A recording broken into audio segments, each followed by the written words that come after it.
In between, our products today are designed for performance, speed, simplicity, and fun. All our products reflect the fact that it's in that DNA of getting more time for gaming, and because that's what it's really all about. Yeah, if it has to pass a litmus test, is this going to help me paint that last unit quicker or easier before the next tournament?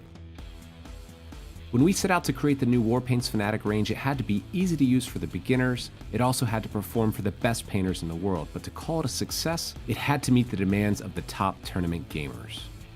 We also wanted to talk to some of the most well-known and top players out there, so we sent Adam down to the Art of War house, because these guys, they play for a living, and they paint because they have to. So that was exactly the audience we needed. Three most important things I look for in a paint is obviously how it looks, the vibrancy, the color, etc. How it flows, it needs to cover effectively. How easily it's thinned, and also how easily it mixes. The vibrancy of the paint and how well pigmented it is, that matters a lot because I really want my miniatures to pop a little bit more. I'm never painting models, I'm always painting armies. Sometimes I'm trying to make some models in an army look better, but there's always 2,000 points of friends that I have to do as well. So any kind of paint that I have to do 2 or 3 coats on is inevitably going to be annoying.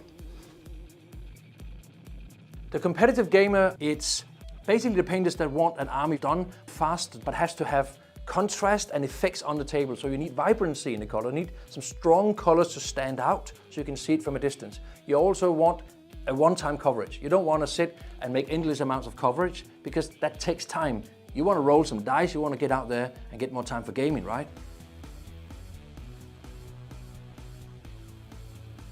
So I like being able to have a wide range of choices. I need to be able to use them easy. I like to be able to take the paint, put it onto wet palette, and be good to go. I think that coverage is important to me because if I'm sitting there trying to paint 47 layers to get solid coverage, I get frustrated very quickly. Saturation, the coverage, and the range, the wide selection of range is kind of the three that I thought were most important to me. I think it's a mix of vibrancy and consistency.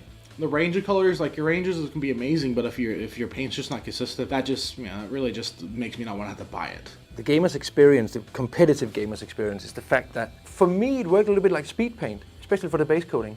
You smash on one coat and that's all you need. And you have a clear, crisp color, even on black. I know that sounds weird, but when you're painting 200 cultists, you want to save time on the boots. You just want to give it one layer, and that's it. First impressions, application was the part that impressed me the most. I really liked how smoothly it applied to the models. It's very easy to use. Yeah, I'm very excited about the range. I feel like it does everything I want. I feel like the coverage is great. I feel like the pigmentation of it is phenomenal. But every color I've tried is awesome. Holy crap, I probably spent about half the time I was expecting to get those effects. It's getting these high-end effects with minimum effort, which is amazing for someone on my level. I can literally just sit there and be casually, and this is so rewarding. And it saves a lot of time. Many hobbyists enjoy spending hours with their minis. Some just want great results fast. The insane coverage, smooth flowing properties of Warpaints Fanatic reduces the amount of layers, offering speed and ease for gamers. And the flexible color triad system makes color selection simple and effective. You're smiling. Of course I'm smiling. I just used the Army Painter paints. So what do you think? They were awesome. Oh my god. So I'm not much of a painter. I paint very infrequently, but I painted for 20 plus years. And these are, without a doubt, like some of the nicest paints I've used. For real? For real. Like, I haven't used like every line, but like generally speaking, like, assuming that all the paints match the same quality as the ones I was shown today, this line is going to be amazing. First impressions are incredible. I really enjoyed them. They were smooth, easy to work with. I didn't have to thin them. As much as you could thin them, I didn't have to. It's easy enough to use that someone who's brand new to mini painting is not going to feel frustrated by it. A beginner is going to be able to pick up these paints as their first model painting set and be able to create something that they're very happy with.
These painters, they don't want to spend 100 hours in painting. They want to spend 100 hours in gaming. I know I do. One of my favorite games just released a new edition, and I just want my new army out there, and I want to have it today so I can play with it tomorrow.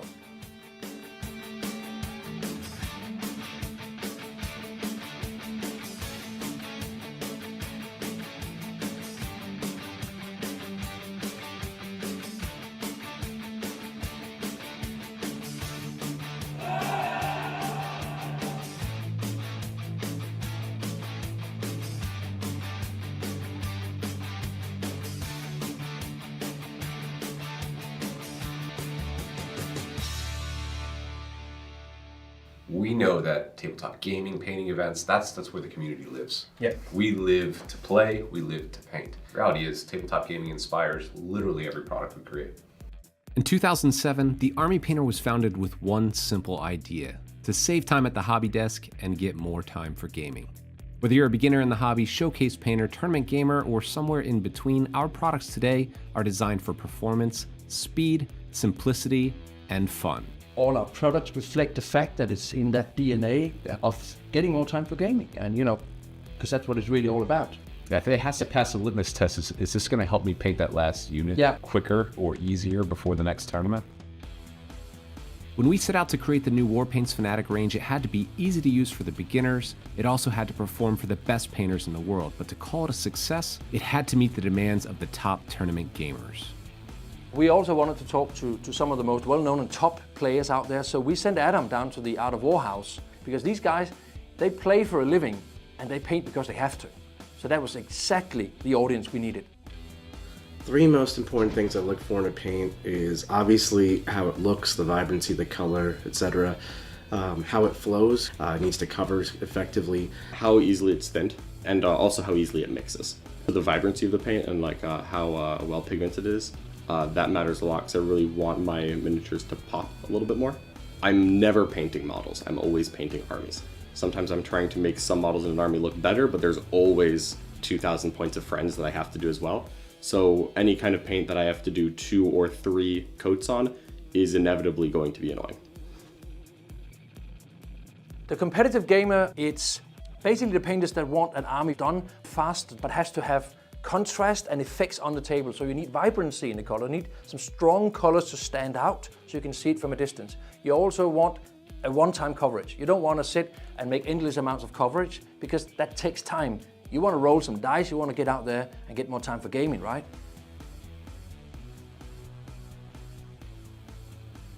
So I like being able to have a wide range of choices. I need to be able to use them easy. I like to be able to take the paint, put it onto wet palette, and be good to go. I think that coverage is important to me because if I'm sitting there trying to paint 47 layers to get solid coverage, I get frustrated very quickly. Saturation, the coverage, and the range, the wide selection of range is kind of the three that I thought were most important to me. I think it's a mix of vibrancy and consistency.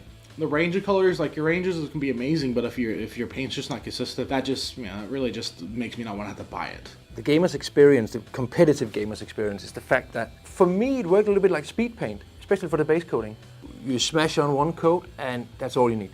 And you have a clear, crisp color, even on black. I know that sounds weird, but when you're painting 200 cultists, you want to save time on the boots. You just want to give it one layer and that's it.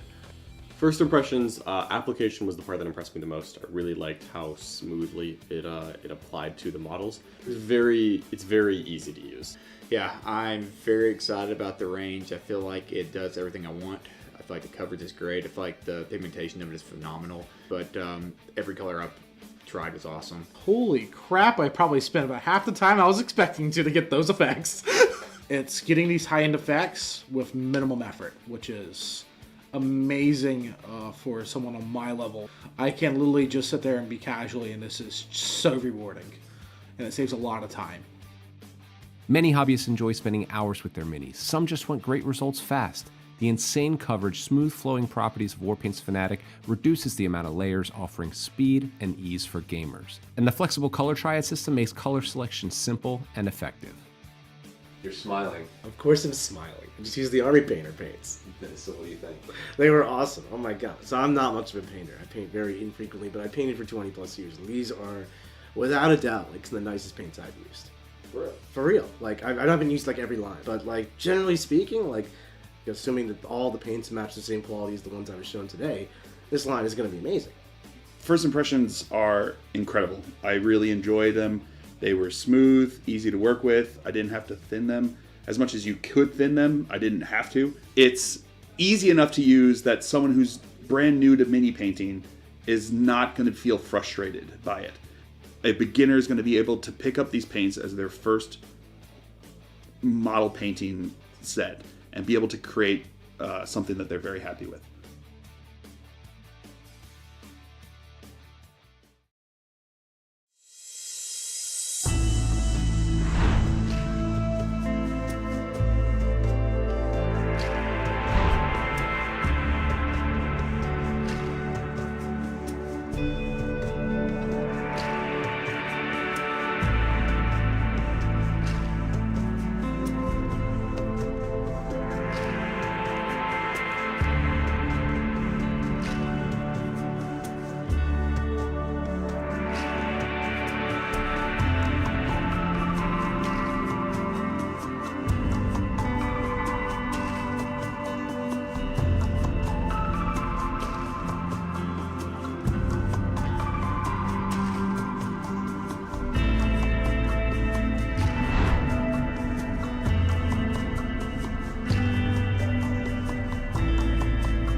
These painters, they don't want to spend 100 hours on painting. They want to spend 100 hours on gaming. I know I do. One of my favorite games just released a new edition, and I just want my new army out there, and I want to have it today so I can play with it tomorrow.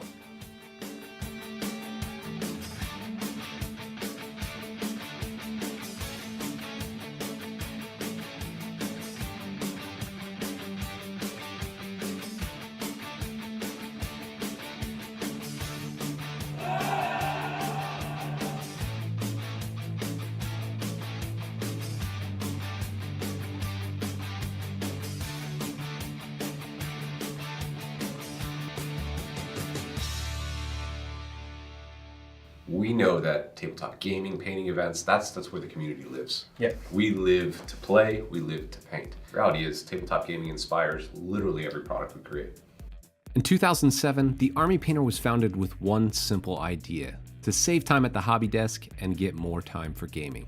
Whether you're a beginner in the hobby, showcase painter, tournament gamer, or somewhere in between, our products today are designed for performance, speed, simplicity, and fun. All our products reflect the fact that it's in that DNA of getting more time for gaming, and because that's what it's really all about. Yeah, if it has to pass a litmus test, is this going to help me paint that last unit quicker or easier before the next tournament? When we set out to create the new Warpaints Fanatic range, it had to be easy to use for the beginners. It also had to perform for the best painters in the world, but to call it a success, it had to meet the demands of the top tournament gamers.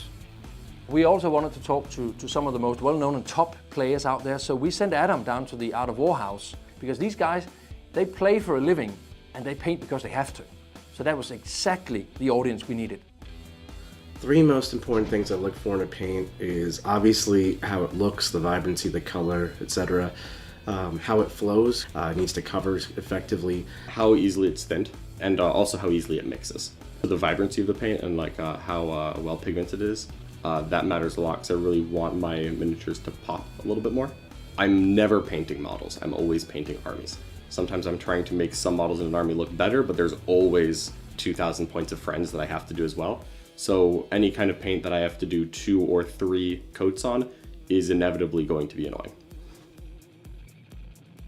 The competitive gamer, it's basically the painters that want an army done fast, but has to have contrast and effects on the table. So you need vibrancy in the color, you need some strong colors to stand out so you can see it from a distance. You also want a one-time coverage. You don't want to sit and make endless amounts of coverage because that takes time. You want to roll some dice, you want to get out there and get more time for gaming, right?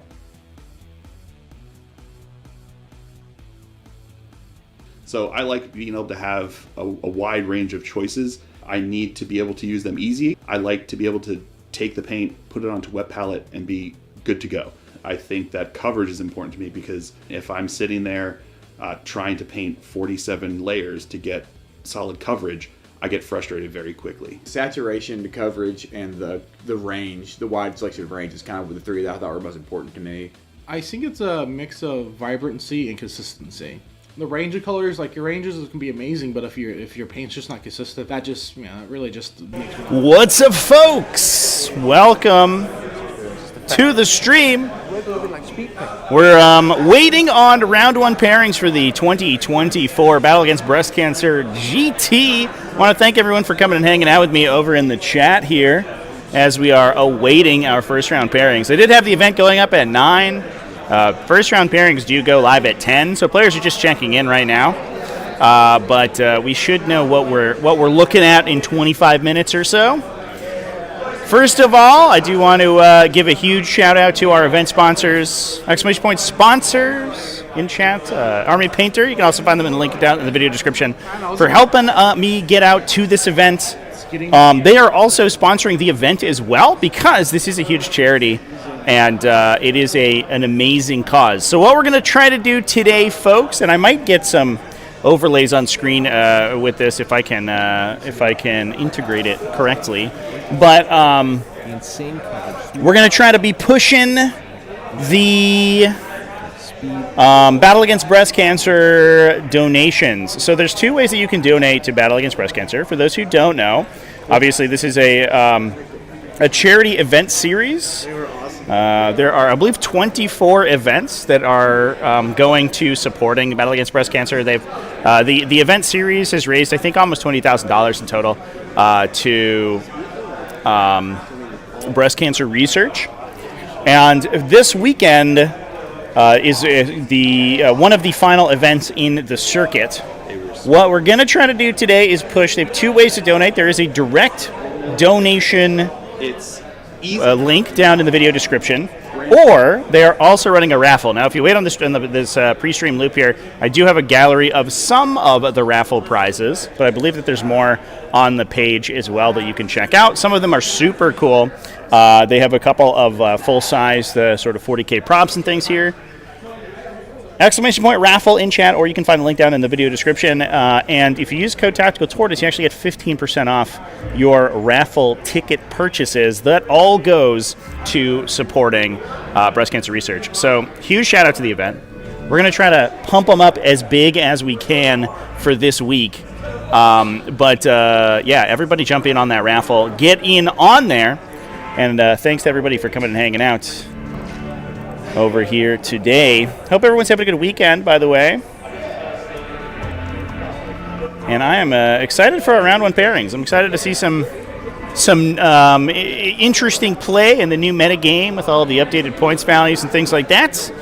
Do a 32-player GT this time around, and it seems like the vibes are pretty immaculate over here. Everyone's excited about playing some games. I know some folks are bringing some pretty wild lists just to have a good time, raise some money for a good cause, and just chill.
These painters, they don't want to spend 100 hours on painting. They want to spend 100 hours on gaming. I know I do. One of my favorite games just released a new edition, and I just want my new army out there, and I want to have it today so I can play with it tomorrow.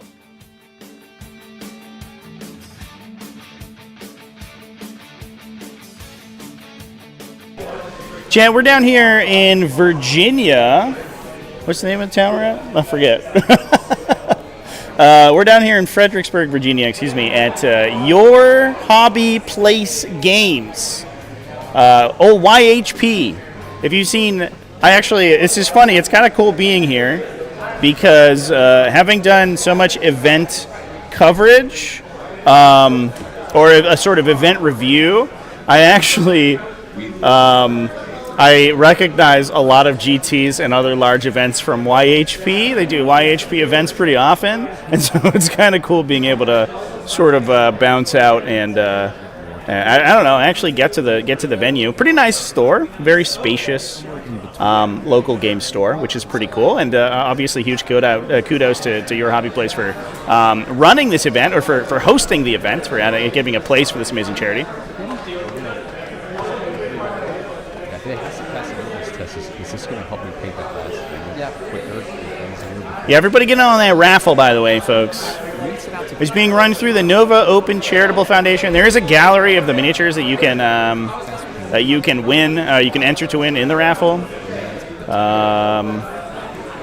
We also wanted to talk to some of the most well-known. Looks like there is another 2 weeks on it, but we're going to try to push it as hard as we can this weekend because obviously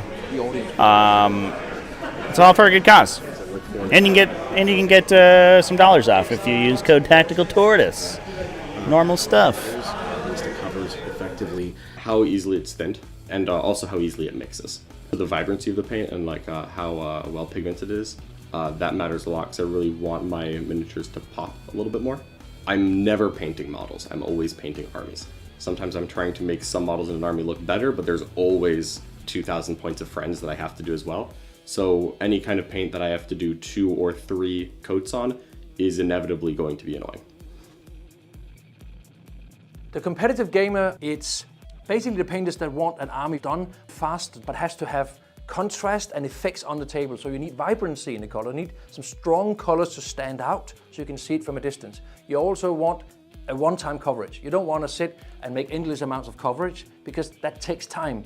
You want to roll some dice, you want to get out there and get more time for gaming, right?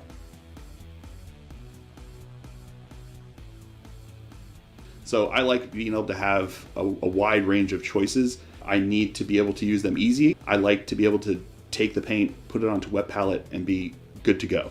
I think that coverage is important to me because if I'm sitting there trying to paint 47 layers to get solid coverage, I get frustrated very quickly. Saturation, the coverage, and the range, the wide selection of range is kind of the three that I thought were most important to me. I think it's a mix of vibrancy and consistency. The range of colors, like your ranges can be amazing, but if your paint's just not consistent, that just it really just makes me not want to have to buy it. The gamer's experience, the competitive gamer's experience, is the fact that for me it worked a little bit like speed paint, especially for the base coating. You smash on one coat and that's all you need. And you have a clear, crisp color, even on black. I know that sounds weird, but when you're painting 200 cultists, you want to save time on the boots. You just want to give it one layer and that's it. First impressions, application was the part that impressed me the most. I really liked how smoothly it applied to the models. It's very easy to use. Yeah, I'm very excited about the range. I feel like it does everything I want. I feel like the coverage is great. I feel like the pigmentation of it is phenomenal. But every color I've tried is awesome. Holy crap, I probably spent about half the time I was expecting to get those effects. It's getting these high-end effects with minimum effort, which is amazing for someone on my level. I can literally just sit there and be casually, and this is so rewarding. And it saves a lot of time.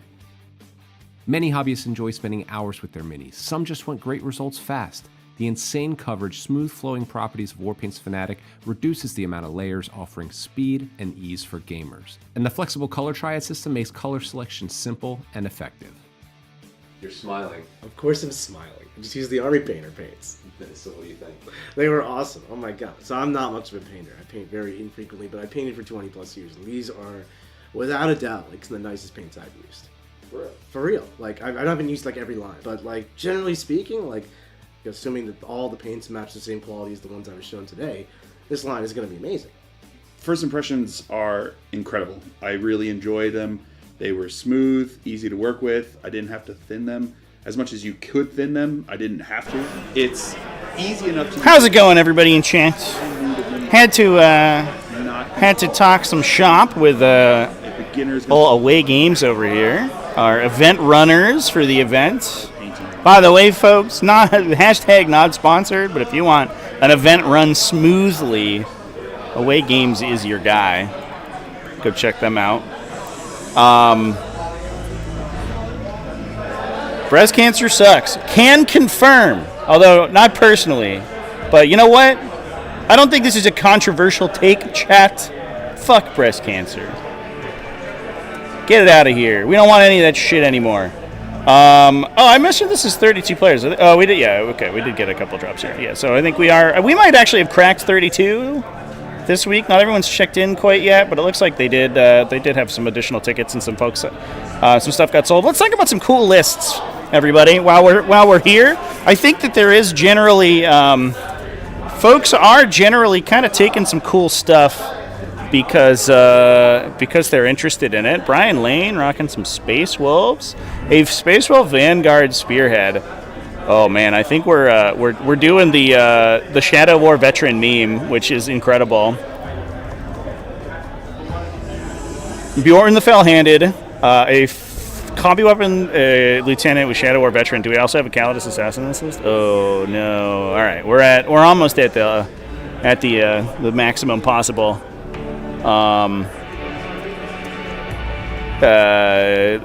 Lord of Deceit auras. Not quite though.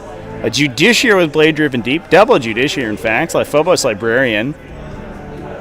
2 Ballistic Dreadnoughts. Great in Shadow... in Vanguard Spearhead, by the way, because they are so hard to kill at range with stealth and cover.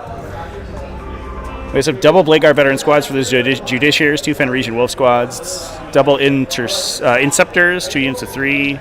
Infiltrators, a bunch of scouts. Pretty. That's a cool list. Space Wolf Infantry, basically. Very cool.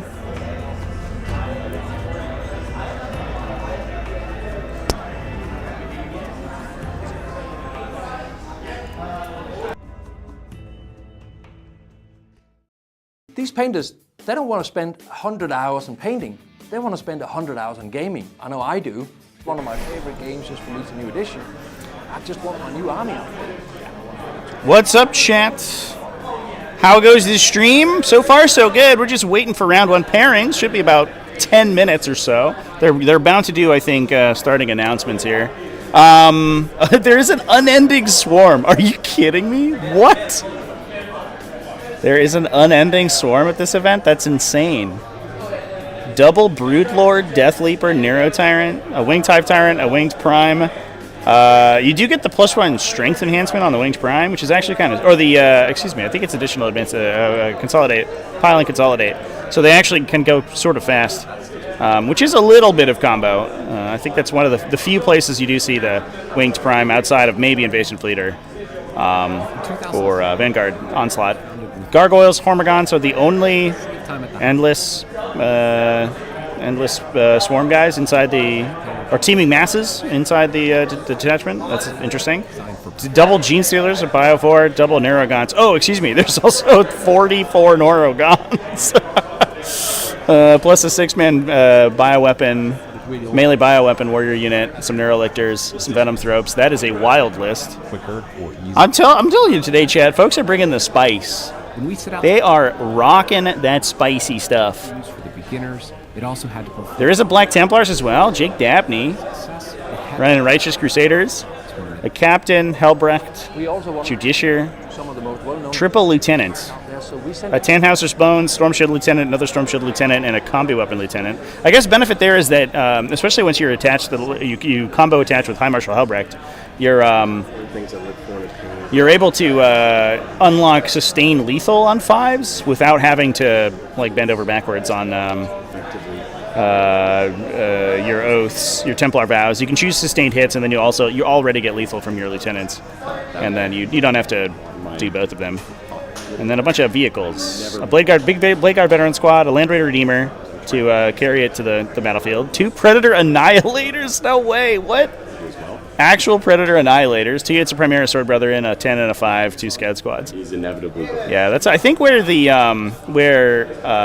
Black Templars are ending up. It seems to me like the most optimal way to play them. The Horde list I think might be dead after that update, that previous update, which is a little sad because it was very unique, the Horde Marine Infantry list. You also want a one-time. Thank God the Vex aren't cost multiplying. Oh my God, could you imagine? Yeah, I'm glad that they did it like they did. It's a little weird that they wouldn't just template the name, right? You could just replace everything with Lord of Deceit, but I guess they want to theme it and make some of them different.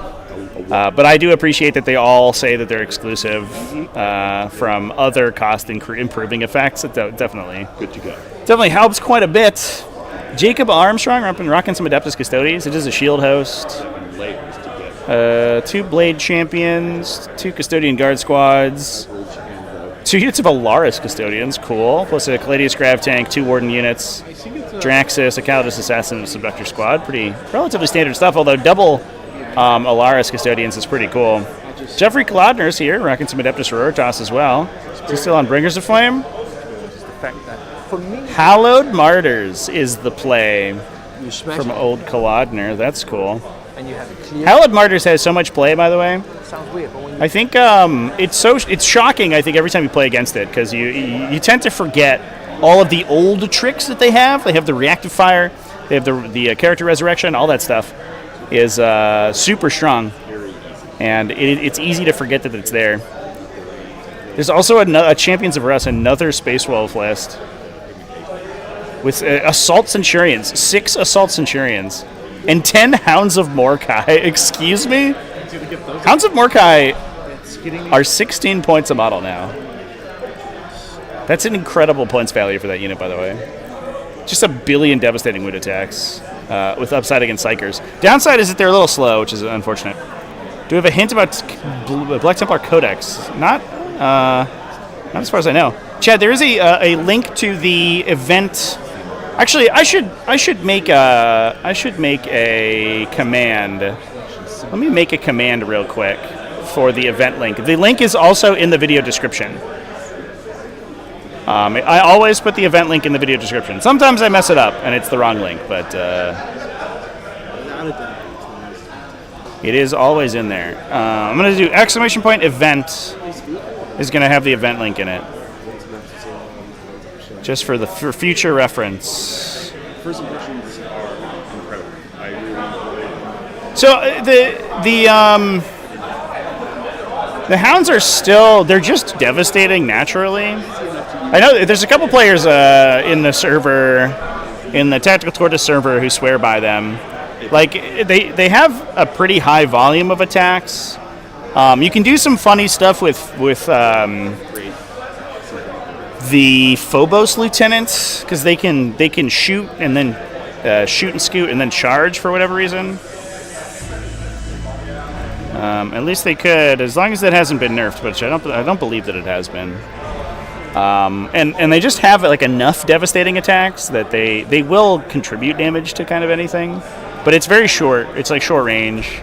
You do need an additional sort of threat range bonus to really reliably get them into combat, and it is it only really works if you can also fire their pistols too.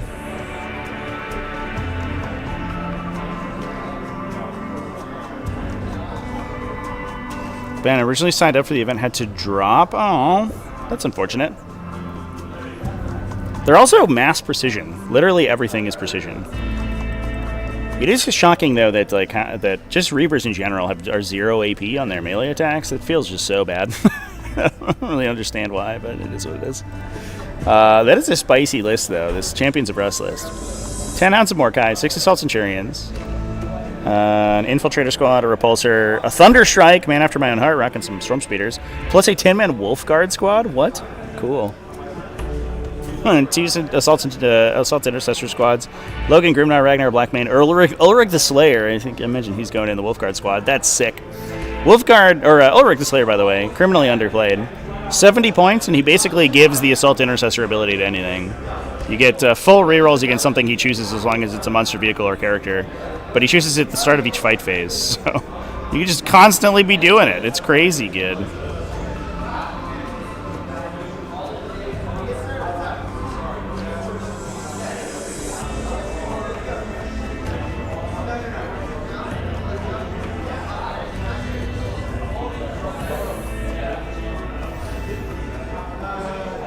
Yeah, shoot, move, and charge, yeah. Yeah, that's the secret sauce. And then, These painters, I think they don't get grav shoots for whatever reason, if I remember correctly. But you can still just like rapid ingress them and then get like a pretty long threat range. It's like a 12 inches plus a charge. I'm going to double check that. That feels like something they would have nerfed, but I think they might just forget because nobody plays Phobos Lieutenants. Yeah, actually, yeah. Yeah, so it's a normal move of D6, but it doesn't preclude charging. So it's basically advance and charge with extra steps, as long as you can have made a ranged attack. And you do get the Phobos Lieutenant with a 24-inch range gun, so he can reach out and touch something to trigger that. Awkwardly, he's worse at fighting than the Hounds of Mordkai themselves, though, because he doesn't have Devastating or anything. He just has 5 attacks.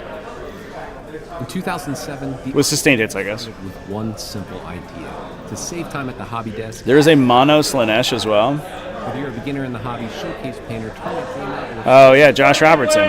Today are designed for performance, speed, simplicity, and fun. All our products reflect the fact that it's in that DNA of getting more time for gaming. All right, we're doing the pre-game players meeting here momentarily, chat, and then we'll be on our way over. When we set out to create the new Warpaints Fanatic range, it had to be easy to use for the beginners. It also had to perform for the best painters in the world. But to call it a success, it had to meet the demands of the top tournament gamers. We also wanted to talk to some of the most well-known and top players out there, so we sent Adam down to the Art of War house, because these guys, they play for a living, and they paint because they have to. So that was exactly the audience we needed. 3 most important things I look for in a paint is obviously how it looks, the vibrancy, the color, etc. Did we stream? I feel like we covered Josh's list at ATC. And also how easily it mixes. If I remember correctly. And like how the triple keeper Shalaxi with a bunch of support. I really want my miniatures to pop a little bit more. I'm never painting models. I'm always painting armies. Sometimes I'm trying to make some models in an army look better, but there's always 2,000 points of friends that I have to do as well. Taking houses is a good idea in team tournaments. I have to do 2 or 3 codes. Yeah, the problem with the with Thousand Sons is that they weren't actually like that good of a counter. I think they were good on paper, but in play it was almost impossible to actually get them to connect, because Thousand Sons essentially are unchargeable unless like they want you to be able to. You can't really rapid ingress them. They're not quite fast enough to beat flamer units and stuff, so they'd have to sort of set up for a turn and then Magnus kills the entire unit. Part of the awkward part is that so they don't have any. They used to have like a 4+ Fiona Pain and psychic attacks, which was super strong, but I think they lost that entirely. Wet palette and good to go. I think that coverage is important to me, because if I'm sitting there, it's a 4+ invulnerable save now, but if you're a Thousand Sun, it didn't really matter. So bringing like a 10-man sort of like medium infantry unit was like really not very good against Thousand Suns in general, because it was just it's a profile that they prey on really hard. So it felt like it was really strong anti Thousand Suns, but they just weren't long enough range. You could probably see it pretty well if they were like 18-inch range or something, and they could actually just pop out and nuke a rubric squad and then run away, and that would actually be pretty sweet. But the problem is that their threat range is so small that they had to expose themselves to Magnus in order to actually get to grips with anything, and he would just kill the entire unit in one shot. It was we streamed that matchup a couple times, and it was specifically not very good for them. But if you're playing Psykers that have to sort of like run up the center of the table, if you're playing Chaos Demons, if you're playing Tyranids, the Hounds of Mordkai are actually incredible in those matchups, because they'll just any Psyker that has to sort of stand in the middle, they will just constantly pile mortal wounds onto until it's dead. Spent about half the time I was expecting to get those effects. It's getting these high-end effects with minimum effort, which is amazing for someone on my level. Yeah, no, the players are still doing their player meeting chat.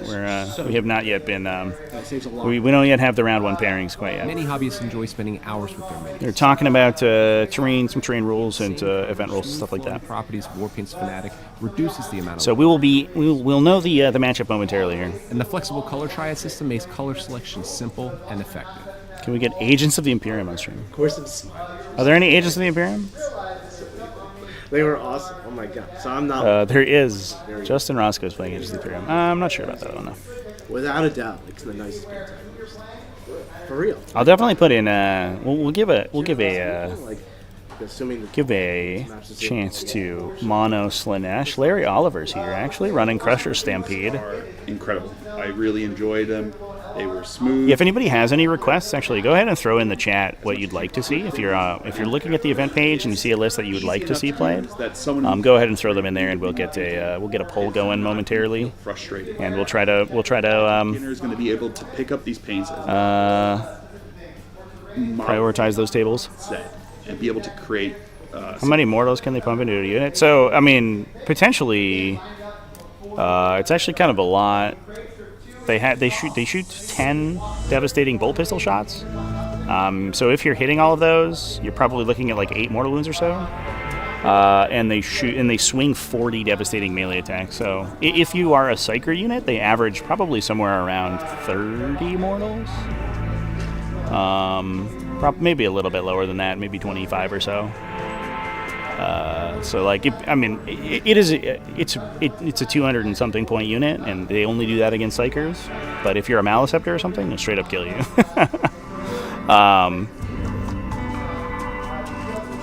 They're not like terrible into other situations because they just get natural devastating wounds, and they have enough attacks that they'll probably get a couple of them. But obviously against Psykers, it goes kind of insane.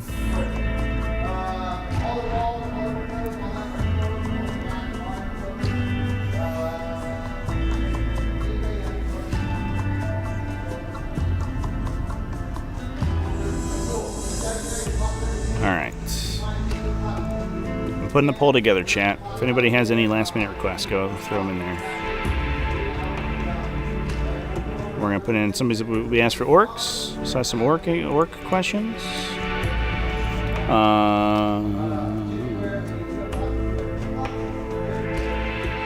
Put in some Mono Slash.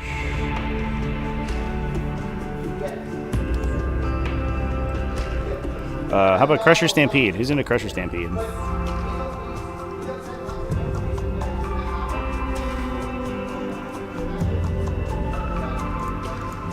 Space Wolves? Alright. There we go, chat.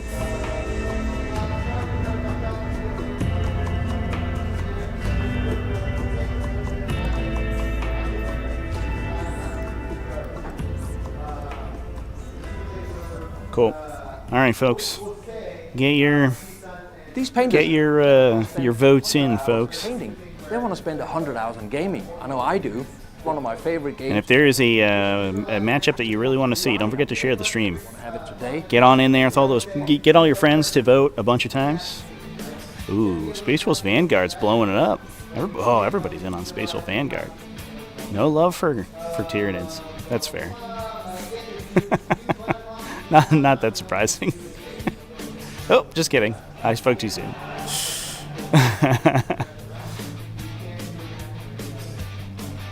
We're in on Space Wolves. Hot damn.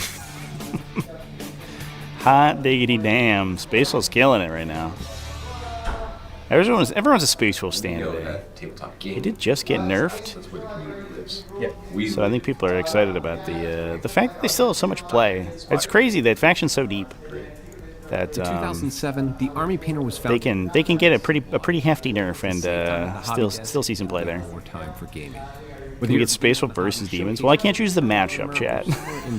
Our products today. Yeah, can we see the 10 Hounds of Mordkai versus the Keepers of Secrets? That would be disgusting. Can we just watch a billion mortal wounds get dunked into a Keeper of Secrets every turn until they die? Although, to be fair, I think Keeper of Secrets actually pretty good at killing Hounds of Mordkai too. They don't have psychic melee weapons, so they will just straight up kill you in melee. They have they are a medium infantry blender. Beginners. It also had to perform. Orcs have to call it a success. Have actually raced up. This is tight competition. I wanted to talk to Hot damn. well-known and top players out there, so we sent Adam down to the Art of War house because these guys, they play for a living. All right, round 1 pairings are about to do it. Twist fate. Sometimes we do get some cheeky lucky matchups, and we get exactly what we want. You can see the color, etc. How it flows. It needs to cover effectively. How easy. Whoa, Westy with the gifted memberships. Westy, thank you so much. How pigmented it is. For the gifts. Hot diggity damn. Tyler House, Steve Otten, Mad Larkin, Mike H, Endymion, John Doe, VTS5, Ricardo Capelli, Eddie Winkler, Max K. Congratulations on getting those gifted memberships. Westy, thank you so much for the support. And don't forget, everybody, ! Donate, ! Raffle in the chat, or check out the links in the video description. We want to pump up a battle against breast cancer as much as we can today. And there are some gorgeous models that you can win. Let me go ahead and throw a command in the thing there. You can use code TacticalTortoise to get some money off your raffle tickets. And yeah, everybody get in there, buy some tickets, support some good causes, and get a chance to win some absolutely sick-looking professionally painted models from over 20 professional painters from around the world who have contributed to the raffle this year. Important to me because if I'm sitting there trying to paint 47 layers to get solid coverage, I get frustrated very quickly. Saturation, the coverage, and the range, the wide selection of range is kind of the three that I thought were most important to me. I think it's a mix of vibrancy and consistency. The range of colors, like your ranges can be amazing, but if your paint's just not consistent, that just it really just makes me not want to have to buy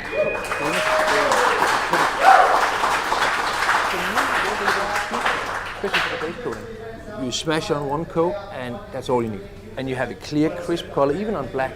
I know that sounds weird, but when you're painting 200 cultists, you want to save time on your boots. You just want to give it one layer, and that's it.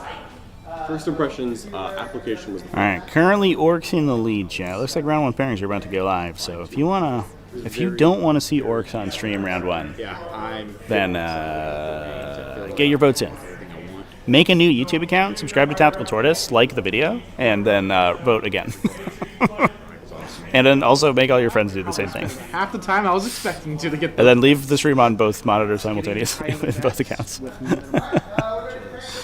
Amazing for someone on my Orks are just winning it even harder. All right, pairings going live in a moment here. Oh, what do we get? I'm so excited. I'm like a kid on Christmas Day. Some just want great results fast. The insane coverage, smooth flowing properties of Warpaint's Fanatic reduces the amount of layers, offering speed and ease for gamers. And the flexible color triad system makes color selection simple and effective. Just use the army thing. They were awesome. Oh my god. So I'm not much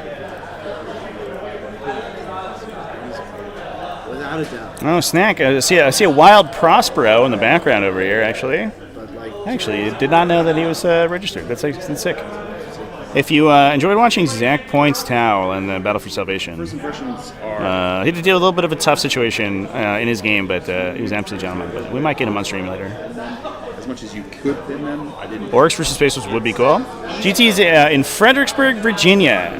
Your Hobby Place is the name of the place. Beginner is going to be able to pick up these paints as their first model painting set.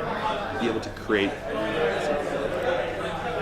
All right, round 1 pairings are up, chats. I'm going to end the poll here. Orks are the winner, so let's get Orks up on stream. What do we have today? Orks versus Sisters. Oh, we do have Orks versus Space Wolves. All right, perfect. Is it the Vanguard list? No, Champions of Rust. Oh, but it's the Assault Intercessor list. All right, sick. I'm in. All right, let's try to get Orks versus Space Wolves chat. I'm going to go double check that the players are good to go, and then we will be live momentarily. Thanks everyone for your patience.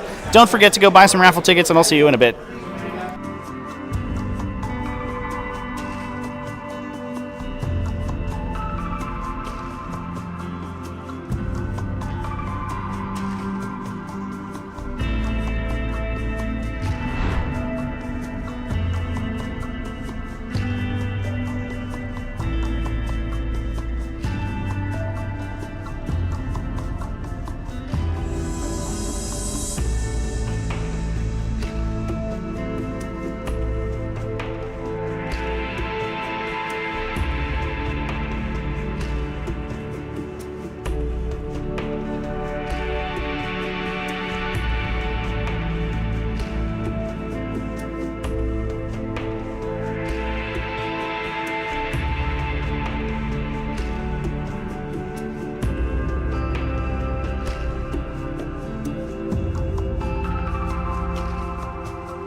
These painters, they don't want to spend 100 hours in painting.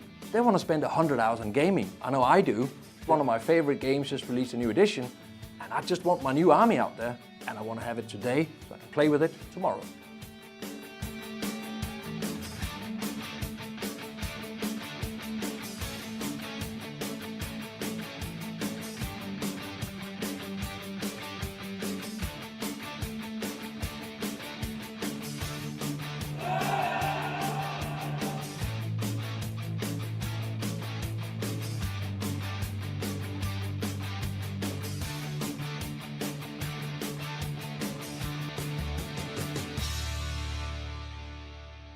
We know that tabletop gaming, painting events, that's where the community lives. Yeah. We live to play, we live to paint. The reality is tabletop gaming inspires literally every product we create.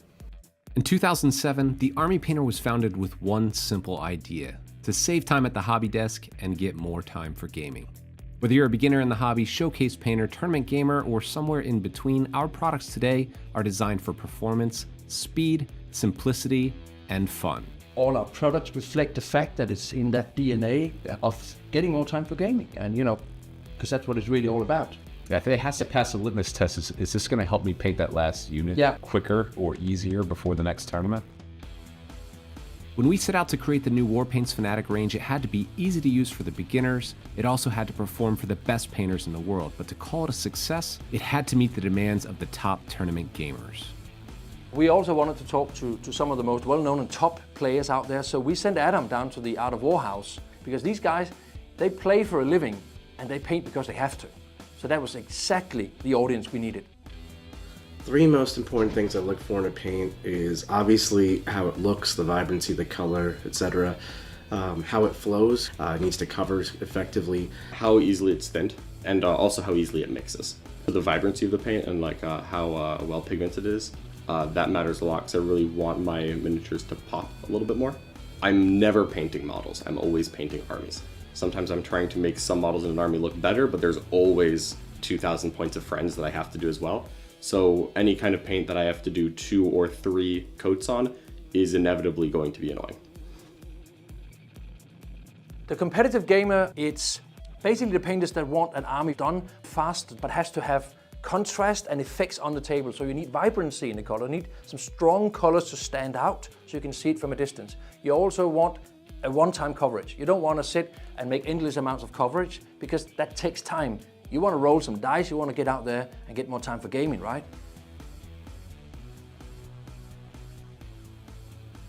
So I like being able to have a wide range of choices. I need to be able to use them easy. I like to be able to take the paint, put it onto wet palette, and be good to go. I think that coverage is important to me because if I'm sitting there trying to paint 47 layers to get solid coverage, I get frustrated very quickly. Saturation, the coverage, and the range, the wide selection of range is kind of the three that I thought were most important to me. I think it's a mix of vibrancy and consistency. The range of colors, like your ranges can be amazing, but if your paint's just not consistent, that just, it really just makes me not want to have to buy it. The gamer's experience, the competitive gamer's experience, is the fact that for me it worked a little bit like speed paint, especially for the base coating. You smash on one coat and that's all you need. And you have a clear, crisp color, even on black. I know that sounds weird, but when you're painting 200 cultists, you want to save time on the boots. You just want to give it one layer and that's it. First impressions, application was the part that impressed me the most. I really liked how smoothly it applied to the models. It's very easy to use. Yeah, I'm very excited about the range. I feel like it does everything I want. I feel like the coverage is great. I feel like the pigmentation of it is phenomenal. But every color I've tried is awesome. Holy crap, I probably spent about half the time I was expecting to get those effects.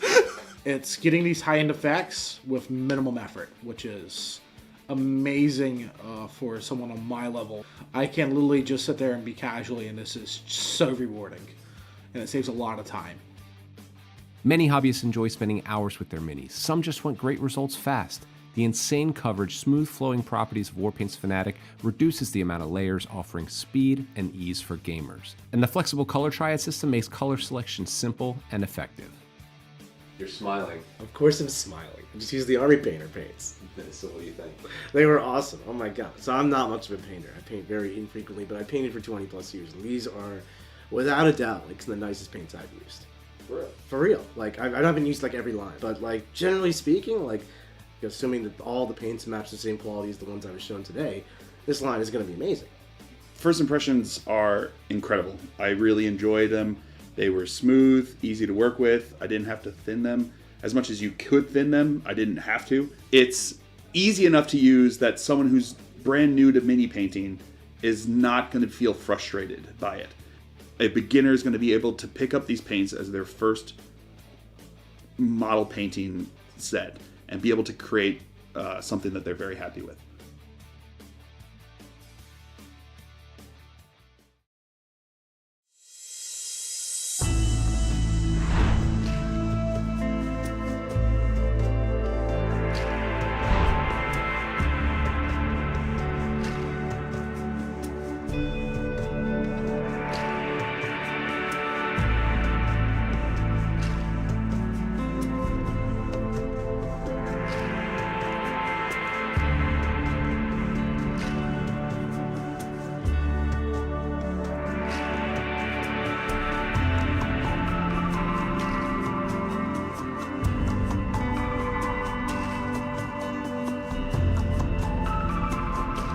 Yeah. Basically Xenos, Orks, and then I'm Warhorn. What's up, folks? We are ready to go. We got Teleport Strike Force. I guess that's the one that's the main. With our round one pairings here. Let me know how the audio sounds. I can muck with things depending on what sounds good. But we have over here Gus. Photos right now in the blue versus over on the red side, Sean McMahon, who is rocking Orks today. I do have cards if you want to use them. So it did say we got a little debated chat. It did say we were going to get Orks versus Space Wolves, which would have been our top two winners for the poll, which I thought was going to be cool. It turns out they were. This being a super cool charity event, they were allowing round one callouts, so you could grudge match players round one, and our Space Wolves player actually ended up getting grudge matched away to a different table.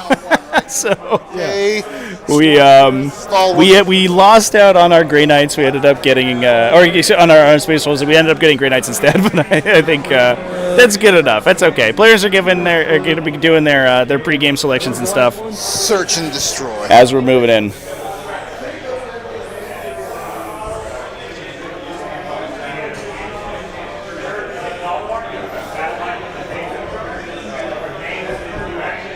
For mission rules? Oh, search and destroy. Search and destroy, yep. Scorched Earth. Scorched Earth. Yeah, Wes, you can't search. You can't leave. You can't leave and then expect to Destroy. get in on the pole.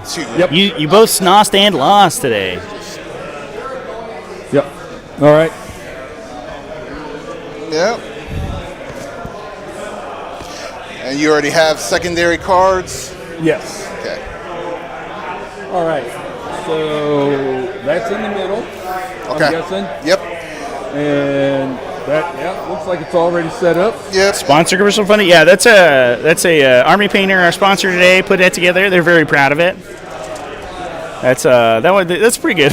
A little spot for their new speed paint set. You're looking at it this way. Let me make so sure. You're looking corner to corner. Yep. Okay, got it. Can't trust anyone. Yeah. Well, maybe we'll get the Crusher Nids later. It is Larry Oliver, one of the best Tyranid players in the world. So there's a pretty reasonable chance he gets out of round 1, and we'll be able to see Tyranids in the future. But we'll see how things go. How do they decide on the terrain layout? So it is based on table. We will be locked into this layout for the event, unless the TO decides to change it. I'm not sure, but they're using a couple different layouts for different tables. We got our wireless cameras in here, chat, so we can take a peek at some of the other games going on around the hall. We do have multiple event halls in the Your Hobby place today that we're taking over for this event. Yeah, the 9-inch circle. And they've used a couple of different layouts based on the table, as you can see here. Yeah, I think But let's get this done. this is the one that we got for this round. That's a JD and the away games team set those all up this morning. I'm just for fun. So it's... I played because my son played. So. Oh, nice. Great reason. All right. And yeah, they got the lines already drawn. I love this. It's good. I just put my die just to keep me in line. Yeah, it's pretty.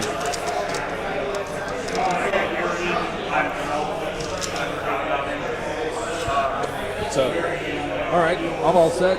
So I'm just waiting for GW makes the decision now. Yeah, I mean the terrain is still up in the air.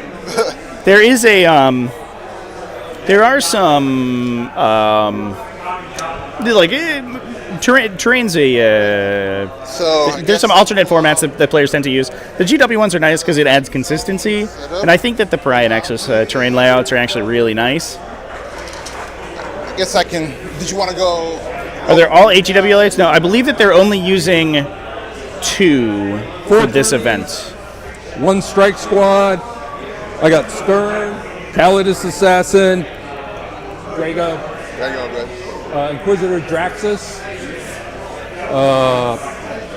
2 regular Nemesis Dread Knights. I don't quite have the reach here. And Psy Cannon, only because the silencer looks better. All right. And okay, then, right, and they all have hammers. So, and Grandmaster Nemesis Dread Knight. Pretty much that's it. Oh, that's beautiful. I wish I was. Well, Well, this is the first. I'm playing her. She's anti-Xenos. Anti-Xenos. So she hits my orcs. She gets. She plus hits the hit. all Xenos +1 and the unit she's with. All right. So she's a problem. She's a problem. She's going to be a huge problem. I don't know. Do you know much? You know orcs? Okay. So 2 units of Gretchen, 4 units of boys, 2 units of Beast Snagger boys with a Beast boss. Yep. All the weapons in the boys' units are sluggers and choppers. Whether they're carrying a rocket or not, it's just 4 trucks with wrecking ball and track wheels, battle wagon, hard case. So +2 to toughness, permanent AOC. They got the kill cannon. I got the the grabbing claw. 4 shooters. That whole kit. So the only difference is I definitely got I got the Death Roller. Yeah, and just so you know, I made all the cards because you can't get those. So I'm going to shuffle them so you don't think it's... You're good. The app even does a random draw if you feel like it. Like you could draw it on the app, or if you like pulling it. I just like pulling out the cards because I got to see it all the time. That's perfectly fine. I'm old and I can't... I'm starting to think I'm old too sometimes because I like older stuff. But all right, so let me see here. The other 2 units, I got 2 units of 5 flash kits. Okay. They're going to be in a truck, 9 mega knobs in squads of 3. and 1 commando squad and Snickrot. Perfect. Yeah. If you have any questions, nope. The commandos cannot be overwatched. They just got it built in. And they got infiltrate but not stealth. Snickrot has stealth and infiltrate and a 12-inch, Yep. thingy. And, anytime you spend a CP with the assassin, doubles my. Okay. Yeah. So 1 CP is 2. Okay. When he's a 2 is a 3. 12-inch back. Yeah. Okay. 12-inch back. Yeah, I think both the sort of Pariah Nexus terrain and the WTC terrain have sort of the same. You can tap me. I'm going to try to move the same try to be identity, where there are terrain layouts that are better for different varieties of armies, and part of that is so that you can use them in like a team format where you're trying to make all of those different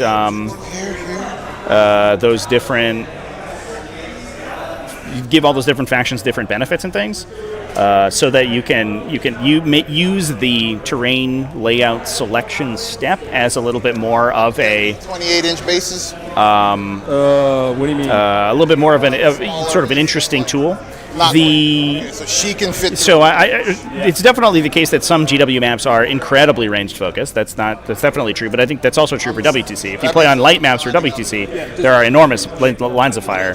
I don't think it's entirely fair to say that the maps that are more balanced or more melee focused are still beneficial for ranged, because I do think that there are some maps where it is incredibly easy to move up the table without being shot at. This layout and layout 8, I think, are 2 of the ones that usually get put together like that. Oh, yeah. This one you can stage in your deployment zone incredibly safely, and then you have a staging zone in that center of the table. And a lot of the times you see a lot of the game is sort of a push from those L-shaped center ruins onto a player's home objectives. That's where a lot of the game ends up. And getting around turn 1 shooting or even sometimes turn 2 shooting is very difficult or impossible. Okay. Same with my boys. They do it. Yeah, sticky objective. Yep. Just gonna pull all these guys out.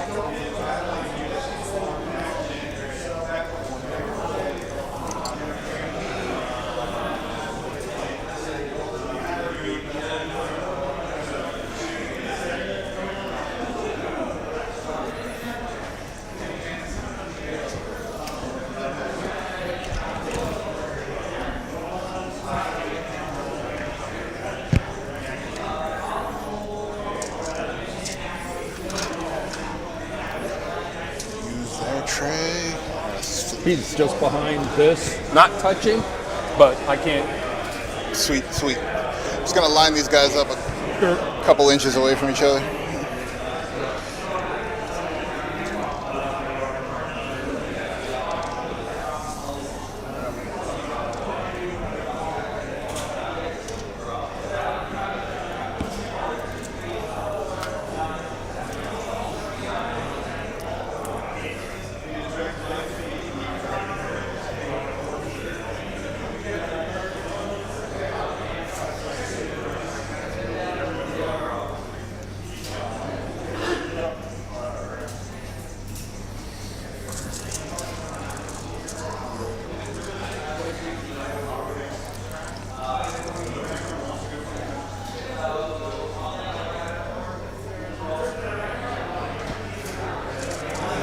You got 3-inch deep strikes on anything?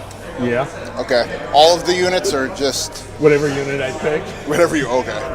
Nice. Why would I do that? No. Yeah. Okay. Okay. Let me know how the audio is, Chan. Let me know if it sounds good. Hopefully everybody can hear the players okay. So 1 TO. 2 inches between each? Yep. I got a measuring thing too. Okay. Yeah. So. All right. Yeah. So if I got 2 down. 2 down. So my third is gonna be another squad of Gretchen.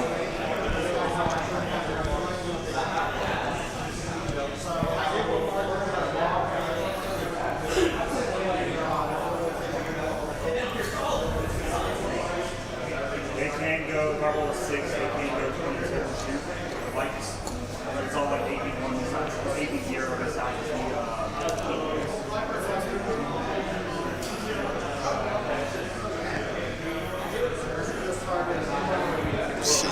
my turnies, I have a banner, increases OC by 1. Okay. Apothecary. Apothecary. And side cannon. Okay. Banner OC by 1. Okay. Yeah. Apothecary second. Got it. So they go to 3 OC. Okay. That's nice. That can be helpful. That can be helpful. All I have to do, drop them and It's take mine. It. Yeah. It's mine. Yeah. It's cool.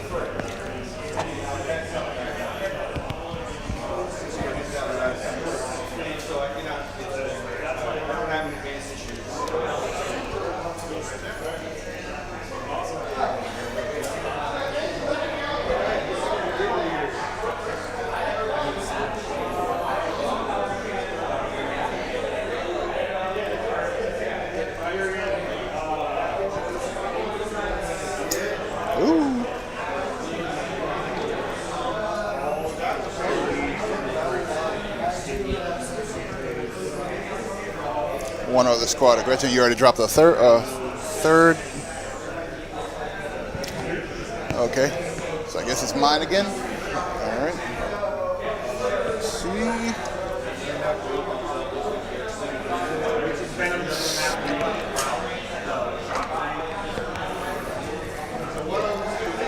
Yeah, just keep putting yours down. Okay. Don't stop. Just. Got it. Stick rot. All right, so I got 3.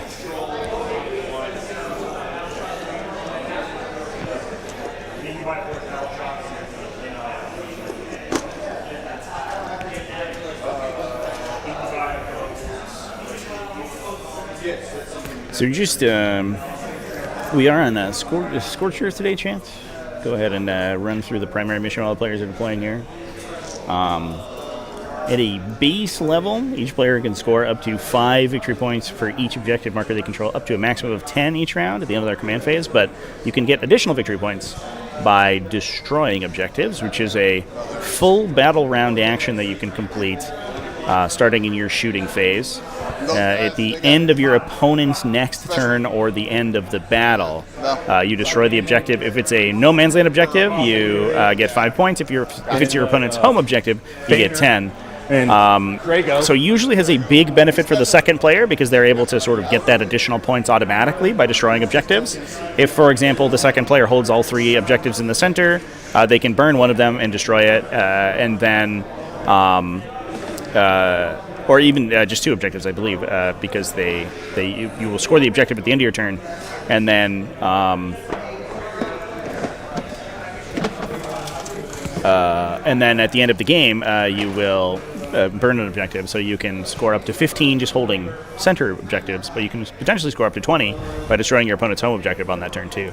And given that these are both pretty fast and aggressive armies, then there may be the potential that we see a situation like that happen on Battle Round 5, which will be pretty exciting.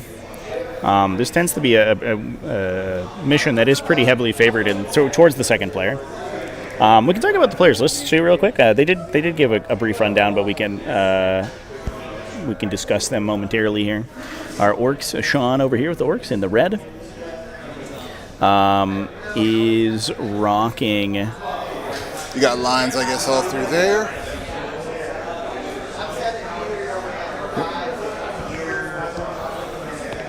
Is rocking a War Horde. So that's a scout. Taking 2 beast bosses and Snickrot. I don't have this. We have 2 units of flash kits, adding a little bit of range to the army. 2 units of 10 beast snagas and 4 units of 10 boys. Now that you mention, I don't know if I can scout with them. Hold on. We also have 3 units of 3 mega knobs. That's a little bit of points decrease, making those guys a little bit more playable. 10 commandos for forward operation. 2 units of Gretchen. A ton of utility, by the way. Double Gretchen, plus the commandos, plus 2 units of 3 war bikers. We have a battle wagon that can rock a bunch of those boys, and then 4 trucks, probably to take the 4 units of standard boys in them. So kind of a classic dedicated transport spam for Orks here. Versus Grey Knights on the other side of the table. Running he does not have stuff. A Nemesis Grandmaster with Sigil of Exigence, so he can reactively teleport in response to shooting. Plus 2 standard Nemesis Dread Knights, so we have a total of 3 on the table. We also have Brother Captain Stern, who can regenerate on a 2+, plus Caldor Drago for his charge bonus. Okay. So 4 Brotherhood Terminator squads. Those guys did get that recent points decrease, so they are getting some play nowadays. So big 20 Brotherhood Terminators sort of running around the table doing stuff.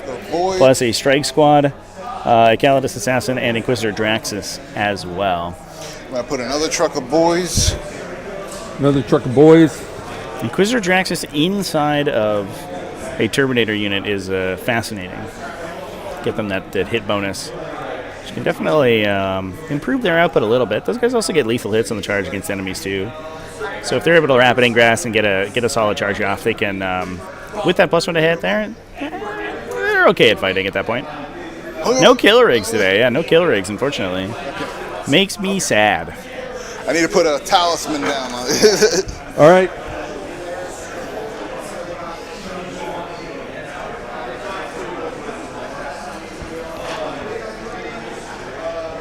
All right, another squad, another boy squad.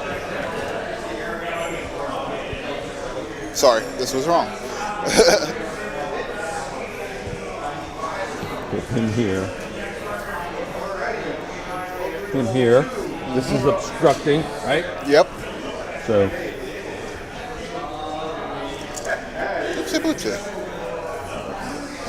Yeah. And then those 2 guys will be in reserve. I don't need them right now. Cool.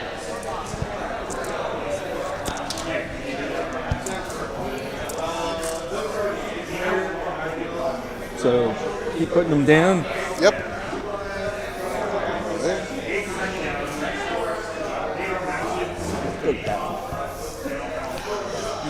Okay. Another one down. Ryan G, thank you for the super chat, buddy.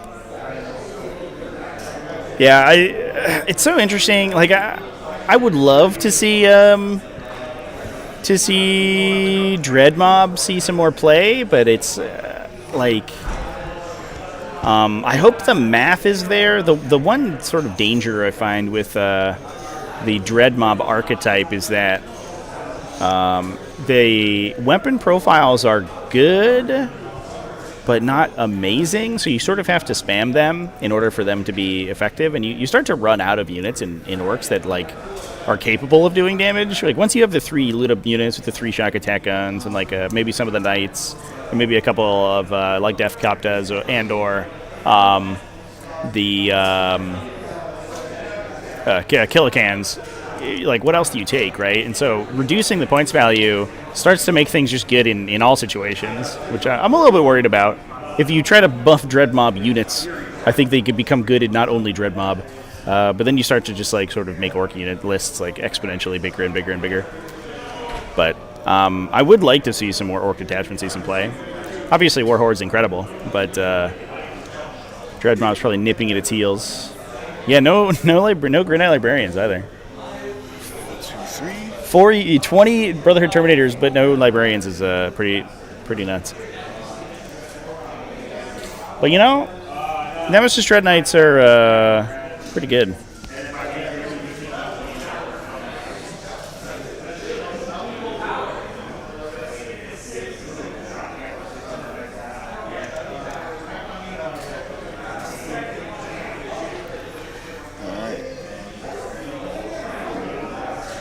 Different squads of Mega Knobs, 1 inch off here, and I think I got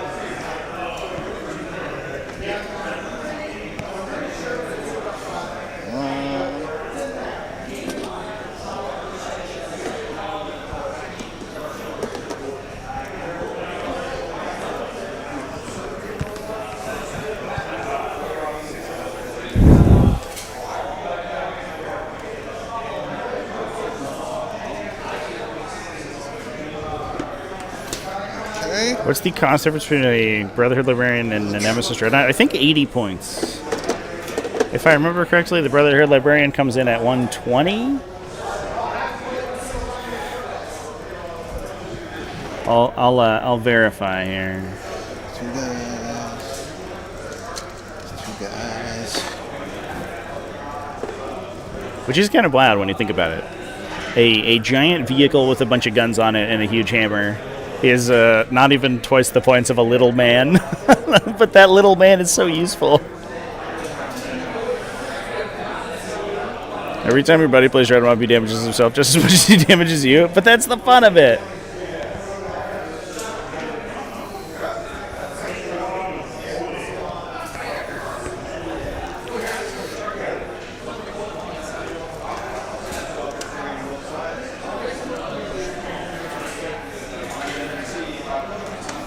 Blowing yourself up is the whole reason to play Red Mob, chat.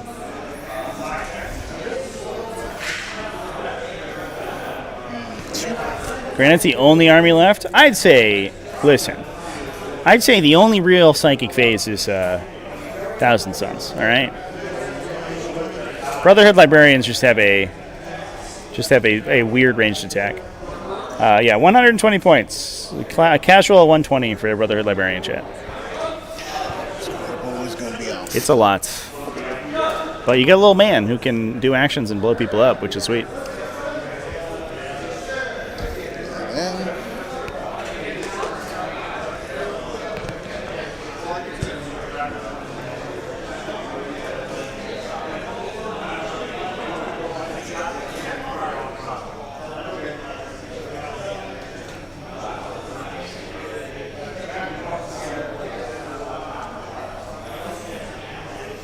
Was standoff? Yes. Yeah, that's on the docket.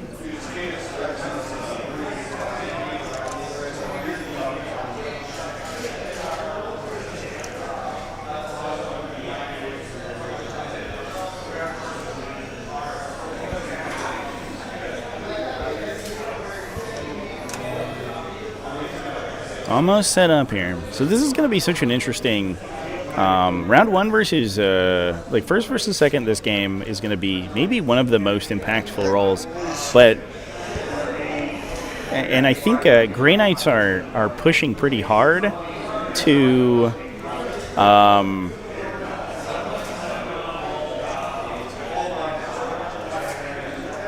go second, most likely. Because you get that big bonus on scoring, and you get to pick up units on the first round. The Grey Knight Teleport Strike Force. For those who don't know, by the way, Grey Knights are a bit of a weird faction. So if you're not familiar with them, they can kind of catch you out. But their detachment ability is to pick up, or their army ability, excuse me, is to pick up a bunch of units, I believe up to 4 units in the Strike Force game, and put them and deep strike them at the end of your opponent's turn, and then deep strike on their movement phase. They have a stratagem they can use to go to 3-inch deep strike, so they're very good at taking objectives from people. But you can't, because it triggers in your opponent's turn. You have to do it. You have to go second to do it first battle round.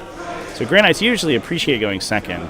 Not to mention the fact that, especially a list like this with a ton of Brotherhood Terminators, which are, I assume, have Ancients, yeah. So they're OC 3 infantry, so they can just dump 15 OC on objectives. As long as the objectives aren't completely screened out, it's incredibly difficult to stop them from putting just a ton of objective control on an objective at any time they want.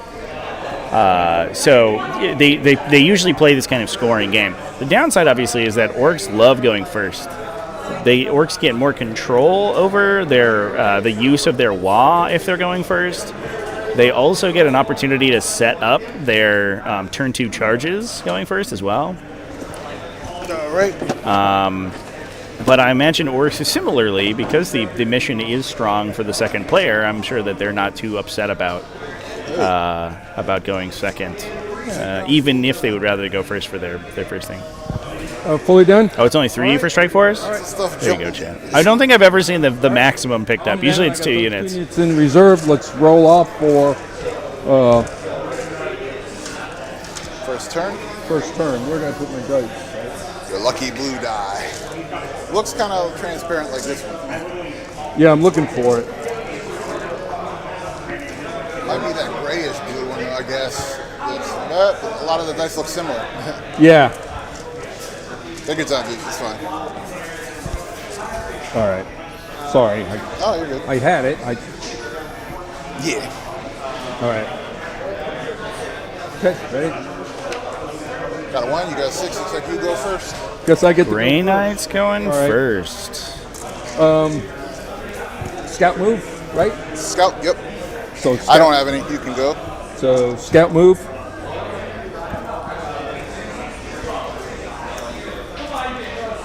They're going to move 6 inches. I literally just had my tape measure. Uh-huh. They're going to scout 6.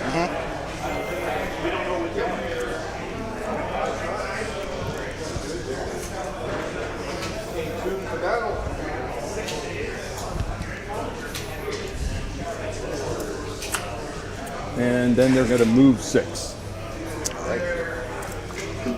Should probably draw some tacticals, I assume.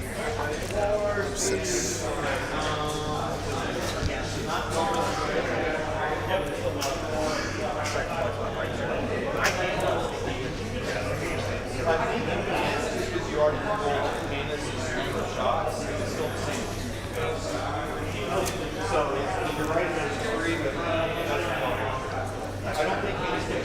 All right, there's my moves. Let's see.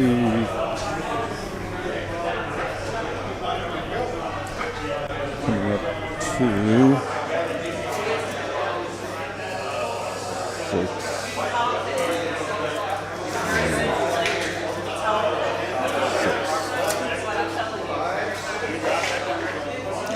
Oh, I'm sorry. We didn't.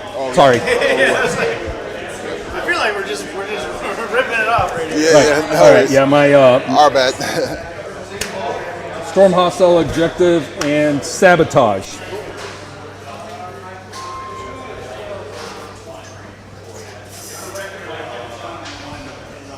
Storm, hostile, and sabotage. Okay. Controlled by your opponent. Right, yeah. Good. So, yeah, so I got 1 CP.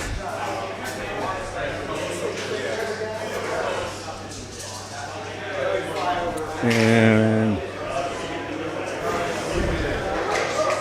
you guys, 2. You're taking tactical also, so yeah, you're tactical. Opponent.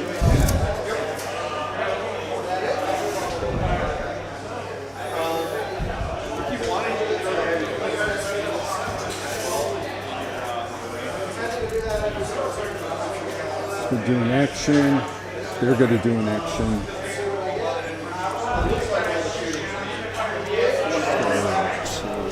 So Storm here can redraw. It's a bit of an awkward draw in the first round, but it is optional. It unfortunately doesn't score first battle round for whatever reason. I'm not really sure why, to be perfectly honest. I guess so that there's not like extra downside to starting units on objectives if they infiltrate, but All right. I don't think I have anything to shoot at. I think that that's fine. would probably be okay. Usually people are trying to dodge that for overwhelming force anyway, but it is optional to do so. You can keep it to just use to score it as an objective. They're going to do I think these are like a closed structure, right? Yeah, so you're blind. Yeah. So they're going to do the Scorched Earth action here. Oh, just burning. There. Okay. So burn those objectives. Burning those objectives. All right.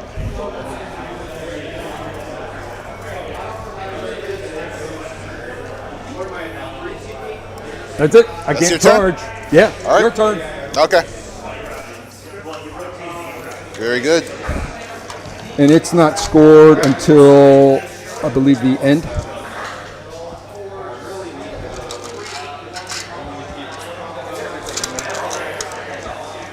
Is it at the end of your turn? Yep. So it's already. That's it. Guys, if you're doing scorch trips, What's that? the action. Oh. Yeah. Scorches is 1 unit, but they can do. I can do another action? Yeah, because you can only scorch one objective at a time. Oh. And 1 unit from your army can use it. So, got it. All right. So it's one at a time. For that one, yeah. If it says 1 or more units from your army can do the action, scorch says 1. Okay.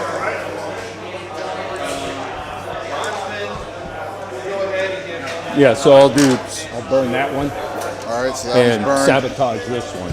All right. So let me change that to a, so we know it's a different marker. All right. On to my turn, I guess. Yeah, off to you. Yeah. Moving. All right. Lots of moving. Lots of moving, hopefully. Let me select my, I do my Gretchen roll. 4 up, got it. So I go up by a CP. You're up to 2, I'm up to 3. Let me select my missions.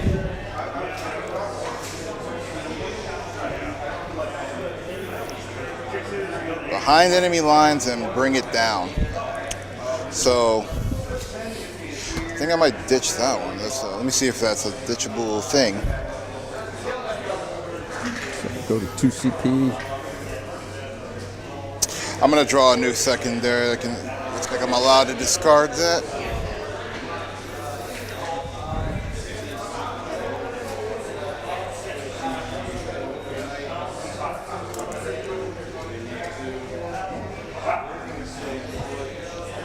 Yeah, behind enemy lines can redraw on turn 1 as well.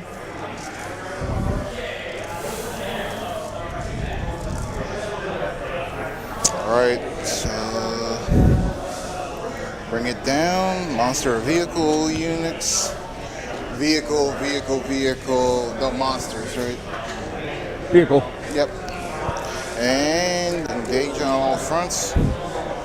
Did get redrawn. Into a much nicer secondary for turn 1, for sure.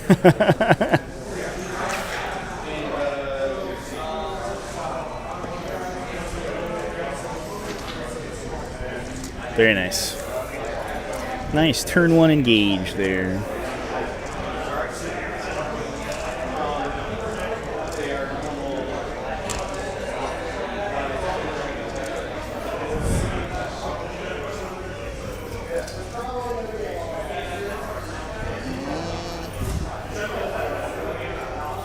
Oh, was Storm Hostile changed? I actually didn't catch that.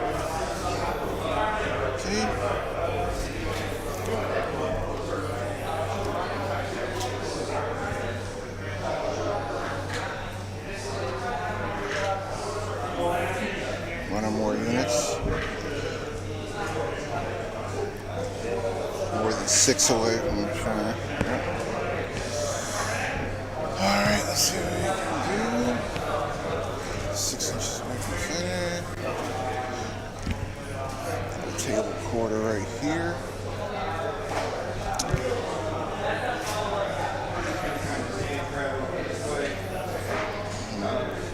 Don't know if I'll be able to get 12 inch, 10 inch here. Maybe with the advance. These are absolute massive Orks in the corner here, champ.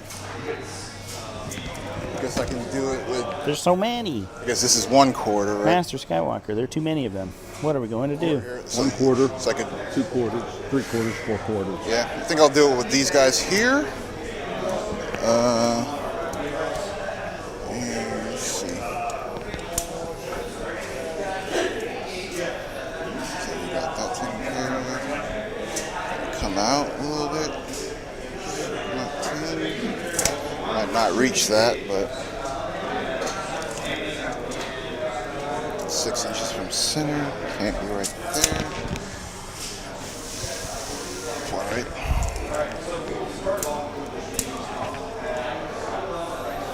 Advance this biker squad forward. All right. See?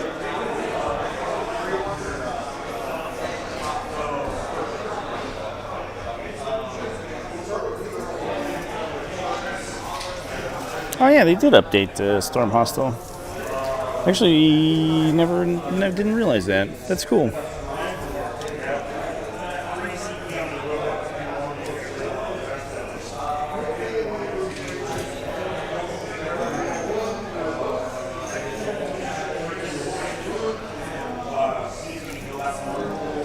Burn. All right.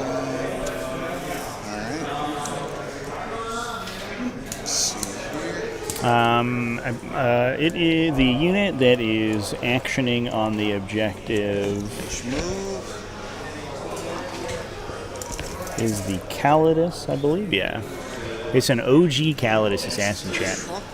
It's a little bit awkward to see in profile, but it's the ancient metal Custodes assassin. Pretty classic. I'm gonna try to advance the battle wagon. 14 inch.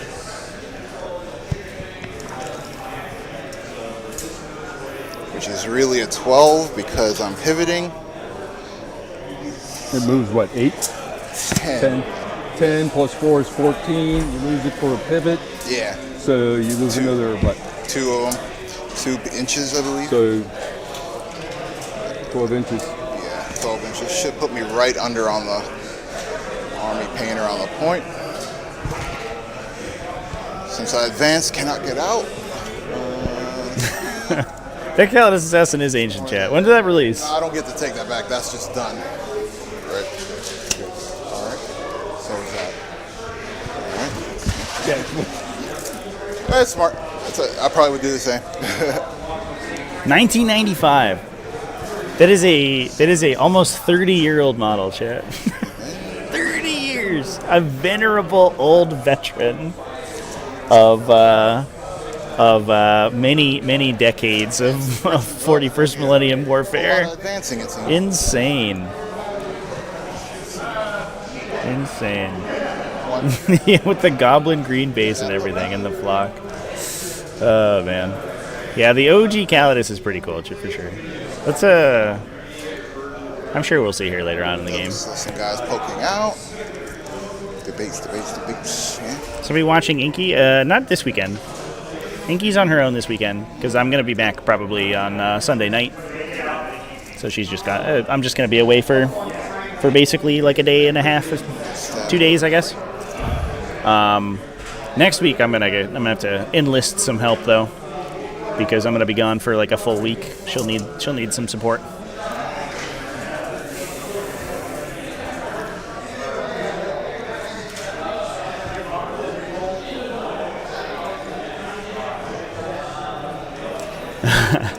I don't want to say how old I was in 1995 because it was. Let me tell you, Chan, it was not a lot of years. 1995. I doubt that I could walk.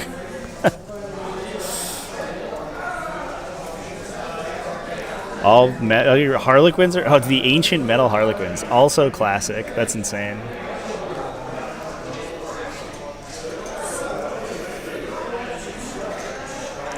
Can you advance and disembark from a truck? I don't believe so. You need to have the the special assault transport rule. My home as well, right? Or my home zone. I guess I could do it with. I'll do it with the Gretchen squad here too. Why not? And let's see.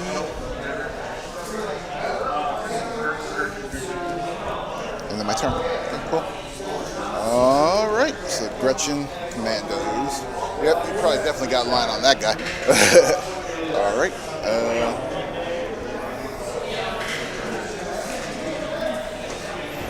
1998 was your first paint job. All right. Who remembers their first miniature ever? What a classic memory. Mine was a Blood Angel Space Marine. I didn't know at the time, but I actually painted it in Death Company colors. I just thought red and black was cool looking. Yeah, trucks just heal themselves like rhinos do. They don't have any special advance and disembarkation abilities.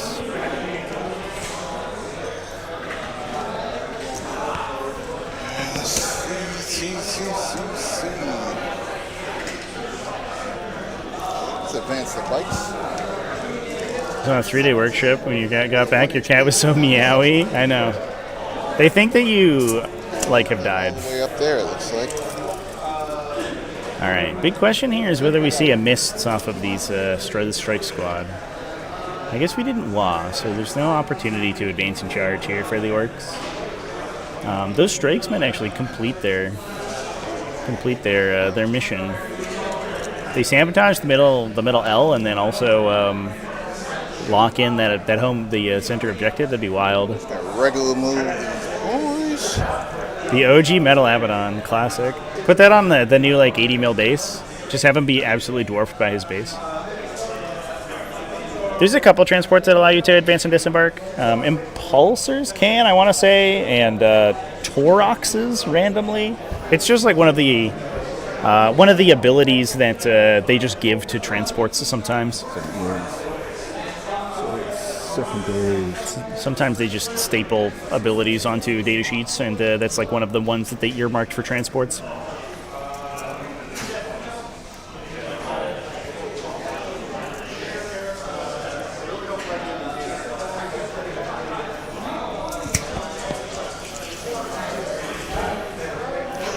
Advance the beast boss truck. 5.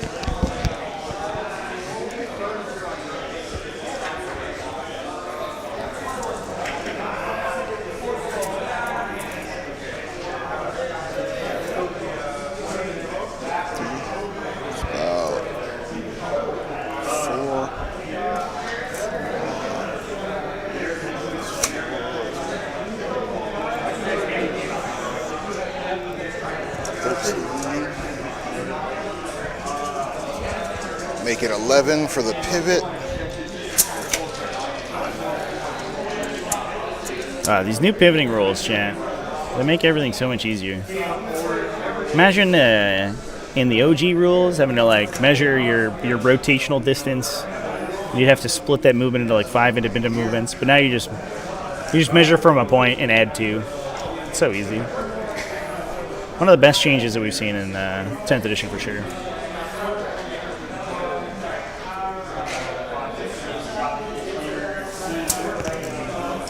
That's burned.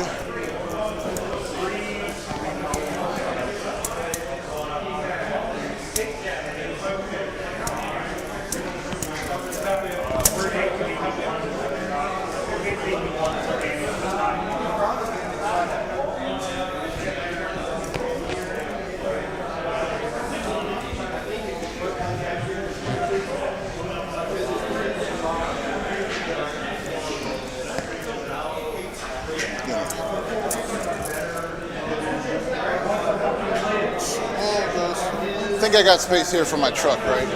Is it wide enough? It's greater than 4? Yeah, let me see. I'm just gonna test. It's 3 inches across. Okay. Mine's exactly 3. It looks like. I mean, I know there's a wrecking ball though.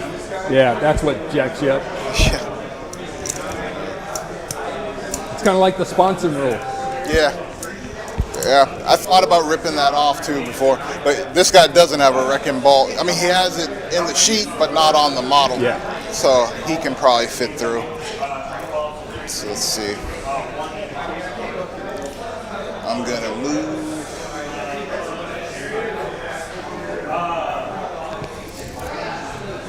Just have mouse after surfboard across the table facing the same direction the whole game. Yeah. Yeah. The rotational stuff especially for like round bases, for circular bases, what a mess. Then again, I guess it also depends where you put it, right? Yeah. So I mean, I guess like, would you mind if I assumed it was like right there? I guess. Put it in front. Cool. So now you know you're gonna rip that one off. Yeah. Just move it. Be like, yeah, it's in the back truck. Classic 40k modeling stuff, chat. Yeah, just like swing the crane over, make your model smaller so it can fit through spaces. What a mess. Let's just advance this truck instead. Advancing the second beast truck. 6 on the advance, so 12 plus 6 is 18 minus 2 for the pivot. Down to 16.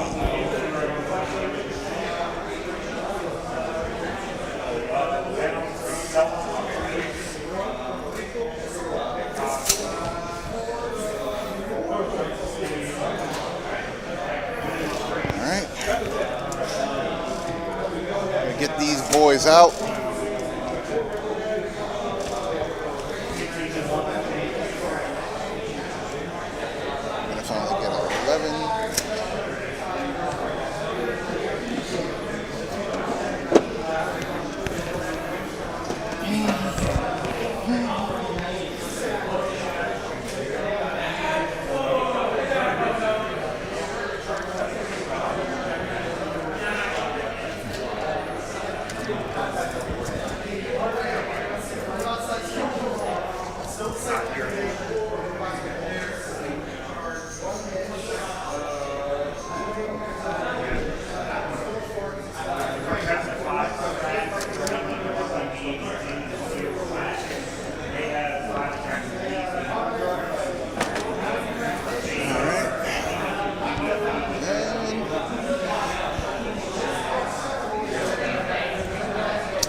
I'm going to advance this truck through. Oh, actually, before that, these boys got out. I'm popping these guys in. All right.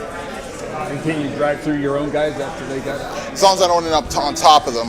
I'm probably going to have to see if this advance roll, I get 2 on the pivot, so it's a 12-inch move plus -2 for 10. And then let's see what the advance gives me. So the flash gets are, I mean, they're within like 7 inches. They got a 6-inch move. I can get in. All right. So there are there. Advance on the flash gets truck.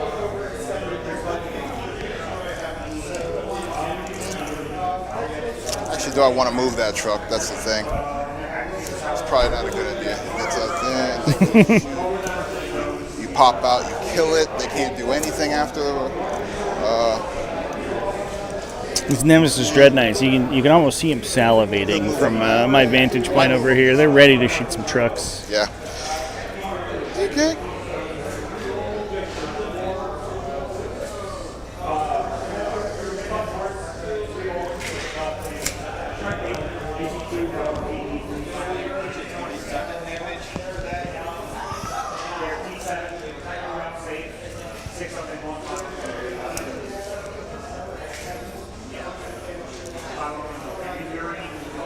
So I'm going to explain why the less lethal edition becomes such a big line was completely forgotten. I think if you consider 10th edition to be less lethal than 9th, you probably are forgetting what 9th edition was like.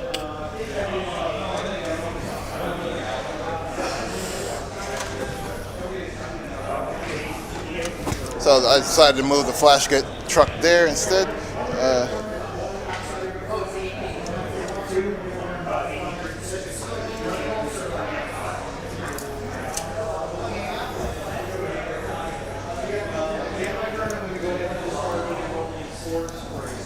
I would say, I don't know. It might be a controversial take, chat, but I think 10th edition has swung too hard on the non-lethality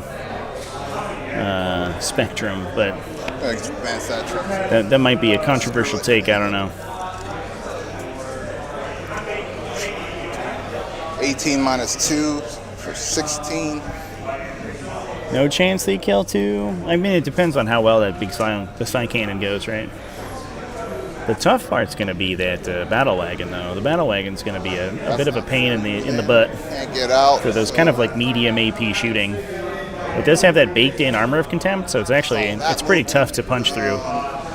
Knobs probably stay put, and I think I will do Snickrot's uppy downy to try to get a in table core. I gotta get past this line, right?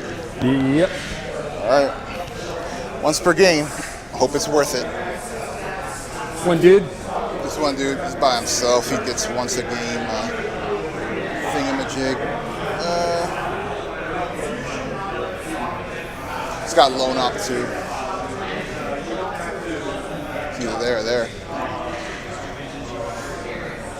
Casual level was okay. Yeah, I didn't play too much casually. All right, so I'll do. But it was if you were in line of sight, you just vaporized in 9th edition most of the time. I think he is.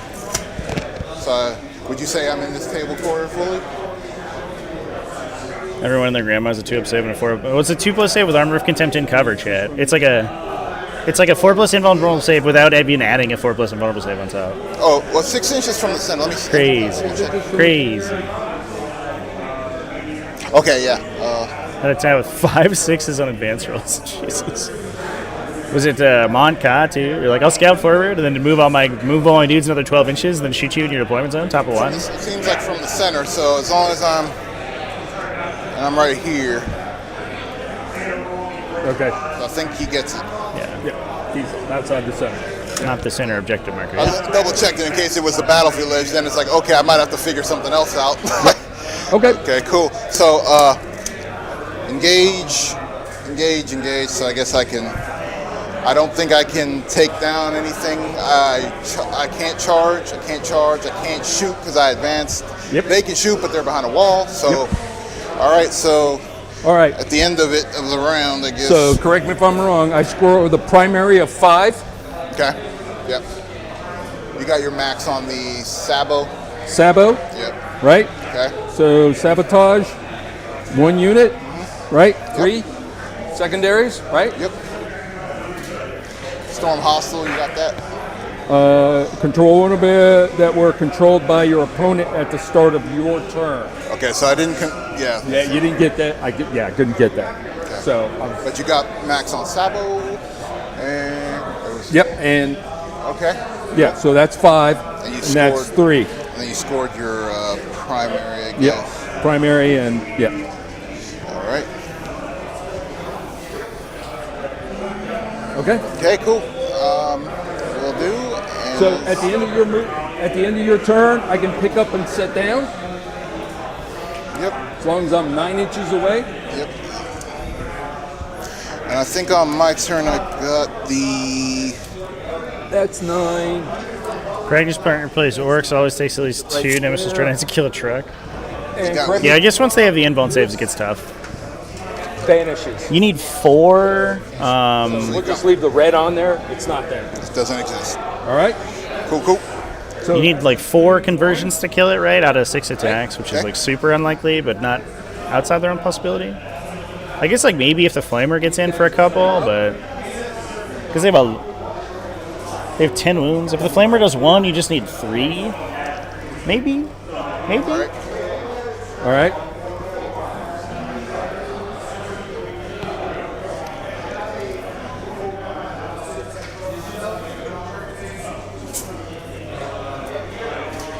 He's coming up and down over here. It's greater than 9 from him, but now I believe I have line of sight to your boy. The lasers, chance. I love to see it. He's got line of sight. I love a good laser.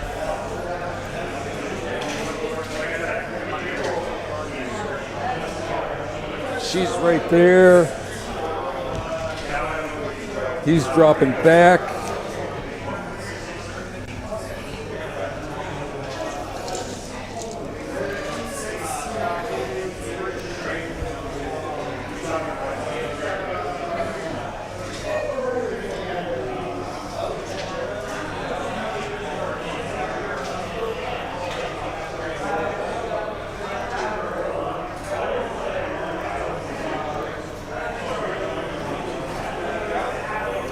I guess I'm on there. I controlled that one. Sorry, at the end of the round.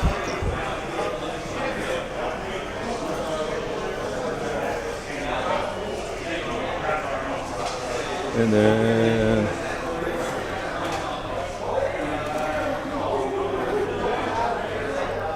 15 inches. Oh, Scorched Earth is from second round onward. It looks like so. Neither of us scored it there. I believe. Scorched Earth?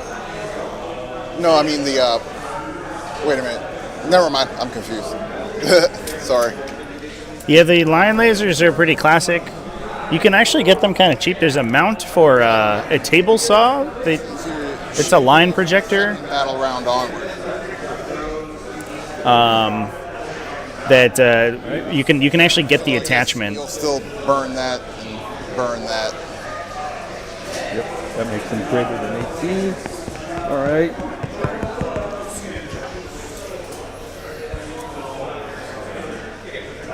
Eight to 6. And then he'll go his 4. Basically, he just went pivoted. Yep. Because he can. Yeah, it looks like they caught the action thing, Chad. Right on. That's good. Yeah, so we might have to. You were going to plan on scorching this round, right? Because it's here from the second onward, so this round you're going to scorch here and there. Yep. All right. I'll just count it as done this round. I can't be within 9, so he went up and down. I gotta wait, so I'm gonna shove these guys back here as well to block that out. Block that out. Yep. All right. Go to 3. And, oh yeah, my command points are going to be containment and no prisoner. Containment, no prisoners, all right.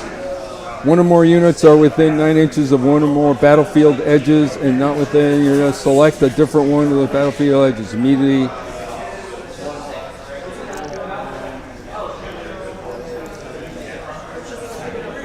Wholly within 9 inches within the battlefield edge. Yeah, I'll keep containment. Each time enemy. I guess we discarded Storm. All right. Not really sure that was. So let me see. I will put these guys over here instead of over there. All right. There. He's toe touching. Okay, toe tapping the. Yeah, because I can't.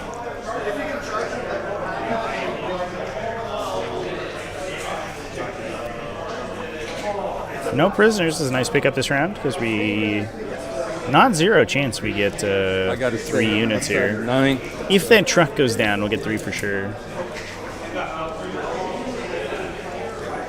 Yeah, they can't. They're right back up. Okay. Yeah, the classic one for War Machine players always had Broken Egg Games made a line drawing laser like that. That was the old classic. But there's a bunch of different places that sell them now, or you can get them. I remember. All right. I think they're since defunct, but my local community had a Harbor Freight nearby that would sell the little ones for $5. You could buy them for $5, which was crazy. And those were the saw attachments, which was pretty cool. They also had a little stand they went on, which was nice. Heavy incinerator and the side cannon. All right. Heavy incinerator. He's stealth.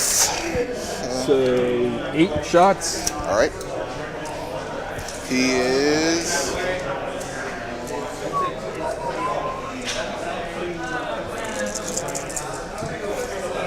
Heavy incinerator, strength 6.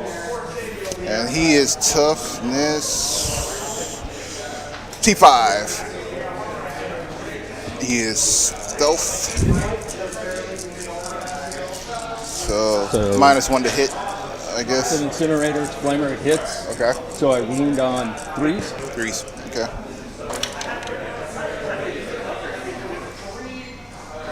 2, 4, 6 wounds, -1.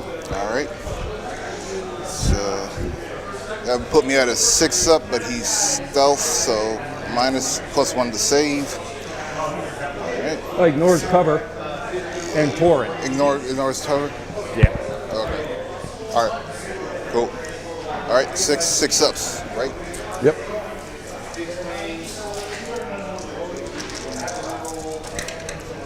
All right, 1 save, 1, 2, 3, 4 damage. Wait, was that 4? 6 wounds? All right, 2 saves, 4 go through. What's the damage? 4 goes through. How many you got left? So that's 1 damage per? 1 per. Okay, so he goes from 6 to 2.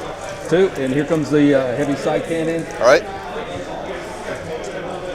Hits on 3s.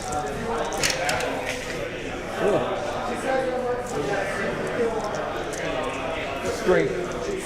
Toughness 5. Heavy side cannon, strength 10. Okay, so 2s. 2s. All 3 hit? No, I'm gonna do. 2 hit. I'm gonna re-roll that.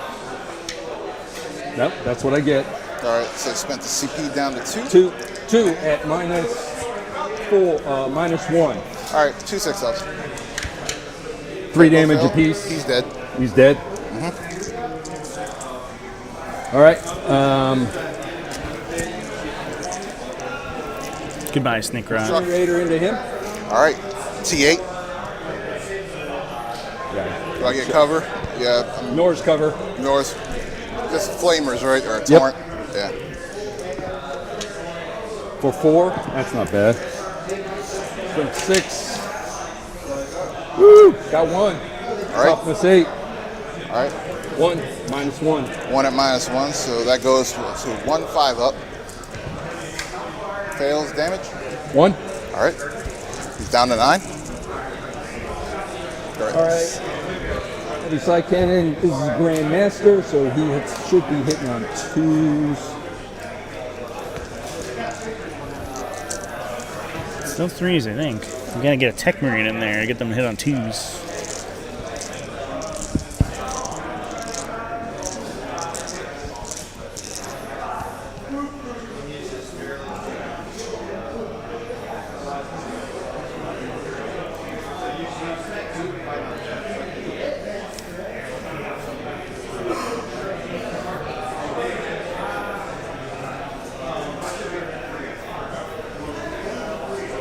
Oh, still hits on 3s. Those are old weapon profiles, by the way, chat. They did get improved a little bit. +1 weapon skill and AP and recover on the side cannon. That's the updates from back in January, I think. 10 toughness, 8 3s, so 2. That was a funny update because it seems like they realized that -1. All right, so 2 5 up. In order to sorry, heavy side cannon -2. -2, so it's 6 up. So 1 saves, 1 goes. in order to make a big weapon like that good, you had to be at least AP2, ignore cover. They haven't really carried that over anywhere else, but everyone's in cover with high saves all the time now, so that's what you need for those weapons to be worthwhile whatsoever. Okay. All right. So do they have any ignores cover or anything like that? Yeah, I'm checking right now.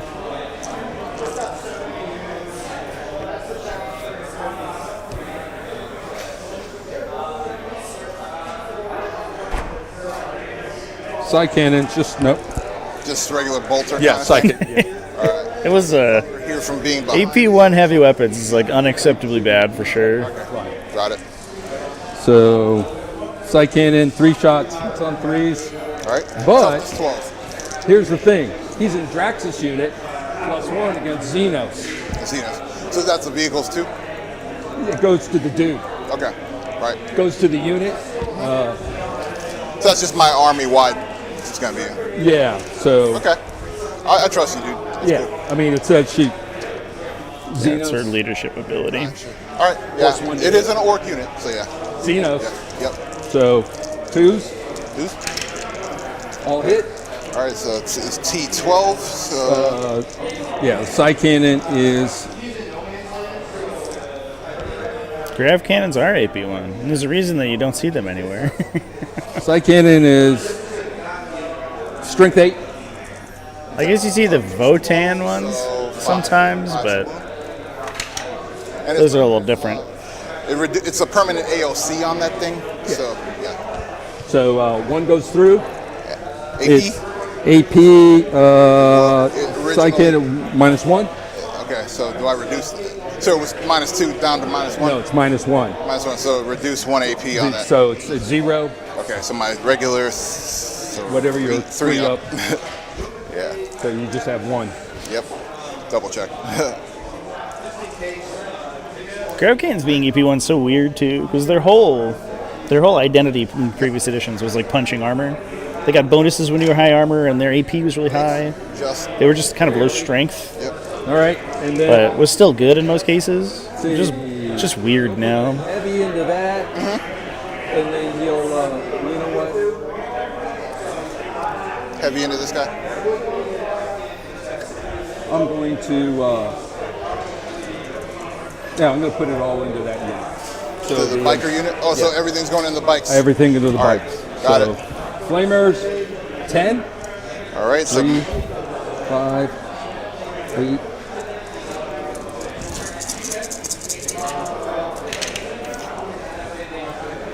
Let's see, strength 6, toughness 5, right? Toughness 6 on the bike. So for a 4. mount. Yep.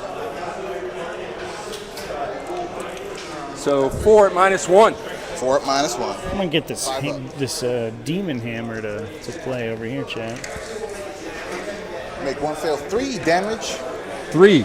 All right. So 3 per, right? Or just 3 attack. Oh, okay, 3 damage. All right. So 1 knob is dead, or 1 biker is dead. 1 bike should go down. All right. And then I got Nemesis Dread Knight again.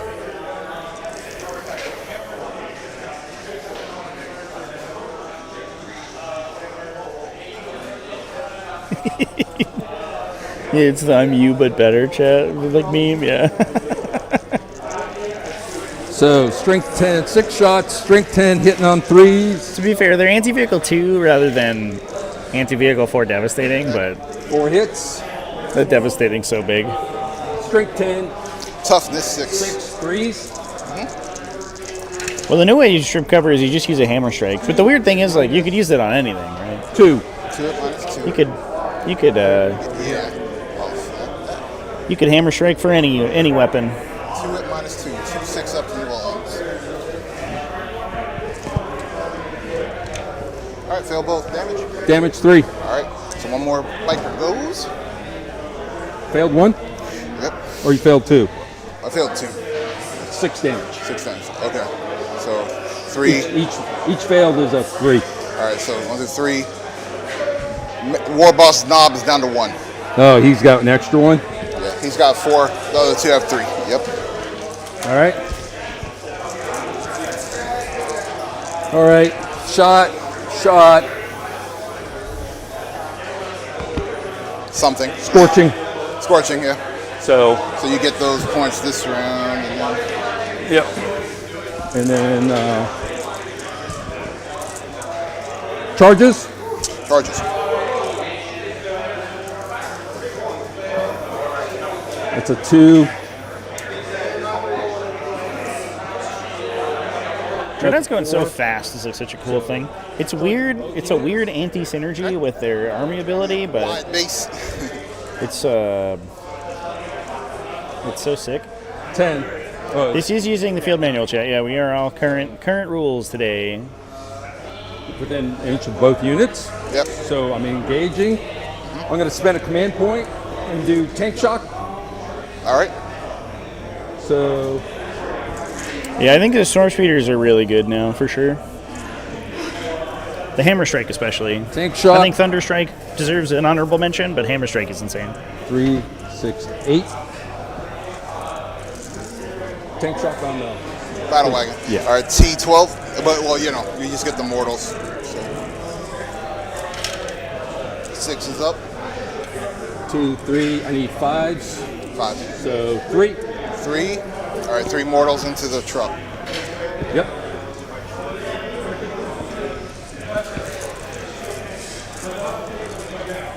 Death Fox, thanks for hanging out, man. Yeah, come back in. We're live. We got 3 games in today, and we got 2 tomorrow as well. All right. Melee.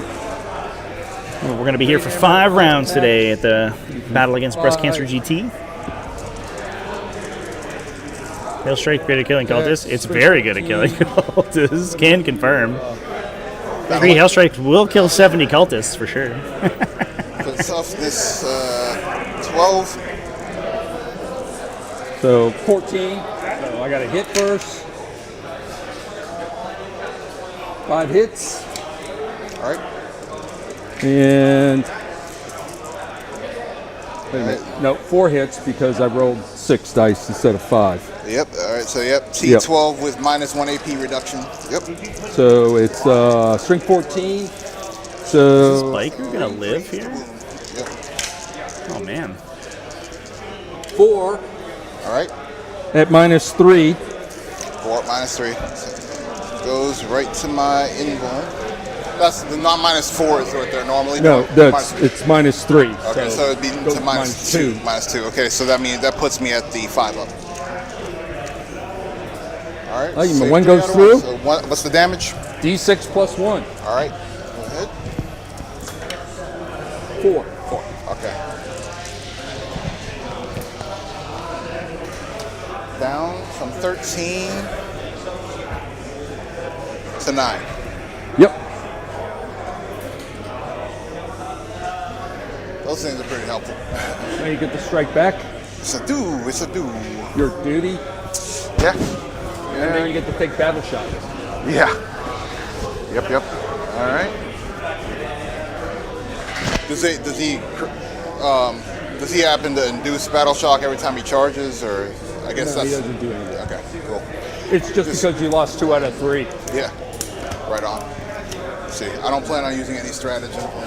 Yeah, no, I wouldn't waste it. Yeah, I'm not gonna. So. We just saw a Snickrot uppy downy to score engage and then get blown up. I think that is unfortunately the only so I'm gonna the only kill that we got this round for no prisoners. Yeah, it should be. Sort of expected the biker squad to get killed, but not today. Into your what's it called again? Dread Knight. Dread Knight. 3 attacks hitting on 4s. All right, 2 go through. 2 go through. All right, toughness? Toughness should be 8. Toughness 8. T8. Okay, so I'm strength 9, so 3's on. 3's. All right, 1 goes through at AP -2, 2 damage. It's also worth mentioning, chat, that we are on Search and Destroy today. So the 2 opposite table corners, bottom left and top right, are the players' deployment zones. So Orks actually sort of absorbed the bottom corner with their movement. 11. All right, so now the good old battle wagon. Battle wagon should have 3 attacks, hitting on 6s. Yep. So they have the Death Roller. Yeah, he's actually Battle Wagon's probably pretty good. Claw hits on 3s, and the Wrecking Ball hits on 4s. So it's like it's more reliable than it's shooting. I can tell you that. All right, so let's go ahead and. Can you get to use all of them or just one? All the profiles. Okay. Not in the shooting ones as well. So the Grabbing Claw and the Wrecking Ball are extra attacks. Okay. And then they're the same strength and AP? Yep. Okay. That's correct. And shooting, you get to use all your shooting. Yep. So. Okay. All right. Yep. So. Death Roller, 6 attacks, hitting on 3s. Not bad. Yeah, low toughness on this Dread Knight actually could put it in a little danger here. Toughness was 14? What was it? Toughness 8. Toughness 8 on that guy. To my strength of 9, so 3's. 3's. 2? 2 at -1 damage to. So 2 3-ups. Yep. All right. How many damage? 2 damage per, so 4. So 4. Got it. Okay, now the Grabbing Claw. Let's see what we get here. 2 on 3s.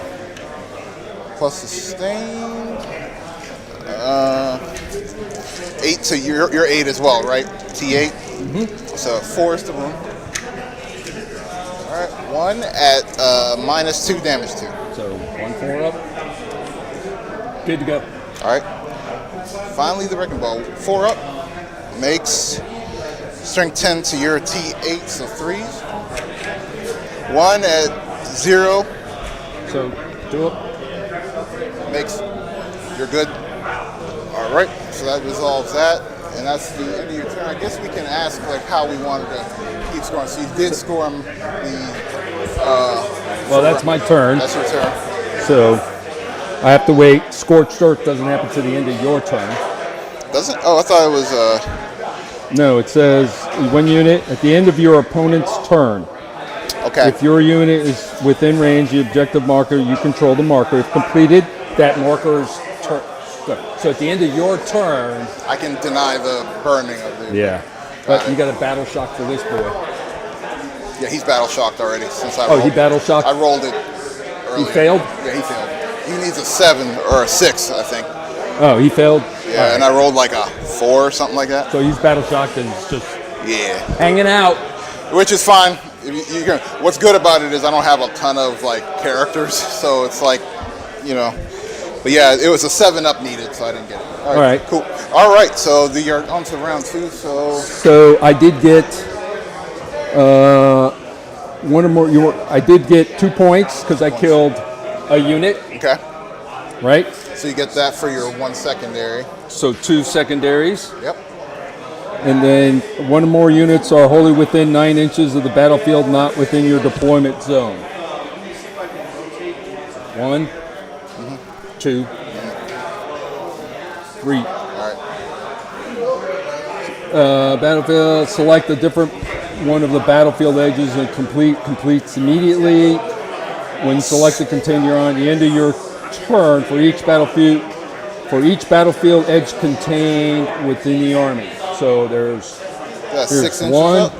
2. Did it say 6 or 9 inches? 9. 9 inches, yeah. So you make it here. I'm pretty sure you make it there.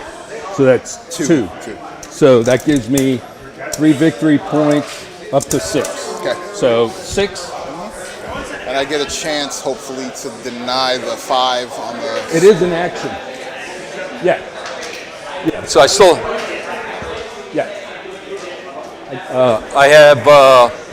Oh, you shot. shot. You can't do it. So is that unit? Check her if she was within 9 inches. Oh, I don't believe so. Maybe just. Kind of short. You tell me. Let me see here. You call it. You can see it. No. No. All right. So I definitely got 1. So 3 points. Yep. Right. I mean, yep. 1. She was burning, or did she? She was burning. Okay, Yeah. got it. That's why she didn't move. Right on. All right. So, and then this one's burnt now. I guess, do I have a chance to take it back at the end of this round? Yeah, because I sabotaged it first, so you got a chance to roll something on there and try to take away the objective. and try to save the burning because that one's gone now. Right on. Yeah, this one. And I don't think I can make this one. Yeah, you ain't gonna make that one. You could make that one with that truck. Possibly. Possibly. It's a 10-inch move. If I advance, if I advance the guys, they can't get out. But if we put your unit is on there. You're at how many OC you guys got? You guys got OC. The truck's only OC 3, I think. But let me see. OC 2 on the truck. I can't get out, but let's see if I did a regular move, 8 inches. That might be a little tougher. That guy's battle shocked, so he can't do it. Nance is the only. Yeah, I still control.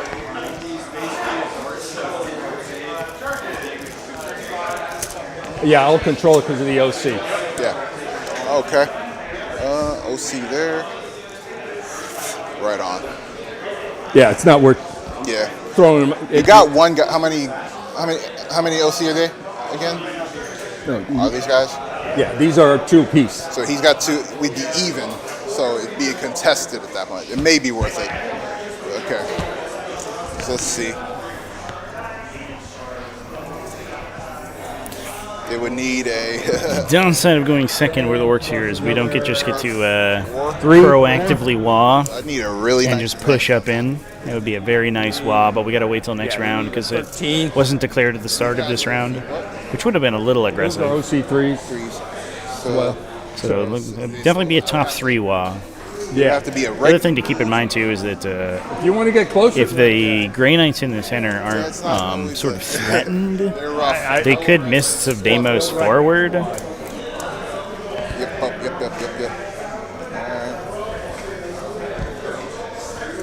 I still have to decide a few things. Let's see if I get a Gretchen roll for my CP. Nope. Alright. Just to get additional units, just additional models on the objective for more OC, and that would potentially, I guess they would break their action, so that doesn't make a difference. Just kidding. I don't know what I'm talking about. They could maintain control of the objective for scoring it.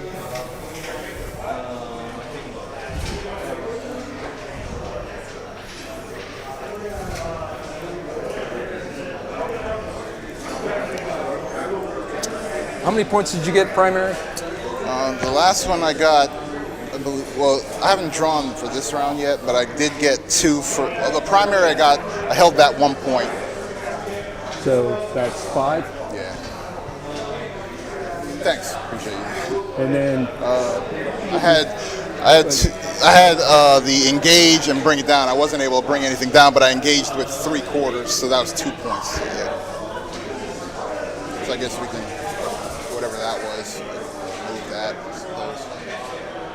I added it as a secondary. So doesn't matter. It's all going to be. Yeah. All right. Cool. Do I? So what's your uppy downy stuff? You can pick them up right before I charge them, or what's the end of your movement? End of my movement. Okay. So. Or end of your turn. How many units can you do it with? 3. So and she does it automatically, and she can do it. So. All right. So chasing you around the battlefield is not always a smart. Not your thing. Yeah. Okay. Cool. We play the objective game then. I play the objective game, deny you primary and secondaries. Yep. You got some nasty stuff. And you have nothing in deep strike or anything, right? Everything's out. Everything's out. So it's everything's uppy downy. Right. Okay. You can technically pick up every one of these things. Yes, I can. Yeah, that's funny. He's in combat, so I can't. Right. Because he's engaged. Right. That's true. So if you fall back, Yeah. He's free to. Yeah. See ya. Bye-bye. Yeah. They run about, what, 7, 8? Yeah, that's a hell of a charge. That's a hell of a charge. It's a hell of an advance. Like, I can add 2 to it, to the advance and the charge, but that would only put me at... It would... Yeah, it's a 5-6 inches plus 2. You still in that. Yeah, you still need like a 9-10. Yeah. 6. I would get 2 extra, but yeah, still need a long one. Let's see what we do. Truck boy, let's see what he's capable of. He's got 2-inch pivot, 10, so that goes down to 8. 8 would put me like right around there. And then if I advanced it, I'd need... Just to clarify the score, I want to make sure you guys are kind of right. You do score your home objective? Yeah. So you each would score 10 this round. Okay.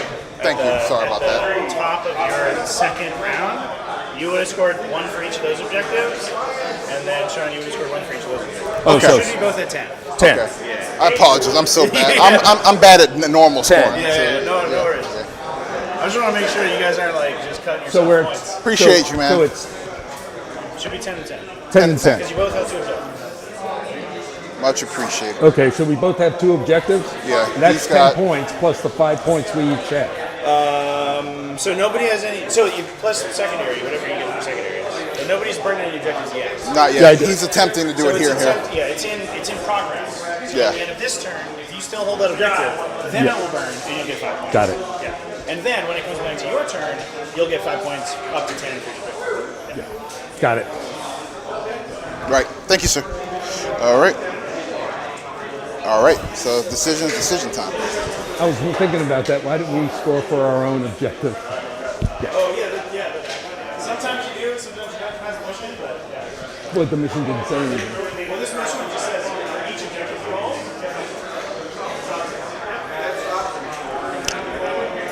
All right. Pop out. And then he's down to 9. All right. Yeah. All right. Wall turn. What do we do? Getting the scores worked out here, chat. where I We're struggle. figuring it out. We're getting it going. We're getting it done. You whiff it, but at the same time, with an armor like this, you could easily whiff it. So it's like... I got uppy downies. Yeah, so it's not really... It's I guess, entirely dependent on if you think you can make charges, but then that kind of throws the army rule. So, let's see what we draw for secondaries then.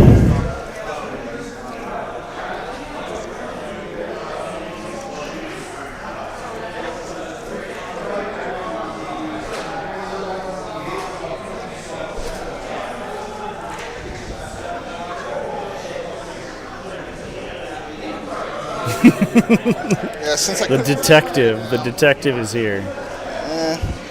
Maybe I'll discard it in the command phase. I'm keeping Bring It Down. There's a Dread Knight right there. We could. End of the turn. That's so close.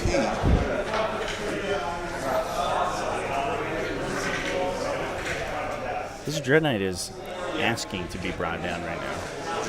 He's like, please, sir. Well, maybe I'll keep it. I might keep Bring It Down. I'll see what I can do about that vehicle. Please, sir. And then I'll select one other. Please bring me down. Area denial, so I'd have to deny that center to you. Really being pulled in the middle here. Within 3. Well, it's scored at the end of my turn. I don't think. You're not within 3, but you are within 6. So. I would still get the 2 for area denial if at the end of my turn. The question is, do I have anything that can get up on them? Let's see. Not really here. Nothing that flies, nothing that's particularly speedy. Okay.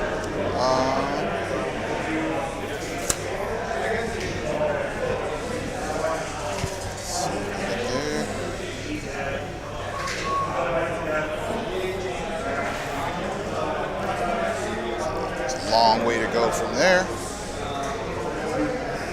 All right.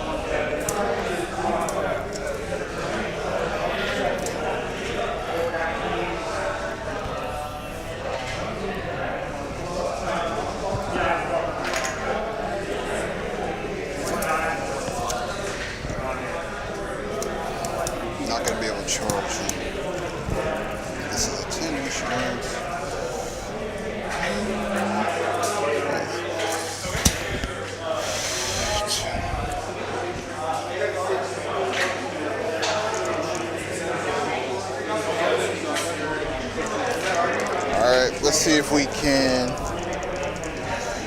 instant death. That's the only one I got. He may be able to scorch here, so. Alright, let's see here. I'm going to advance roll. Alright, so I'm going to go ahead and call the wall this round. +1 to, attack and strength, and charge and advance. Alright.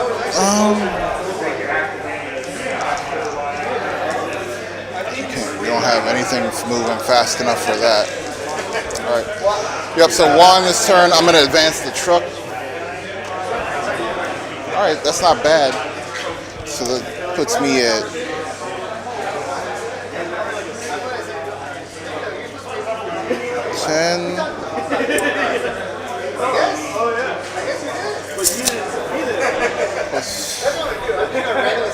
plus 9.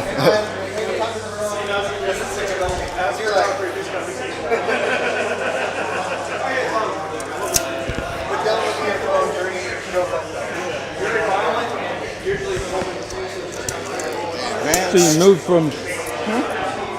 What's that? I thought you said you only moved 9. Oh, 10. I moved so 10 inches plus the... no, got it. That takes you there. Got it. Yeah.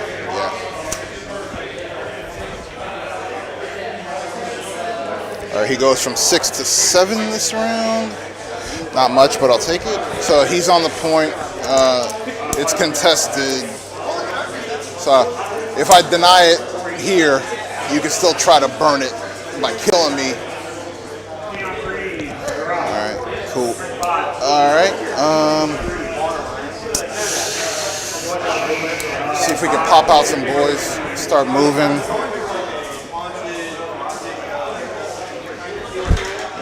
Let's go ahead and move.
Stay there. I'm going to move these commandos back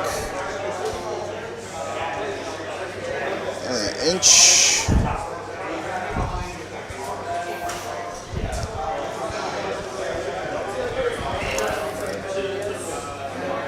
Okay.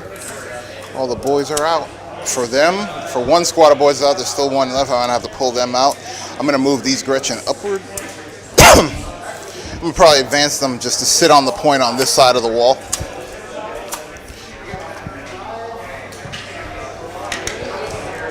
$11.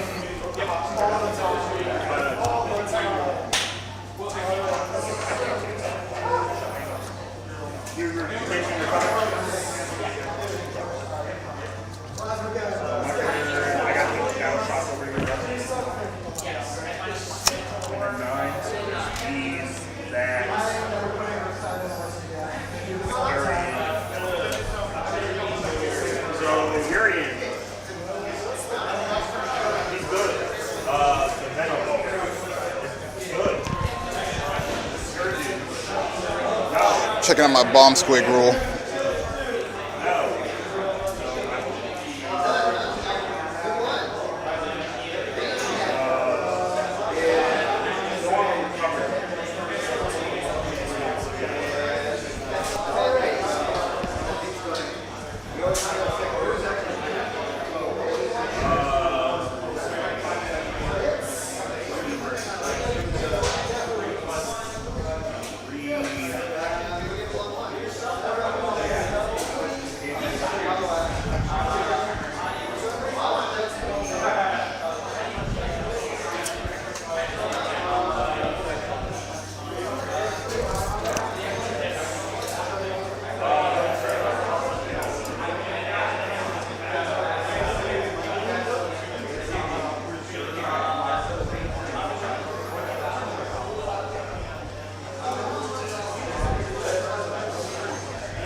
Alright, my commandos made a normal move,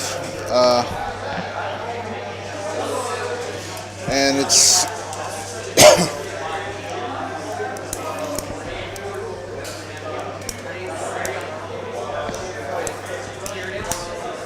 I feel ashamed asking this, but is a bomb squig doesn't require line of sight?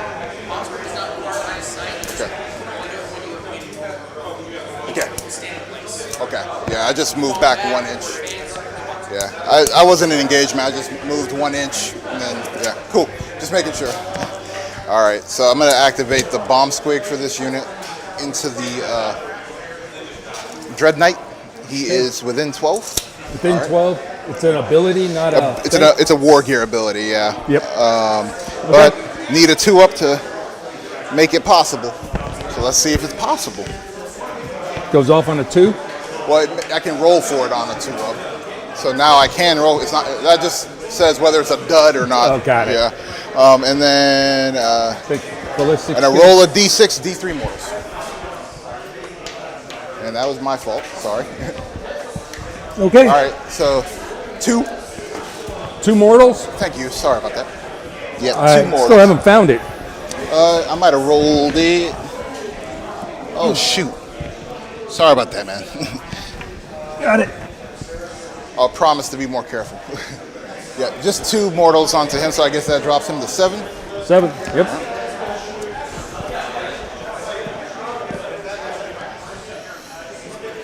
All right. And then I'll just,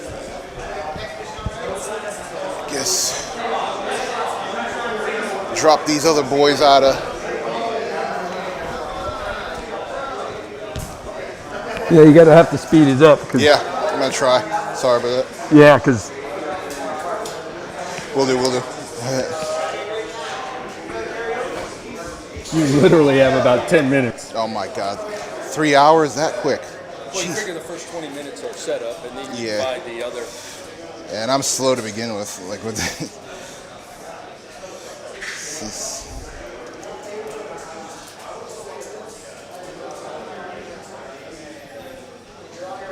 We still have. There's an hour left in the round. Staying engaged. Well, it's not just 10 minutes. We got time.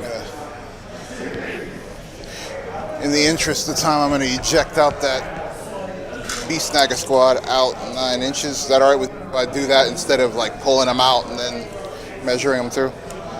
Yeah, they get out and go that way. Yeah. Yeah, they go right to there. So as long as I'm not on top of my units, then that's fine. So I can go up to like right there.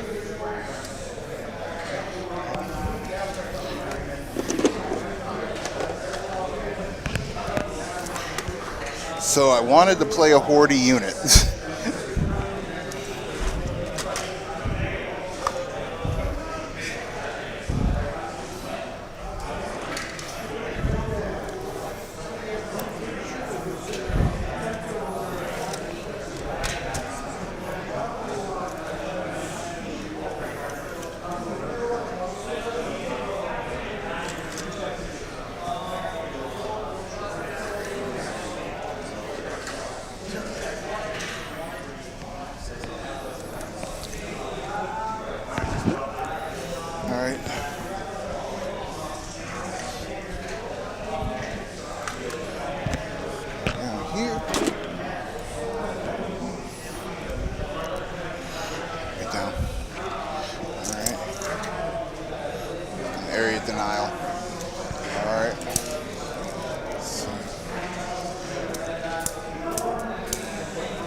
good. They're good. They're good. All right.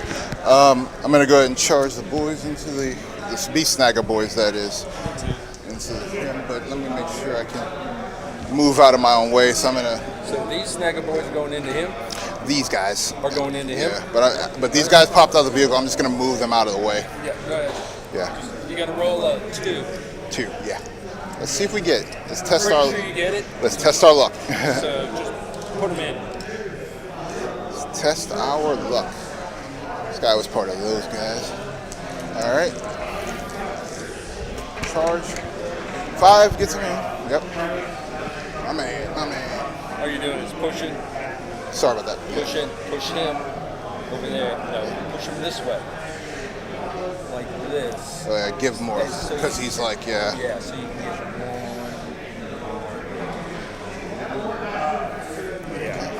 get one more dude in. Yeah, you gotta push him to here because it's not enough space. Yeah. And then these guys, 5 inches. Yeah, so you can push him to there. 2 guys are out. Yeah, so 2 guys are out. All right, so the knob's in. On the charge, the beast boss gets a dev wound. So beast boss. Do your regular snaggers because I'm pretty sure I can't survive 7 wounds from all that. Beast boss is pretty well kitted to knock these big boys down. 4+ anti-vehicle, devastating. So that guy's out, but he's back in. I think you run the chopper here. You roll 6 attacks. T8. My strength is 10. I'm going with the claw. I guess a claw could give you wounds on 3s, but. And 6s are devs. 2 6s? 1 6. Oh yeah, 2 6s, and then 3 wounds at AP -2 damage to it. AP -2? Yep. It just kills him, right? All right. So. Regular? Yeah, there were 2 and then 3 of the regular ones. 2 devs. Yeah. So I guess he doesn't have feel no pains or anything like or in wounds. So yeah, so you just do your saves on the 3. It is yeah. I got those. Yeah. Okay. You got those. All right. So it's just the 2 devs. So if you made those 3 saves, yeah, then it's just 2 dev wounds on the guy. So just 2. Yeah. Yep. Making a little bit of progress, and then now the beast snagger knob. 1. Oh, these were these guys? No. Yeah. There's a 1 knob, and then 9 -2, so 7. 7.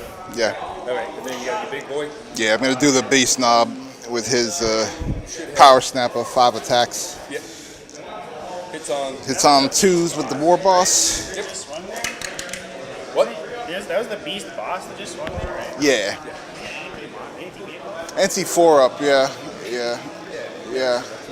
I think. Right.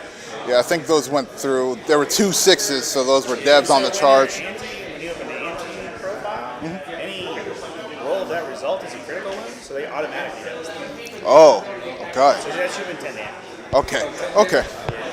I appreciate. Save you guys some time. I appreciate you, man.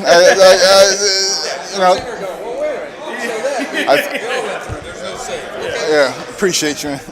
All right, so nothing there. I can't consolidate. Those guys are standing. I can't really move there. I could charge here, but I shouldn't have done that fight first. But I was like rushing in my head. Would you mind if I charged, or do you? Yeah, no. If you say no, it's fine. Yeah, no, because. All right, fine it. Yeah. All right, let's go to your return. All right. So I got. I think I'll be able to deny here. I can't do it here. And I killed 1 vehicle, I guess, for. So he's just going to do his 8 + 6. He had at least 14 wounds. These guys. 13. 13. Okay, so that's 2. Yeah, they got time. Might get tight towards the end here, champ, but they do have time to finish this game. We still got 70 minutes left in the round. And I get a baby 2 for area denial.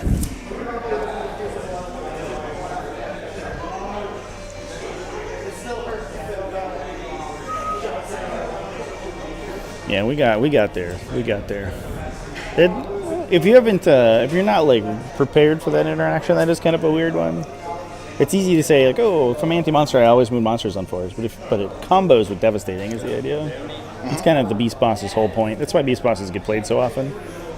Is their capacity to just yeet 6 anti-4+ devastating attacks into something is like pretty sick.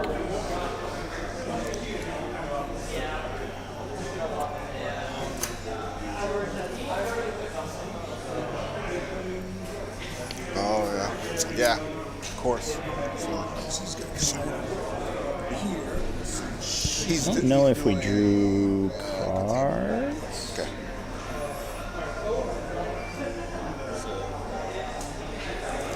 Triple Kill Rig and Warhorde can confirm it's very good.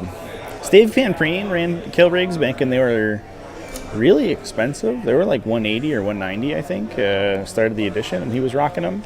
And he was like, these feel pretty okay. But now that they're like 30 points less expensive, I think that they're even more effective.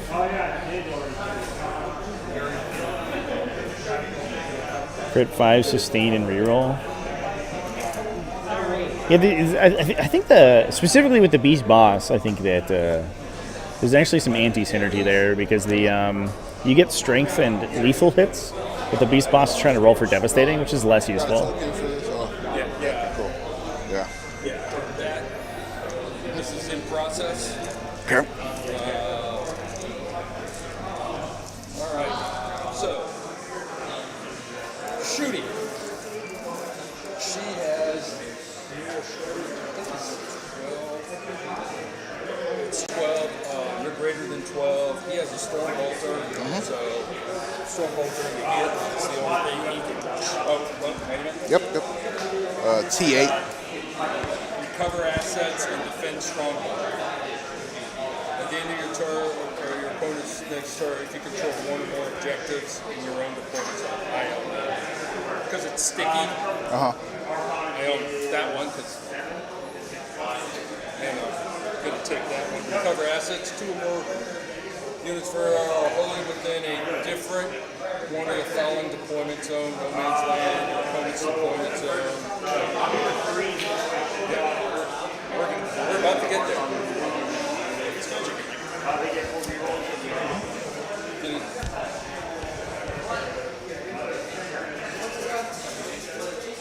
Oh, here we go. Yeah. You know what? I don't like this. We're at the start of 3 now? Yeah, I'm going to put these guys over here. I don't think they're going to make the charge. Okay.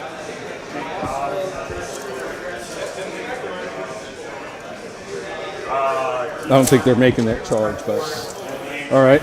So Shooty, he's got 2. He'll go 2 into here. Truck, all right. Nope. And then he gets a roundup. Yeah, Kill Rigs get lethal on a 6, but it's non-optional, I believe. So you could like randomly like mess with yourself. No, not. If you my command phase, not. If you accidentally roll a 6 and then give yourself lethals, which you're like not that excited about, it's good on the rest of the unit. To be fair, not that big of a deal. He's T8. But for the Beast Blast, especially, I'm gonna do. But honestly, it's not. It's like Incinerator. It's not a bad ability to have in any situation, really. Yeah, I'm just gonna do the Incinerator and the big gun into them. Okay. So the Incinerator, 6 shots. Strength 6, toughness 8. 8. Yep. So for these boys. Oh no, T5. T5. Yeah. So, all right. So 4. So you got 2 and -1. 2 up -1. All right. So that goes. So we're at the round of 3. So the wall is over with. So it's just. Yep. Yeah. So and then it's Torrent and ignores cover. So. Oh, wait a minute. What the hell am I doing? That was a 1 save. I need to redo that. Sorry. So 1, 2. It was 2, right? 2. I saved 1. All right. So 1 goes through. 1 takes a wound. Yeah. Side cannon. Yep. Oh wait, he gets a 6 up field. Okay, I'm sorry. All right. Doesn't make it. Go ahead. Side cannons. So what's their toughness? T5. T5. So side cannon was heavy side cannon is strength 10, so 2, so 5. So 5. AP. AP -2. Okay. I think. So they should have a I don't like think Free see your Eldar question. Yeah, they just gotta feel I don't think so. damage on those. It's just running around. damage on these is 3 flat. So 3 each, right? 3 each. All right, so I have to roll these in 3s for the field no pains. They probably go, but let's see. All right, so 6, 1 dead. Just keep rolling. That's 1. Yeah, Keep going. 1. 2 dead. 2 dead. Just pick those up and roll them again if you want. It's easier. 3 dead. 4 dead. 4 dead. 5 dead. Is that Oof. 5? Yep. 6, okay. All right. So let's see. 2, 4, 5. All right, storm bolters. Side cannon. Well, let's do the side cannon.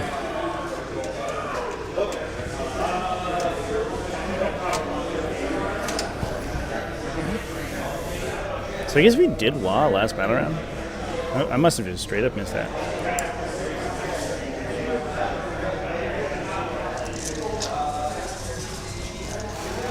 I believe so, chat. I believe that is the case. There, we're All right, relatively new. The side cannon, 3 shots. It's cool though. From this squad. Nice to see some folks who aren't as 2 hits. well rehearsed on the competitive scene. Nope. Getting some games in. Storm bolters. 1, 2, 3, 4. 4. 3s. Strength 4, need 6s. Strength 4. Okay. I got 1. 1 at 0. 1 at 0, so that's on my 4 up save. Yep. Makes it. All right. Another. Yeah, this round one's always cool too, right? Because it's like a total crapshoot who we're gonna get on stream. 2 hits. Obviously, y'all requested the matchup, or at least the Orks to see what some worked on stream. 4. But I don't know. It's cool to just get different people on. As we go towards the end of an event, we see the same factions and players more often, and the top 4, top 6, top 8, that kind of stuff. Those end cuts, but. Early on, lets people show off their army. We got some colorful orcs today on stream. Damage.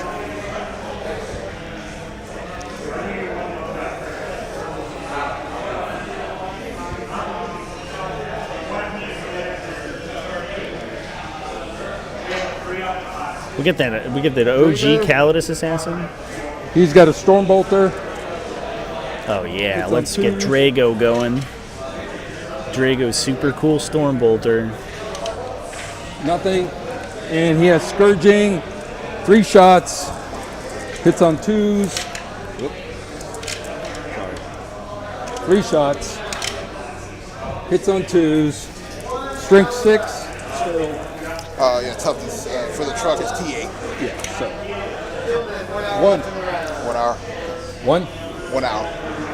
You got 1 at -2. All right, 1 6 up impulse. Does not make damage. 2 damage. All right. It's down to from 7 to 5. This incinerator going into that for 8. Okay. 2, 4, 6, 8.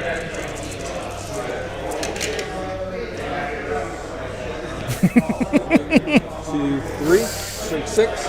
Yeah, the psychic weapon comparisons are so funny.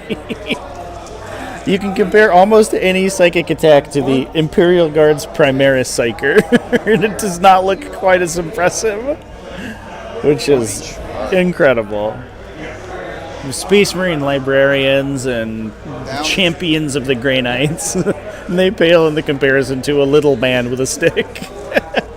Psych cannon. Yeah. D6 +3, 622 blast dev wounds, right? And then, like, of course, it's like always like.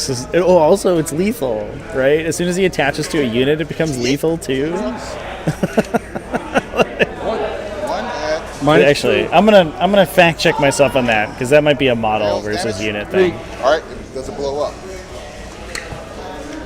No. All right, ready? For the sake of speed, I'm gonna just roll the 10 guys. Yeah, just roll the 10 guys. Any ones are dead. None. Lucky. All right. A model any regiment unit. Yeah, as soon as he attaches, he gets lethal hits as well. All right. It's like so strong. These guys are shooting. Toughness of these guys are 3, right? 4. These Orks right here. That's right. Yep. You might have to pardon me. I must have not deployed my guys properly because these guys were supposed to be in a 2, 3 truck. 4 Stormbolters. You're within 12.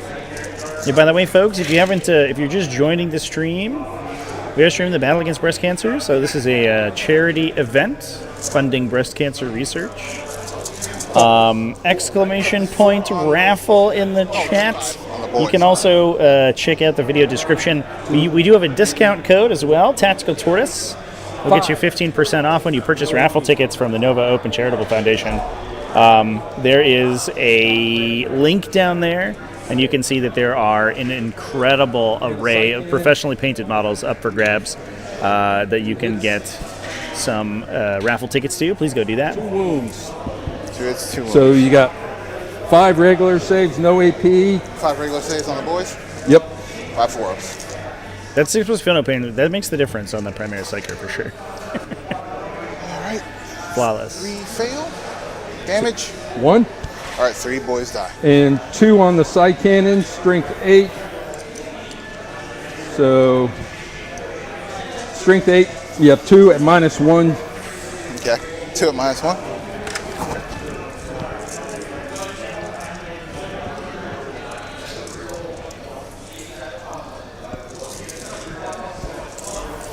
All right. 2 more at -1 in the same boys unit? Yep. All right. 6 ups? Yep. Both failed? 1 each? 2 each. 2 die. And then, so I can't shoot through that, but I can shoot all those guys. So, okay. So side cannon. Traxxas about to go ham over here too. Blam blam. She gets so crazy when she hits on 2s as well. Speaking from experience, that always makes me sad. So 1 wound. 1 wound on the boys? Yep. -1. 2 damage. 6 up. Fails. Damage. 2 damage. 1 dies. 1, 2, 3. There we go. 4 Stormbolters. Hits on 2s. They all hit.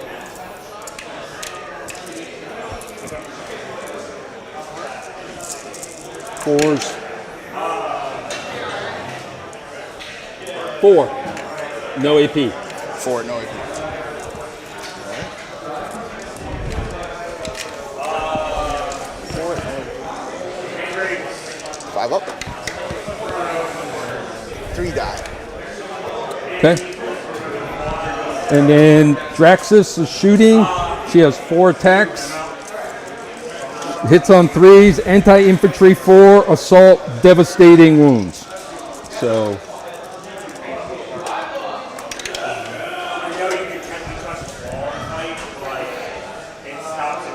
It's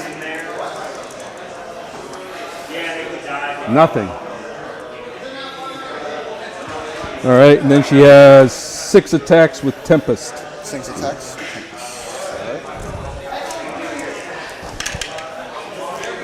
Same boy squad, right? Yeah. Sustain hits 2. Okay. I can't remember if I had a 6. So. And strength 6, so 3s. 3s. All right. 4 at my 0 AP. 4 at 0. All right. 4 at 0, 2 damage apiece. I only got the the knob and one boy left. He's at 2, one's at 3. So 5 ups. All right, one fails, and these are 2 each, right? Yep. All right, so the unit dies. So he dies. Oh, there was only one guy anyway. Yep. All right. Charges, since he came in, he gets +3 because he went up. He came down. It's like reserves. He gets +3 to his charge. Right. So the first charge. Mr. Drago. Drago's in. Easy game. 9 inches.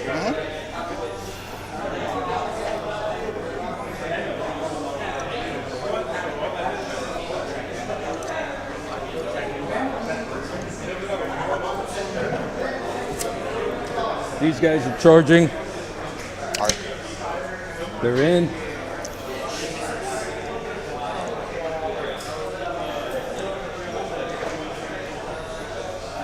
All right. And big boy's charging. Nope. So you didn't make it. Yeah, I can't melee through. So, and then for these guys, I would need. I need a 9. All right. Might as well give it a shot. Might as well. 4. Nope. Good CP. Yeah. So, all right.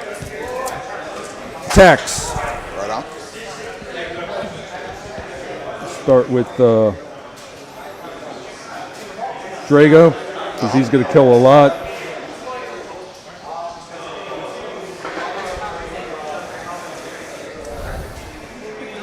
Six attacks.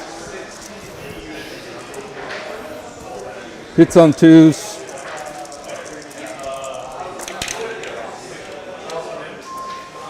And Titan Sword, so strength 8, toughness 5. So 3s. Oh.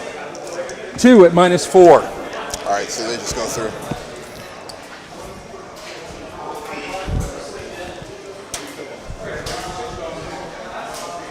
Two at -4. You just pick them up. Yeah. I got it. All right.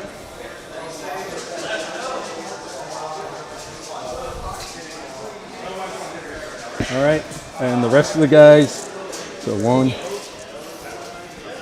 They're both the same, so it doesn't matter because Okay. I can. Oh yeah. Yeah. 1, 2, 3, 4.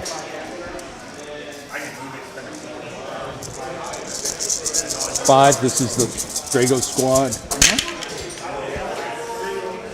And because they're Terminators and they came in, each time a model makes a charge move at the end of the melee, models equipped have the lethal hits ability.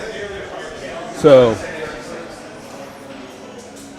A couple of reports from the Frontier chat. 4.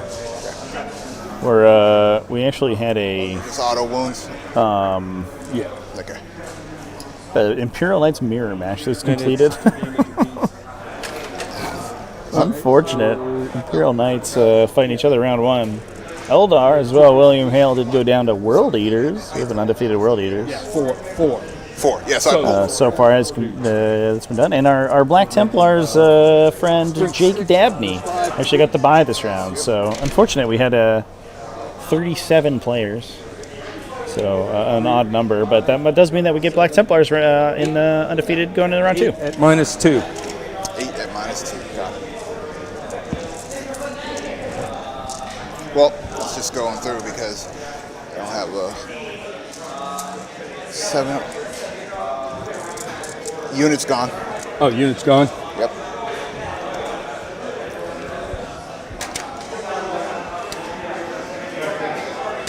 Make a 3-inch move closer to you.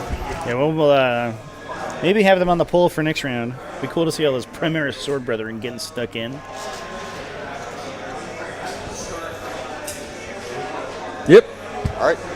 Cool. And it was kind of weird that like I don't know. If you couldn't charge, I got nothing. Their characters are really good, but I don't know if I totally understood the nerfs for sure. Battle shock. Does that unit lost half? Yeah, I guess I'll take it during my. Are you done with your turn or? Yeah, because I can't. Okay. I can't. I failed that charge, and I couldn't charge, and he failed that charge, so I can't actually get into it. Yep. So on my command phase, I guess we're starting up on round 4. Is that it? Yep. All right. So we tally up right now. I guess you. I own 1, 2, 3. Is that burned already? Or do I get a chance to get it back? No, it's burned now. Burned out. All right. So 2 burned. You get the 2 points for those. I get. So that's 5. 5. Yeah. And then I own more, right? So Canis Rex doing the Spider-Man meme. Right? Or 5 per. 5. I think it's 5 per. Let's see. Yeah, there were 2 Canis Rex. Up to 10. 2 Cani Rex. So one was triple armature. The other one was 5 armatures. Yeah, so one of them had way more armatures but less big knights. Yeah. And that was the one that won. So there you go. And then secondaries, defend stronghold. If you control 1 or more objectives in your deployment zone, I do, because it's still sticky. And each unit is wholly within a different quarter, no man's land, or your opponent's deployment zone. Completes at the opponent's next turn or at the end of battle round, whichever comes first. Okay? Okay. So right now I got one. Yeah. I got multiple units. Okay. So I do get 3 for this if you control 1 or more objectives in your own deployment. So 3 on secondaries. Okay. And that is end of the next round, but I don't know if Orks can contest that. Yeah, that's it for me. Okay. So cool. All right. So it's your turn. 47 minutes. Let's go. We'll see what he does. 20 minutes. So that's no longer an objective. Yeah. Anymore. He can uppy downy, so that's. So I'm just gonna have to come over here and burn one. Yeah. Right. I can either burn it this way or burn it that way. Yeah. Right on. All right. So let's see here.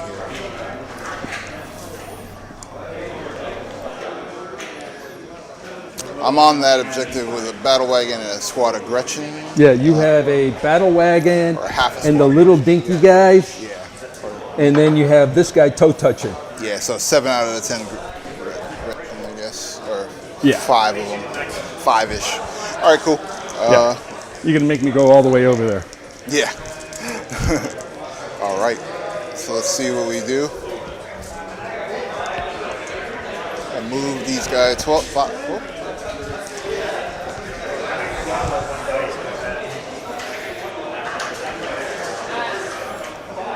The Custodes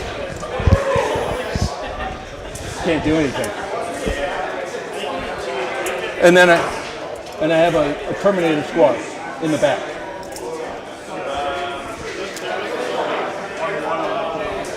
So you have to have, it's like you divide the table into the 2 deployment zones and the area. You have to have 2 sides. Okay. So everyone's in no man's land. Yeah. So I get this. So she did it because she's in no man's land.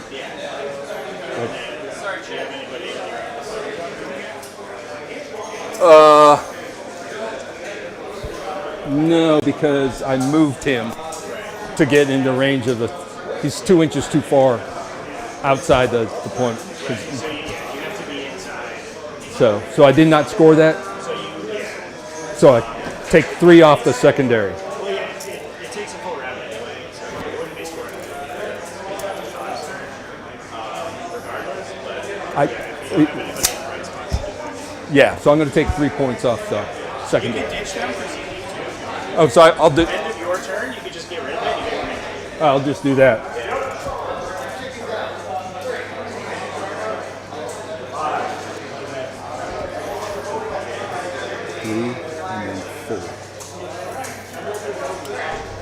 Alright. That's better. Yeah, because I got that. Super, yeah. Yeah, they have to take the turn off shooting too to do the action as well, which is like Well, that's good. Oh, my bad, Roscoe. Can I move this? Yeah. Sure, no problem. No problem. All right. I guess I'll draw my secondary.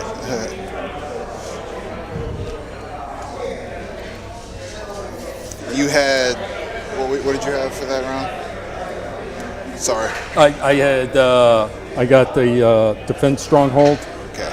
And then I got 10 full on primary. Okay. What was the other secondary? The other secondary I threw away because I had to have 2 units. So I had her, but he's about an inch too far this way because he's crossed over that line. So I don't score that. Right. That's what we were discussing because he's right on. And he shot his high cannon too.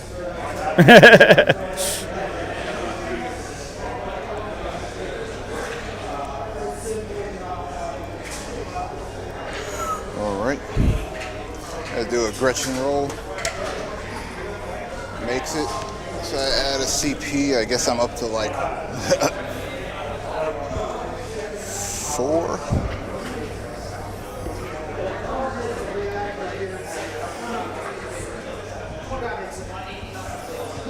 Okay.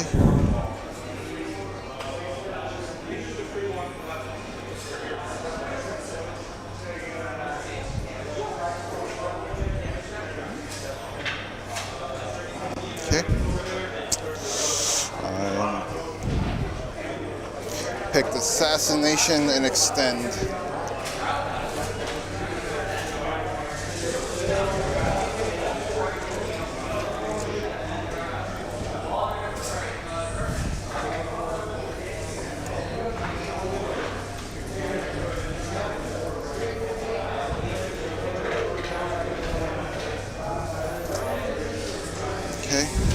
In Pure Nightmare Match, you just go all in on Canis Rex versus Canis Rex. Yeah. And then the first Canis Rex kills the second Canis Rex, and the second Canis Rex like cost reduces a fight on death and then kills the first Canis Rex. And then they both explode. That's the platonic ideal of that situation.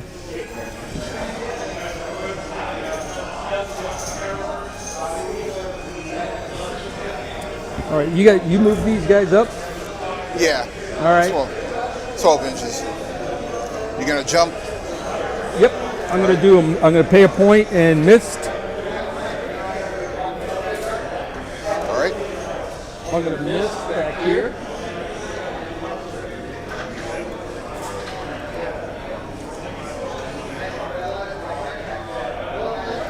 Protect that unit.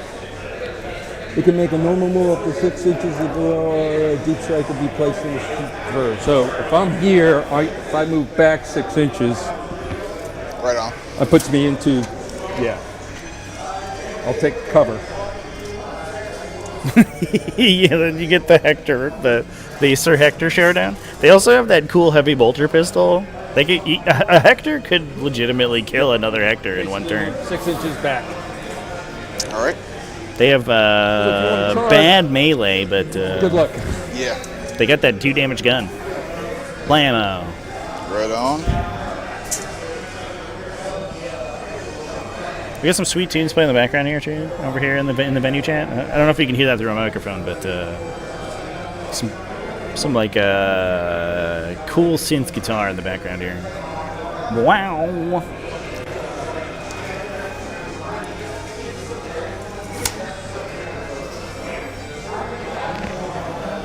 Ooh, Mech Boys. These are... That's not going to be good. See?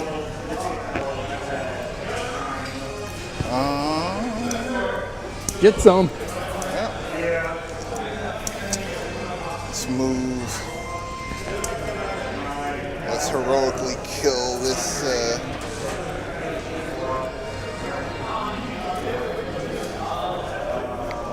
Those bagpipes, not quite. I'm sure that's a divisive topic, but I am glad that they aren't playing bagpipes currently inside the game store. That's so funny. It comes across as bagpipes. That's incredible. No, it was like electric guitar solo kind of thing. Little 80s vibe.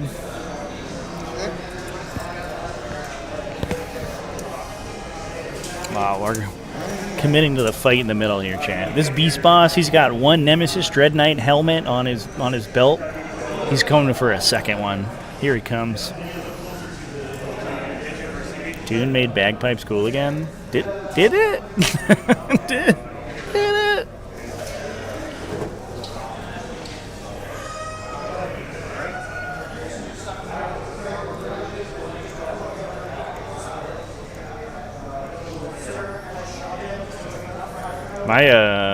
My family on my mother's side is like offensively Welsh, and I was exposed to a lot of bagpipe music in my youth. I think I might have might be bagpiped out for the time being.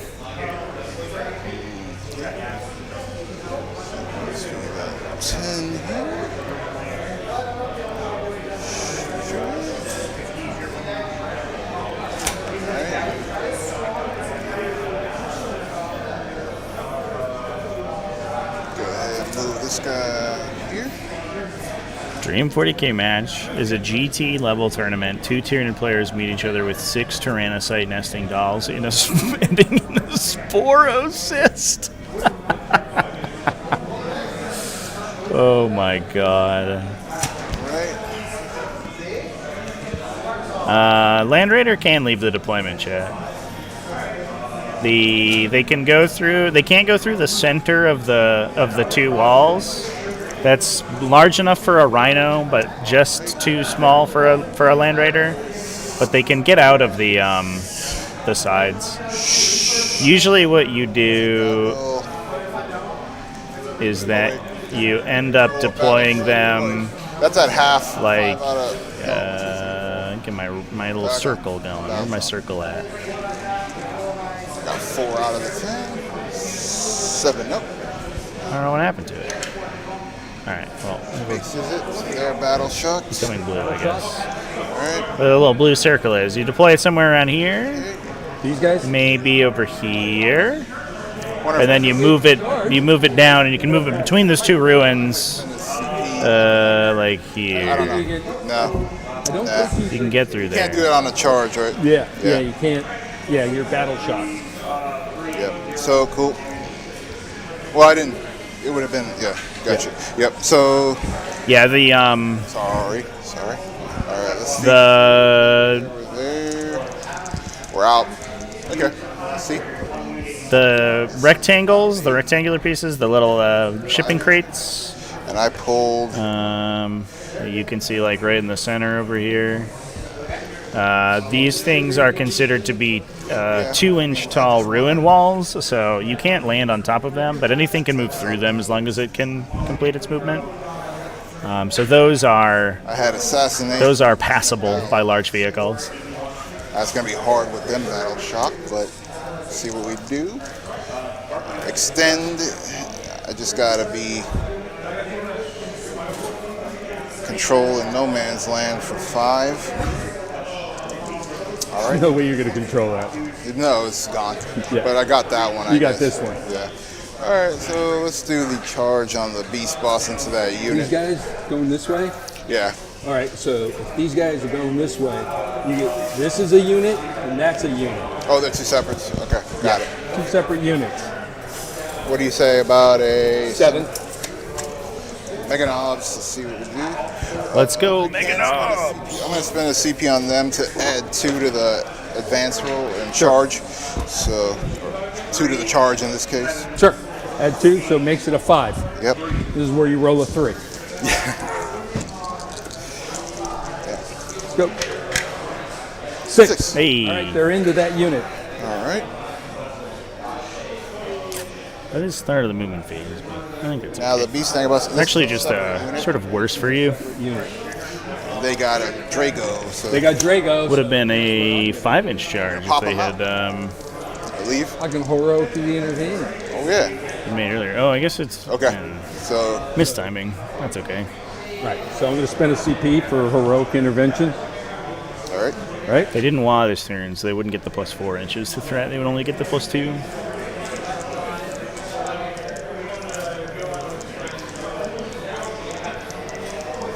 All right. That's fair. All right. Those guys are going in there. I think you need like a 3. Yeah, like a 3, something like that. Yeah, double ones. All right, just get 3. So close. Just. All right. Chargers, you want to do that one first because this is going to get complicated? Sure thing. Mega knobs. Should have 5 attacks each. It's 2 each with the twin link kill saw, so 2, 4, 6. I don't get the war bosses hit thing because it's just a 7. All right. So 2, 4, 6. So 2 each. 1, 2, 3, 4, 6. Rerolling the wound roll. Yep. Go ahead. All right. 6 hitting on 4. 1 sustained. Alright. And that guy's toughness 8. 8. To my 12, so 3s. 3s. Rerolling the wound roll. Alright, 3 at -3, damage 2. All right, so 3 4-ups. I'll take 1. Oh, I don't know why I'm resolving charges. I was supposed to see if I could try to charge, sorry, on that guy. All right, go ahead. Yeah. He's in. Got it. All right. So 1 goes through for how much? 2 damage. Oh, 2 damage? Yeah. All right. Now this one. Yep. Declare which unit you're going against. Okay. You want to go the original unit or you go Drago's unit? I have to go for Assassin. Drago's unit's tougher though, right? Yeah, Drago. Yeah, you got to kill the unit to get the Drago. Yeah, so I might as well go here. Just these guys? All right, you got to activate, so you can move them closer to base. So, no, I'd go this way. Yeah, that guy goes sideways. This guy goes this way, and that way you're in base to base with that unit. Yep. Same deal, 6 attacks on 4s.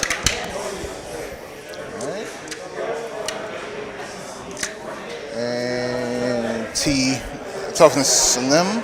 2. All right, 2's the wound. Didn't even get it. You get the re-roll. Do I? You get the re-roll. Oh yeah, the re-roll.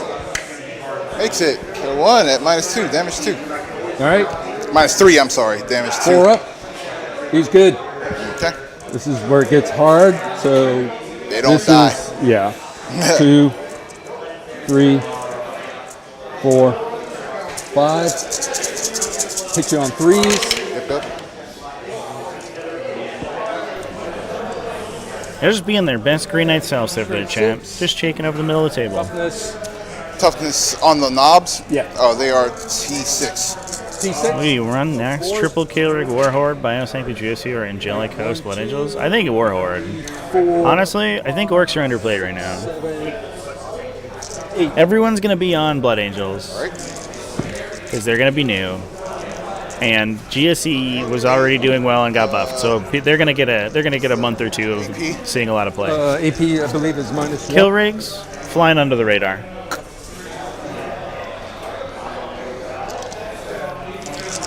Terminators, yep. 3 ups, -1. Yeah, -2. -2, so 4 up. These go through. All right, so 1, 2, 3, 6. 6 at 2 damage apiece. All right, so 2, 3. So that's 2 mega knobs. Because 2 damage apiece, actually. Then that's 2. That's 12, so that's all we're. Yep, it's 12. Yep. All right. All right. Now, and then he's striking back. Dread Knight. All right.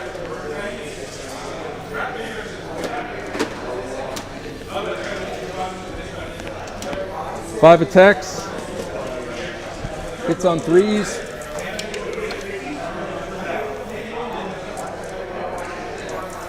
Strength 10 or 14. To the mega knobs, they are toughness 6. So 2s. They all go through. So 4. 4 at -3. Okay. So 4, 5 ups.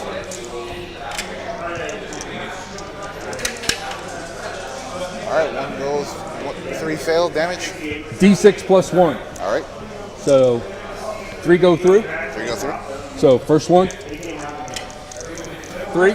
Okay. 3 is 1 dead. That's these guys, right? Yep. 1 dead. Second one. The GT's in Fredericksburg, Virginia, Chance. Third one. 5. Over here at Your Hobby Place Games.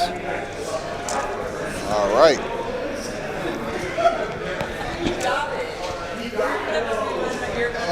All right. So into this swab. Yeah. Okay. So you got biker guy. Don't forget, everybody. We do have a code for the raffle for this event. We're trying to pump up the battle against breast cancer as hard as we can. Exclamation point raffle in chat. Get it on in there. Tax on 4. Get your tickets today. They are what? We have a bunch of professionally painted models that are getting given away. 1 at -2 damage. You can also donate directly. Exclamation point donate. You can donate directly to the charity if you so desire. Oh, I'm sorry. Either one of those is good.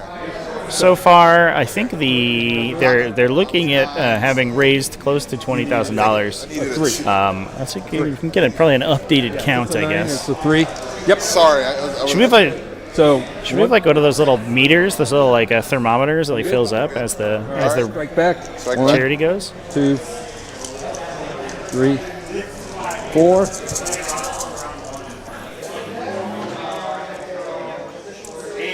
5 guys in the unit. Hits on 2 because you're an orc. All right. Strength 6, toughness 5. Oh, wait, is it the bike? Yeah. The bike is T6. T6, so 6 4s. So I got 1, 2, 3, 4, 5. 5 at -2. Okay. All right, 6 ups. He's dead. Dead. All right. All right. Rest in peace, Bikey boy. That poor guy, he didn't deserve what he got. All right. All right. 1 second.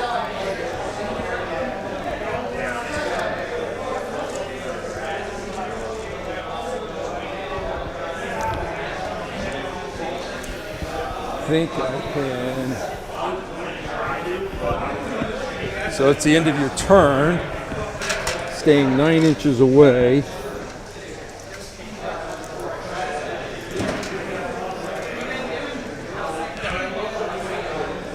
Yeah, the models are gorgeous for sure. I like, there's one, I don't know what the miniature is. I guess I could maybe look it up. Token, sorry. Oh, he's a token guy. There's one that's like some sort of like eldritch horror looking like Tyranid thing, which I think is super sick. Brother Captain Stern's coming out. He's coming out to play. I'm just kidding. Johnny.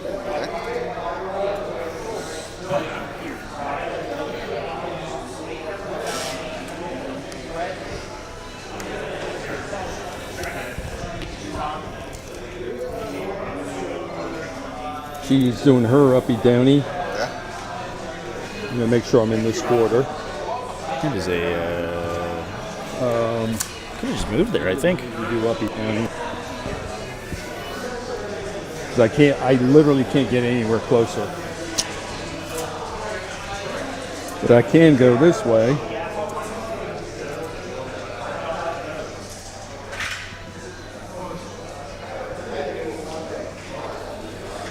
He's going to back up, so he's in that quarter. They're in that quarter. Okay. So, let's see. That was an uppy downy. She was an uppy downy. Okay. I don't need to up and down her. She can just move. So, right. Sorry.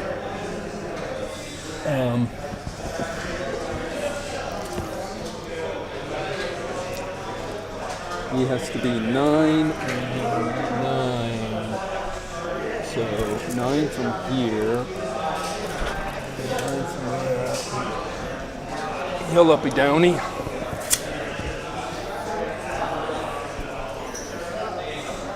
That might have been Kesha chat.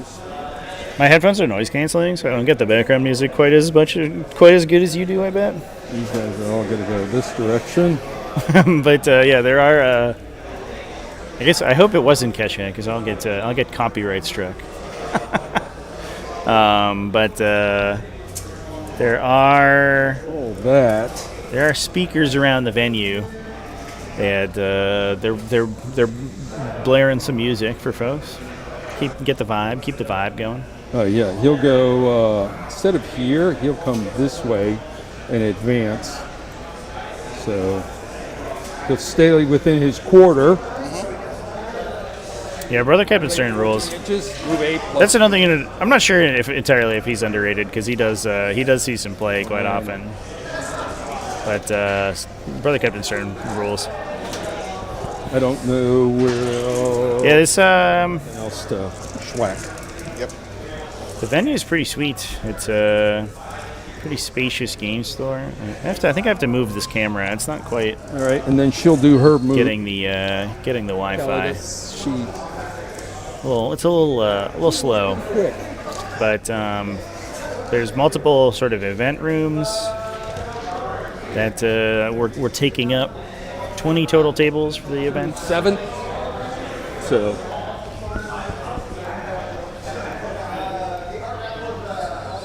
7 gets me closer. Kesha and Bagpipes is the new Warhammer soundtrack. Honestly, probably works thematically. Oh, chance. Gauge on all fronts. Y'all voted for Orks. And mark for death. Your opponent must select 3 units from their army on the battlefield. There are only 1 and 2 units from their army on the battlefield. They must select those units. If there are no units on the battlefield, discard this card and pick something else. Oh, mark for death. Yeah, you got to pick units. You've already moved, I guess? Yeah, so I would pick things I can't get to. I guess see a truck here. 3, yeah. Truck Commandos Gretchen. Yeah.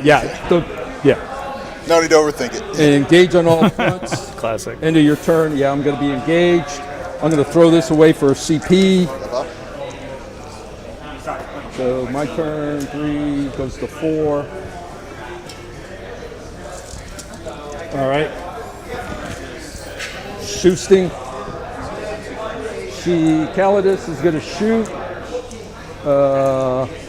D6 shots. So how many shots? 4. It's a neural shredder. We Chant voted for Orks, so we got Orks in this round, but because it's a flamer. All right.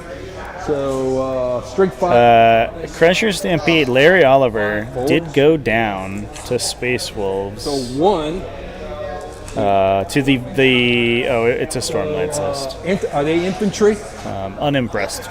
I remain unimpressed. That looked like an incredibly close game, 73 to 80. Hit on 2s. Jesus. On the infantry. Yep. That is close. That's a close thing. Do it, but unfortunately, our Tyranid Dreams have been dashed. I believe that's the only Tyranids in the event too. Feel no pain. 1 Shocker. 1 fails. Yep. There you go. No, there are 2 Tyranids. Just kidding. Our other Tyranid friend is up against Dark Angels. Oh, this is the weird endless unending swarm list. I remember that. 3. So yeah, there is the opportunity that we could get Tyranids in the future. We'll see how that one goes. 2 damage. 20 Gene Stealers in unending swarm. I don't know. I'm not sure I'm totally sold on it, but we'll maybe it's actually correct. So 1 guys. No Vanguard at all. No. All right, Drago's squad. One time I got marked for death is when it was with guard. They picked a squishy unit in their backline, just shot it with artillery. Yeah, that'll always do it. No, boss. 2. Sometimes you get it like right in the late game where your opponent only has a few units they can choose, and they're like, well, one of them has to be one of the things that's out in the open, which can be nice when that happens.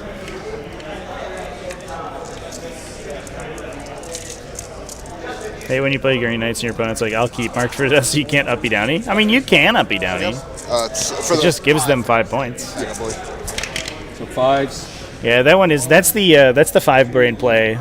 3. That's the meme where the person gets like progressively more intelligent and they're like, they've transcended. No AP. There's like, all new orders marked for death because I can't score it, and then like, oh, I'll turn it into a CP because I can't score it, and then there's, oh, I'll hold it for the entire game because it stops your unit from repositioning. 1, 2, 3. So. Yep. Yep. And then I still have the side cannon. All right.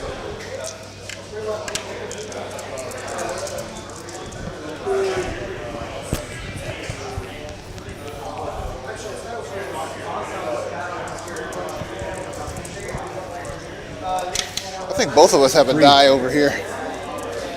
Yeah, I dropped one earlier. All right, so they all hit, and strength, side cannon, strength 8. So the base bust, yep. Take 1. 1, all right. -1. 1 at -1. -1.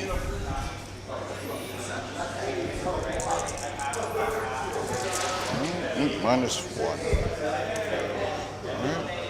1 5 up. Fails, and 1 damage per, right? 2 damage per. 6 up. Make him fail. He goes from 6 to 5. Drago, Stormbolter. All hit. 2 wounds. There's a bunch of competitive Vanguard lists. I don't think 18 Von Ryan's Leapers is necessarily a part of them. Usually they focus pretty heavily. Actually, we talked about one, I think, on Scourging, a Monday stream last week.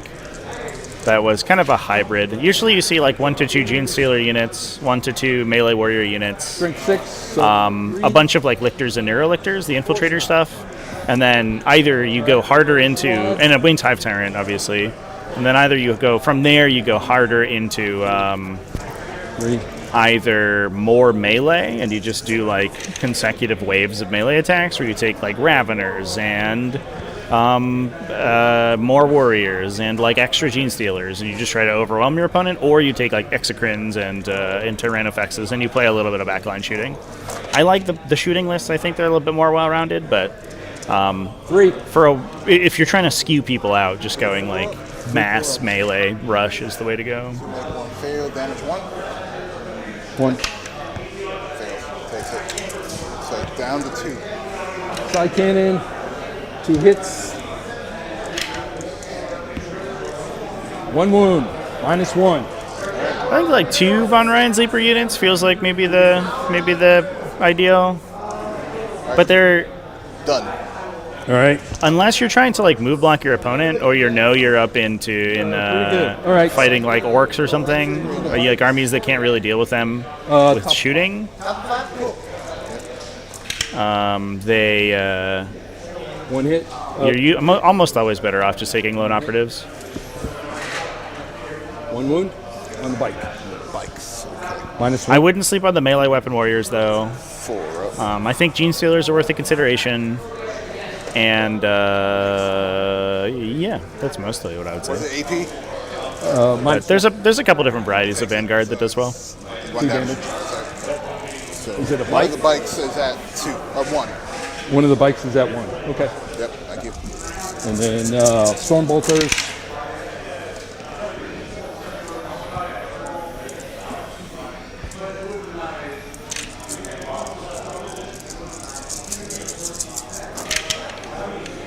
One, two, three, 4.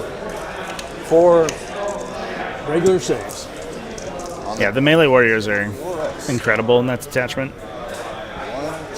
Kill whole ass land raiders if you can get a battle shock on someone. 1 biker dies, 2, and then the 1. Feels good, man. 1's down to 2. The one time Tyranids get good melee, and it requires like multiple stratagems and a bunch of like a ton of overlapping buffs to make it work. But you know what? It does work.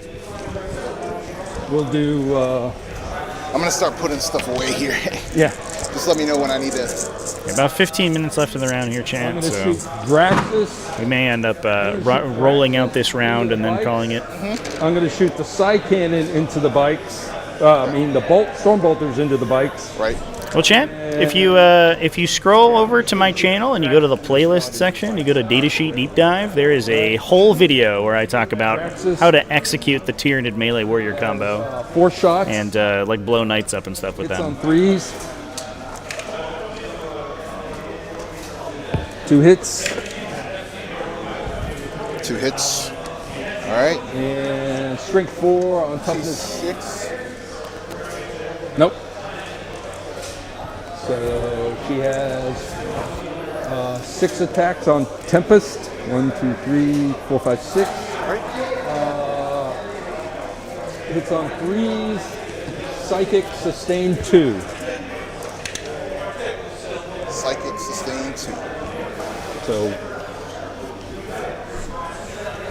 doesn't matter if they're not targeting a psych unit or not, right? It's just an attack type. Oh, sorry, I left my die all over the place. So strength 6, toughness 6. 6, so 4, so that'd be 3 at minus nothing. 3 hits. 2 damage apiece. 4 ups. Make them all. Oh yeah, way to go. Hot rolling. Hot roll. 1. Lucky blue gets. 2, 3. There you go, Chan. I found it for you. 4. Stormbolters. Hits on 2s. Put it in the chat. Xenos. Get in on that video. Buddy plays Tyranid, loves 2 units of Gene Stealers led by Broodlords, just gonna dead wounds. 4s, I need. I would like them if they weren't so wildly expensive. They're like insanely overcosted. Minus 0. I don't understand why Broodlords are so expensive. They're like 4 ups. not their data sheet is not that exciting. 1 piece. All right, so by itself. Down to 2, Two's down to gone. nothing. He's gone. And then the side cannon. Keep him in there, the knob. All hit. Strength, their toughness 6. Right? Toughness 6, right. 2 at minus 1. 2 5-ups. Alright, roll fail damage.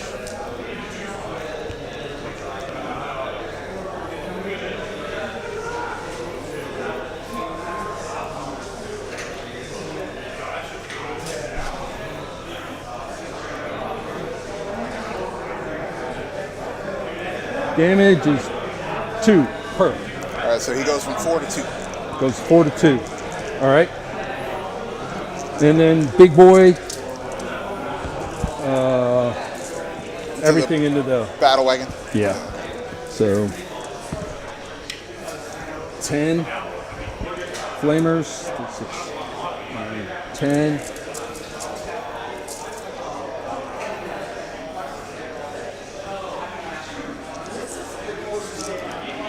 Heavy incinerator, so they hit. Strength 6, toughness. I need 5s. Oh, the bikes or the tank. The tank is, I believe, 12. It's T12. So I need 6s, right? Yep. So 1, 2, 3, 4 6s. All right. Minus 1. All right.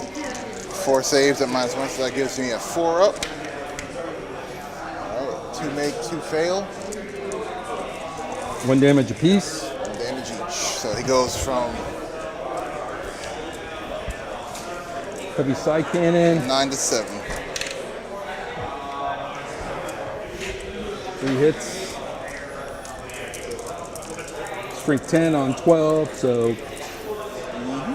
3 5s. Yeah, it's 10 on 12. Yeah, it's 5 to 1. Nope. All right. Big boy flaming the little guys. All right, they have a 7 upstairs, so just let me know how many hit, and then I'll pull. Oh, well, I got to roll 2d6. Yeah. That'd be 7. Okay.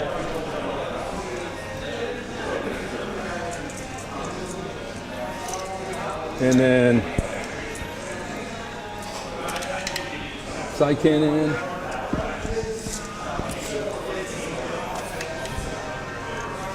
One more.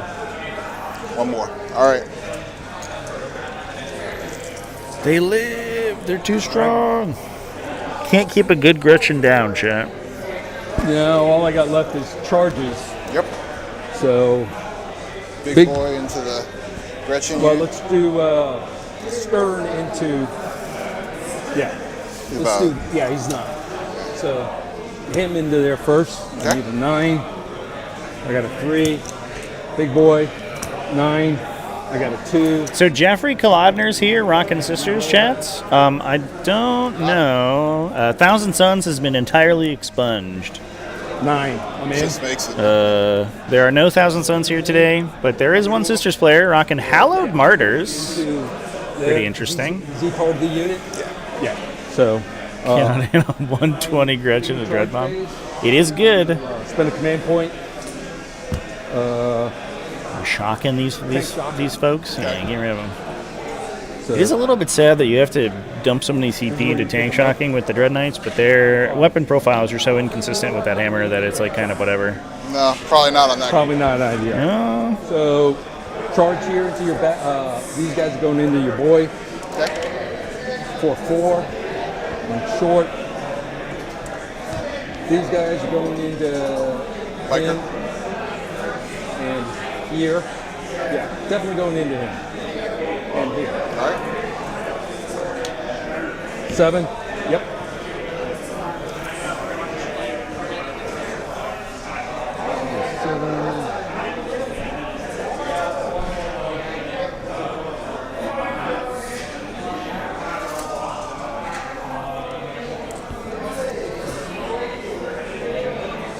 You need 9. He's 9 from the battle wagon. I'm in. Now I'm going to tank shot. Okay. 2, 3, 5, 8. 1, 2. There's a bunch of Drukhari chat, yeah. I know that there are a couple Yannari players, and there are 3 pure Drukhari players as well. Despite the nerfs, people trying to make them work really hard. Okay. So far for undefeated, by the way, folks, we do have another Grey Knights undefeated right now. Imperial Knights, they win the mirror match, as we talked about. Jonas Beardsley won World Eaters. That was a big W against Eldar. Another Imperial Knights, Paul MacArthur, Chaos Space Marines, Blood Angels, Necrons. Josh Campbell actually here, rocking some Necrons. Space Wolves undefeated. Our Imperial Agents are undefeated, as well as the Black Templars, as we discussed earlier. Yeah, don't roll up. About half the game's complete, and we still have 5 minutes left in the round. So I think I'm probably just gonna roll it out after this turn. Draxus. All right. Losing old tank shock was probably the biggest nerf. That's almost certainly the case, yeah. The 14 dice tank shock, definitely a big part of their damage output. He has 3 attacks. Hits on 3s. Although, to be fair, that also means that you aren't getting old tank shocked, and that's probably good for Grey Knights in general. Is that from your super elite army protected by good saves? Would not like to see tank shock. So 6 up. Fails it. 2 damage. Yeah, he was already down to 2. Yeah, so he's dead. Yeah, he had 2, so he's gone. And then I got the 4 dudes. 1, 2, 3. 4 dudes on your tank.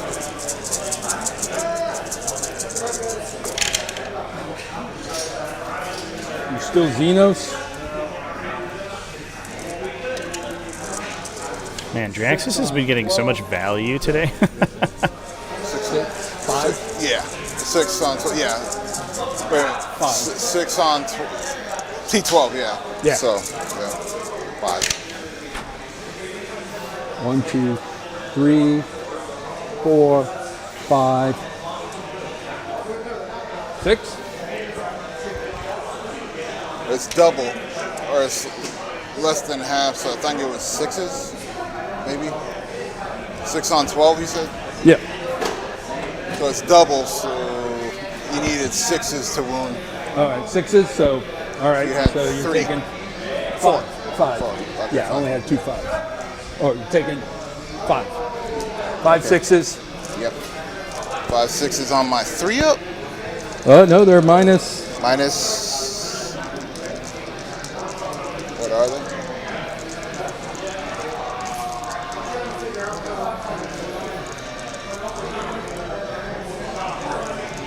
-2. All right, 5 ups. See what we get. Say 2, 1, 2, 3. Yeah, I'm curious about her. I think she's just here because we have a lot of like really resilient battle line units. Just chilling with the Terminator unit, like wandering around the middle of the table seems okay. This is where he does the most damage. Yeah. Oh, no explosion. That would have been sweet.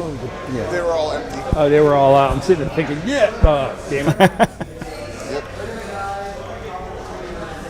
All right. Oof. I get a consolidation move.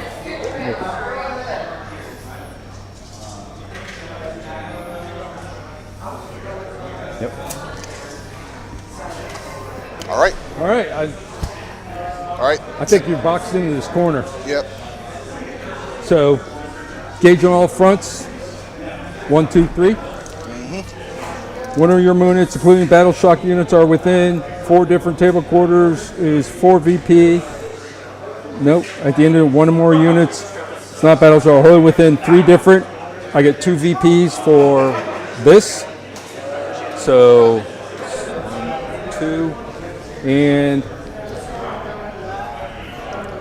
yeah. There's about 3 minutes left. I don't think you're. That's gone. I control like 1, 2, 3, 4 now. Yeah, I think. So if you control, if we. Or should probably score 5 here. 5, right? And I don't know if they have the push to be able to swing back. They have a lot of boys, but they're punching into true silver armor, which is going to be tough. Yeah, I mean, there's a truck full of beast boys. They can move up, charge. I mean, commandos. Yeah, I'd wager it. Yeah, so you would take these guys. Yeah. Right? So would I have to draw my secondaries? Yeah, what do you have on draws? You can probably get something really crappy too. Containment and cull the horde. You can't do anything with either of those. Yeah. So you got 5. Yeah, could contain for. You're not getting any other secondary. Could contain for 6 here, actually. So you got your 5, and Call would redraw. then I hold. I get 10 for holding more. All right. Yeah, I think that Dread Knight in the back there, honestly, like holds that objective. All right. And that's on the Orc home objective. Do anything. Might attempt to burn. Still. Yeah. So I think that's Grey Knight's taking this one down. Back over there to take that. No, I mean I'd have to move that. Fun round 1, yeah, chat. Real chill game. See on it, but lose it afterwards. But you know. Yeah. You got to go around. Good game, sir. Good game. And there's the Sheik. Yeah, you got a lot of models. Yeah. I think not knowing what you guys were capable of, I was probably too tentative. I should have just been. Yeah. Came across the board. That's definitely what you got to do. Get some hardcore screens out there. That would have made it harder for you to just drop on places and things like that. So yeah, too tentative on that. You got a lot of wagons. They should not be in the backfield. Yeah. So yeah, I got lucky. Yeah. Cool. But good job. Good, played game. I like your models. I like the painting. They're all old school from the original Demon Hunters painting codex. Nice.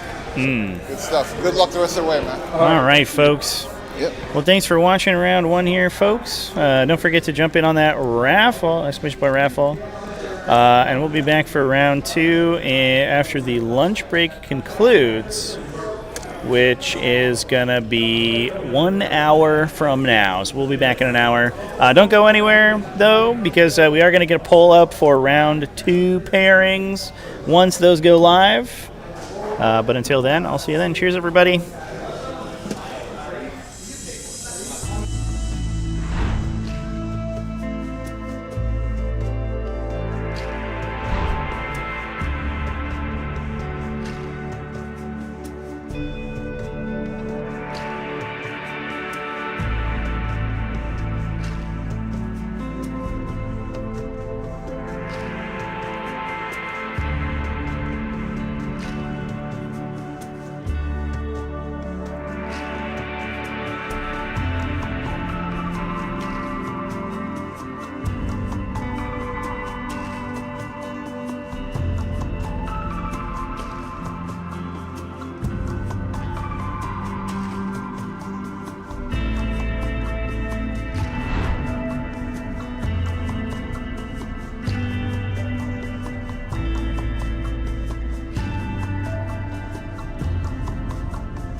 These painters, they don't want to spend 100 hours on painting.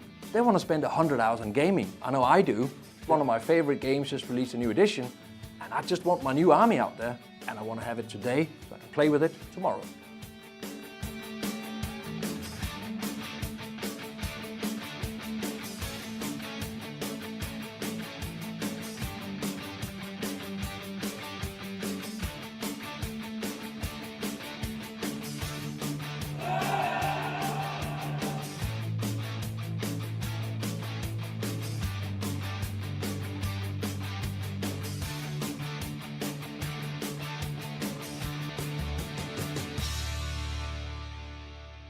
We know that tabletop gaming, painting events, that's where the community lives. Yeah. We live to play, we live to paint. The reality is tabletop gaming inspires literally every product we create.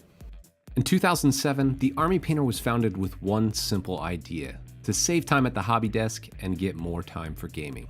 Whether you're a beginner in the hobby, showcase painter, tournament gamer, or somewhere in between, our products today are designed for performance, speed, simplicity, and fun.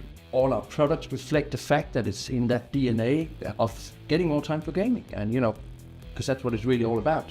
Yeah, if it has to pass a litmus test, is this going to help me paint that last unit quicker or easier before the next tournament? When we set out to create the new Warpaints Fanatic range, it had to be easy to use for the beginners. It also had to perform for the best painters in the world, but to call it a success, it had to meet the demands of the top tournament gamers. We also wanted to talk to some of the most well-known and top players out there, so we sent Adam down to the Art of War house, because these guys, they play for a living and they paint because they have to. So that was exactly the audience we needed. Three most important things I look for in a paint is obviously how it looks, the vibrancy, the color, etc. How it flows, it needs to cover effectively. How easily it's thinned, and also how easily it mixes. The vibrancy of the paint and how well pigmented it is. That matters a lot because I really want my miniatures to pop a little bit more. I'm never painting models, I'm always painting armies. Sometimes I'm trying to make some models in an army look better, but there's always 2,000 points of friends that I have to do as well. So any kind of paint that I have to do 2 or 3 coats on is inevitably going to be annoying. The competitive gamer, it's basically the painters that want an army done fast, but has to have contrast and effects on the table. So you need vibrancy in the color, you need some strong colors to stand out so you can see it from a distance. You also want a one-time coverage. You don't want to sit and make endless amounts of coverage because that takes time. You want to roll some dice, you want to get out there and get more time for gaming, right?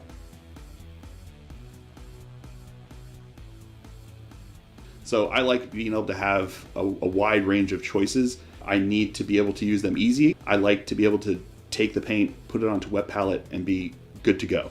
I think that coverage is important to me because if I'm sitting there trying to paint 47 layers to get solid coverage, I get frustrated very quickly. Saturation, the coverage, and the range, the wide selection of range is kind of the three that I thought were most important to me. I think it's a mix of vibrancy and consistency. The range of colors, like your ranges can be amazing, but if your paint's just not consistent, that just, it really just makes me not want to have to buy it. The gamer's experience, the competitive gamer's experience, is the fact that for me it worked a little bit like speed paint, especially for the base coating. You smash on one coat and that's all you need. And you have a clear, crisp color, even on black. I know that sounds weird, but when you're painting 200 cultists, you want to save time on the boots. You just want to give it one layer and that's it. First impressions, application was the part that impressed me the most. I really liked how smoothly it applied to the models. It's very easy to use. Yeah, I'm very excited about the range. I feel like it does everything I want. I feel like the coverage is great. I feel like the pigmentation of it is phenomenal. But every color I've tried was awesome. Holy crap, I probably spent about half the time I was expecting to get those effects. It's getting these high-end effects with minimum effort, which is amazing for someone on my level. I can literally just sit there and be casually, and this is so rewarding. And it saves a lot of time. Many hobbyists enjoy spending hours with their minis. Some just want great results fast. The insane coverage, smooth flowing properties of Warpaints Fanatic reduces the amount of layers, offering speed and ease for gamers. And the flexible color triad system makes color selection simple and effective. You're smiling. Of course I'm smiling. I just used the Army Painter paints.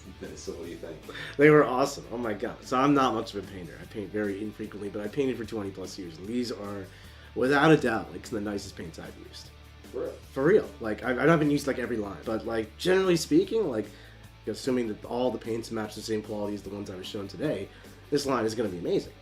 First impressions are incredible. I really enjoyed them. They were smooth, easy to work with. I didn't have to thin them. As much as you could thin them, I didn't have to. It's easy enough to use that someone who's brand new to mini painting is not going to feel frustrated by it. A beginner is going to be able to pick up these paints as their first model painting set and be able to create something that they're very happy with.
These painters, they don't want to spend 100 hours in painting.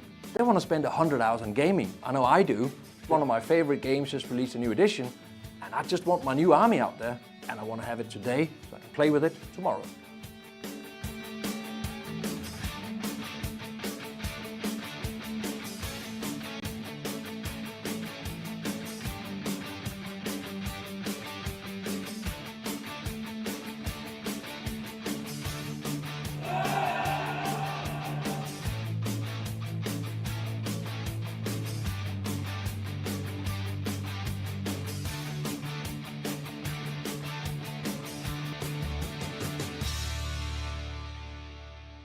We know that tabletop gaming, painting events, that's where the community lives. Yeah. We live to play, we live to paint. The reality is tabletop gaming inspires literally every product we create. In 2007, the Army Painter was founded with one simple idea: to save time at the hobby desk and get more time for gaming. Whether you're a beginner in the hobby, showcase painter, tournament gamer, or somewhere in between, our products today are designed for performance, speed, simplicity, and fun. All our products reflect the fact that it's in that DNA of getting more time for gaming, and because that's what it's really all about.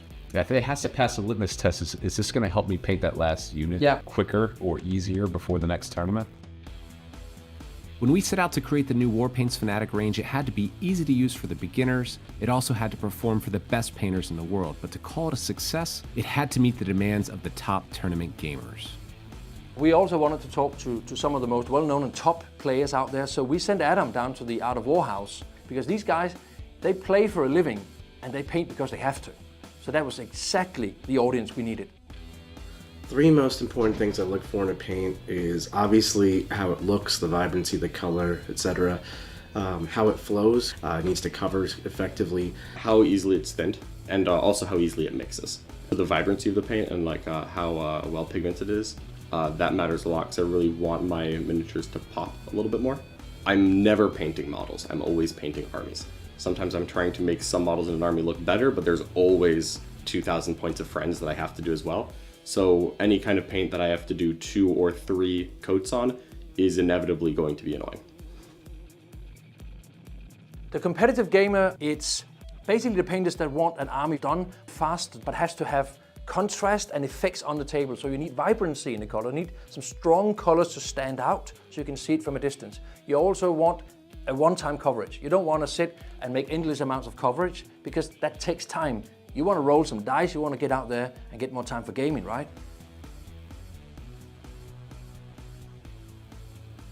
So I like being able to have a wide range of choices. I need to be able to use them easy. I like to be able to take the paint, put it onto wet palette, and be good to go.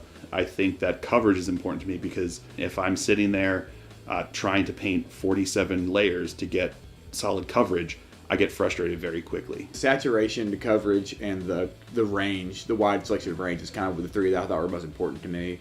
I think it's a mix of vibrancy and consistency. The range of colors, like your ranges can be amazing, but if your paint's just not consistent, that just, it really just makes me not want to have to buy it. The gamer's experience, the competitive gamer's experience, is the fact that for me it worked a little bit like speed paint, especially for the base coating.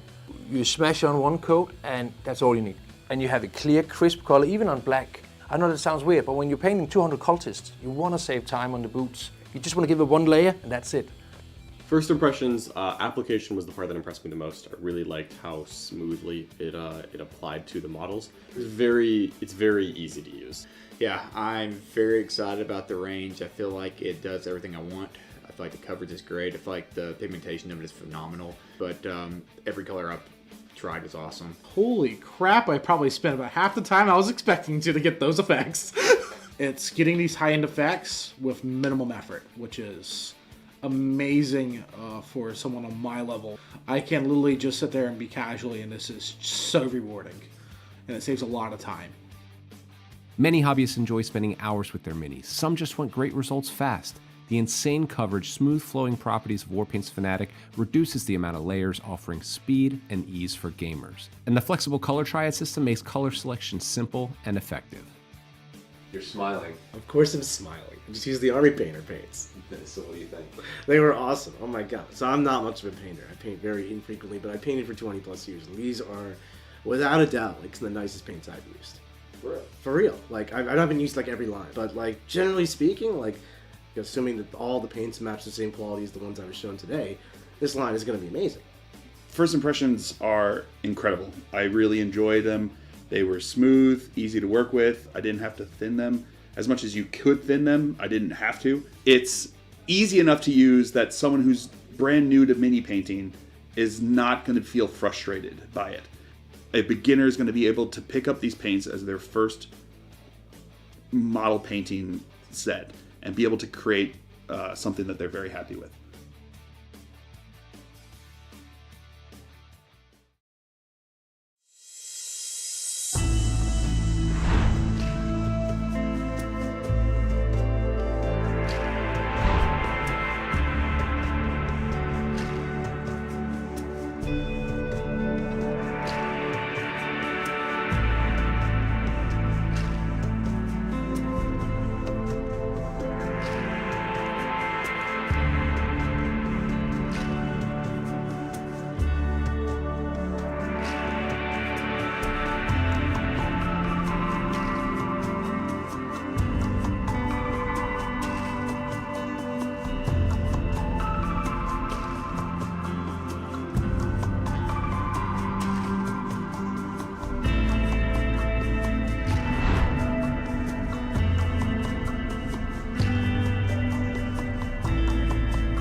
These painters, they don't want to spend 100 hours on painting. They want to spend 100 hours on gaming. I know I do. One of my favorite games just released a new edition, and I just want my new army out there, and I want to have it today so I can play with it tomorrow.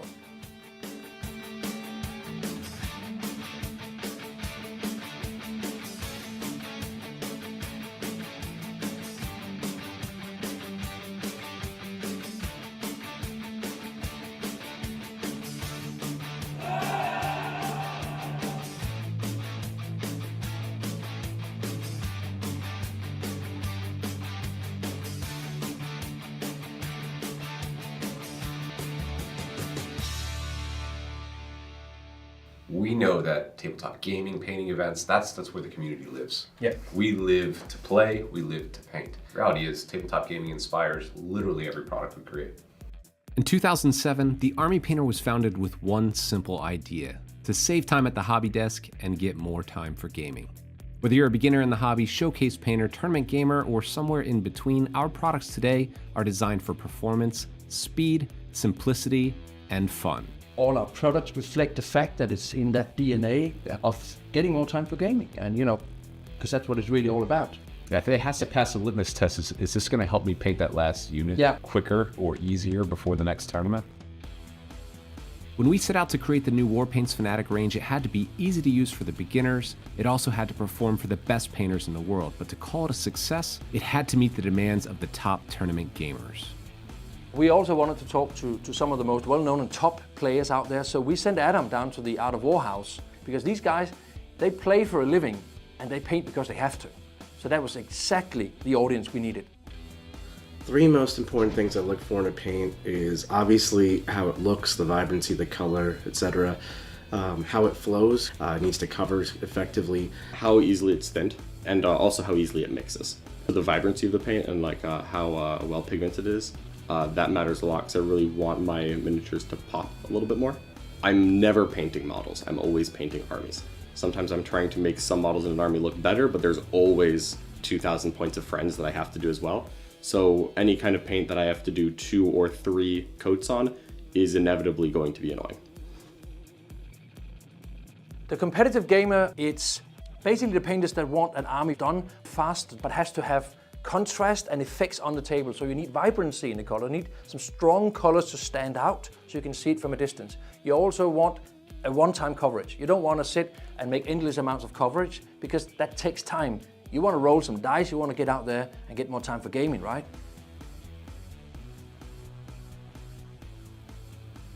So I like being able to have a wide range of choices. I need to be able to use them easy. I like to be able to take the paint, put it onto wet palette, and be good to go.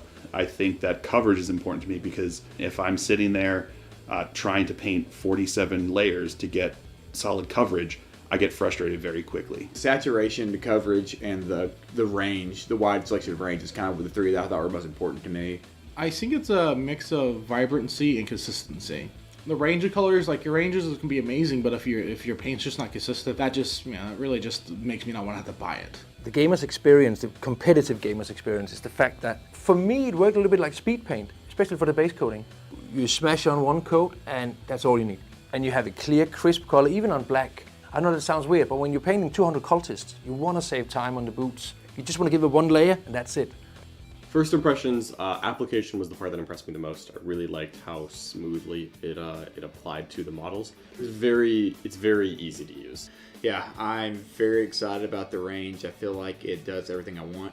I feel like the coverage is great. I feel like the pigmentation of it is phenomenal. But every color I've tried is awesome. Holy crap, I probably spent about half the time I was expecting to get those effects. It's getting these high-end effects with minimum effort, which is amazing for someone on my level. I can literally just sit there and be casually, and this is so rewarding. And it saves a lot of time. Many hobbyists enjoy spending hours with their minis. Some just want great results fast. The insane coverage, smooth flowing properties of Warpaints Fanatic reduces the amount of layers, offering speed and ease for gamers. And the flexible color triad system makes color selection simple and effective. You're smiling. Of course I'm smiling. I just used the Army Painter paints. So what do you think?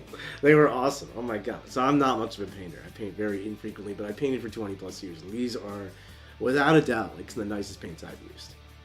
For real. Like, I haven't used like every line, but like generally speaking, like assuming that all the paints match the same quality as the ones I was shown today, this line is going to be amazing. First impressions are incredible. I really enjoyed them. They were smooth, easy to work with. I didn't have to thin them. As much as you could thin them, I didn't have to. It's easy enough to use that someone who's brand new to mini painting is not going to feel frustrated by it.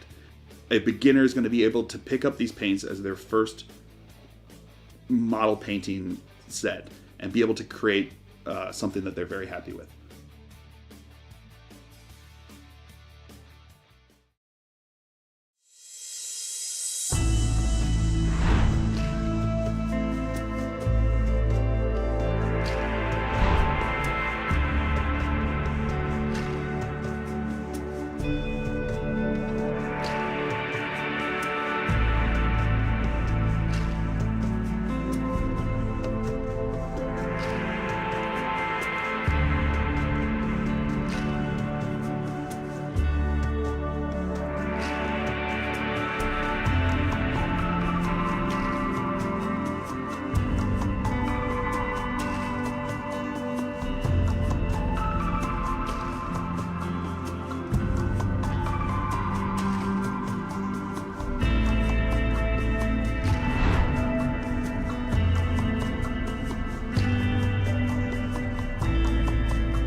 These painters, they don't want to spend 100 hours on painting.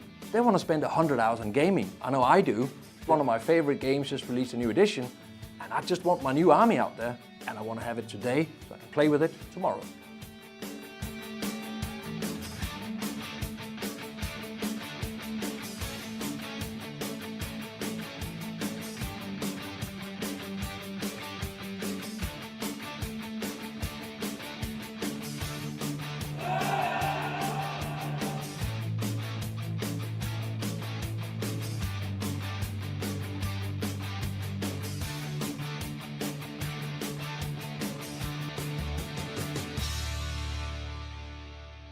We know that tabletop gaming, painting events, that's where the community lives. Yeah. We live to play, we live to paint. The reality is tabletop gaming inspires literally every product we create. In 2007, the Army Painter was founded with one simple idea: to save time at the hobby desk and get more time for gaming. Whether you're a beginner in the hobby, showcase painter, tournament gamer, or somewhere in between, our products today are designed for performance, speed, simplicity, and fun. All our products reflect the fact that it's in that DNA of getting more time for gaming, and because that's what it's really all about. Yeah, if it has to pass a litmus test, is this going to help me paint that last unit quicker or easier before the next tournament? When we set out to create the new Warpaints Fanatic range, it had to be easy to use for the beginners, it also had to perform for the best painters in the world, but to call it a success, it had to meet the demands of the top tournament gamers. We also wanted to talk to some of the most well-known and top players out there, so we sent Adam down to the Art of War house, because these guys, they play for a living and they paint because they have to. So that was exactly the audience we needed. Three most important things I look for in a paint is obviously how it looks, the vibrancy, the color, etc. How it flows, it needs to cover effectively. How easily it's thinned, and also how easily it mixes. The vibrancy of the paint and how well pigmented it is, that matters a lot because I really want my miniatures to pop a little bit more. I'm never painting models. I'm always painting armies. Sometimes I'm trying to make some models in an army look better, but there's always 2,000 points of friends that I have to do as well. So any kind of paint that I have to do 2 or 3 coats on is inevitably going to be annoying. The competitive gamer, it's basically the painters that want an army done fast, but has to have contrast and effects on the table. So you need vibrancy in the color, you need some strong colors to stand out so you can see it from a distance. You also want a one-time coverage. You don't want to sit and make endless amounts of coverage because that takes time. You want to roll some dice, you want to get out there and get more time for gaming, right?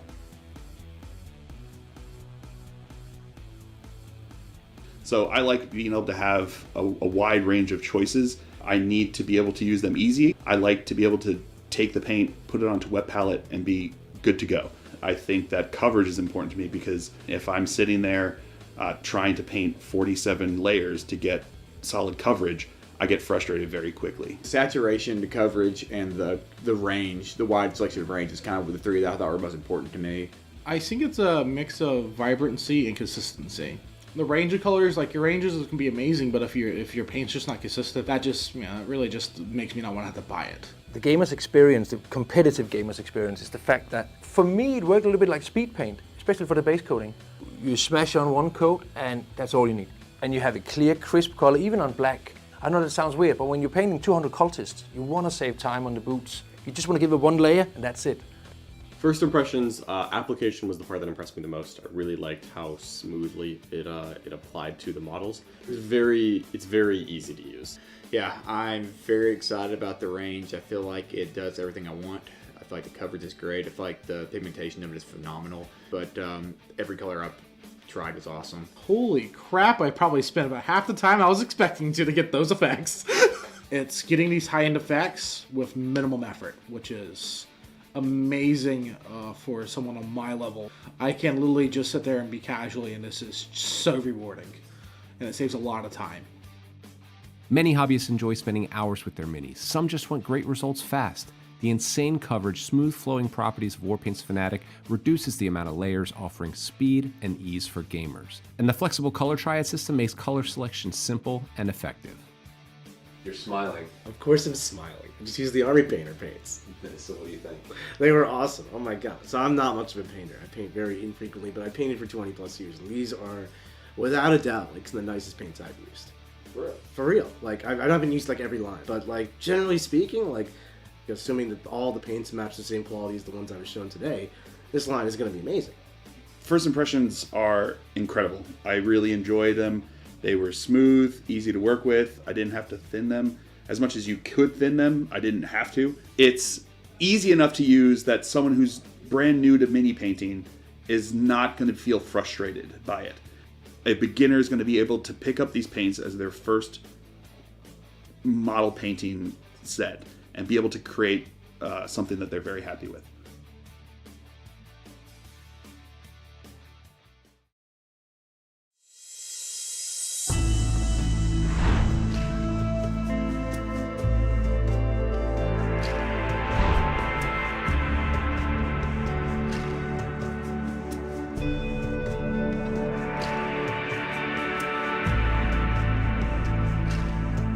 Chat! What's up, everybody? I am interrupting our regularly scheduled lunch break here with some breaking news. The breaking news being that round 2 pairings have been posted by the event.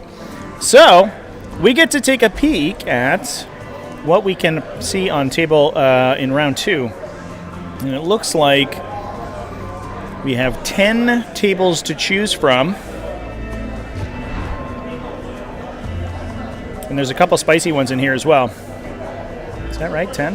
Is that correct? Am I doing my math right here, Chan? Should be top 10. Let's see. I'm gonna rattle a couple off. If anyone has any factions that they want to see, go ahead and post them up in the chat. Otherwise, if I don't hear from anyone because y'all went to lunch and are hanging out, then I will make up answers myself. And then I will put them in the poll. And most interesting ones, we have an Adeptus Custodes versus Eldari. We actually have two Adeptus Custodes. Josh Campbell's rocking rocking Necrons today, but he's up against Adeptus Custodes. We have a Space Wolves versus Grey Knights. If we wanted to watch Grey Knights again, I don't know if we want to. Dark Angels versus Blood Angels is on table 1 right now. But I'm interested in Custodes versus Eldar. That sounds fun. Our Black Templars hero, Jake Dabney, is rocking up against Chaos Space Marines, which sounds fun. There's also an Imperial Knights up against Chaos Space Marines. I'm going to take a look at these Chaos Space Marine lists. Are they cool? These painters, they don't want to spend... Oh, there's a Pact-Bound Zealots with Abaddon. All right, that's getting in there for sure. Games just released a new edition, and I just want my Imperial Knights is up against... Play with it. Oh, excuse me. That's the Imperial Knights list that Imperial Knights are fighting. DCP sometimes is a mess and will not let me look at lists. There it goes. Oh, it's Emperor's Children Renegade Raiders is fighting Black Templars. Less exciting. That's just a Liam Bissell special, but still pretty cool. Wait, Space Wolves got both Grey Knights players. Both Space Wolves players got both Grey Knights players. That's insane. What? Okay. Astra Militarum versus Eldari is the repaired down, it looks like. I'm going to double check that. In 2007, the Army Painter was founded with one simple idea: to save time at the hobby desk and get more time for gaming. Whether you're a beginner in the hobby, showcase painter, tournament gamer, or someone in between, our today are designed for performance, speed, simplicity, and fun. All our products reflect the fact that it's in the DNA of getting more time for gaming. And, you know, that's what it's really all about. That is William Hale on Eldari. Or easier before the next tournament. When we set out Yeah, that is the pair down. Oh, that's an awkward pair down. It's actually the number one top placer is up in against a pair down. As much as I would like to see Astra Militarum on stream, that might be a blowout of a game. All right, I'm going to put a poll together, folks. It seems like people aren't back until the end of the timer here, so let me throw that together. That was exactly the audience we needed. 3 most important things that look for in a paint is obviously how it looks, the vibrancy, the color, etc. How it flows, it needs to cover effectively. All right, I'm in on Black Templars. And also how easily it mixes. The vibrancy of the paint and like how well pigmented it is, that matters a lot. So I really want That sounds fun. a little bit more. I'm never painting models. I'm always painting models. Trying to make some models around the look. We are also looking down the barrel of... Do we want to get new Blood Angels on? Paint that I have to do 2 or 3. It's up against Dark Angels, though. I'm a little less excited about that. Competitive gamer is basically the painters that want an army done fast, but has to have contrast and effects on the I like the idea of Imperial Knights versus Abaddon. You can see it from a distance. You also want a one-time coverage. You don't want to sit and make endless amounts of coverage because it takes time. And then we could also maybe see... Where are our Custodes players at? I like being able to have a wide range of choices. Oh, Custodes versus Eldar could be fun. Easy. I like to be able to take the paint, put it onto wet palette, and be good to go. I think that coverage is important because it's Eldar with lighting effects. Solid coverage. New Blood Angels. All right, I'll put the New Blood Angels on. It is Joseph Scanlon running. God damn it. I'm clicking on view list and it just gives me the scoring sheet. It's so annoying. It's just Liberator Assault. Kind of normal stuff. Oh, triple suppressor squad. Double suppressor squad. Man after my own heart. All right, yeah. Especially for the base coat. Smash on one coat. New Blood Angels. You have a clear, crisp color, even on black. I know that sounds weird, but when you paint... Cool. All right, the poll is up, chance. You just want to give it one... We're going to get about 10 minutes or so. Application. So there is a 1-0 Black Templars. Yeah, they're on the roster there. They are 1-0 because they got a round 1 bye. So I don't know. I don't know how good they are, but we'll find out, I guess. Get your votes in. Give me about 10 minutes before I end the poll here. I'm going to go back and get some work done. But yeah, everybody throw their votes in. And if you want to see a particular matchup, as always, share the stream. Get all your friends to join in. and to frickin' vote. Also, don't forget, as we have said on this pre-stream roll here, exclamation point raffle. No, I'm not like that. You got to do it without the little slash there. Exclamation point raffle in chat. Get your link and TacticalTortoise discount code for this the raffle at the Nova Open Charitable Foundation. Get some of those gorgeously painted models. Look at this fucking Norn emissary that they have. Holy shit, it looks incredible. So yeah. Everybody buy some raffle tickets. Let's pump up the battle against breast cancer. Let's fund breast cancer research. Let's kill breast cancer because it's stupid and nobody likes it and it's dumb and just fuck it. Just fuck it, you know. Cool. All right, folks. I'll see you in a bit. I'm gonna go get some stuff done and actually easy enough to. I'm actually working here. I'm not really going anywhere. I'll just stay here. Is not. You know? Why not? A beginner is going to be able to pick up these paints at their first model painting set and be able to create something that they're very happy with.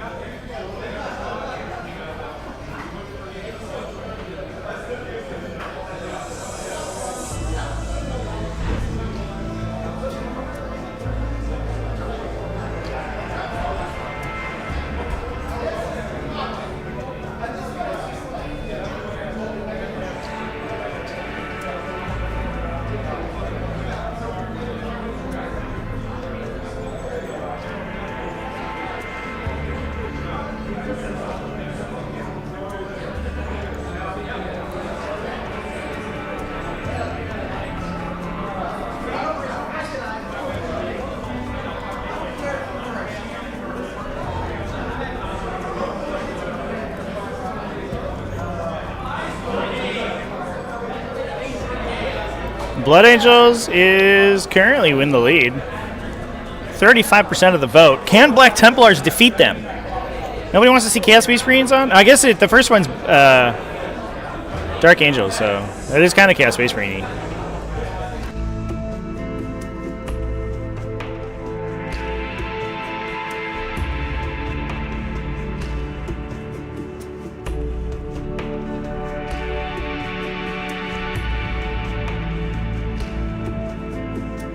All right, word from on high, chat, is that the TO wants my decision now. JD from Away Games, an absolute taskmaster of a event organizer. Oh my god! So we have 5 minutes. I should put a timer on screen. Should be I'm sure there's a bot program that's a timer.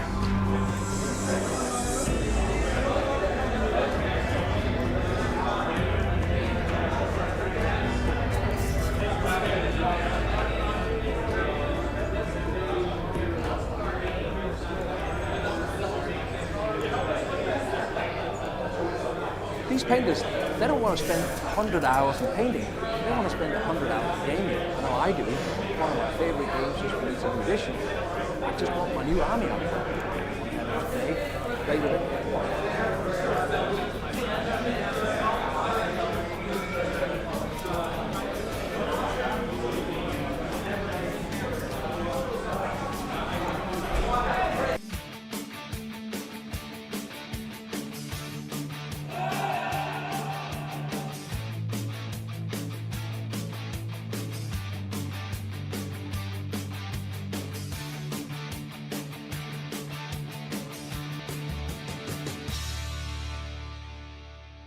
We know that tabletop gaming, painting events, that's where the community lives. Yeah. We live to play, we live to paint. The reality is tabletop gaming inspires literally every product we create. In 2007, the Army Painter was founded with one simple idea: to save time at the hobby desk and get more time for gaming. Whether you're a beginner in the hobby, showcase painter, tournament gamer, or somewhere in between, our products today are designed for performance, speed, simplicity, and fun. All our products reflect the fact that it's in that DNA of getting more time for gaming, and because that's what it's really all about. Yeah, if it has to pass a litmus test, is this going to help me paint that last unit quicker or easier before the next tournament? When we set out to create the new Warpaints Fanatic range, it had to be easy to use for the beginners. It also had to perform for the best painters in the world, but to call it a success, it had to meet the demands of the top tournament gamers.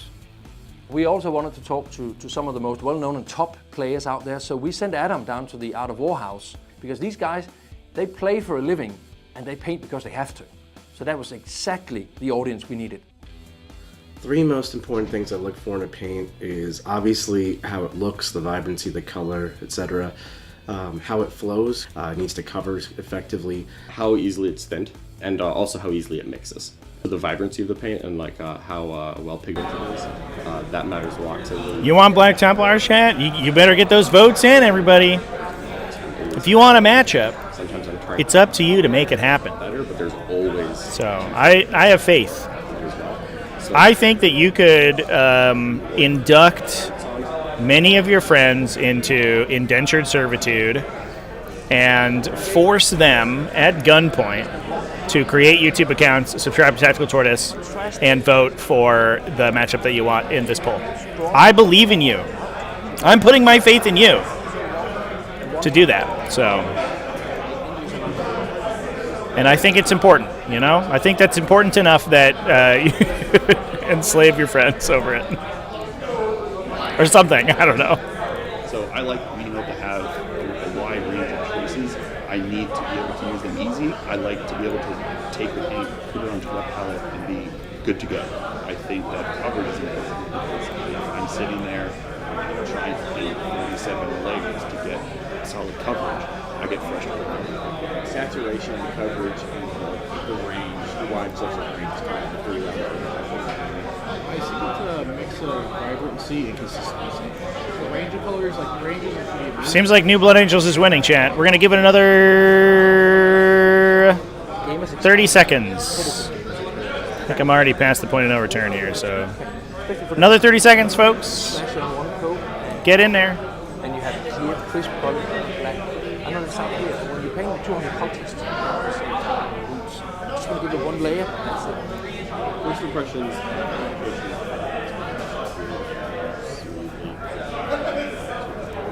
Very easy. Yeah, I'm very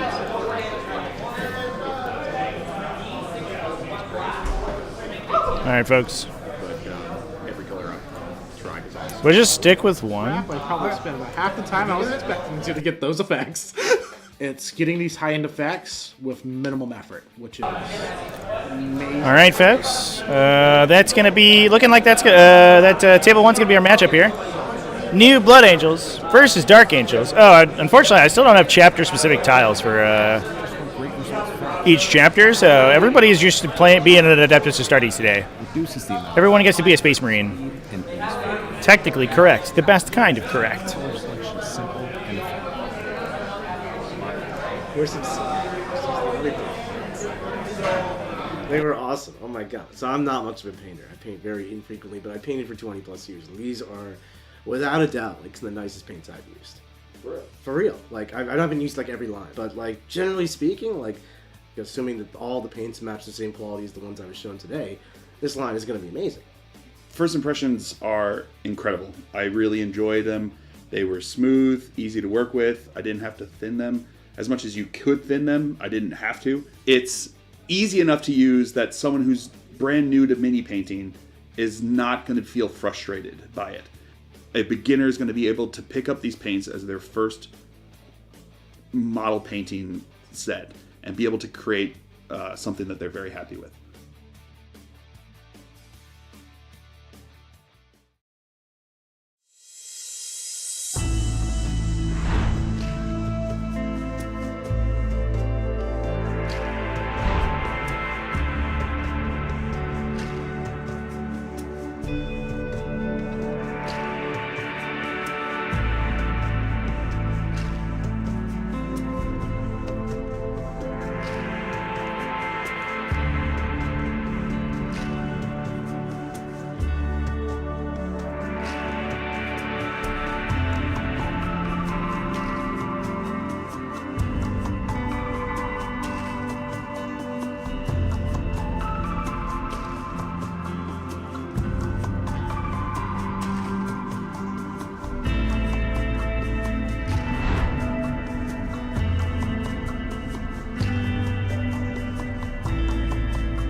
These painters, they don't want to spend 100 hours in painting.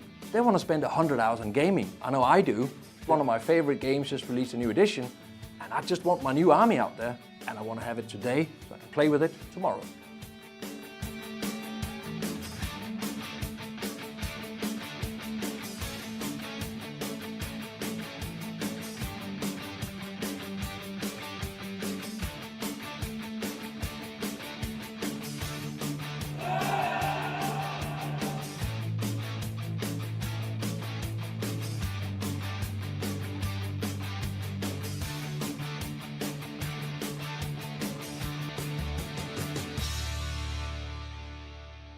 We know that tabletop gaming, painting events, that's where the community lives. Yeah. We live to play, we live to paint. The reality is tabletop gaming inspires literally every product we create. In 2007, the Army Painter was founded with one simple idea: to save time at the hobby desk and get more time for gaming. Whether you're a beginner in the hobby, showcase painter, tournament gamer, or somewhere in between, our products today are designed for performance, speed, simplicity, and fun.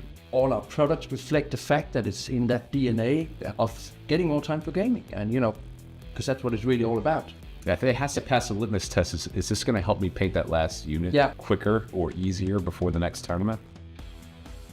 When we set out to create the new Warpaints Fanatic range, it had to be easy to use for the beginners. It also had to perform for the best painters in the world, but to call it a success, it had to meet the demands of the top tournament gamers. We also wanted to talk to some of the most well-known and top players out there, so we sent Adam down to the Art of War house, because these guys, they play for a living and they paint because they have to. So that was exactly the audience we needed. Three most important things I look for in a paint is obviously how it looks, the vibrancy, the color, etc. How it flows, it needs to cover effectively. How easily it's thinned, and also how easily it mixes. The vibrancy of the paint and how well pigmented it is. That matters a lot because I really want my miniatures to pop a little bit more. I'm never painting models, I'm always painting armies. Sometimes I'm trying to make some models in an army look better, but there's always 2,000 points of friends that I have to do as well.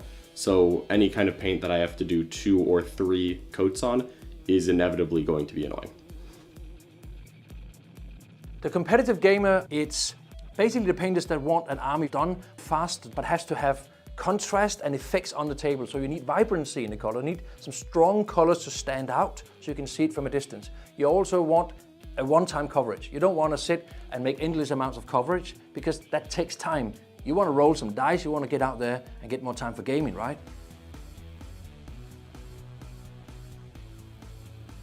So I like being able to have a wide range of choices. I need to be able to use them easy. I like to be able to take the paint, put it onto wet palette, and be good to go. I think that coverage is important to me because if I'm sitting there trying to paint 47 layers to get solid coverage, I get frustrated very quickly. Saturation, the coverage, and the range, the wide selection of range is kind of the three that I thought were most important to me. I think it's a mix of vibrancy and consistency. The range of colors, like your ranges can be amazing, but if your paint's just not consistent, that just it really just makes me not want to have to buy it. The gamer's experience, the competitive gamer's experience, is the fact that for me it worked a little bit like speed paint, especially for the base coating. You smash on one coat and that's all you need. And you have a clear, crisp color, even on black. I know that sounds weird, but when you're painting 200 cultists, you want to save time on the boots. You just want to give it one layer and that's it. First impressions, application was the part that impressed me the most. I really liked how smoothly it applied to the models. It's very easy to use. Yeah, I'm very excited about the range. I feel like it does everything I want. I feel like the coverage is great. I feel like the pigmentation of it is phenomenal. But every color I've tried was awesome. Holy crap, I probably spent about half the time I was expecting to get those effects. It's getting these high-end effects with minimum effort, which is amazing for someone on my level. I can literally just sit there and be casually, and this is so rewarding. And it saves a lot of time. Many hobbyists enjoy spending hours with their minis. Some just want great results fast. The insane coverage, smooth flowing properties of Warpaints Fanatic reduces the amount of layers, offering speed and ease for gamers. And the flexible color triad system makes color selection simple and effective. You're smiling. Of course I'm smiling. I just used the Army Painter paints. So what do you think? They were awesome. Oh my god. So I'm not much of a painter. I paint very infrequently, but I painted for 20 plus years. And these are, without a doubt, like some of the nicest paints I've used. For real. Like, I haven't used like every line, but like generally speaking, like assuming that all the paints match the same quality as the ones I was shown today, this line is going to be amazing. First impressions are incredible. I really enjoyed them. They were smooth, easy to work with. I didn't have to thin them. As much as you could thin them, I didn't have to. It's easy enough to use that someone who's brand new to mini painting is not going to feel frustrated by it. A beginner is going to be able to pick up these paints as their first model painting set and be able to create something that they're very happy with.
These painters, they don't want to spend 100 hours in painting. They want to spend 100 hours in gaming. I know I do. One of my favorite games just released a new edition, and I just want my new army out there, and I want to have it today so I can play with it tomorrow.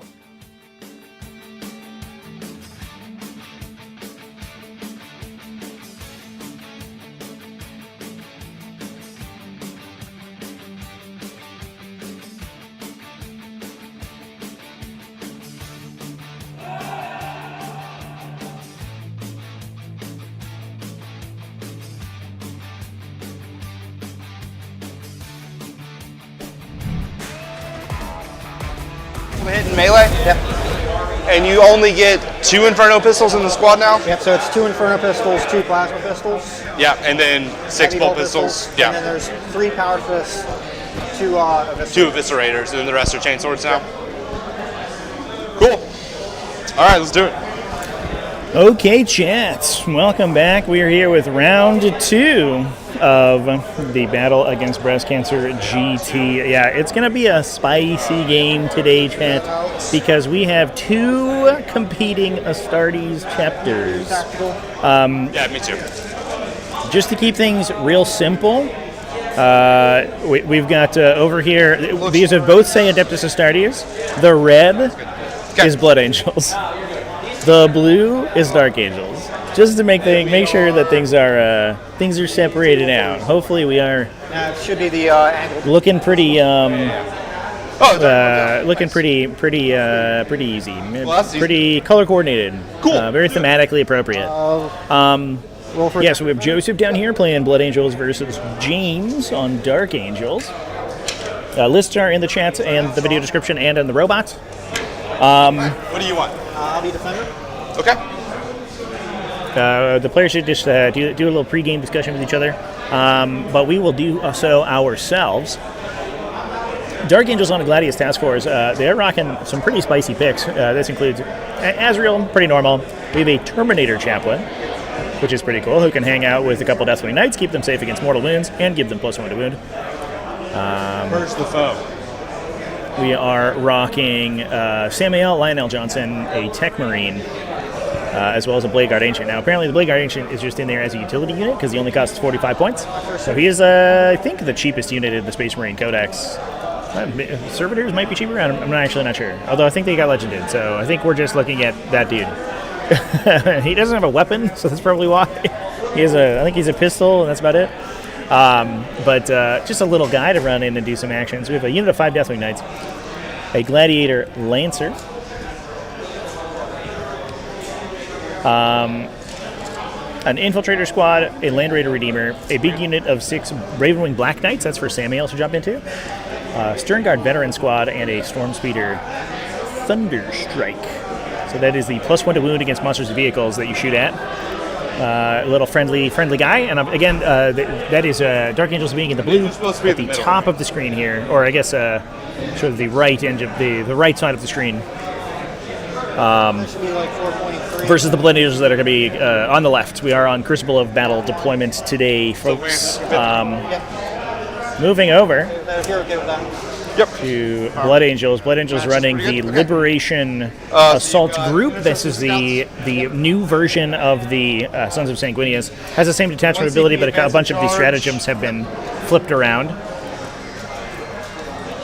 We've also got, this one also has a chaplain, but this is a Jump Pack Chaplain with Rage Field Warrior, which is, I believe, I'm going to double check here. I believe that's, see if I can, if my memory off the top of my head serves, I believe that's a once per game sustained hits 3 on your melee weapons. That is...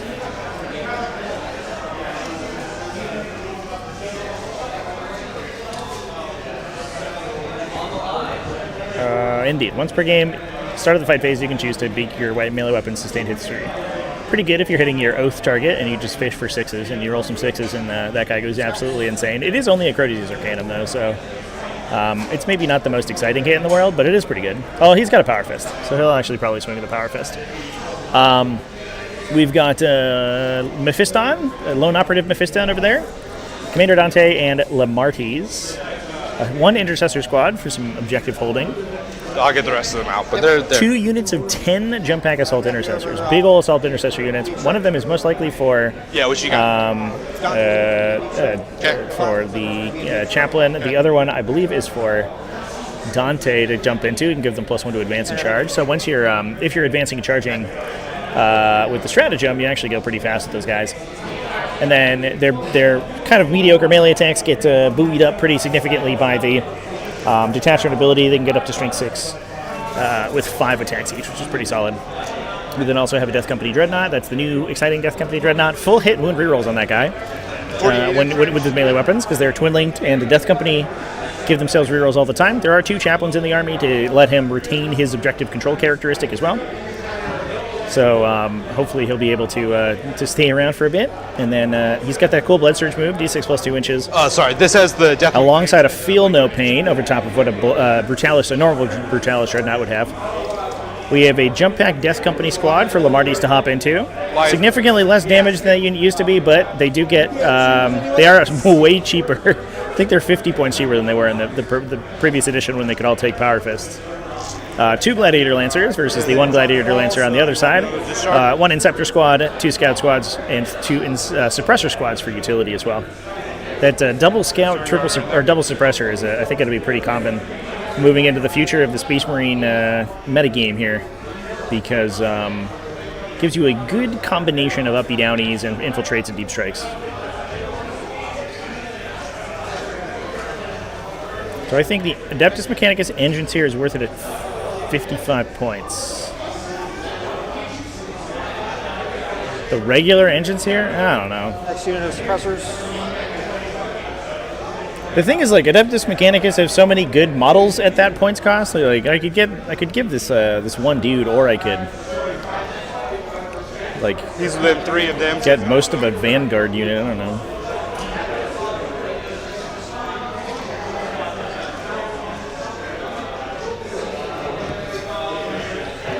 He's always got one up. Yes, he does.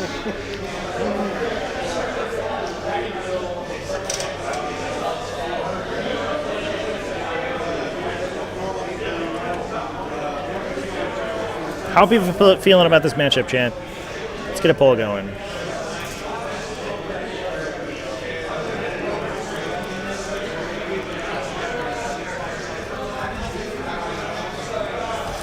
How you feel? How's everybody feeling?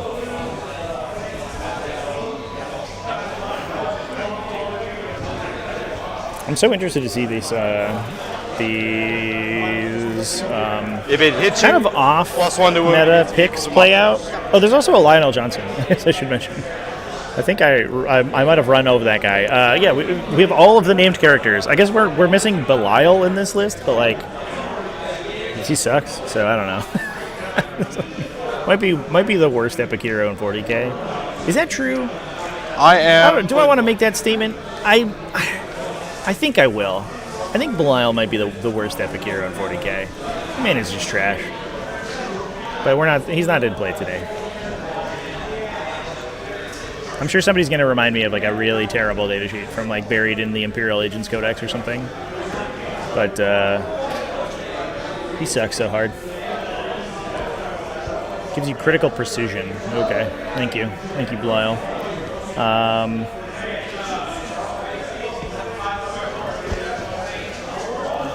It'll be interesting to see Samael on the table. I don't know if I've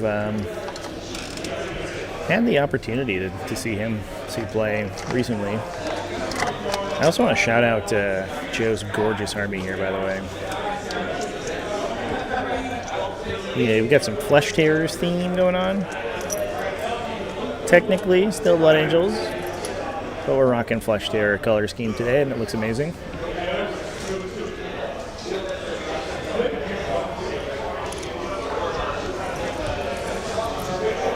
Samael gives advance, shoot, and charge to his Blackwing Knight squad.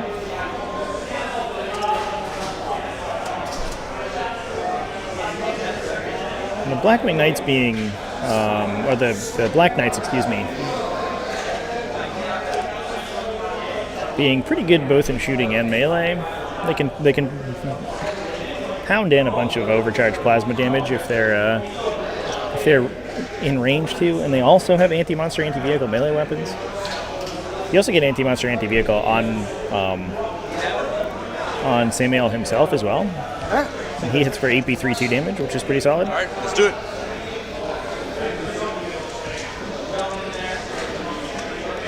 Five. 6. Good luck. Good luck. Alright. I'll go first. Alright, so we will pass turn. We both get CP. I have Azrael, so I get an extra CP. I'll make myself red, I guess. And then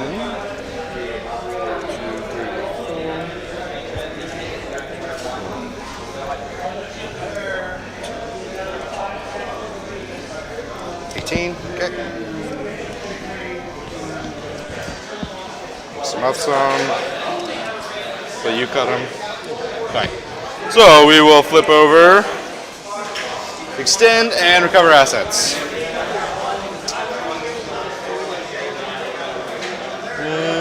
Okay. Extend and recover assets. Cool. Okay.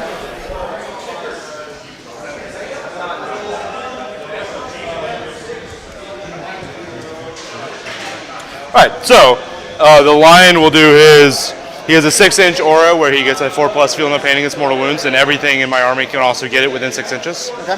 So he'll activate that. He's just going to use that for the rest of the game. I'm not going to change it, so that's just what he does. Okay. Now that I've gone, that's just permanently up. The Tech Marine will give this +1 to hit. It's not hurt, so it doesn't need to heal. Doctrines, I'm good. Don't need to use any.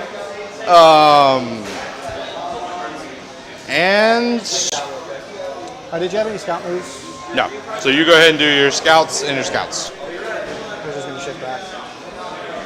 They're gonna stay put. Okay.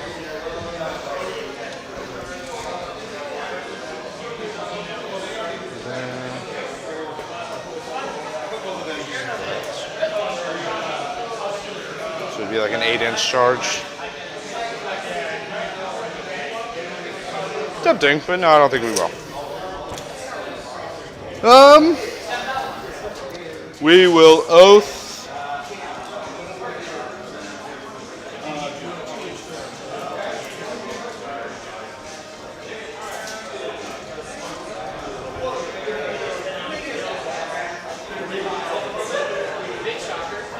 We'll oath this unit. Okay.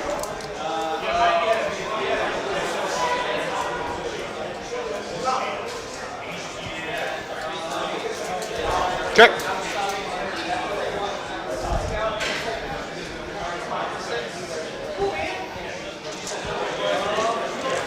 I'll advance the Redeemer. 2, so it moves 14. 7, we'll get it there. 7 could get it on that point. Or we could go 7, pivot, and it doesn't get that one, so I can only get it to the middle. God, I hate this process now. Right, so 7 to right here, and then it will just go like that. So it's towed onto the point just a little bit. Okay. And it's in cover, pretty hard to get past it. Not being in cover, I'll tight against the wall like that. So that is extend. Yeah, it's a good call out, Chad, on Lion protecting the the Black Knight. So that's actually So they move 17 now. Combination I didn't really consider. That's really cool. Them to just be honest. in here.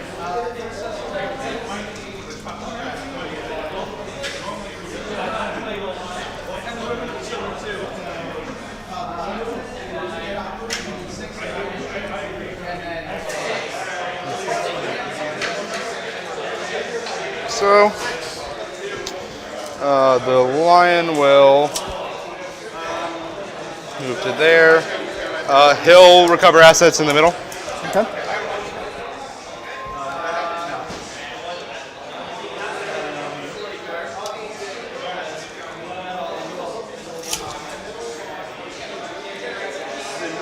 Give me a second. He'll move up to there, which that corner is there, so you'd have to get past that to be able to shoot, so I don't think the Lancer will be able to this turn. He's just going to sit put. He's just going to sit put. They're just going to sit put for now.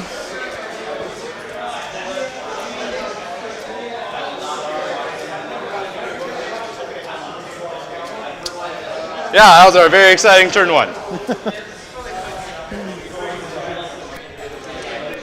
right. So extend for 5. Cover is in progress for 3. So I will do.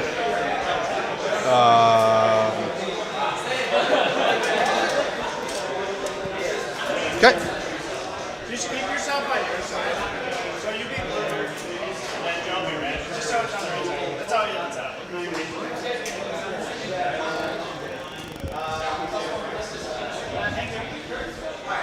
Okay.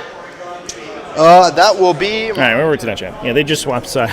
Then Goes up to 3. we're crisscrossing their scores on the sheet there, but we're good to go. Oh, we'll say the infiltrators are doing it over there. Yeah, I think we'll get at least 3 for that. I don't think there's anything I can do. I think you're trying to Pick them up. these spots up. Sure. Actually, no. Okay, that's fine. Yeah, the scouts wouldn't be able to come back this turn if they picked up You need to have a way to return on turn 1 if you go into strategic reserve, and the guerrilla tactics doesn't really work on first turn. Oh yeah, call the horde. You can toss your prisoners. Oof. Establish locus. Oof. Establish locus. All right. Establish locus right into that Land Raider Redeemer's line of sight, and oh boy, that's a little bit spicy. Go for it. I think actually the scouts could probably move to behind where that wall is in the center and probably be okay. It looks like there is a position where they're going to be able to hang out. I do not. All right. We'll do this guy here. There you go. How about you are Beast Ghost? So red team for fire or blood. The Adeptus Targaryens, chat. That's what's up.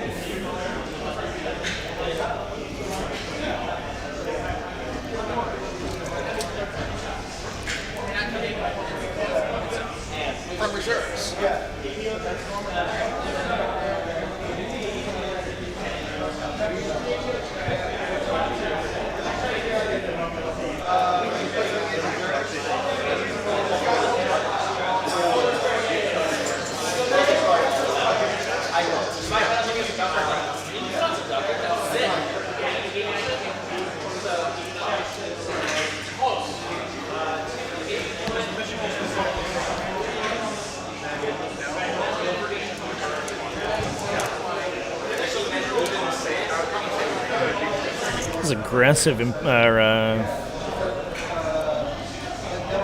Aggressive, gladiator moves. Damn, they're going for blood.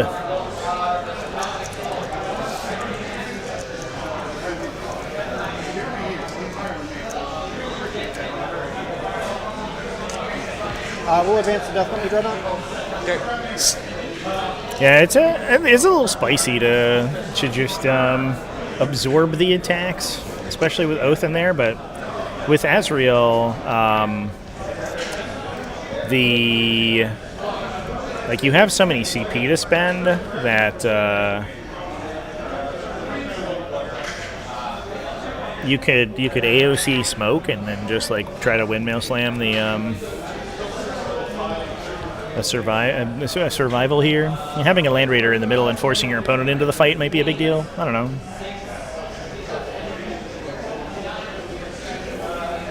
You have nothing in Deep Strike? Nope.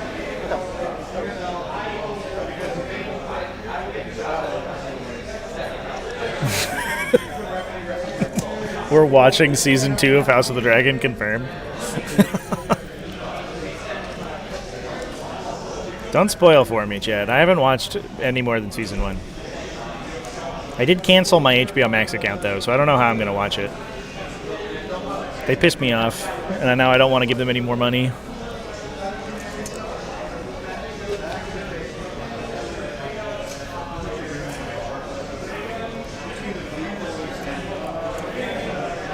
Yeah, it is impressive how much less survivable the 3-up save tanks feel versus the 2-up save Land Raider stuff. That extra pip, that extra 17% to save is like such a big clincher. Season 2 isn't worth it? I heard it was really good. I imagine that you're just saying that so I don't feel as bad. I thought Season 1 was okay, but I wasn't that excited about it.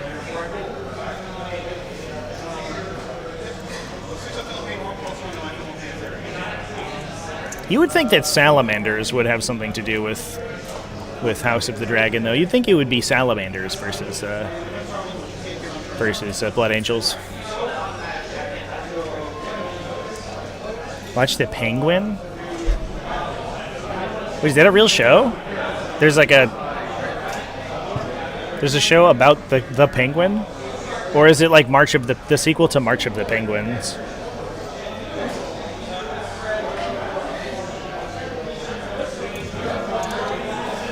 That's going to be it for movement. Okay. We'll move into shooting.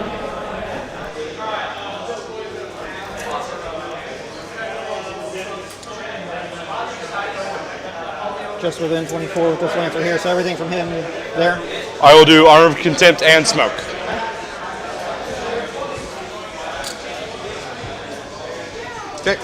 Here is the Lancer Cannon hitting you on 4s. Yep. Both hit. Moving on 3s. Yep. Both wounds. Okay. -2 now. Yep. So 2 4-ups. Save 1, fail 1. D6 plus 3. Yep. 9. All right. Solid hit. Here's the Icarus pod, the only other thing that's in range. 1 shot. Hits Yep. on a 4. Hits. Wounds you on a 5. Wounds. -1. 2 up. Saves. Wait, Chad, they did a March of the Penguins about bats? We'll rinse and repeat from the other one. Okay. Like a documentary about bats? What am I rolling? And there's a penguin in it? Cannon. Both miss at the moment. Nothing. Icarus. 2 shots. 1 hit at the moment. And 5s. 5s. 1 wound. -1. 2 up. Save. And then 4 shots from the Stormbolters.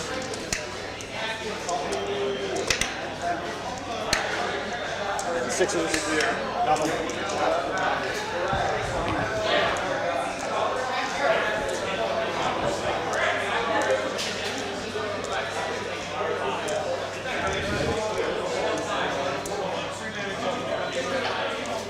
I think that's going to be it for shooting because I don't have anything else. Okay.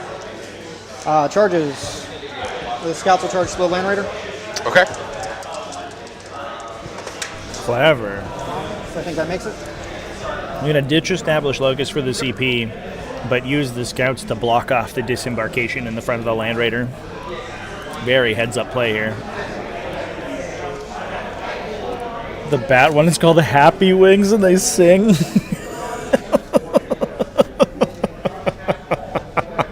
we're going to do the Perfect. Okay. Perfect. squad over there. I gotta finish Rings of Power Season 2. I think I stopped it. I ran out of content like just before the big battle scene. Ooh, into Samael. So they're 6 away from the base. Yeah, I'll CP it. Okay.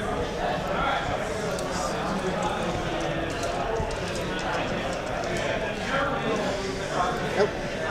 Cool.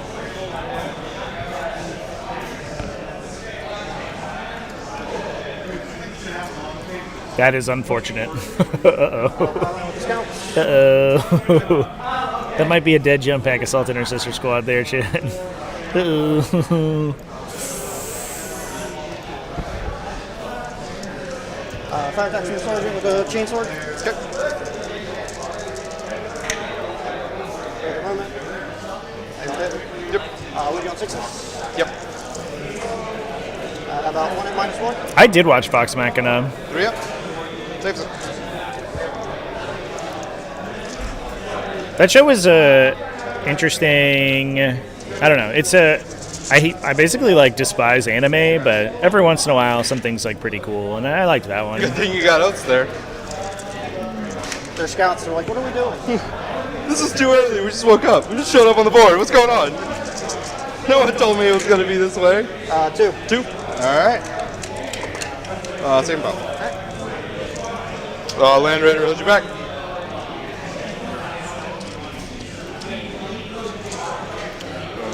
1, 2, 3. I looking for 4s. And then 2s. Strength 8. So 3 AP 0. So 3 4-ups for you. Good. Yeah, they don't care. All right. Done. I will hold on to no prisoners, and I'm going to discard established locus. Sounds good to me.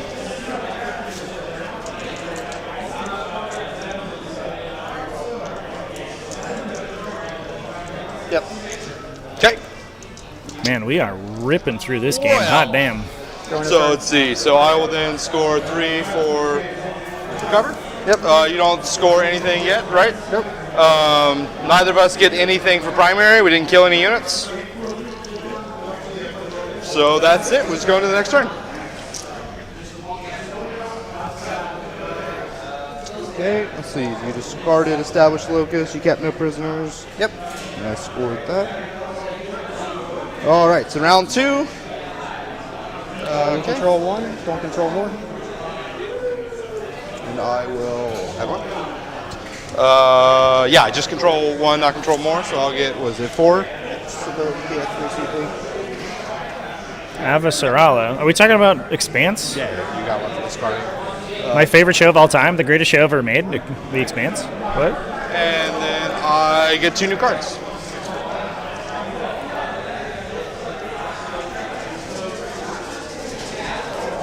I get Overwhelming Force and Secure No Man's Land.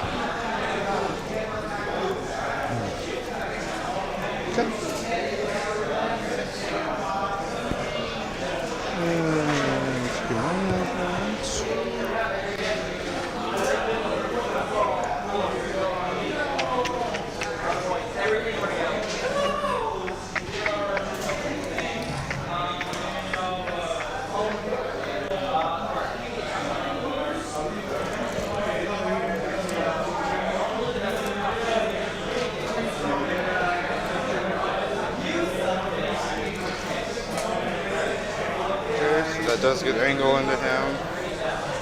He'd be in range. So I want to try to pop him for overwhelm.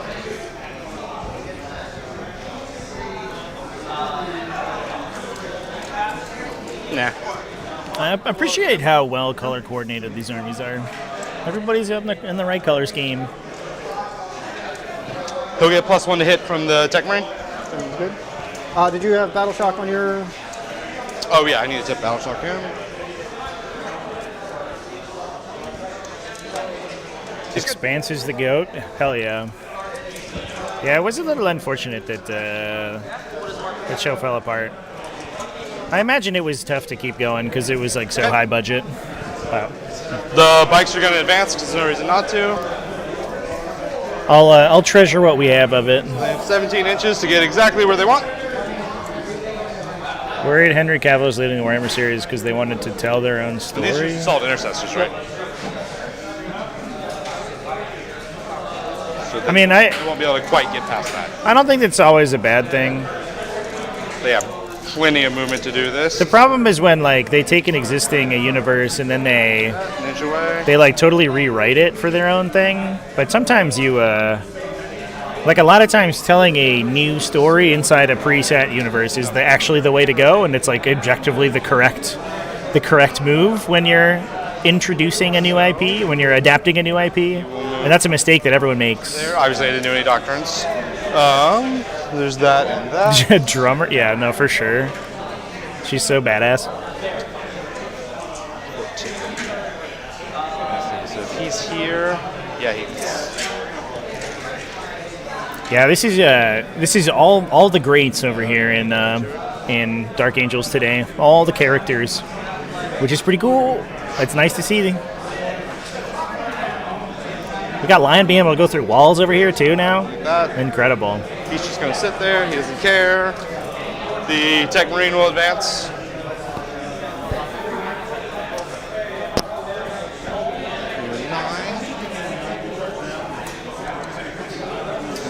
He'll end up. Yeah, the Halo is like the poster child of like not the incorrect way of adapting a new IP. For sure. Yeah, a 40k show in the Halo style would be a disaster. They don't have any reason to get out yet. Do we want to deal with that? I think we do. I love these Deathwing Sternguard veterans, chat, in the back there. Look at these guys. With Azrael hanging out.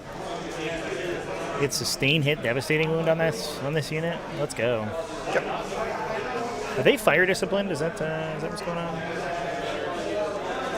They are.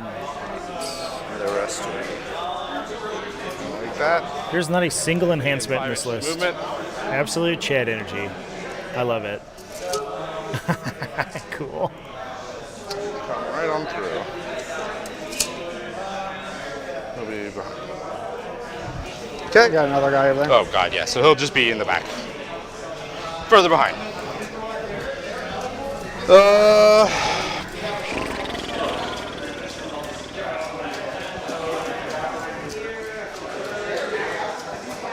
Okay. Is that it? Yeah, I think that's it for movement. Do you want a rapid ingress? Yep.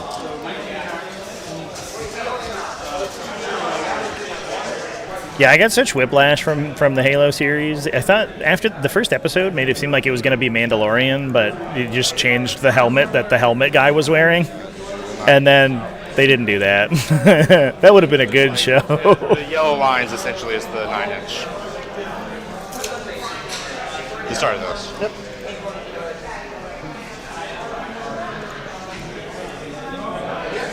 Okay.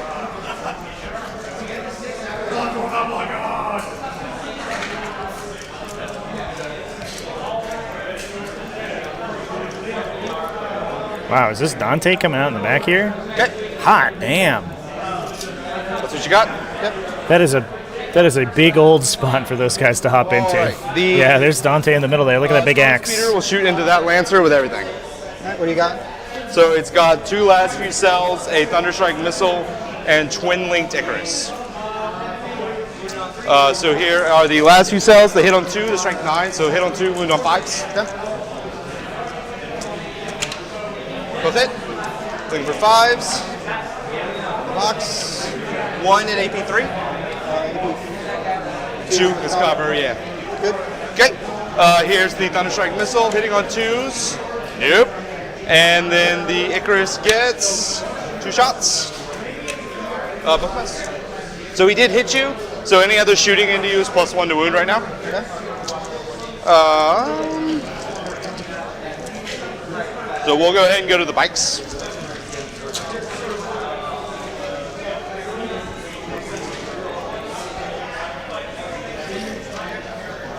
Okay, so they're all in range. I think these 3 are probably the only ones that can shoot that. Okay. So these 3 will shoot him, and these 4 will shoot into them. Okay. I will supercharge. Sounds good.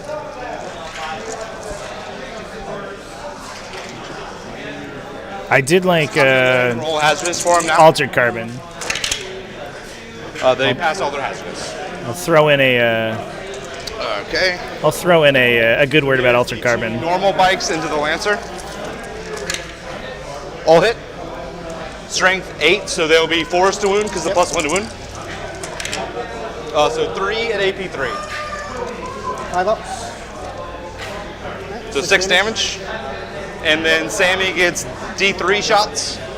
Sammy. So he gets in the box 2 shots. Sammy. Hitting on 2s. Yep, and then wounding on 4s. That's Dean Winchester over there. 3. Dean Winchester on the other side of the table. 2 more damage. Samuel's gonna go get him. Sammy.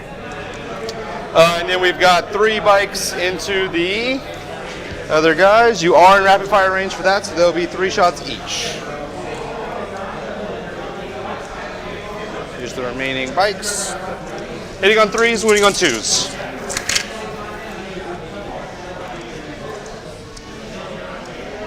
Okay, and then he's looking for 2s.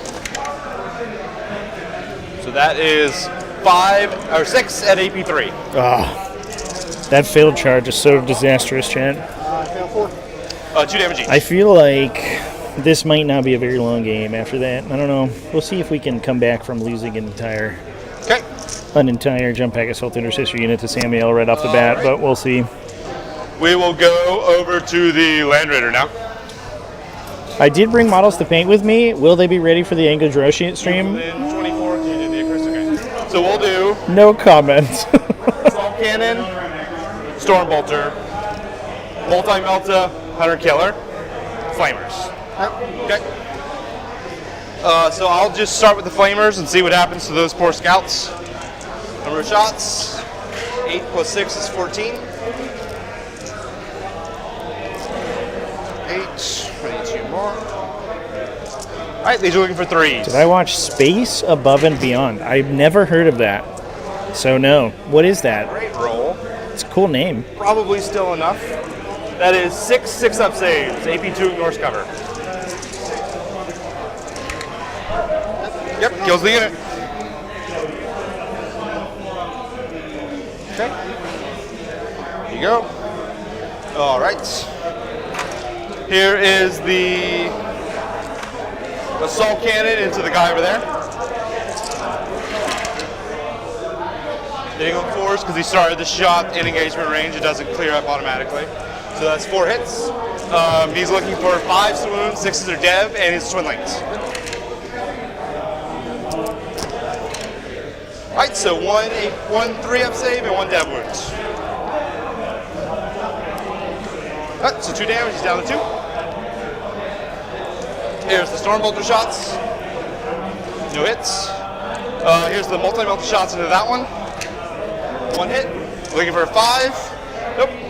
And then the Hunter Killer into that one over there. So be hitting on 3 because it hits on 2s normally. Hits. Looking for a 3. Wounds, AP 3, so 5 out. Alright, and that is 6 damage. Oh. Oh. Wow. Alright. This might be a Band-Aid rip here, chat. Oh my god. So everything on this is in range of that, so he's dumping everything into that Lancer. Okay, that's fine. Okay. Here are the last few cell shots. Are the last Displacer Instructor. He's hitting on 2s because the Tech Marine gave him the buff, and he can re-roll up to 1 of these. Doesn't need to. Winning on 3s, can re-roll 1. Doesn't need to. So 2 at AP 4. Yep. I can re-roll damage. Oh yeah, he's dead. Oh my god. Nope. Well, I do have my wireless cameras. Lancer. In case we need to move tables. So, oh my god. 3 so far. Okay. Any other shooting? Sometimes you fail a charge and lose the game. Sometimes that does happen. Lion is going to charge through the wall at those guys. Hashtag just melee things. That should be plenty. At least we get to see Lionel Johnson in melee here. And then the bikes are going to charge.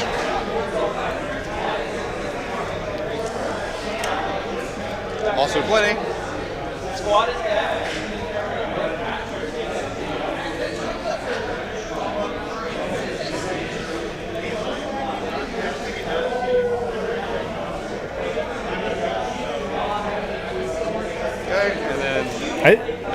I think those jump pack intercessors are going to be fine, right, chat?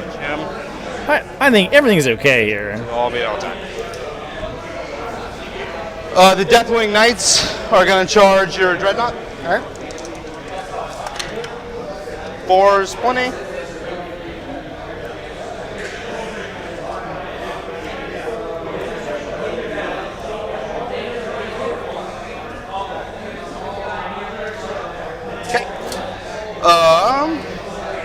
Should be out of 6. Yep. All right. And well, man, I don't even know if Mephiston wants to get one of the -1 damage guys. I guess he could maybe have touched the Chaplain and then Epic Challenge. We'll go over there with the Lion first.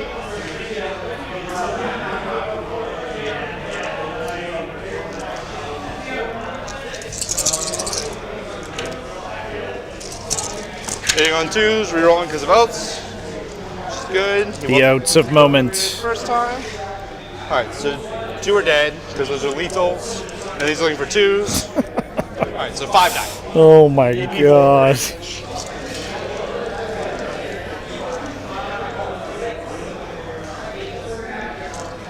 It's just Keanu Reeves. Where did the lion go? Okay, do you want to interrupt? He hasn't seen play in a while. Are you back in? Yeah. I'm thinking I'm back. Wounds, -1 damage. Offense. 5 attacks each, strength 6, AP 2 damage with +1 to wounds. One of them is actually only AP 1, and one of them has sustained hits and dev wounds as well. And then they're only AP 2? Yeah. Go ahead. Okay.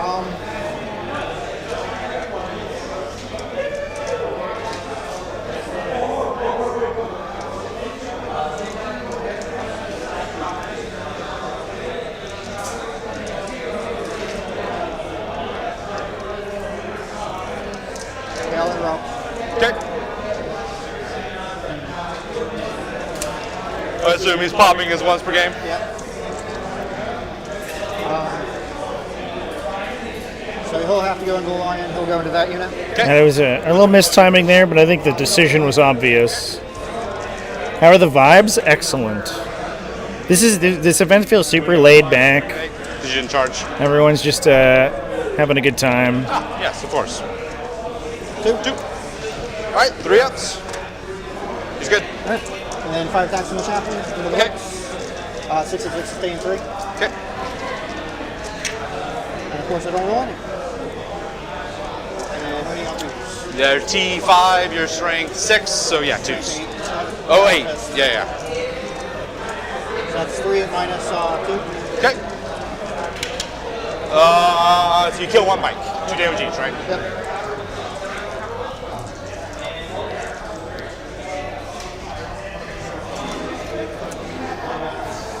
All right. Then I'll go ahead and do the Deathwing Knights. NYO.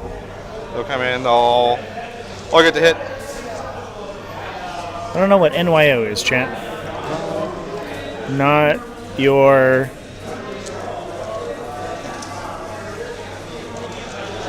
ablution. Okay. Lion is definitely. Yeah, you might be right, chat. Yeah, everyone's having a good time except for that chaplain. He's having a decidedly bad day. Oh man.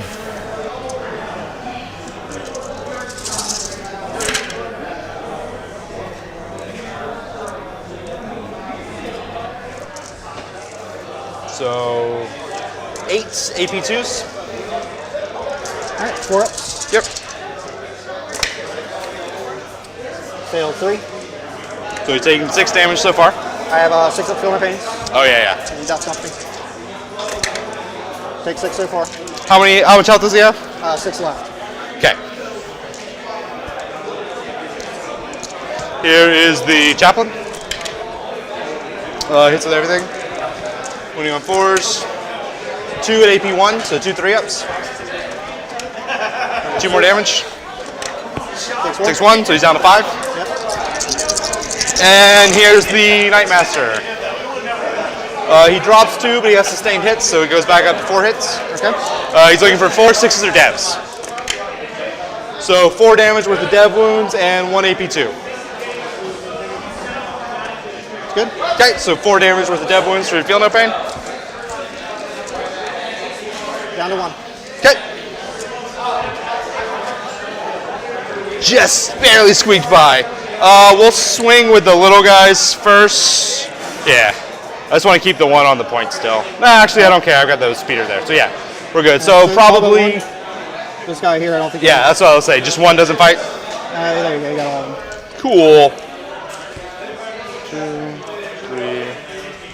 3. New York Open. Wait, that's sick. Hit on 3s and we'll wound on 3s. I just drove through New York. I know, yeah, the community in that area has a little bit of work to do on itself, I think. I believe in them, though. I think they can clean up their act. All right, so that many AP2, 5 AP2s. Kills him. They're 1 damage each. 1 damage each? Yeah. It's good. Kills him. Kills him. And 3 on the chaplain. Okay. All right, it's down to Samael versus Chaplain. All right. And then here is the Sammy. Sammy! He misses 1, but he picks up 2 for sustained hits too. Sammy, no! Hits. He'll be wounding on 3, strength 6. So yeah, that many on your invulnerable. These are 6 on your invulnerable, and these are 2 damage each.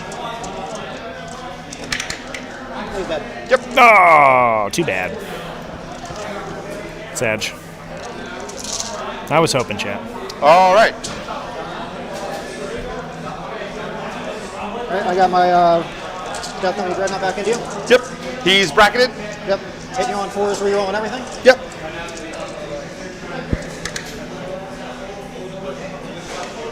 They all hit. Okay. I'll be winning on 2s. Yep. Strength 12. So 6 of them, minus 2. Okay. I'll attempt them. I just realized I have a bajillion CP. All right, so these are 3-ups. I fail 2. What's the damage? 3 each. So you kill 1 guy. Because they go down to 2, and it just finishes off the 1.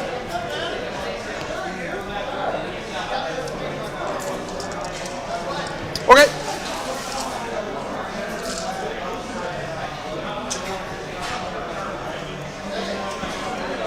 Well, right.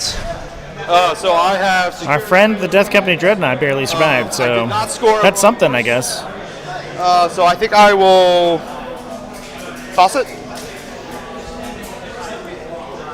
Yeah, it's too bad. That's a really good objective, but I guess like this early in the game, especially top 2 when your opponent has only had 1 turn and is not on any objectives, like there's too much counterplay to overwhelm. It's really easy to jump around. 4 or 5 units, because the chaplain, the assault intercessors, both lancers, and the scouts. Yep.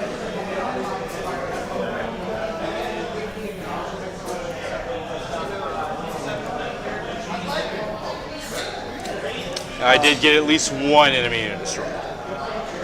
So we can go ahead and check that out. And I scored 5 for secure for the middle and that one over there. And you discarded overwhelming? Yeah. Okay. I don't get any extra CP for that. Yep. So I still have no prisoners.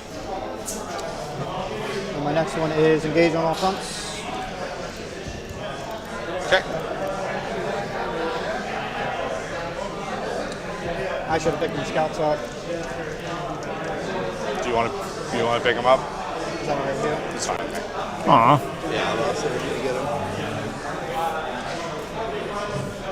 Can't AOC on his turn. Not the case, chat. In fact, AOC is still loaded into my overlay, and you can read the exact wording. You can use it in your opponent's shooting phase or any fight phase. More like you just forgot than anything. I assume their job is to get picked up every turn. It does not require the fight phase to not be your own.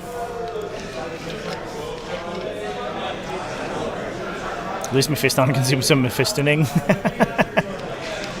I do not play Kill Team, chat, no. I'm not a Kill Team guy.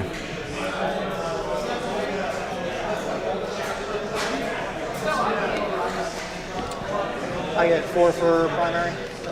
Yes. I think Sanguinary Guards still are very good. I talked to Joe before the game started, and he said that the only reason he doesn't have Sanguinary Guard is because he doesn't own the models yet. Because they got those new shiny new big models on 40 mil bases. So I think the new Sanguinary Guard extremely strong. They got an invuln save, they got a bunch of wounds, they have a bunch of high value attacks. Just good stuff. They're expensive, but they deserve it.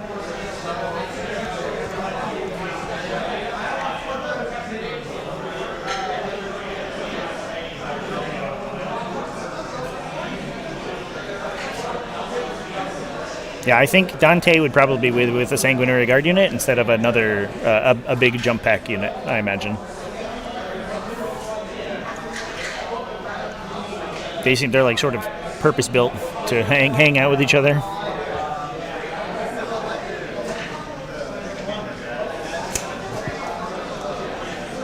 Yeah,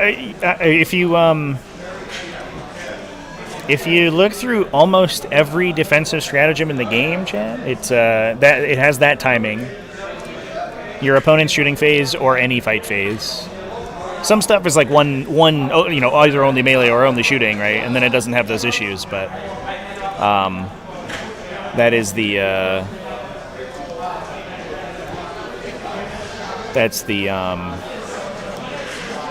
normal templating. I looked at Kill Team and was like, this is not fun without Angron. It was actually, when I was just setting up yesterday, it was a big Kill Team community at this store, actually, who were setting up, or playing some games, which was cool to see. Put it on everyone. I will work for Bike Squad. Okay. I don't know if it like sounds weird or something, but I kind of like don't play Kill Team on principle. I don't know. I won't go into it too much, but the skirmish war game, like market is so like interesting and vibrant, and there's like so many cool skirmish war games out there that I don't know if I would want to play a game like I don't feel the need to play a Games Workshop version when I could play Shatterpoint, or I could play MCP, or I could play Infinity, or I could play one of the dozens of other really cool skirmish war games out there. I'm playing 40k for 40k. Yeah, I was about to say, check that.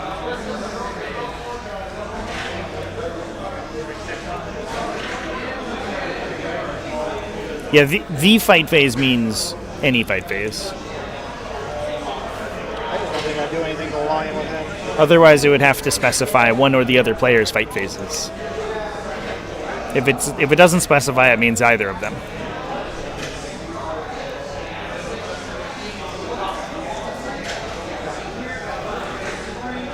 The Fiston's gonna go pin the Land Raider, maybe?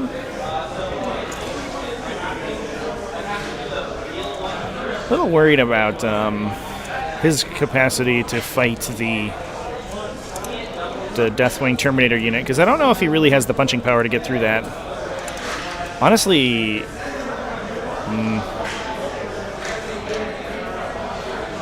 I think we need the Death Company to sink into those guys, but even then it's a little bit weird.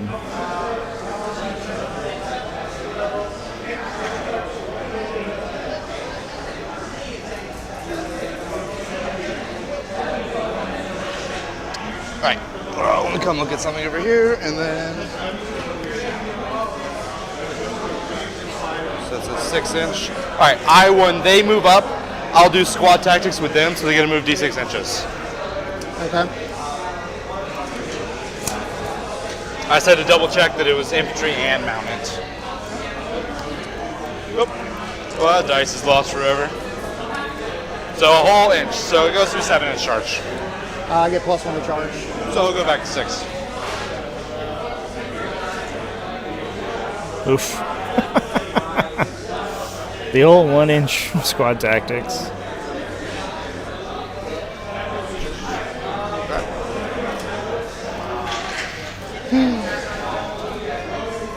Having access to squad tactics is so powerful, but it's like such an awkward rendition of the reactive move style of stratagem.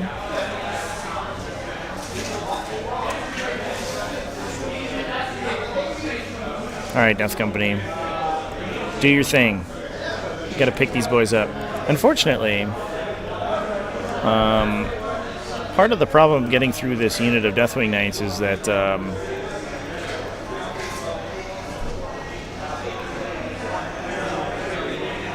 we run into a bit of an AP problem. Without Honor of the Chapter, they're a little hard to crack.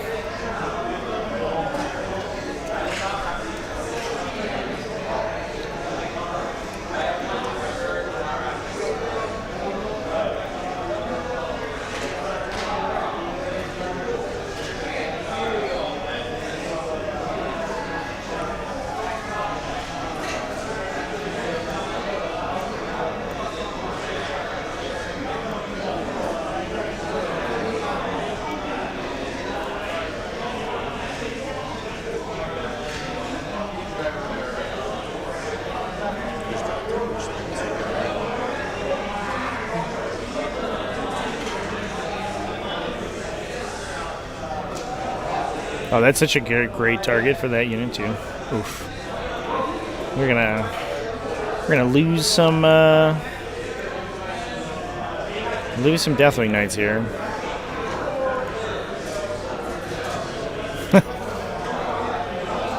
In fairness, chat, the difference between a Power Fist and a Chainsword attack is 1 point of AP. These guys are in Overwatch range. Although you lose an attack.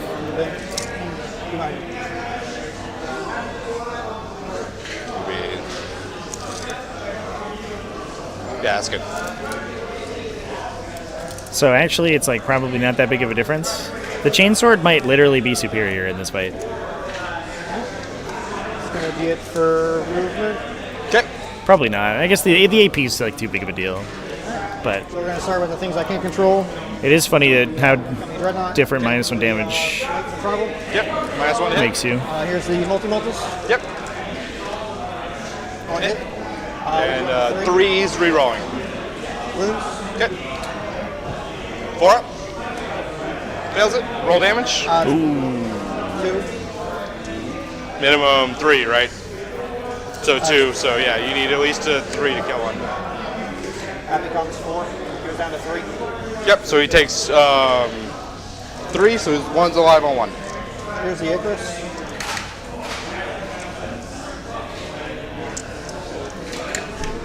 And they're T5. 1. No AP. Saves it.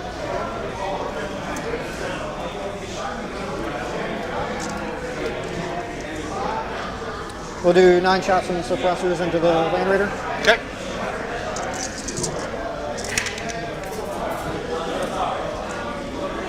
Fives. 3. Okay. Cover, so 2 ups. Yep. Fail 1. 2 damage. And then you're -1 to hit for what that matters. Yep.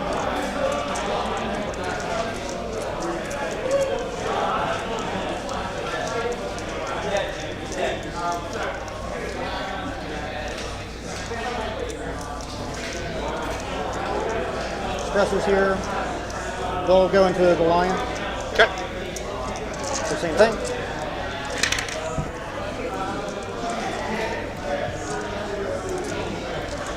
T9, so 4s. 1. -1. Alright, 3 up.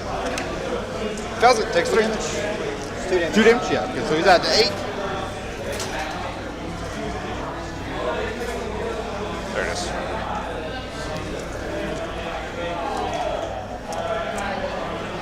The plasma scepters are just going to go on the bikes. Okay. I'm going to overcharge. Okay. Sitting on 3s. Oops. Good thing. Yeah. Abysmal. That was horrible. Okay. T5, so these strength 8, so 3s. And Twin rolling links. twin links. So 5. 5. Okay. 5 of them vulnerable. So 4. These 3 damage each. Yep. Alright, go ahead and roll your hazardous. We're good.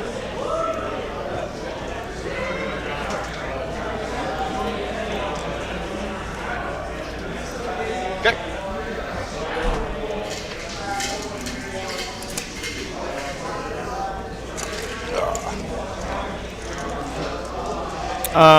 Blood Surge doesn't have to explicitly state you can go into engagement. It just can't be a normal move. So the plasma pistols and Dante's Inferno pistol are going to go into this. All the heavy bolt pistols will go at the bike squad. Go for it. There are varieties, I believe, that make you make a normal move, and then at that point it would have to explicitly state, because the core rules for normal moves don't let you go into engagement. Yep. What's the strength? 4. So 5s. 1. 1. -1. Okay. Fails it, takes 1 damage. Here's the 3 plasma pistols into the vehicle. I'll overcharge. Okay. T8. T9. I'm still overcharged.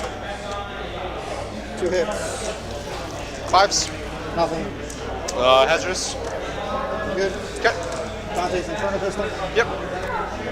Dante's Inferno pistol. Okay. Oh, this rampant ingress into like a big charge from this brick into a storm speeder feels so bad. That little man costs 150 points. But what are you going to do? Gotta make some plays at some point. The downside is that Gladius Task Force is like so incredibly flexible that could have gone better, I'll admit. You Charges, suppressors will charge the bike squad. it can just it can at any point go into Devastator Doctrine and it's just rush around and clip that unit out, and there's basically no way to get around that. Redeemers chat. Still an absolute chad of a unit. Yeah, the rolls have also not helped for sure. When you start the game by failing like a 6-inch rerollable charge, it just feels bad, man. 6, they make it. Okay. Yeah, the Annihilation Legion one is weird. The Stratagem ones tend to be like pretty weird. 1 or 2. Maybe 1 or 2. And Eviscerators are 2 damage.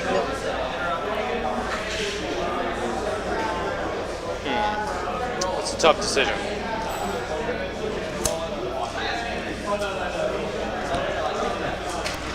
think we'll try.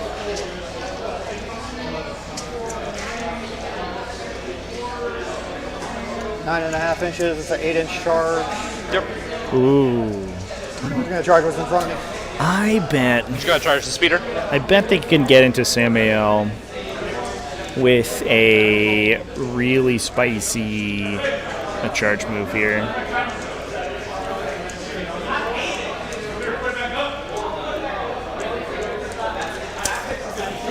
Not a 4 though. Oh, okay. It's going to be 11 guys that land in engagement range of you? Yeah, I played a game on stream a couple months ago where Drago failed his 6-inch rerollable. I thought I had screened everything out, but there was a space for one Terminator who could charge Magnus. And Drago was like, here I go. And failed the 6-inch rerollable and immediately lost the game. And I was like, well, I deserve to lose that, but alright, I guess. It feels bad, dude. I just don't. It's just such a frustrating roll, I don't know. It doesn't feel like something that should decide the game immediately. Mephiston? Yeah, that's our. We'll do Mephiston into the Land Raider. Alright, we are going for the Land Raider. That's surprising. Make it either way. At least it keeps it there, I guess. Forces you into Tactical rather than Devastator. But it might just cook Mephiston. There. Yeah, both are nice on the move table. Let's put it. I see yours. Here's yours. There you go. Yeah, there we go. All right. I'll start with the Death Company. Okay. I will do Arm Protect.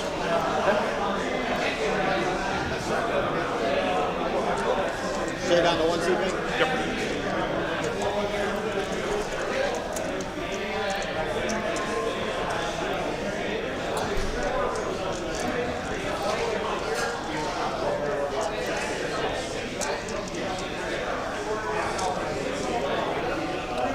Here's 12 power crest attacks. Okay. Hitting you on 3, 6 is going to be lethal. Yep. And I can reroll my failed hits. Yep. One hit. Yeah, that was a lot. Alright, so 2 misses, 2 lethals. And these are going to win you on 2s. Strength 10 on the charge. Yep. So drop 1. So that should be 3, 6, 9. 9? Okay. Alright, 9 3-ups.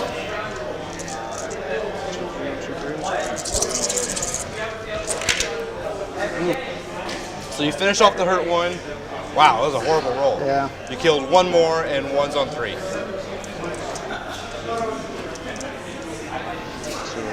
Beep.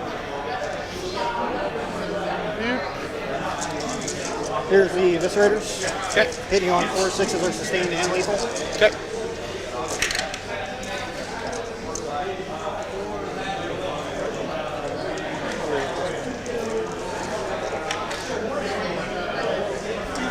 These are going to go on 3s, so strength 9. Okay.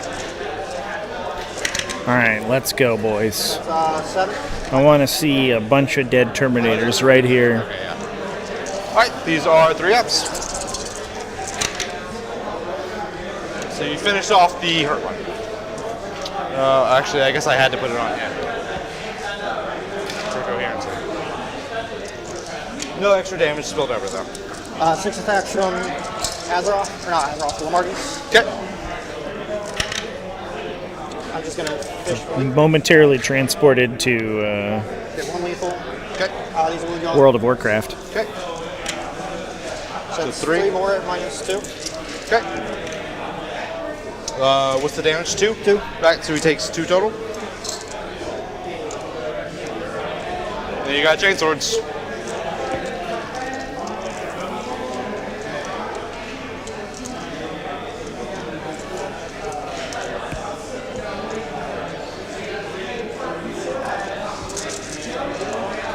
Six guys with chainswords. Yep.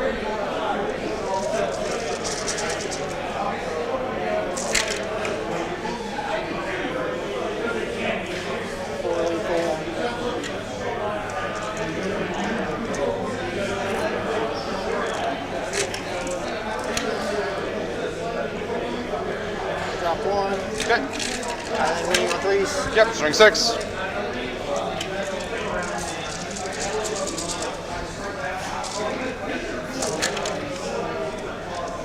That wasn't a good roll.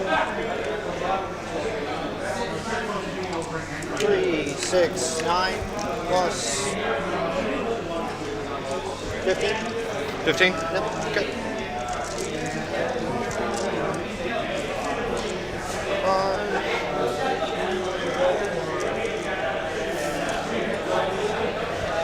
Right, 2 ups. I failed 2, so just the squad itself dies. The chaplain's unhurt. Well, And I will CP reroll one of those. we got him. So he's alive on 1. Just kidding. Start of the command phase, you heard me a battle shock at -1 over here from Dante. Sure. Yeah, that's going to give him a pretty solid crack back into the Death Company Dreadnought there.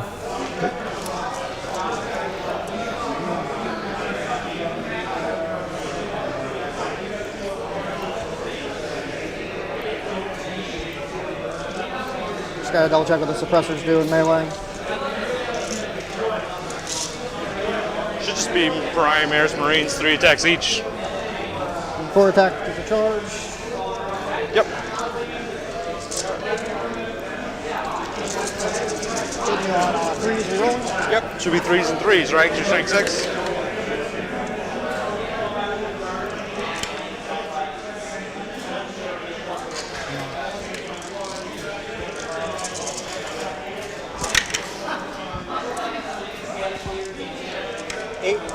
Minus.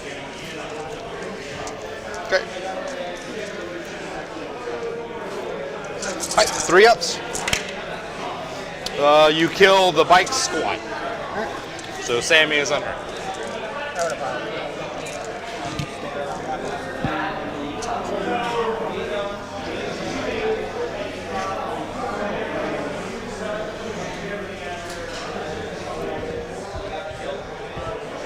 Way to go, suppressors. Damn.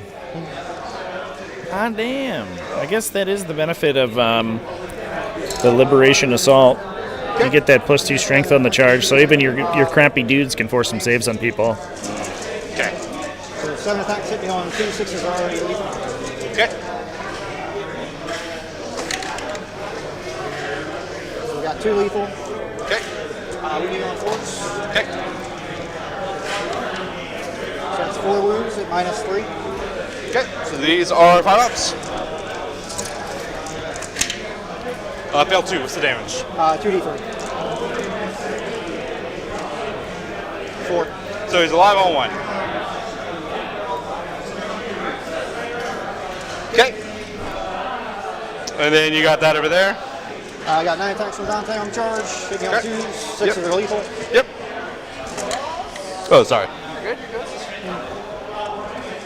Strength 10 on the charge. T9s, 3s, yeah. So you have 4, 7 at -3. Just gonna roll these and see if he gets any of them. No, he's dead. Does he blow up? Yes. I think it's the D3 one. Yeah.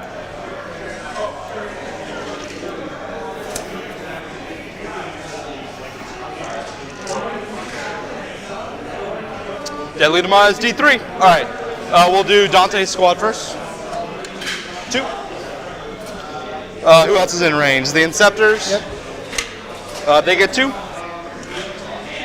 Was Sammy in range? Yeah. Okay. You measure from the base, right? Yeah. No, you're out, and that's all it's in. All right. He blowed up. So they do technically hull measure on those guys. The weird part is that they're so high up off the table that usually doesn't matter. I think that was still out of range. Okay, I can get them anyway. So go for it. All right. Here is the normal guy. 4 hits, looking for 4s. 1 wound, AP 2. Good. Okay, and then the chaplain. Ooh, they are not motivated to kill this thing. 4s, just 1 AP 1, so 1 3 up. 6 up. Yep. Nope. Got him. Does he explode? Hope so. Poor baby. All right. Well, and then the Land Raider hits you back too.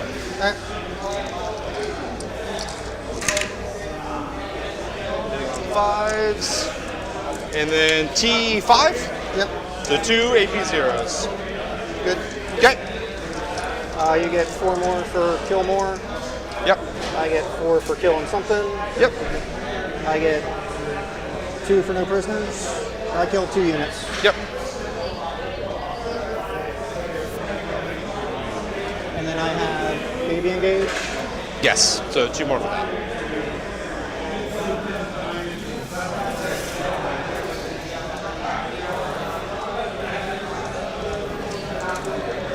Pass the turn. All right. So you're at 0 CP? Yes, and then I'll go up to 2 on my turn.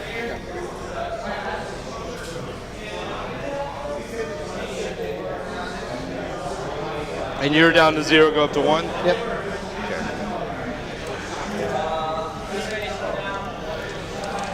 All right.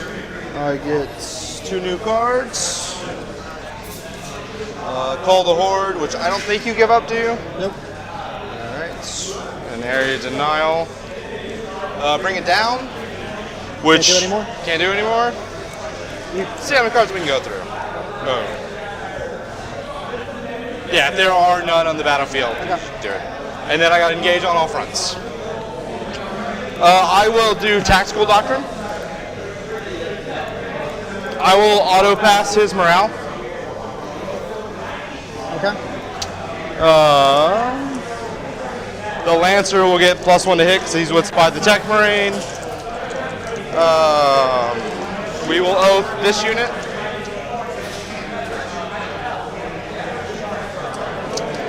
And let's see, I owe you morale for them. They pass. And that is all the command What do we think, Chan? I need to do. You think we Blood Angels can make it out of this situation? The Stern Guard haven't even engaged yet. I think they're about to mop up. I think we're about to mop up some jump pack assault intercessors over here with their anti-infantry devastating weapons.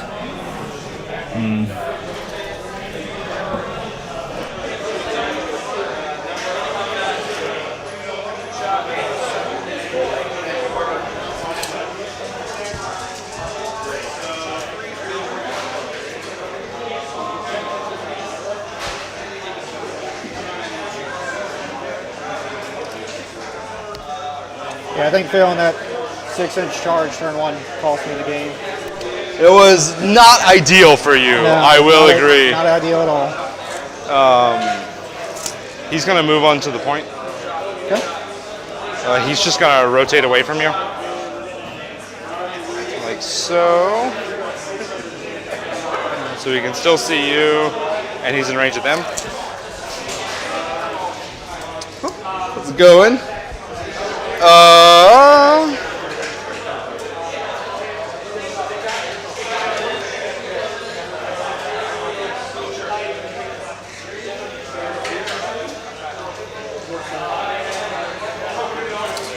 He's a golden lion. Gold and purple. I guess that is the royal color, huh? That tracks. Lionel Johnson would be royalty. Okay. All right. That is movement. We're gonna start with the Stern Guards. Are gonna throw grenades at Mephiston.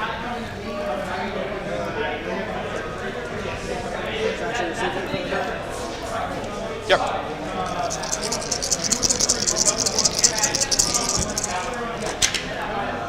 And just 2 mortal wounds to him. Nope, good. Yep, that's why we had to do it that way. He's dumping all of his shots into Mephiston. Okay. Laser destructor shots. Both hit, looking for 2s. Got him, AP 4s. Yep. Nope. I'll reroll the 2. Okay. So 1 is 6 and 1 is 5. Oh, I guess he's the same character. You can just roll them all together. So 11.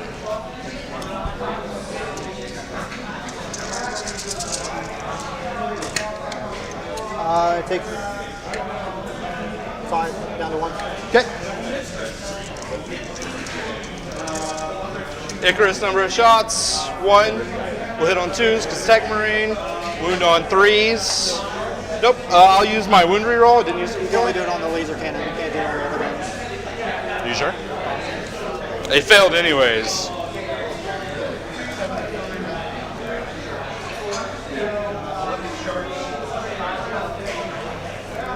Each time this model is selected to shoot, you can reroll 1 hit roll, 1 wound roll, and 1 damage roll when resolving its stacks. It's not tied to any weapon. You can do it on anything. Use it on the cannons. I mean, you usually do, but like they wounded, so you can use it for anything. It's just any attack. Number of frag storm shots. Yeah, back in the day, it used to only affect their gun, all their optical abilities. I will add the stubber into that. Their main turret weapon, because like technically it's the Aquilon optic system is the little sensor mount on top of their gun, but it's just like kind of weird. It's like a weird thing you can do, where you just And then these attack with a different. You use the sensor to buff a different gun. You definitely can. It's just floating. 6.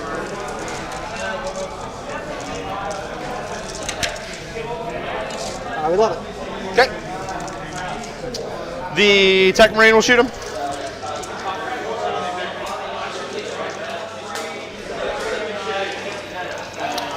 Forge Bolter hitting on 2s. Sure. Wounding on 4s. No. Well, damn, I'm going to have to use something on this to kill him. Alright. The Land Raider will go. He's going to do Flamers, Multi-Melta, Assault Cannon, Storm Bolter. I'll Armor Contempt the Death Company. Okay. So you're out CP now too? Yep.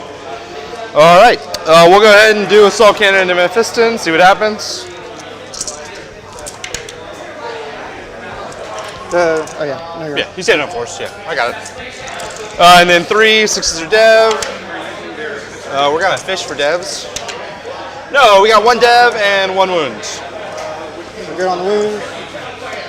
Yeah, the interesting thing about any of the floating reroll units is like attack sequencing, especially on the Black Templars guys. Because if you have the reroll open, it's like so valuable on the Melta. Is 11. But you almost always want to attack with your high impact weapon first, so you know if you need to use the reroll, which is not always the most optimal choice. 9. Yep.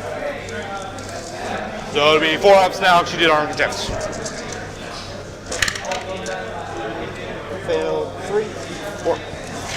4. Yep, and they're 2 damage each, so feel no pain. 6 ups. Marty's reduces damage by 1. Ah, yeah, you're right. You kill 1.5. Okay.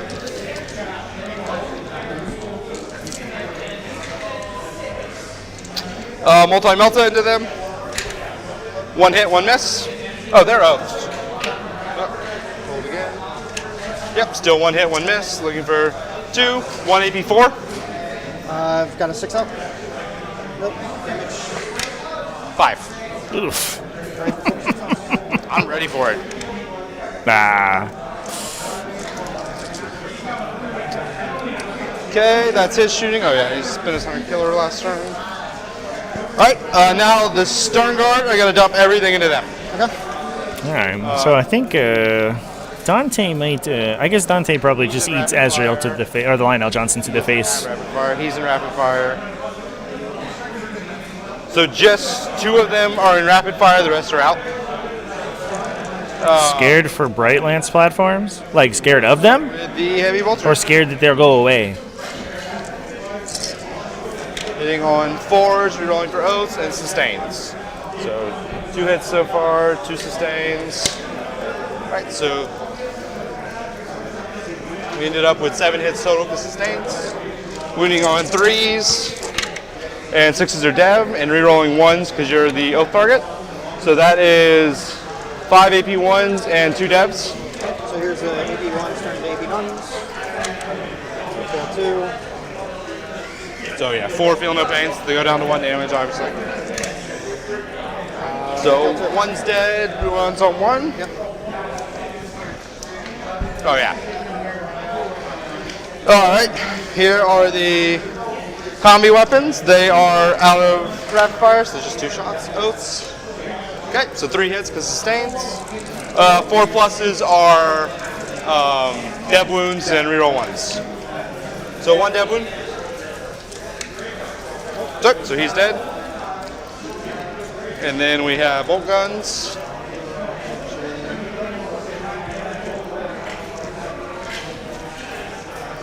Alright, here are the normal bolt guns.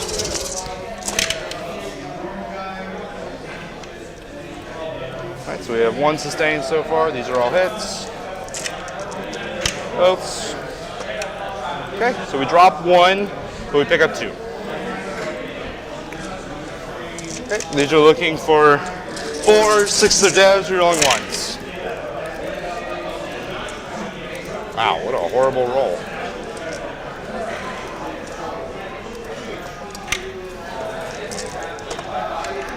Alright, so that's 4 AP1s and 2 devs. So AP1 goes AP none. Yep. Attempt.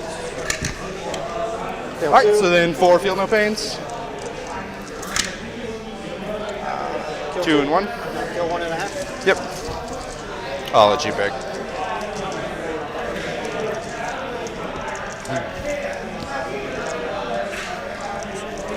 And then Azrael. Oaths. I'm motivated. Wounding on 2s and 4s or devs. So 1 dev and 1 AP3. So 5 up. Good. So 2 more feel no pains. Kill 1. Yep. Okay. That's going all right. We'll go over there. Sammy will shoot into the assault intercessors. Right. So it's D3 plus blast, so it'll be D3 plus 2. Oof. So 5 shots. Yeah, I'd be curious to see how Battle Host gets changed. I have a sneaking system. I imagine it'll just turn to a regular floating reroll or something similar. So 4. But Eldar have not failed to be super busted upon release in basically any time they get a release, so I wouldn't be worried. I bet they'll be just fine. Ryan will shoot them as well. He'll shoot his bolt pistol at them. Okay, he's -1 to hit. Yes. So he's hitting on 3s. Wow, 4 1s. Good job, Lion. You nailed it. Okay. And I think that's it for shooting. Okay. We'll do some charges.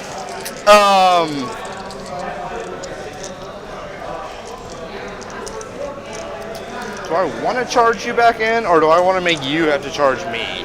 I think I want to charge back in and see what we can do. So they're going to charge here. You kill them, you kill them.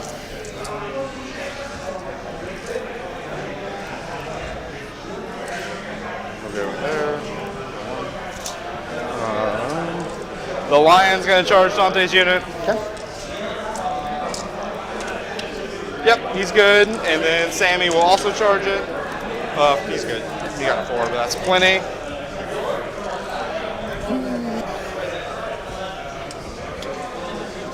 We are round 2 of the GT, Chance. So you're just gonna get what you get? Start of the combat phase, they both have a battle shock at -1. Sure. Cool. Here's the Lion's battle shock. Fails. And here's Sammy's battle shock. Fails. So they're both battle shock. I don't think it'll matter, but we'll see. I bet I could move the little round counter This mess first. to where my event title is. Next time I update my overlay, I'm going to have to do that. So it makes a little bit more sense. Hits with everything. Wounding on 2, strength 6. It's a good thought, Chant. It's a good thought. I'm gonna make that happen. 4 AP2s. 5 ups. Yep.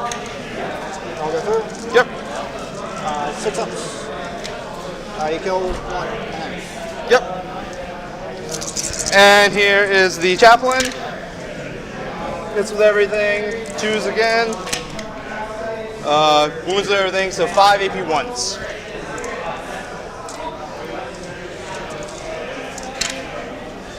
Fail 2. Yep. Kill 1. 6 wounds. Okay. And then do the Viscerator or Power Fist? Power Fist. Okay. All right. Then we'll go over there. We'll do Sammy first over there.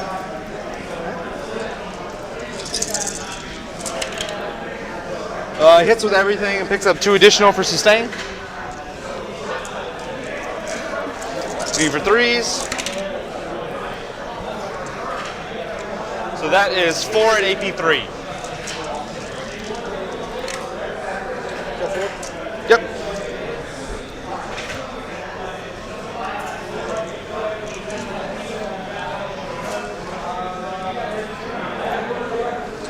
All right, and then here's the lion into them. The 2 misses. Why? You're suppressed. Is that just for shooting or is that for melee? Everything. All the other suppression effects are just for shooting, is why I'm double checking. Not all of them.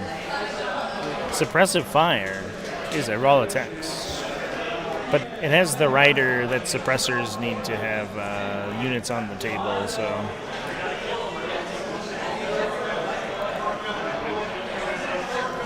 Yeah, I agree. So drops the 2. Right, Sneaky suppressors. It's so rare that comes up because they always die. 6 total at AP4. They're so squishy, but you have to kill them. I'm actually shocked that Samuel just didn't go for. I guess he would have gone for the Inceptors, to be honest. He has a really good profile into them, but he's very good at clearing out these little 16 damage to Dante.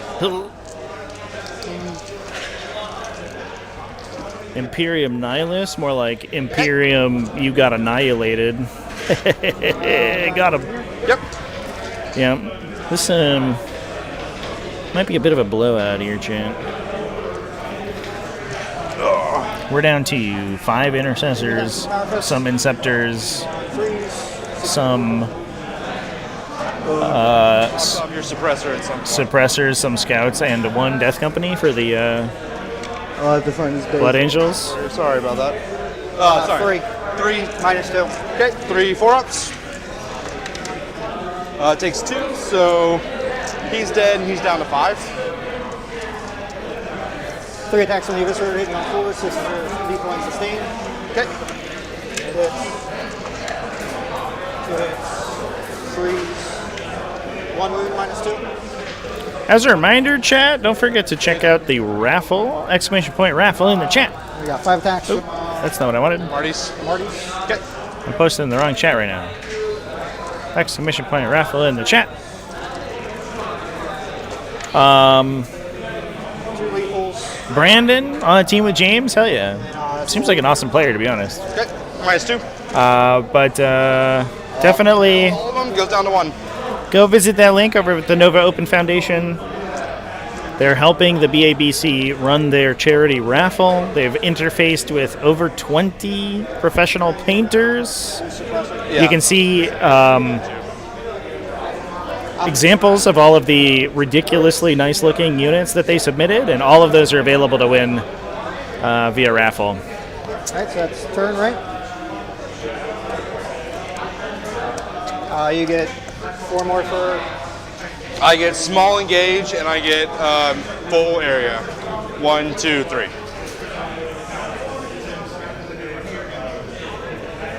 You don't have anybody that's not battle shocked on this cable portal. Both these guys are battle shocked from Dante. Oh, yeah. All right, so I don't get it. I'll just toss it then. Dante, let's go. So what was your secondary? He went out, but he was scary. You get 5-4.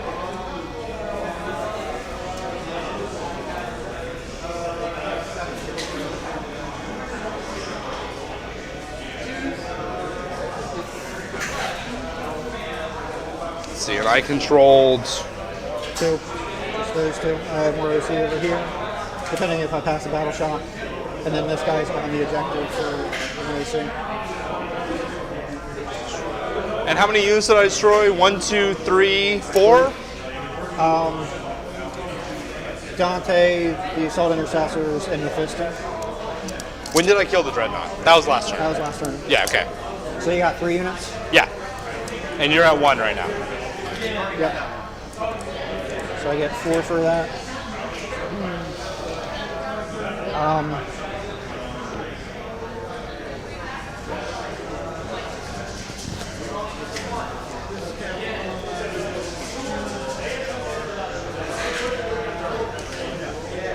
I'm going to spend my CP to auto pass. Okay.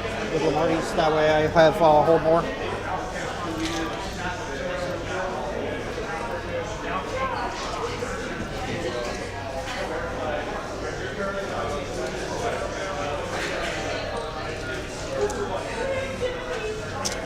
Should be another 8, right? Yep. I don't know if I added any. I have you at 16 total. And I'm also at 16 total right now.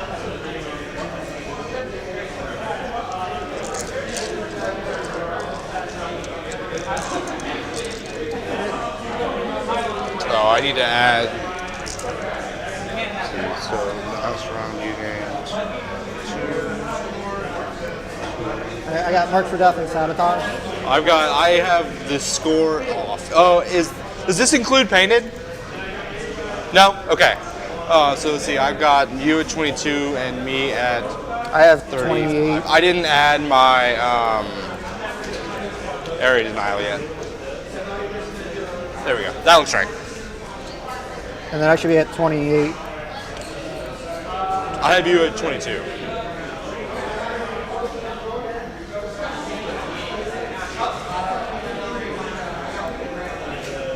You got Marked for Death and Sabotage? Yep.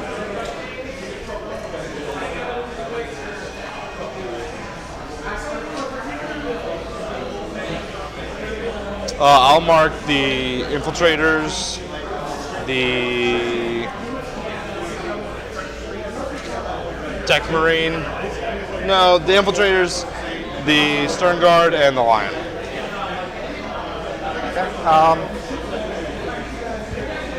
Both the men will go on the line. Okay.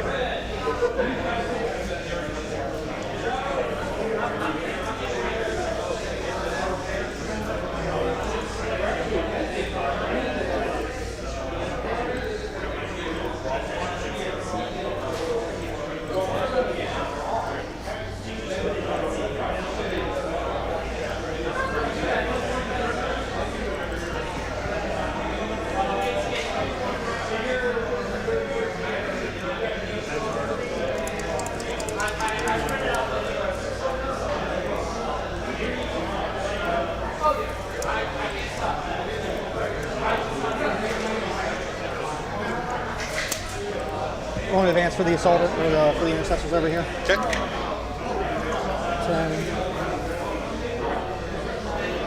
Yeah, the raffle miniatures are incredible.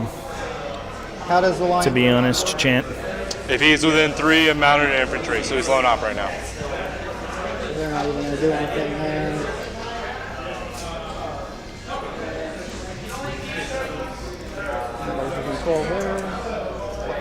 You can as well, exclamation point donate, chat, if you're if you want to donate a smaller denomination, or you just don't care about the raffle and you want the money to go directly to the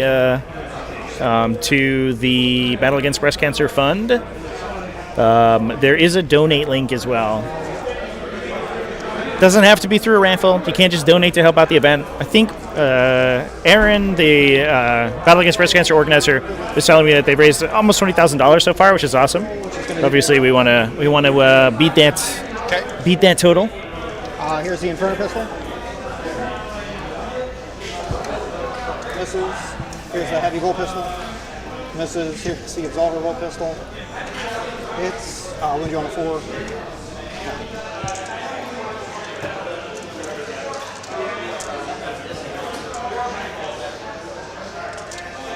9 shots from the suppressors into Azrael's unit. Okay. Hitting on 3s because I remain stationary.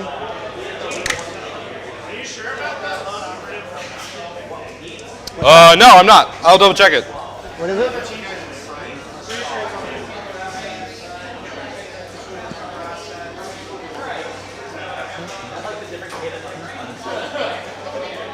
Obviously, if he's not, you can move them out. Okay.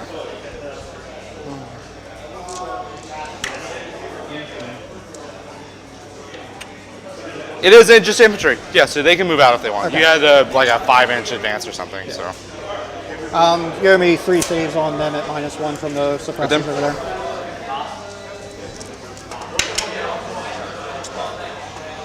You kill 1. And then they're suppressed. Yep. I love seeing these suppressors in action, champ. They're so good. What a cheeky unit. I love them. If they're Magic the Gathering, they would be drawing cards. D9. Yeah. 2 at -1. Okay. Say both. 6 shots from the Plasma Inceptors, all overcharging. And we got. Gotta commit. Oath. Yep. Go big or go home, boys. We're trying to down a Primarch. Ooh. 2. Okay. 3 ups. Save them. And then your 3 hazardous checks. Okay. Bolt guns. We got 4 bolt pistols. No 5-ups on the first roll there is real sad on that Inceptor shot. You really want to spike a big roll into that guy here. Try to overload the 3-up save. All right. Don't worry about it. Here's the missile launcher. At the moment, hits. We got 5 now. 4 bolt pistols. Oaths. 6s. 1 and minus. Saves. You got your bolt guns. Yep, I got 8 bolt gun shots. Yep.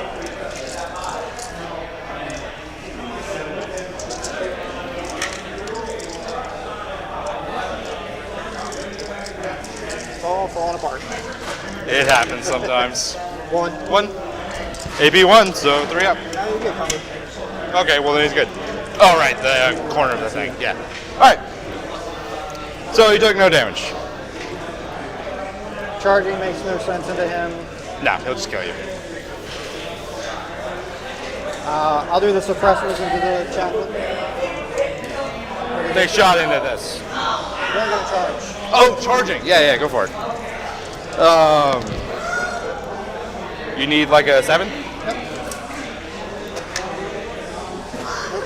Yep. Okay. Alright, do your chaplain. Okay. Alright, he lost his +1 to wounds. So he's hitting on 2s. They are oath, which I forgot. I don't know if I missed any last time, but we'll roll with it. So they all hit. Now I'm moving for 3s. Yep.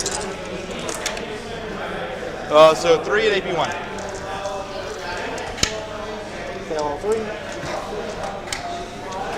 So it's just Lamarty's by himself. No, I got 1 was hurt already, yeah. And we're not in combat anymore, so. Yep.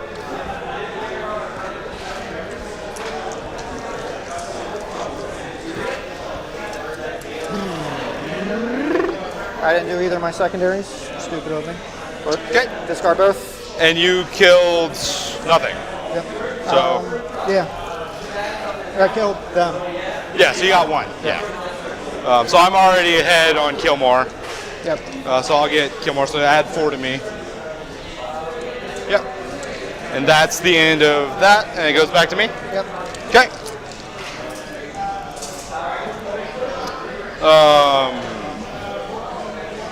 Did you roll Battle Shock? You auto pass that. I auto pass that. So I can't hold that anyways because I'm only OC1. Yep. So I'm not going to do anything special for his. They're both unbattle shocked now. He's not battle shocked, so I'll hold more. I'll hold more. Yeah. His battle shock test fails, so he's battle shocked. We will oath.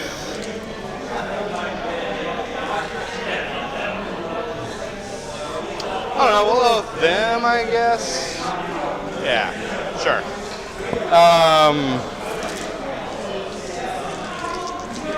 The Land Raider gets healed D3 for 1, so it's up to 2.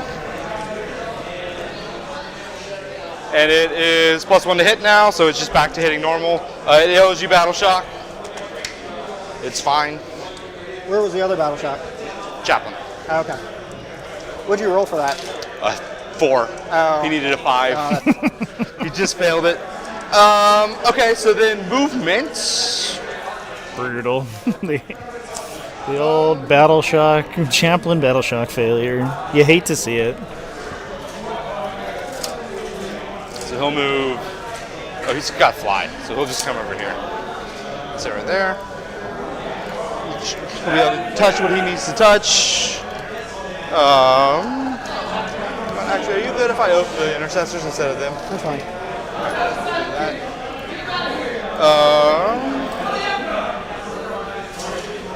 And his -1 damage is gone now, I assume? Yep. But you're still -1 damage. Yeah. Yeah, that's from the suppressors, and that'll just stick around.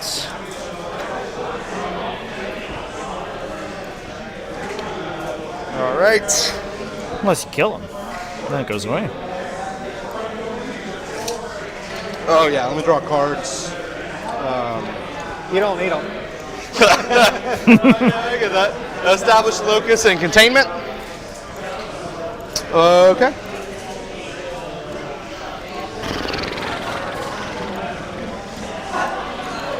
Containment. What do I want to contain with?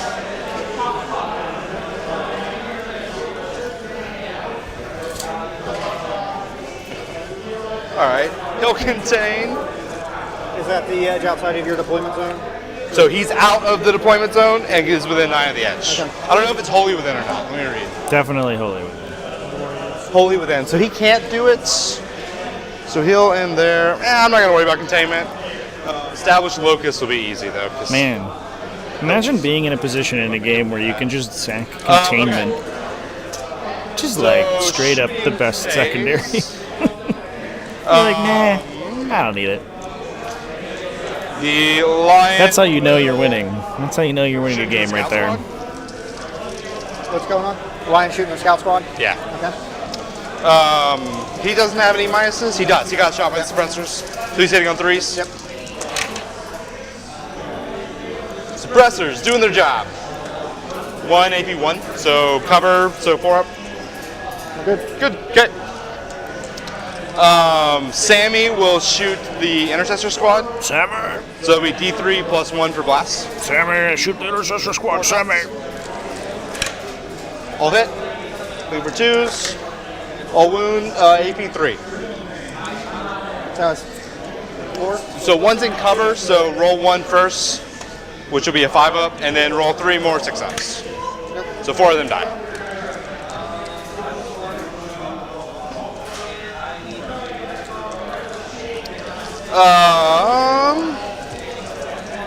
The Sternguard squad will shoot your suppressors over here.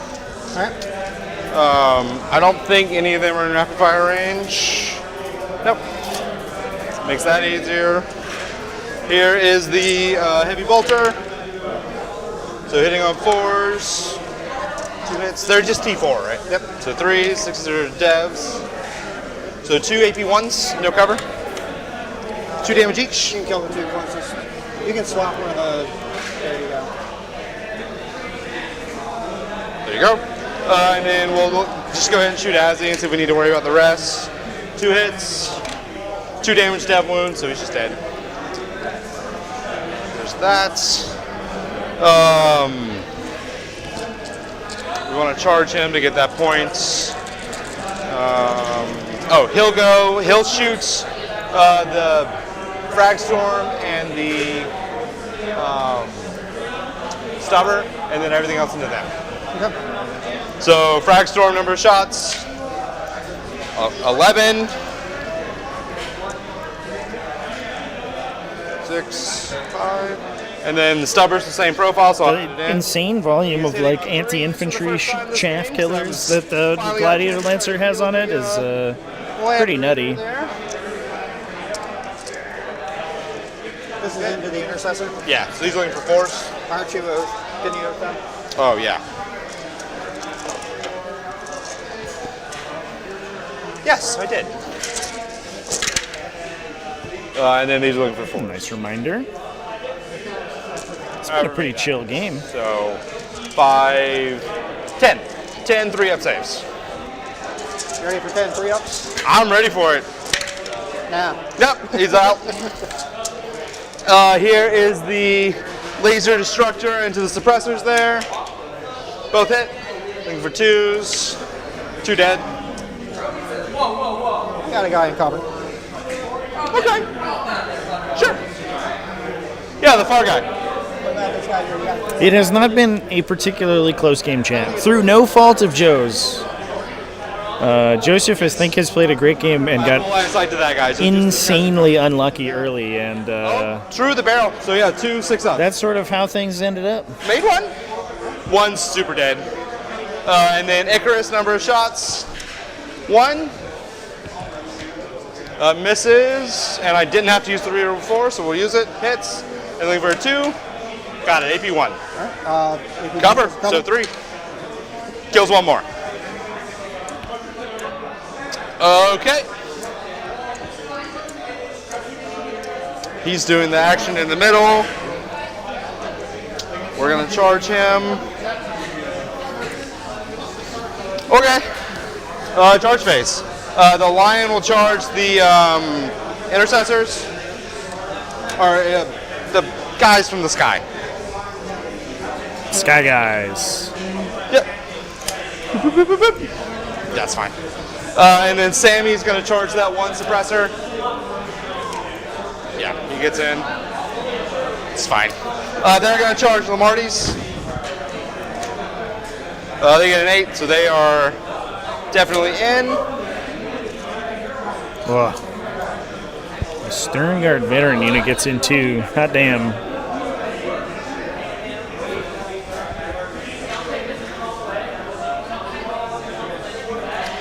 Okay.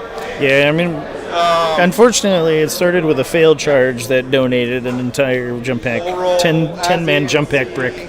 What's his profile like? Strength 6, AP 4, dev wounds. 6 attacks hitting on 2. Which is Sustained hits. just tough. So no rerolls here, but sustained hits. So he picks up 1.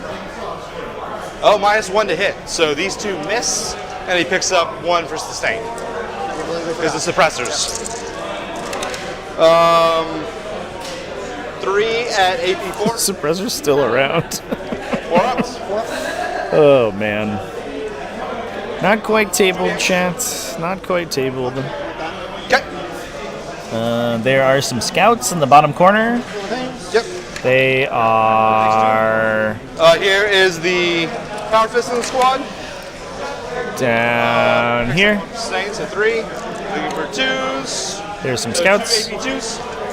And I So another 2 damage. think there's a suppressor in the top left. Is he only 4 wounds? Off the camera, is that right? Can we find him? Can we find a suppressor, chat? So you just have scouts left? Oh no, they died. So they should not have been suppressing. Well, I guess let's figure out my turn. Yeah, just scouts, I guess.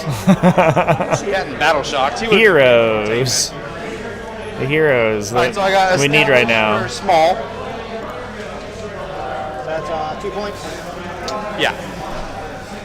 I think. Yeah, 2. And then containment, I'm just going to hold on to because it's a good 6-point one that I can do next turn. 1 or more. Control more, control. Alright, so I should be at 2. I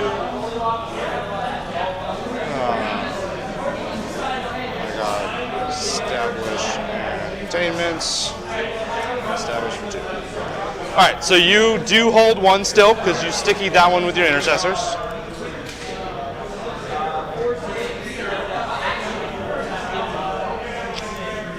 And then I guess let's see what you draw. I'm going to take my scouts off before I draw. Yeah.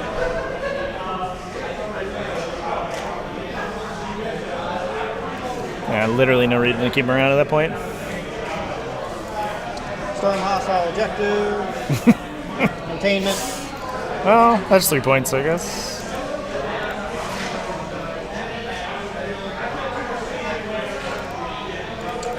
Spin a CP, discard, storm hostile.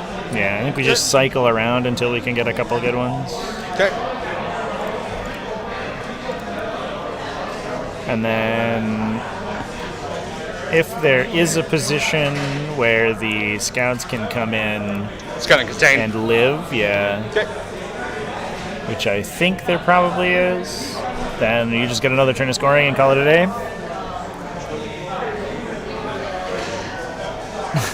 This is when Mom says don't give up, yeah. Don't give up, there's always a chance. So then you'll go up. What if you made every save? What if you made every save, Chad? Bring it down or you want to toss it? No, I'm gonna toss it. Okay.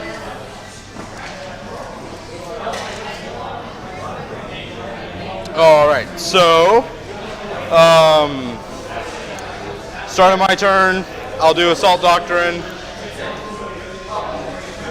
I hold more, so I'll pick up 8. I don't know. Is Lion just gonna kill? He's gonna end some neophytes' whole careers. So just 1. End their careers before they begin. Behind enemy lines. Got it. He's gonna advance and see if he can just take the home one. So he's here. Yeah. So he'll move 15, which 7 puts him to there, and then he gets another 8 from there. Yeah, he can get on. So he'll just take your home. And he'll advance because I did Assault Doctrine. So he moves 11.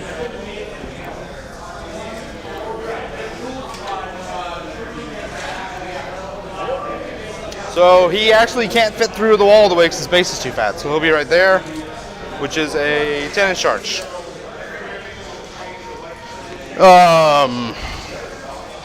We'll try. And then, he needs to see if he's battle shocked. R.I.P. in peace. I just joined up. It's my first day on the job. Oh, the Lion's coming to congratulate us on a battle well fought. Oh no! Why is his sword out? So he'll just come over here and contain this edge. I wonder if he could have ended up over there to contain on that side. Whatever. I'm not gonna worry about it. So he contains for 3. We'll see if the Lion makes his 10-inch charge. And we'll see if he reroll it. If not, nope. So we'll try again. Nope. All right. That is my turn. So I get containment for 3 and behind enemy lines for 3.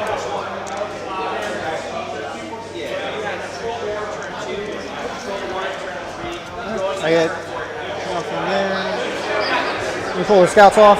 Yep.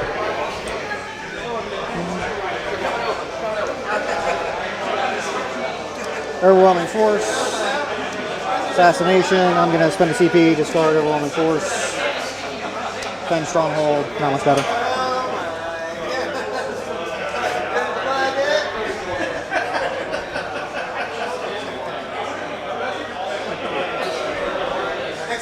So at least I get a hold one. Okay, cool. All right, so all done? Yep. Good game. Sorry. There it is, chat. You did a good job. It just went sideways for you very bad on that first charge. Yeah. I just went too aggressive turn 1. I should have just played more cagey and. Yeah. You let me kind of pick the engagements for the most part, except this one, which isn't great, so lets me put good tools into you. Yeah. So, and Deathwing Knight's just a pain in the ass. Yeah.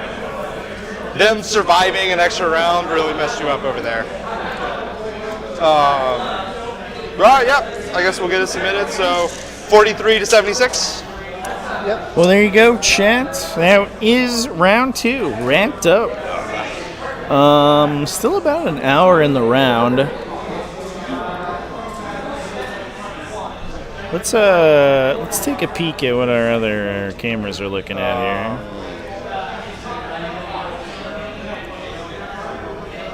A little choppy, huh? They're struggling today. I don't know what's going on with them. Did you get your guy fixed? I put the super glue out. Okay. All right, champ. Let me go debrief the players. Thanks everyone for hanging out with me, and I'll be back in a moment here.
All right, Chance. I think I'm going to go ahead and rock. It looks like most of our games are wrapping up here, actually. This round is really fast. I'm going to go ahead and wrap up this game. And I will put us back to an intermission for what is likely to be 45 minutes. And then we will be back after that. As a reminder, do not forget to enter the raffle. That's important. The next round will start at 5, so we're gonna set a timer for slightly before 5. Just in case this round ends early. Enter the raffle. Donate if you so desire, or at least support via the raffle. Use coupon code TacticalTortoise for some dollars off your raffle ticket over there at the Nova Open Charitable Foundation. Huge shout out to them for helping out Battle Against Breast Cancer, but please jump in and get in on some of those pro-painted models. Other than that, remember to stay tuned for our next round. I will be live sometime before that timer completes. We're going to talk about some matchups. We're going to do a little poll. So if there is a matchup that you particularly want to see on stream, do not be late for the next round because we will be voting for who we get on here. Thanks everyone for coming and hanging out with me. Thanks again as well to Army Painter for sponsoring us. And I'm going to go ahead and give you their dulcet tones as we hear about their speed paint line. Thanks everyone for watching today. You guys have been great. I hope you guys have enjoyed the games. They've been quick, but they've been good. And we're going to have one more round today. So cheers everyone. See you then.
These painters, they don't want to spend 100 hours on painting. They want to spend 100 hours on gaming. I know I do. One of my favorite games just released a new edition, and I just want my new army out there, and I want to have it today so I can play with it tomorrow.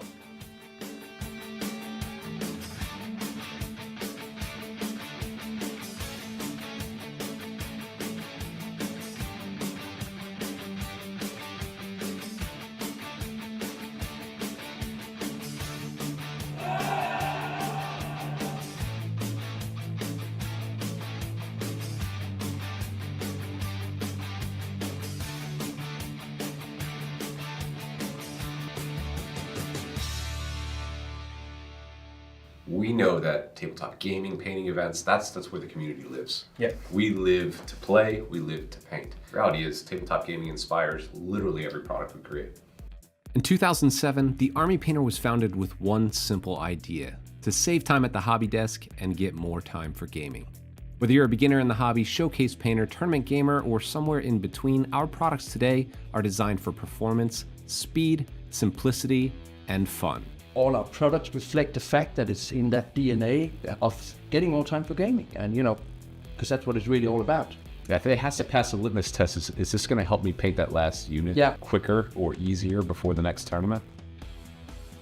When we set out to create the new Warpaints Fanatic range, it had to be easy to use for the beginners. It also had to perform for the best painters in the world, but to call it a success, it had to meet the demands of the top tournament gamers. We also wanted to talk to some of the most well-known and top players out there, so we sent Adam down to the Art of War house, because these guys, they play for a living and they paint because they have to. So that was exactly the audience we needed. Three most important things I look for in a paint is obviously how it looks, the vibrancy, the color, etc. How it flows, it needs to cover effectively. How easily it's thinned, and also how easily it mixes. The vibrancy of the paint and how well pigmented it is, that matters a lot because I really want my miniatures to pop a little bit more. I'm never painting models, I'm always painting armies. Sometimes I'm trying to make some models in an army look better, but there's always 2,000 points of friends that I have to do as well. So any kind of paint that I have to do 2 or 3 coats on is inevitably going to be annoying. The competitive gamer, it's basically the painters that want an army done fast, but has to have contrast and effects on the table. So you need vibrancy in the color, you need some strong colors to stand out so you can see it from a distance. You also want a one-time coverage. You don't want to sit and make endless amounts of coverage because that takes time. You want to roll some dice, you want to get out there and get more time for gaming, right?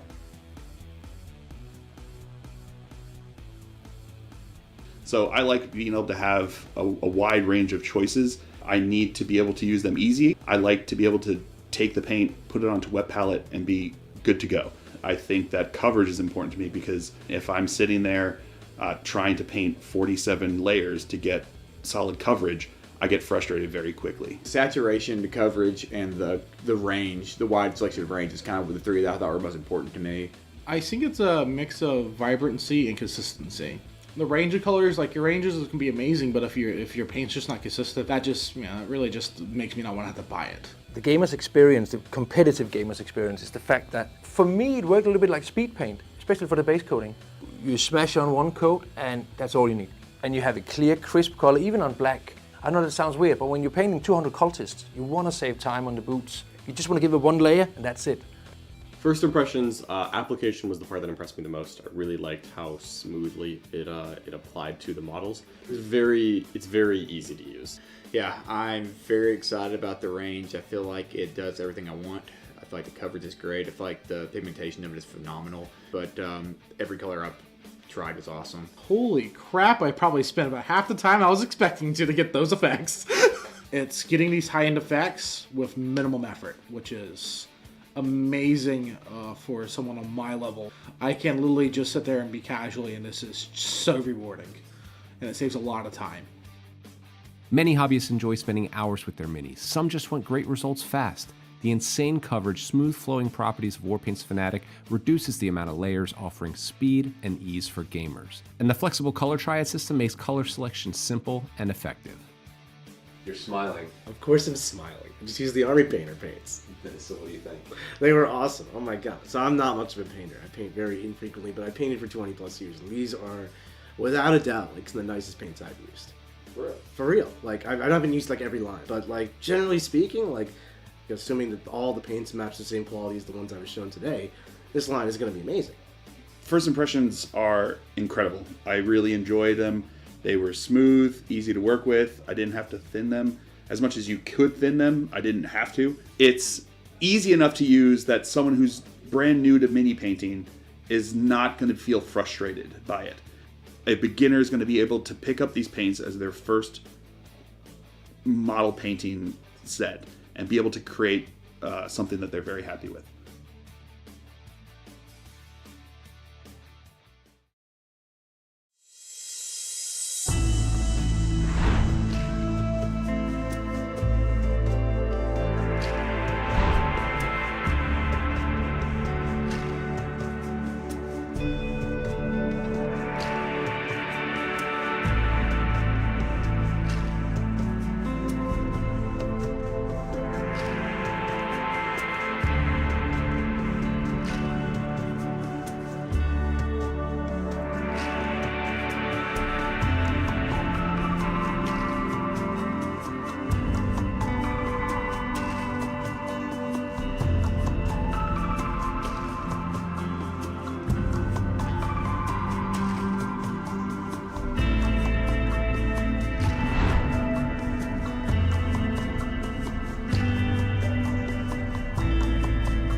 These painters, they don't want to spend 100 hours on painting.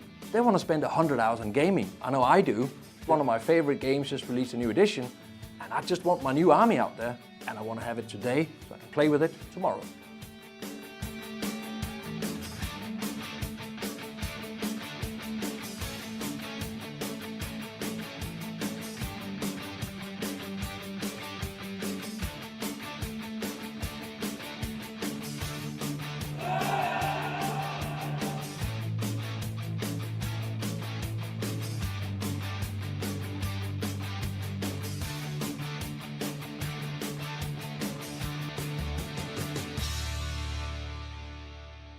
We know that tabletop gaming, painting events, that's where the community lives. Yeah. We live to play, we live to paint. The reality is tabletop gaming inspires literally every product we create. In 2007, the Army Painter was founded with one simple idea: to save time at the hobby desk and get more time for gaming. Whether you're a beginner in the hobby, showcase painter, tournament gamer, or somewhere in between, our products today are designed for performance, speed, simplicity, and fun. All our products reflect the fact that it's in that DNA of getting more time for gaming, and because that's what it's really all about. Yeah, if it has to pass a litmus test, is this going to help me paint that last unit quicker or easier before the next tournament? When we set out to create the new Warpaints Fanatic range, it had to be easy to use for the beginners. It also had to perform for the best painters in the world, but to call it a success, it had to meet the demands of the top tournament gamers. We also wanted to talk to some of the most well-known and top players out there, so we sent Adam down to the Art of War house, because these guys, they play for a living and they paint because they have to. So that was exactly the audience we needed. Three most important things I look for in a paint is obviously how it looks, the vibrancy, the color, etc. How it flows, it needs to cover effectively. How easily it's thinned, and also how easily it mixes. The vibrancy of the paint and how well pigmented it is. That matters a lot because I really want my miniatures to pop a little bit more. I'm never painting models, I'm always painting armies. Sometimes I'm trying to make some models in an army look better, but there's always 2,000 points of friends that I have to do as well. So any kind of paint that I have to do 2 or 3 coats on is inevitably going to be annoying. The competitive gamer, it's basically the painters that want an army done fast, but has to have contrast and effects on the table. So you need vibrancy in the color, you need some strong colors to stand out so you can see it from a distance. You also want a one-time coverage. You don't want to sit and make endless amounts of coverage because that takes time. You want to roll some dice, you want to get out there and get more time for gaming, right?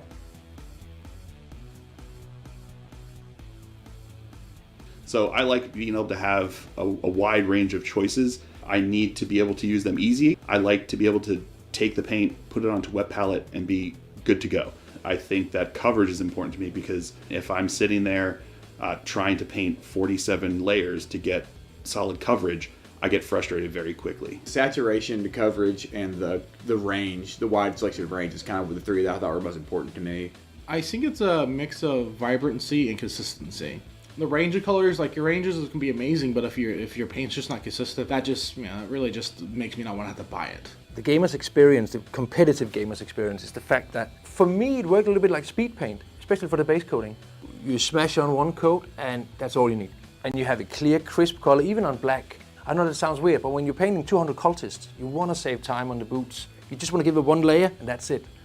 First impressions, application was the part that impressed me the most. I really liked how smoothly it applied to the models. It's very easy to use. Yeah, I'm very excited about the range. I feel like it does everything I want. I feel like the coverage is great. I feel like the pigmentation of it is phenomenal. But every color I've tried was awesome. Holy crap, I probably spent about half the time I was expecting to get those effects. It's getting these high-end effects with minimum effort, which is amazing for someone on my level. I can literally just sit there and be casually, and this is so rewarding. And it saves a lot of time. Many hobbyists enjoy spending hours with their minis. Some just want great results fast. The insane coverage, smooth flowing properties of Warpaints Fanatic reduces the amount of layers, offering speed and ease for gamers. And the flexible color triad system makes color selection simple and effective. You're smiling. Of course I'm smiling. I just used the Army Painter paints. So what do you think? They were awesome. Oh my god. So I'm not much of a painter. I paint very infrequently, but I painted for 20 plus years. And these are, without a doubt, like some of the nicest paints I've used. For real. Like, I haven't used like every line, but like generally speaking, like assuming that all the paints match the same quality as the ones I was shown today, this line is going to be amazing. First impressions are incredible. I really enjoyed them. They were smooth, easy to work with. I didn't have to thin them. As much as you could thin them, I didn't have to. It's easy enough to use that someone who's brand new to mini painting is not going to feel frustrated by it. A beginner is going to be able to pick up these paints as their first model painting set and be able to create something that they're very happy with.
These painters, they don't want to spend 100 hours in painting. They want to spend 100 hours in gaming. I know I do. One of my favorite games just released a new edition, and I just want my new army out there, and I want to have it today so I can play with it tomorrow.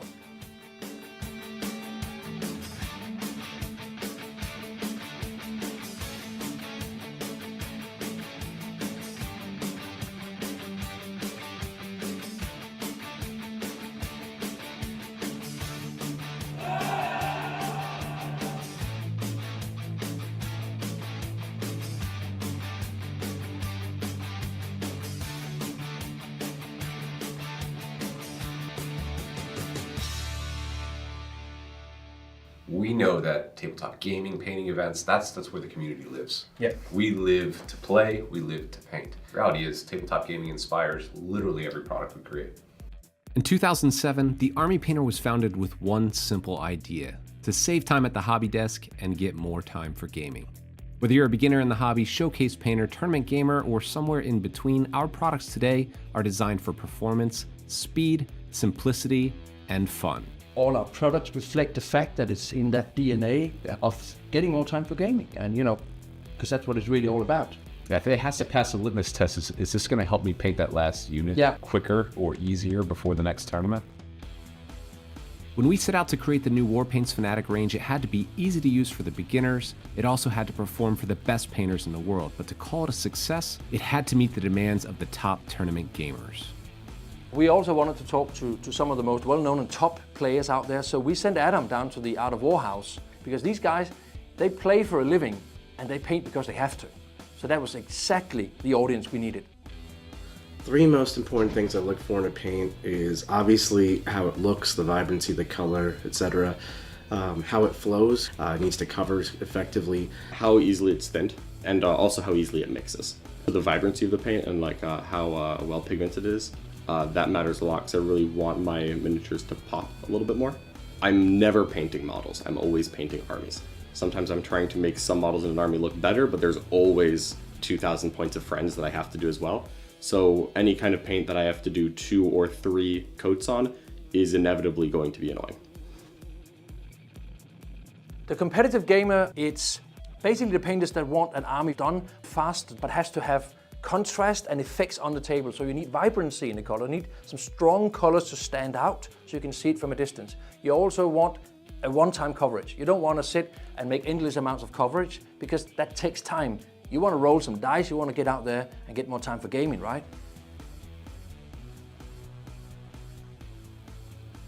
So I like being able to have a wide range of choices. I need to be able to use them easy. I like to be able to take the paint, put it onto wet palette, and be good to go. I think that coverage is important to me because if I'm sitting there trying to paint 47 layers to get solid coverage, I get frustrated very quickly. Saturation, the coverage, and the range, the wide selection of range is kind of the 3 that I thought were most important to me. I think it's a mix of vibrancy and consistency. The range of colors, like your ranges can be amazing, but if your paint's just not consistent, that just, it really just makes me not want to have to buy it. The gamer's experience, the competitive gamer's experience, is the fact that for me it worked a little bit like speed paint, especially for the base coating. You smash on one coat and that's all you need. And you have a clear, crisp color, even on black. I know that sounds weird, but when you're painting 200 cultists, you want to save time on the boots. You just want to give it one layer and that's it. First impressions, application was the part that impressed me the most. I really liked how smoothly it applied to the models. It's very easy to use. Yeah, I'm very excited about the range. I feel like it does everything I want. I feel like the coverage is great. I feel like the pigmentation of it is phenomenal. But every color I've tried was awesome. Holy crap, I probably spent about half the time I was expecting to get those effects. It's getting these high-end effects with minimum effort, which is amazing for someone on my level.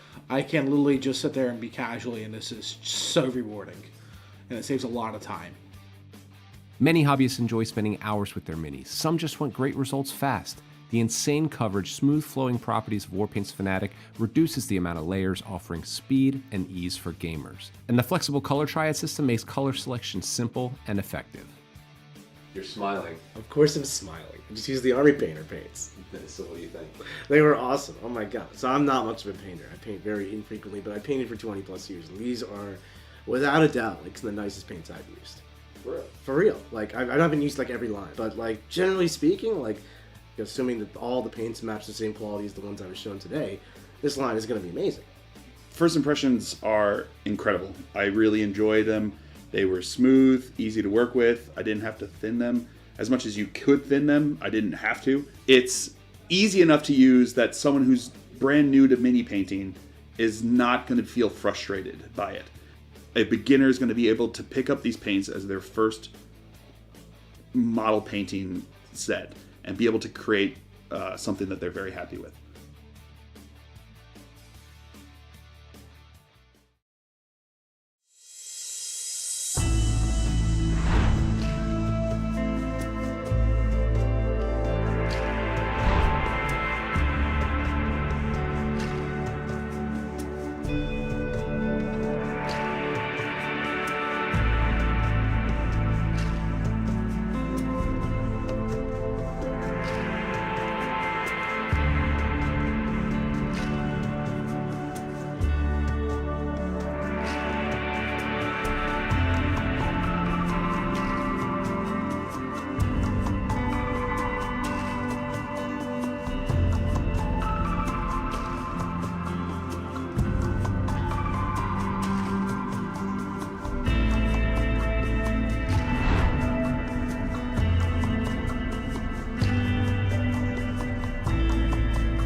These painters, they don't want to spend 100 hours on painting. They want to spend 100 hours on gaming. I know I do. One of my favorite games just released a new edition, and I just want my new army out there, and I want to have it today so I can play with it tomorrow.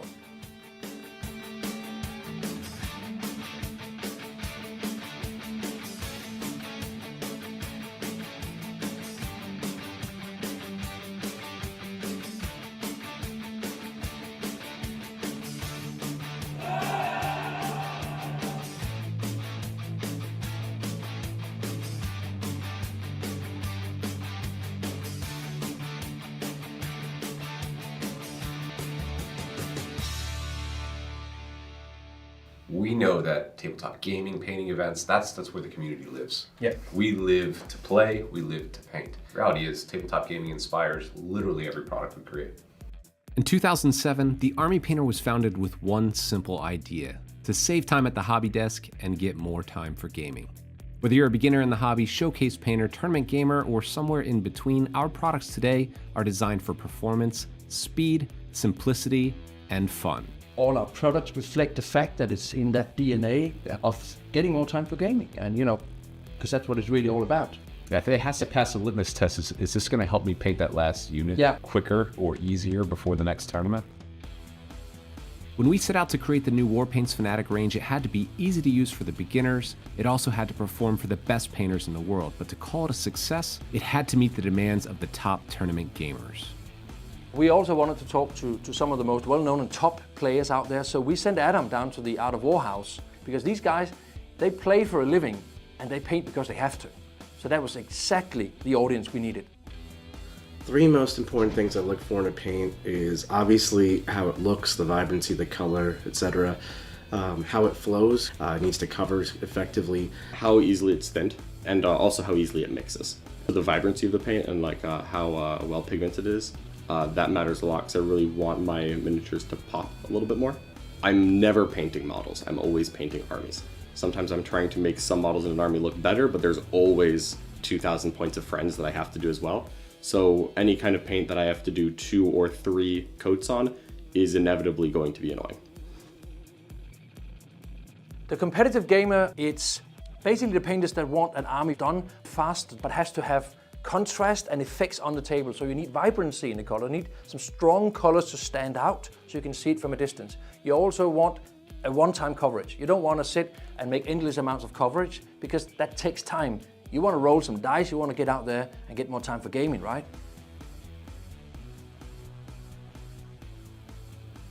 So I like being able to have a wide range of choices. I need to be able to use them easy. I like to be able to take the paint, put it onto wet palette, and be good to go.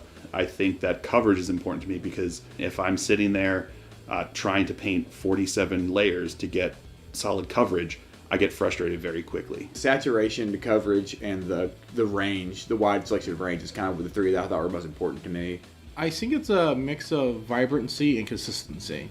The range of colors, like your ranges can be amazing, but if your paint's just not consistent, that just it really just makes me not want to have to buy it. The gamer's experience, the competitive gamer's experience, is the fact that for me it worked a little bit like speed paint, especially for the base coating. You smash on one coat and that's all you need. And you have a clear, crisp color, even on black. I know that sounds weird, but when you're painting 200 cultists, you want to save time on the boots. You just want to give it one layer and that's it. First impressions, application was the part that impressed me the most. I really liked how smoothly it applied to the models. It's very easy to use. Yeah, I'm very excited about the range. I feel like it does everything I want. I feel like the coverage is great. I feel like the pigmentation of it is phenomenal. But every color I've tried is awesome. Holy crap, I probably spent about half the time I was expecting to get those effects. It's getting these high-end effects with minimum effort, which is amazing for someone on my level. I can literally just sit there and be casually, and this is so rewarding. And it saves a lot of time. Many hobbyists enjoy spending hours with their minis. Some just want great results fast. The insane coverage, smooth flowing properties of Warpaints Fanatic reduces the amount of layers, offering speed and ease for gamers. And the flexible color triad system makes color selection simple and effective. You're smiling. Of course I'm smiling. I just used the Army Painter paints. So what do you think? They were awesome. Oh my god. So I'm not much of a painter. I paint very infrequently, but I painted for 20 plus years. And these are, without a doubt, like some of the nicest paints I've used. For real. Like, I haven't used like every line, but like generally speaking, like assuming that all the paints match the same quality as the ones I was shown today, this line is going to be amazing. First impressions are incredible. I really enjoyed them. They were smooth, easy to work with. I didn't have to thin them. As much as you could thin them, I didn't have to. It's easy enough to use that someone who's brand new to mini painting is not going to feel frustrated by it. A beginner is going to be able to pick up these paints as their first model painting set and be able to create something that they're very happy with.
These painters, they don't want to spend 100 hours on painting.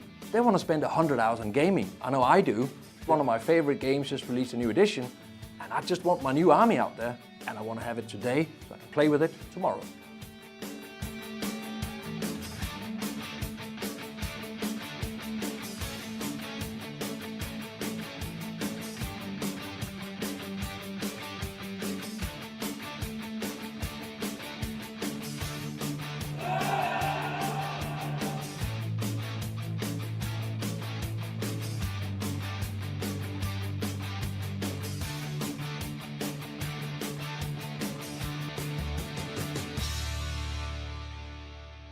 We know that tabletop gaming, painting events, that's where the community lives. Yeah. We live to play, we live to paint. The reality is tabletop gaming inspires literally every product we create.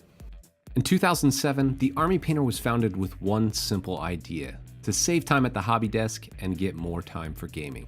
Whether you're a beginner in the hobby, showcase painter, tournament gamer, or somewhere in between, our products today are designed for performance, speed, simplicity, and fun. All our products reflect the fact that it's in that DNA of getting more time for gaming, and because that's what it's really all about. Yeah, if it has to pass a litmus test, is this going to help me paint that last unit quicker or easier before the next tournament? When we set out to create the new Warpaints Fanatic range, it had to be easy to use for the beginners, it also had to perform for the best painters in the world, but to call it a success, it had to meet the demands of the top tournament gamers. We also wanted to talk to some of the most well-known and top players out there, so we sent Adam down to the Art of War house, because these guys, they play for a living and they paint because they have to. So that was exactly the audience we needed. Three most important things I look for in a paint is obviously how it looks, the vibrancy, the color, etc. How it flows, it needs to cover effectively. How easily it's thinned, and also how easily it mixes. The vibrancy of the paint and how well pigmented it is, that matters a lot because I really want my miniatures to pop a little bit more. I'm never painting models. I'm always painting armies. Sometimes I'm trying to make some models in an army look better, but there's always 2,000 points of friends that I have to do as well. So any kind of paint that I have to do 2 or 3 coats on is inevitably going to be annoying.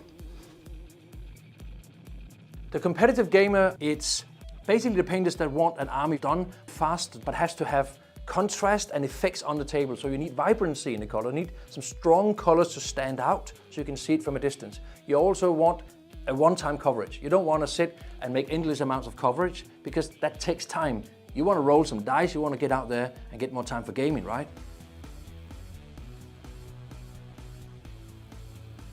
So I like being able to have a wide range of choices. I need to be able to use them easy. I like to be able to take the paint, put it onto wet palette, and be good to go. I think that coverage is important to me because if I'm sitting there trying to paint 47 layers to get solid coverage, I get frustrated very quickly. Saturation, the coverage, and the range, the wide selection of range is kind of the three that I thought were most important to me. I think it's a mix of vibrancy and consistency. The range of colors, like your ranges can be amazing, but if your paint's just not consistent, that just, it really just makes me not want to have to buy it. The gamer's experience, the competitive gamer's experience, is the fact that for me it worked a little bit like speed paint, especially for the base coating. You smash on one coat and that's all you need. And you have a clear, crisp color, even on black. I know that sounds weird, but when you're painting 200 cultists, you want to save time on the boots. You just want to give it one layer and that's it. First impressions, application was the part that impressed me the most. I really liked how smoothly it applied to the models. It's very easy to use. Yeah, I'm very excited about the range. I feel like it does everything I want. I feel like the coverage is great. I feel like the pigmentation of it is phenomenal. But every color I've tried is awesome. Holy crap, I probably spent about half the time I was expecting to get those effects. It's getting these high-end effects with minimum effort, which is amazing for someone on my level. I can literally just sit there and be casually, and this is so rewarding. And it saves a lot of time.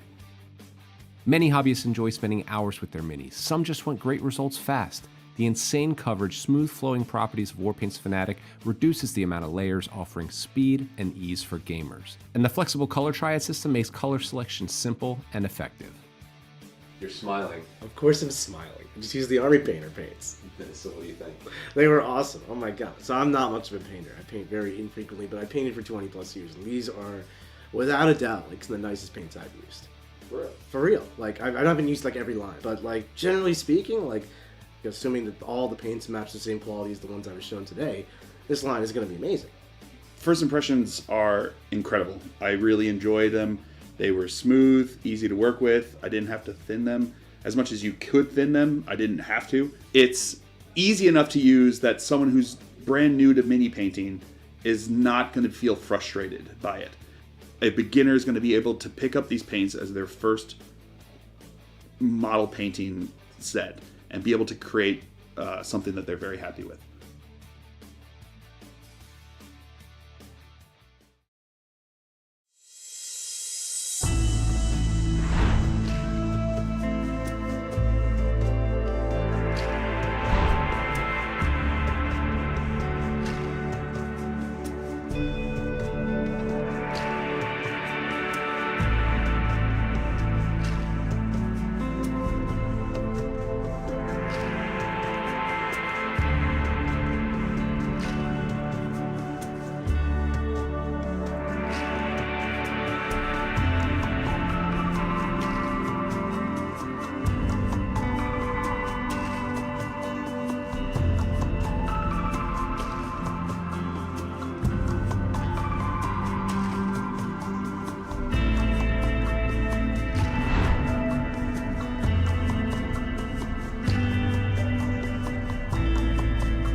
All right, chat. I'm returning to you now. As the timer reaches 0 and we reach the last 10 minutes in the round, we have most of the 2-0 players worked out. Not 100% of them, but we are getting there.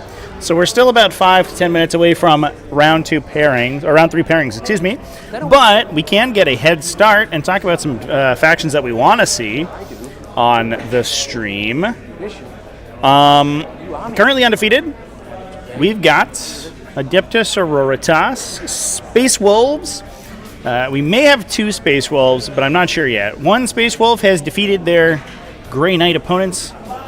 And that is the, let's double check, that is the Stormlance list. Less cool, but it is what it is. World Eater is currently undefeated as well. Josh Campbell with Necrons going for it. Fabian Rivera running Chaos Space Marines. Chris Sinner also on Chaos Space Marines. Both the Chaos Space Marine players won their matches, actually. It's funny. Stephen Henry, Jesus, rocking Adeptus Custodes. And then obviously James that we just saw with Dark Angels. We still have 3 potential undefeated. Cole Sowers rocking Astra Militarum. Matt Wilkins on Grey Knights. Brian Lane on Space Wolves. That is the Vanguard Spearhead Space Wolves list, and I'm actually kind of excited about it. So that game looked like it is going right now. It's actually kind of in the background of the our little pre-stream. Actually, it looks like they're putting their models away. Do we have a final result? When we set out to create the new Warpaints Fanatic range, it had to be easy to use for the beginners. It also had to perform for the best painters in the world. Not a BCP just poops out on me. To meet the demands of the top tournament gamers. We do. We also wanted to talk to some of the most well-known top players out there, so we sent Adam down to the Art of War house. All right. The only undefeated that we do not yet have. Exactly. The audience. The only currently 1-0 player that we don't have a final score for is Astra Militarum. They were the pair down, and they're still playing. I think they have a really cool Astra Militarum list. I have a sneaking suspicion they're going to blow that game out. That matters. Because they were paired against one of the lower scoring players in round 1. I'm not really sure how that pairing happened, but I think it's just random in bracket, so that's probably how. So what are we feeling, chat? What are we feeling? Any kind of paint that I have to do 2 or 3 coats on is inevitably going to be annoying. The competitive gamer, it's basically the painters that want an army done. Yeah, the Army Painter ad, I have it set so it ducks its audio when I'm talking. Stand out, you can see it from a distance. You also Is it too distracting? I can turn it off. And make endless amount of coverage, because that takes time. You want to roll some dice, you want to get out there and get more time in gaming, right? But if anybody has any factions out of those ones that I just discussed, then I can... Put it onto wet palette. We can put them in a poll. I think that coverage is important because if I'm sitting there trying to paint 47 layers to get solid coverage, I get frustrated very quickly. Saturation, the coverage, and the range, the wide selection of range is kind of the 3. Fabian Rivera, by the way, Chaos Space Marine player, has won 2 86-point wins. What a very specific number to win with. Win exactly on 2 times in a row. It's just like it's pretty wild. It really just makes me not want to have to buy it. The gamer's experience, the competitive gamer's experience, is the fact that, for me, it worked a little bit like speed paint, especially for the base coating. You smash on one coat, and that's all you need. And you have a clear, crisp color, even on black. I know that sounds weird, but when you're painting 200 cultists, you want to save time on the groups. 0 Xenos undefeated. That is actually correct. Yeah, it is all Imperium and Chaos. Xenos have been defeated finally. The Xeno Scourge has been punched. Oh no, just I'm lying to you. I'm lying to you, chat. I've done a terrible thing. Joseph Campbell is undefeated with Necrons. And you know, if you want the most high energy game, then you want Joseph Campbell on it. That might be good for round 3 of the day, to be honest. It's getting these high-end effects with minimum effort, which is amazing for someone of my level. I can literally just sit there and calculate. All right, everybody post in what faction you want to see. It saves a lot of time. I will entertain Astra Militarum, even though they haven't finished their game yet. It's fast. If it makes you feel better, Chad, they are not running Tempestus Arcolons. Layers offering speed I imagine that they're kind of hard to get simple to like buy right now, because you have to buy like a starter set to get them. There are 20 Tempestus Scions and 3 Rogaldorns. That's spicy. These are, without a doubt, it's the nicest paint I've used. For real. Like, I haven't used 3 Rogaldorns and a Tank Commander. Is it a Grand Strategist? Yeah, it is, of course. Of course. No Death Guard at all. No. First impressions are. All right, I'll go through the undefeated factions chat. Smooth, easy. Adeptus Sororitas, Thin them. Grey Knights, Thin them. Space Wolves, It's easy enough to use. World Eaters, Necrons, 2 times Chaos Space Marines, 2 different Chaos Space Marine lists, a Pact Bound Zealots, and a Emperor's Children. Adeptus Custodes, Dork Angles, and Astra Militarum Asterisk. They could lose, but probably won't. All right, Custodes, Guard, 2 people for Guard, 2 people for Gas Space Marines. All right, chat. Poll's going in. Round 3. Also, yeah, exclamation point event, or in the video description there is a list, a link to the BCPs if you want to take a look at the lists themselves. That Emperor's Children is like just sort of regular Renegade Raider stuff. There's a Pax Bound Zealot with Abaddon though, which is cool. Round 3 army. Question mark. Lots of people said Custodes, so they're going on. 1, 2, 3, 4, like 5 people said Chaos Space Marines. So they're going on.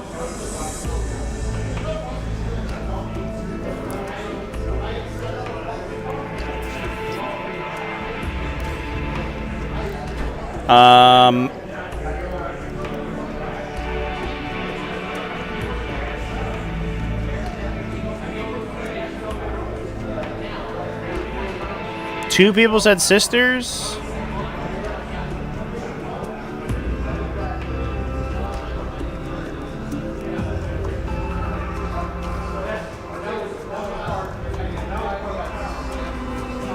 All right, I'm gonna use my, because there aren't any other big winners here. I'm gonna use my executive privilege and I'm gonna put Vanguard Space Wolves on there because the list is spicy as hell.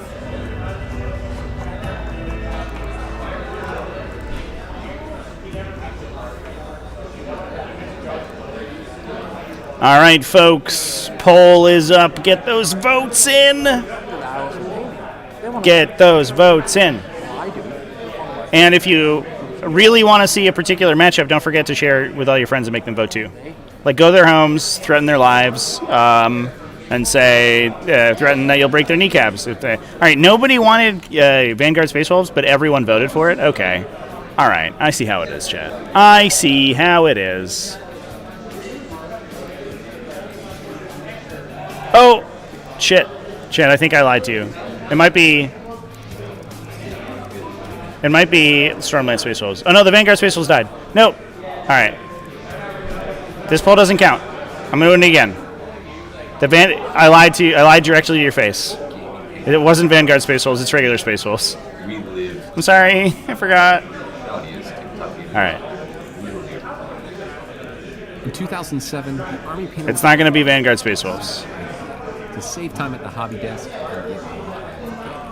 Whether you're a beginner in the hobby, showcase painter, tournament gamer, or somewhere in between, our products today are designed for redraw and fun.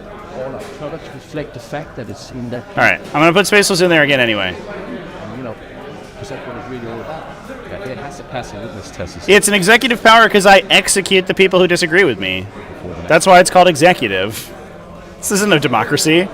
Fanatic range, it had to be easy to use for the beginner. The reversal on the Space Wolves vote. It had to meet.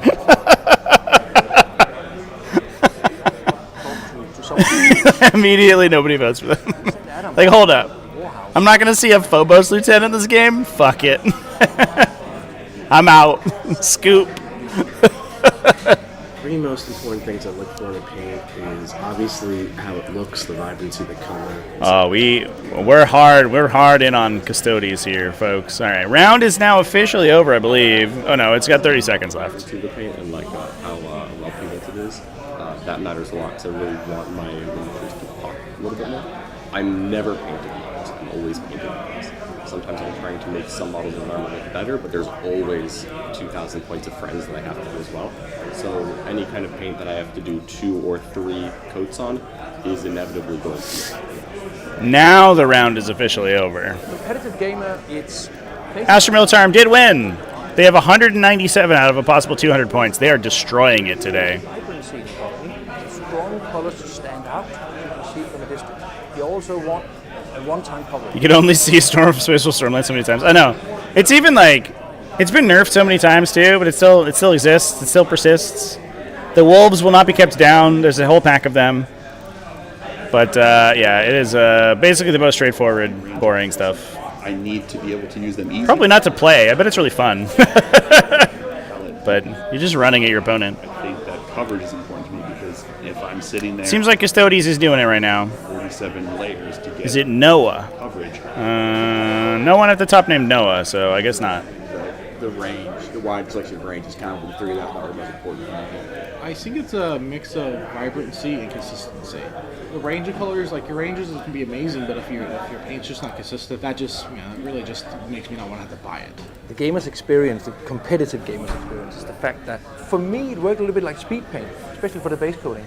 You smash on one coat and that's all you need.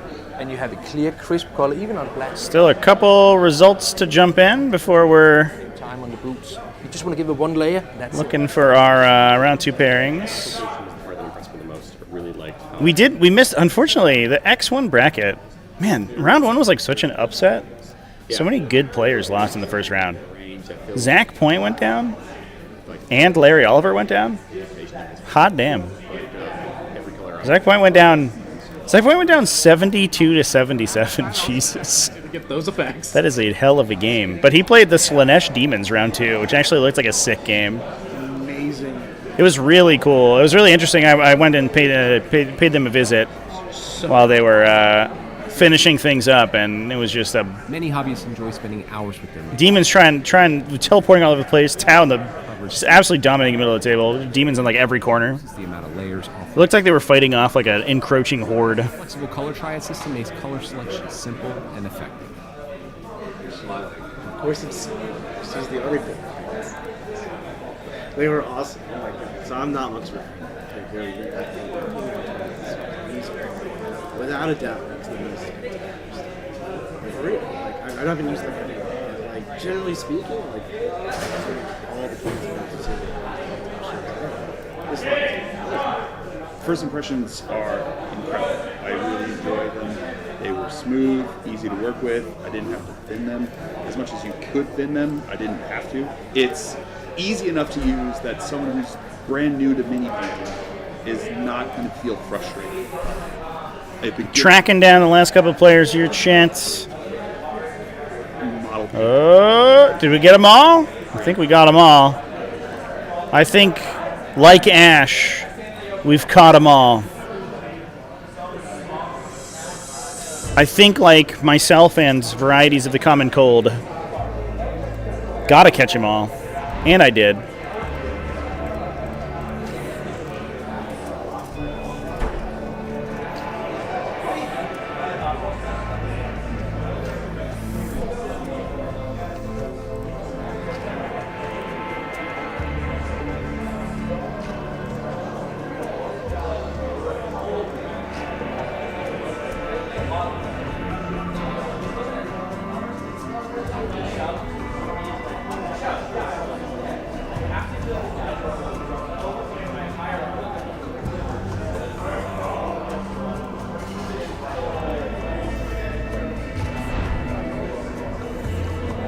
Look at those gorgeous raffle prizes on the stream chat.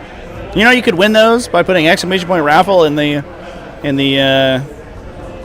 chat and following the link. Yeah, we're gonna go ahead and end this poll here because we are waiting on round 3 pairings. Adeptus Custodes have destroyed it. Good job, Adeptus Custodes. We're going to try to get you next round.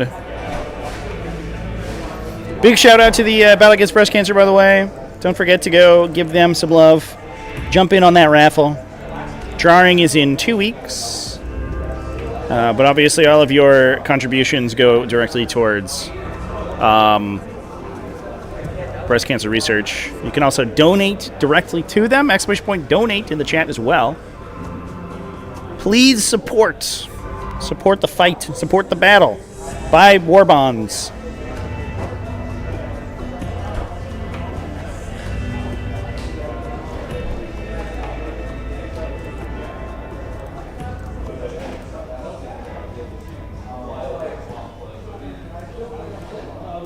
These painters, they don't want to spend 100 hours in painting. They want to spend 100 hours in painting. I know I do. One of my favorite games is releasing a new edition. I just want my new army out there. Play with it.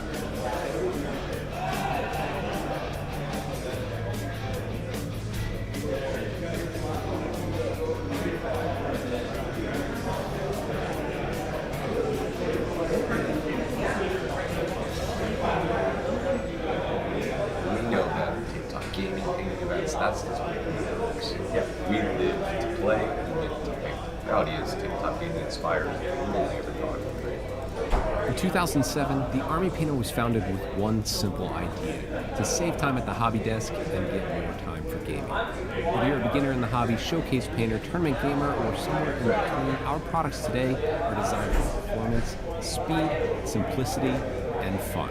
All our products reflect the fact that it's in that DNA of getting more time for gaming, and because that's what it's really all about. If it has to pass a litmus test, is this going to help you paint that last quicker or easier before the next time?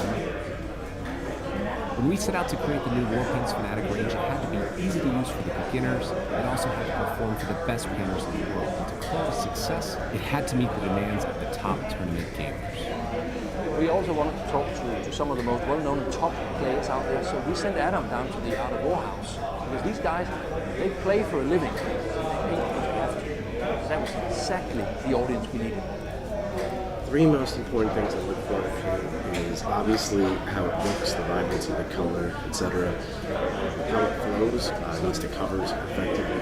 How easily it's thinned, and also how easily it mixes. The vibrancy of the paint and like. Is your gaming resolved still? Holy shit! What? What is happening? I'm never. I see someone in the background measuring and moving things. You can't be doing that. Better, but there's a whole. Round's been over for 10 minutes. Frames that I have to do as well. So any kind of paint that I have to do to. Well, chat, we're in a holding pattern now. Is inevitably going to. How's everybody's weekend going, by the way? How's everybody doing? Everybody enjoying the games? Hope you're all having a good time. I'm just chilling over here. Vibrancy in the color, strong colors to stand out. So you can see it Am I doing some painting? I did bring models. I think I said earlier. I brought models to paint with me. I think that when I was like shuffling my backpack around, I think I broke one. I'm a little sad about it. And I don't think I'm even going to get to paint them because I think 100% of my time between now and Monday night has been monopolized. I need to be able to use them easy. I like to be able But we'll see what we can do, chat. and be Playing some Satisfactory. It's important to me because if I'm sitting there trying to paint 47 layers, Hell yeah. solid coverage. I've never played Satisfactory, but I have a friend who's really into it. It seems like the chillest game. The wide section brain is kind of through that. Just a nice, chill game. Getting 12 more Death Shroud. I wonder why. Could it be because they're extremely good right now? Is that it? Really just the gamer's experience, the competitive gamer's experience, is the fact that for me, I like Death Shroud. Death Shroud are what a well-designed unit. I don't know. They just they have a singular purpose to destroy the world of men, and they've been well designed to do it. And I wish that other units were like that.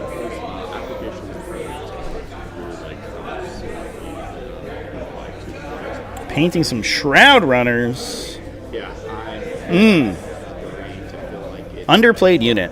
Is that controversial to say? I don't feel like it is. Shroud Runner is extremely good. Holy crap, I probably spent about half the time I was expecting to get those effects. It's getting these high-end effects. Is it because Death Shredder good? Nah. It's because I want to. Sit there and be casually and this is so good. It saves a lot of time. Many hobbyists enjoy spending hours with them. Some just want great results fast. The insane coverage, smooth flowing properties of Warpaint's Fanatic reduces the amount of layers, offering speed and ease for gamers. And the flexible color triad system makes color selection simple and effective. This is the article. They were all right. We're gonna have to get going soon here, otherwise we risk the round the 12-hour cutoff time. For real. Like I don't even use that. I did start early, so that would be why. Glad we got that experience at Crucible. I did not know that there was a 12-hour maximum live stream length. They were smooth. Turns out, chat, if you run a live stream longer than 12 hours, it'll cut out for you. If it looks close, I'll try to record it, and then I can splice them together. Ooh, it looks like the judges are having a little conflab in the background over here. Uh-oh. Uh-oh. Is there drama? Round 2, GT drama? No way. Not like this. God, you never have more than one Stompa? That is an OG kit, by the way. 4th edition. I think it was the largest plastic kit that GW had ever made up to that point. Previous to that was the Lord of the Rings Momokill. The big elephant guy. But then the Stompa came out and blew it away, and they were like, guys, look at this thing! It's so big! And everyone's like, whoa! That's crazy! And it was big. For Apocalypse games. My friends and I we were kids at that point, so we just converted them out of soda bottles. You get a 2-liter, carve out some little like armor plates, make a little funny head out of a cup on top. And we had our own Stompas. Fine, I'll do it myself, we said. Paper towel rolls for their legs with little feet on them. That's what they looked like. And you know what? It was glorious. What a time we had playing like 8,000 point games. Most of our stuff was made out of cardboard boxes at that time.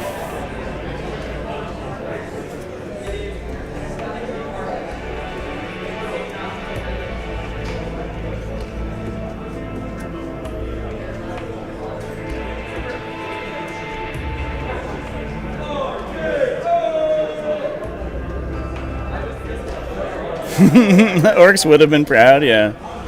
I was embracing my inner mech.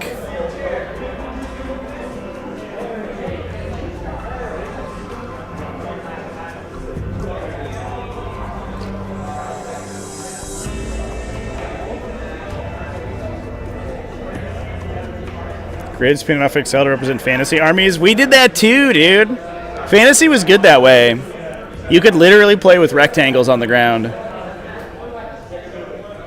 We would like measure out the size of a unit on like graph paper, and then we would cut it out to that size. And then I think we got to the point where when it took casualties, we would literally cut out the casualties from the unit. We had one friend who always proxied stuff. I never did that. I owned my lizard man, but my friend didn't have enough stuff, so we always let him proxy.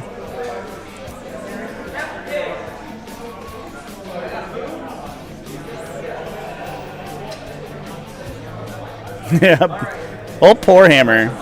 There's a Poor Hammer subreddit, by the way, where everyone shares their Warhammer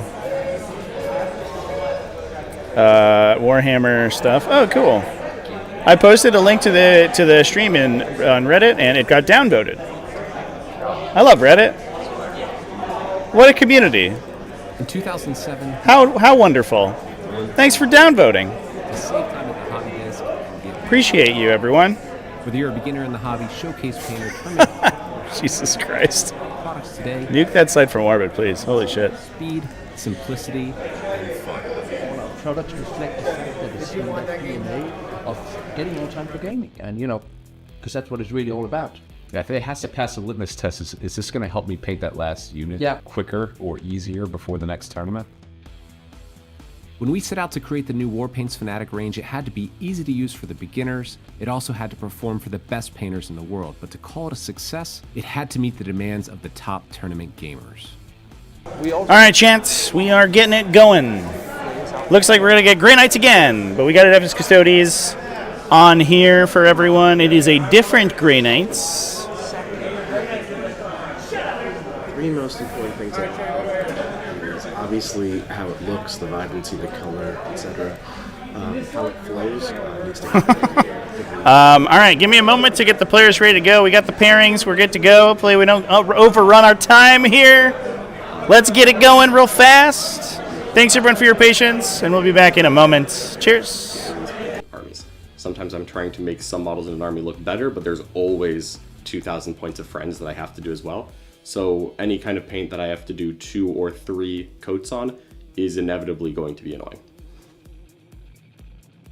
The competitive gamer, it's basically the painters that want an army done fast, but has to have contrast and effects on the table. So you need vibrancy in the color, you need some strong colors to stand out so you can see it from a distance. You also want a one-time coverage. You don't want to sit and make endless amounts of coverage because that takes time. You want to roll some dice, you want to get out there and get more time for gaming, right?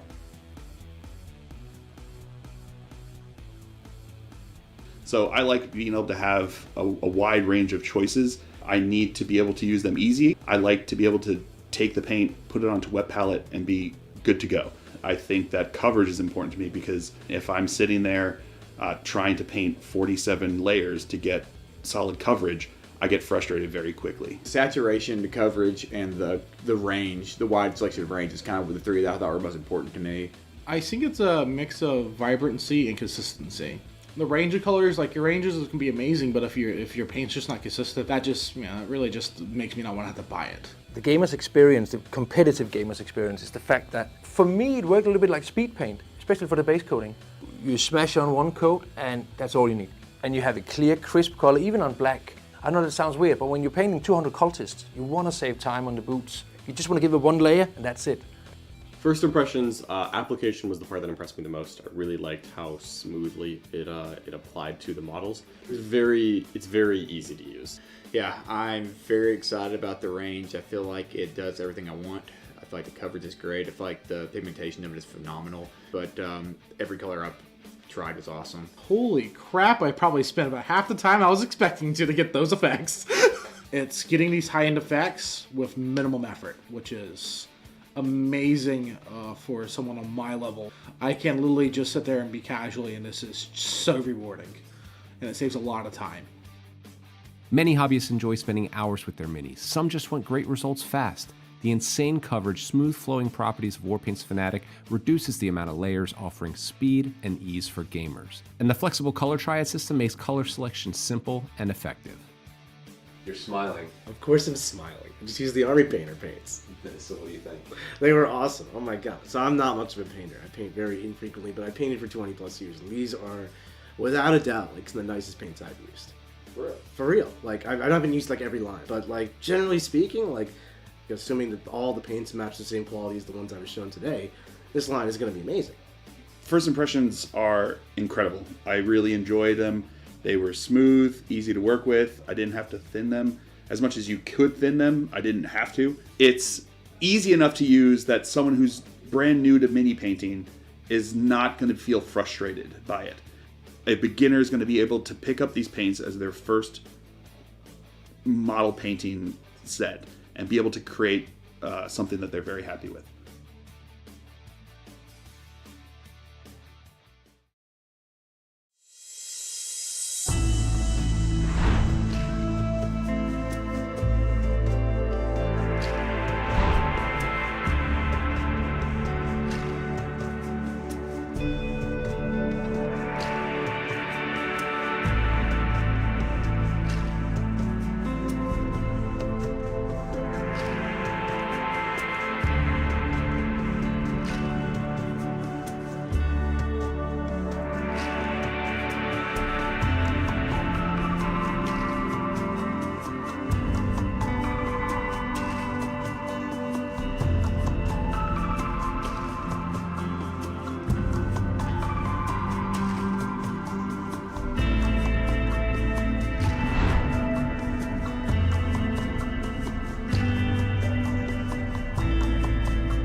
These painters, they don't want to spend 100 hours in painting.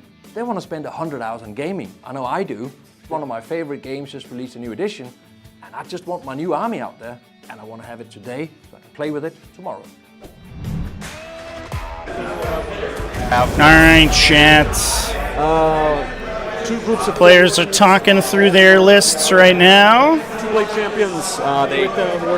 I don't technically have to declare that yet, but yeah, they're gonna done them. We know where they're gonna go. Yeah, Trajan's gonna be by himself. The Blade champion's gonna be with the Wardens. Yeah, all the secret shit's done now. No enhancements. I couldn't afford them. I'm cheap. The Blue Cake sisters are the Bolter ones, so they're OC2. They get. Everybody here's here blue caked sisters. My entire army. Yeah, but Caked. they're holding objective on the back more than likely. Lists coming in a moment, everybody. Move. They flamer. The weird thing about them is anytime they make a ranged attack, if I hit you, including Overwatch, I can make you take a battle shock test with all the normal things that are tied to. So, like, if you need to do an action on a very important guy, I could be like, haha, I Overwatch you. Take a battle shock. You go down to OC0, you can't do actions, all that fun stuff. One Navigator. 12-inch no-go. 12-inch no-go. Yep. And he's got a weird ability that I can target you in the, I think it's the start of the shooting phase, take a battle shock test. If you fail it, in addition to being battle shock. Yeah. I was going to put him in mine, but I didn't. Oh, so you know the mortal wounds and stuff that he does too? Kind of, something similar. Battle shock, if you fail the battle shock, it's 3 mortals. If he does it to an infantry unit, you're -2 to the battle shock. Cool. No lone op on him though, so if you've got indirect, yeah. I don't have indirect. No indirect. Cool. Well, then he'll probably just be hiding in the back. He's probably going to. I do have a Calidus assassin as well. She's with the sword, so she's the sister. She does the Calidus things. Yes, sir. Alrighty, dog. So we're doing mission A. What is that? Take and hold. This is. We got it set up for us, which is great. Oh, rad. Excellent. Chevy's nice to us. Take and hold, raise, tipping point. I have no battle line. You have 2. Yeah, I have 0 battle. The Terminators are battle line tip. Yeah. Sweet. So yeah, tipping point. Cool. 12 up, 14 yeah, up. It's basically to here, to here. Yeah, 20 up on this side, 12 up on this side, 22 to the halfway point. Yeah. Or 20. Is it 22? I think it's, 20. 20 to this side, 12 to the other side. Yeah, it'll basically get like right in front of this building for that side, and it's like up in the line. 2 inches less or something Basically, like that. it's an inch. Something like that. An inch and a half. Both players ended up as Grey Knights. Sorry, chat. Let me fix that. Tactical, like not heathens. Cool. Hey, your army has 3. Heathens. 6s and 6s. Oh, sorry. I need to roll in the box. 4. Am I defending? Do you have infiltrate? Everything's on the board for me. What infiltrate? Do you have no infiltrate scouts? Nope. I do have. All right, fixed it. Scout 6 inches. I'll make you defender. I'm gonna sounds put. about right.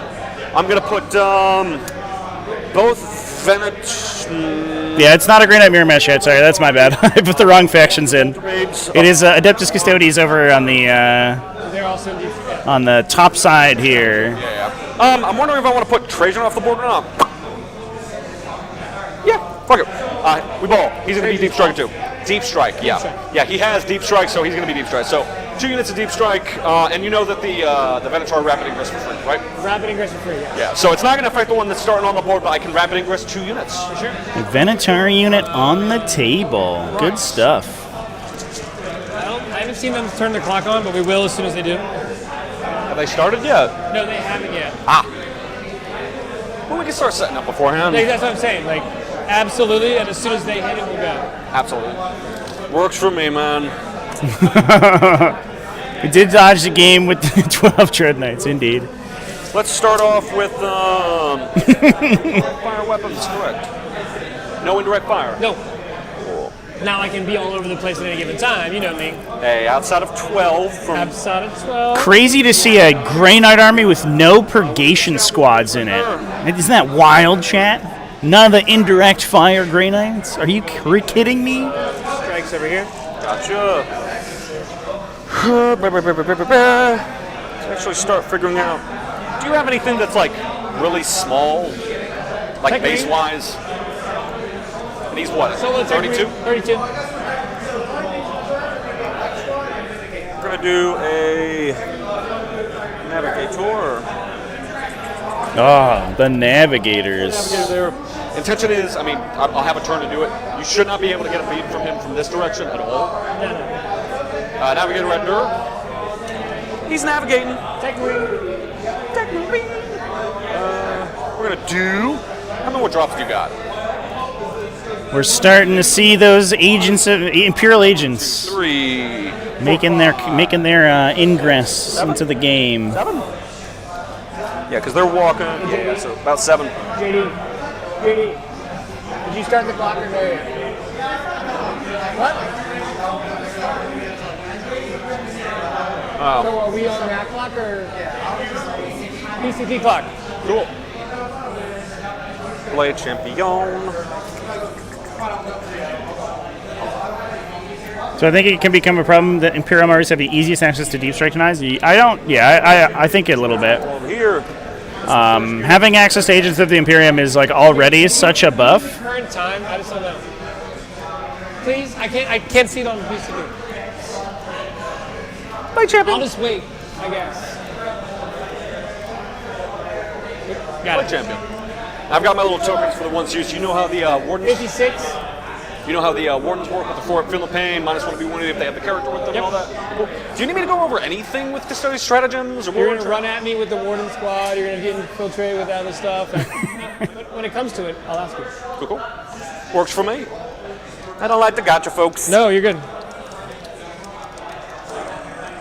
All right, they said 56, so I'm going to put it at 125, 6, 7 each. Sure. That makes sense, right? Those are numbers. That works for me. Yeah. Sweet. Is it on me or you? I've got 3 down, so whatever. 1, 2, I got 4 down, so it goes to you. Back to me. Back to me? I don't like that.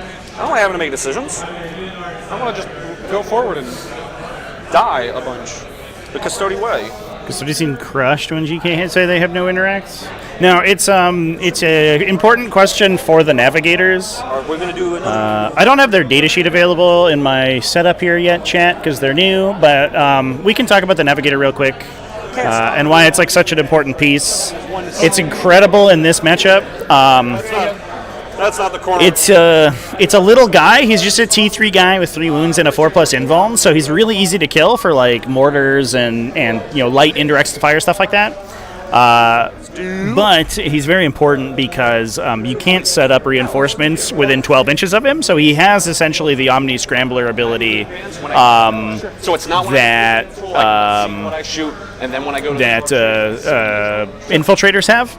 So I don't need to be like, oh, I rolled really bad on the advance. Cool, they're going to just sit still. Gotcha. He can, and that overrides any close deep strike abilities or stratagems that you have. So, for example, if the Grey Knights are trying to prognosticate a rival to come in 3 inches away from enemies rather than 9, the Navigator overrides that and stops them. So the Navigator is super important in this matchup because he protects those backline objectives from being deep struck on, and he can sort of create odd angles of attack into the or whatever. Into the stuff in the back of the Custodes line, so you don't get Dread Knights just like popping up and shooting your Caladius Grab tanks.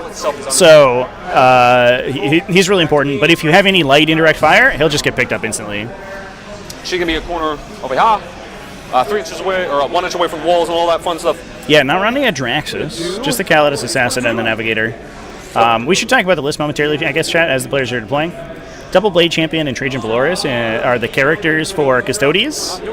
Triple Caladius Grab Tank, which is I think why we don't see that normal, the normal Custodian Guard Squad, because we are relying on the Caladius Grab Tanks to add that fire support rather than trying to rely on a relatively squishy unit of Custodians. We then have 2 units of Custodian Wardens. I think that Trajan is actually acting by himself. He's a pretty interesting option for that. You can do a similar thing with independent sister over here. That would technically go Alaris Shield Captains, because they have a once per game 1 phase ability to make themselves super tough to kill. Trajan Valoris can get a 2+ invulnerable save. Those guys can reduce incoming damage to 1. Hey, good luck kicking ass, man. Let's have fun.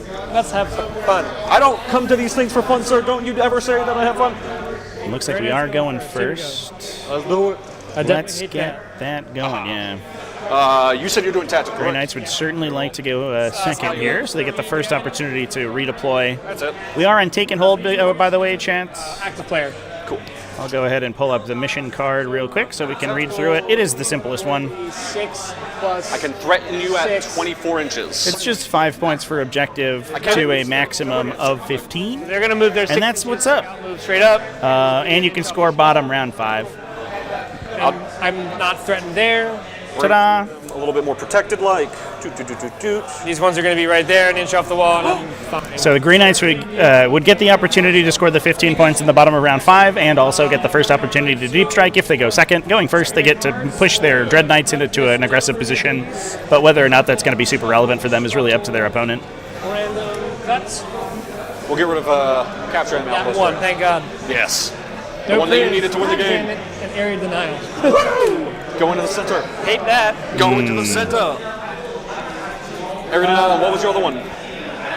No prisoners. Oh. Not great. Not great. No. You don't have any extra command points, do you? I'm assuming it's just one for each of us, unless we're like discarding. You don't have generate extra ones. I cannot do any of that. Gotcha. Area denial. Yeah, not the best secondary draw on the first turn here for Grey Knights. Easy peasy. All right, so no priest is going to end up being a free. It's just a Techno-Archaeologist. Yeah, it's a more expensive Techno-Archaeologist. He's got some other abilities. He's got a 4+ invulnerable save, which is nice, and he has a little battle shock thing that can deal mortal wounds to you, which is cool. But realistically, he can go into any Imperium faction, but he costs more. He costs more. So Adeptus Mechanicus get a better access to it, but that's a benefit that Adeptus Mechanicus has. Any Imperium faction can take basically the same unit, but slightly more expensive. They get a little upcharge for it. Mm-hmm. Yeah, 6 for the small one, 3 for the large one. Yes. Which is fine. Just going to mark that, because you have no one within 6 inches. Nope. Yeah. So this Tech Marine will be on the other side of I think most factions would love to get a 12-inch deep strike somewhere, especially as GW releases more and more 3-inch deep strike denial. It's so important for stopping Aquilons from hitting you. That dude is Aquilon immune, at least to their Sentry Flamer. They'd have to take the Sentry regular gun in order to actually hit him, because they can't set up in range. Or just shoot him with their regular guns. He'd probably die to a bunch of hotshot las guns that hit on 3s. Straight at you for 12. Whoa. And get myself on this objective. Whoa. Whoa. They move 6 and then yeah, they auto advance. Yeah. So teleport, assaulting the for 5. or teleport strike forcing, I guess, onto the center objective. That is the detachment ability. Actually, kind of lesser used outside of these Nemesis Dread Knights, where you automatically 6 all of your advance rolls. Just kind of nice. That changes. I'm definitely getting rid of it. Yeah, if that changes, let me know. Yes, has to take a Knight Tyrant. Perfect. Yeah, you're good. Just take a Tyrant. Clear. It's so cheap and easy. Other 8 inches into this corner. Cuckoo. Here. He goes. Yeah. This one's gonna stage. Let's make him +1 because he was next to the Tech Marine, and then the other Tech Marine is gone. So let's say that. All right, here's what's gonna happen. Right, we're just gonna rip off Assassination, Overwhelming Force on the first turn from Custodes. That way, just a hair. They're gonna spread out just a hair.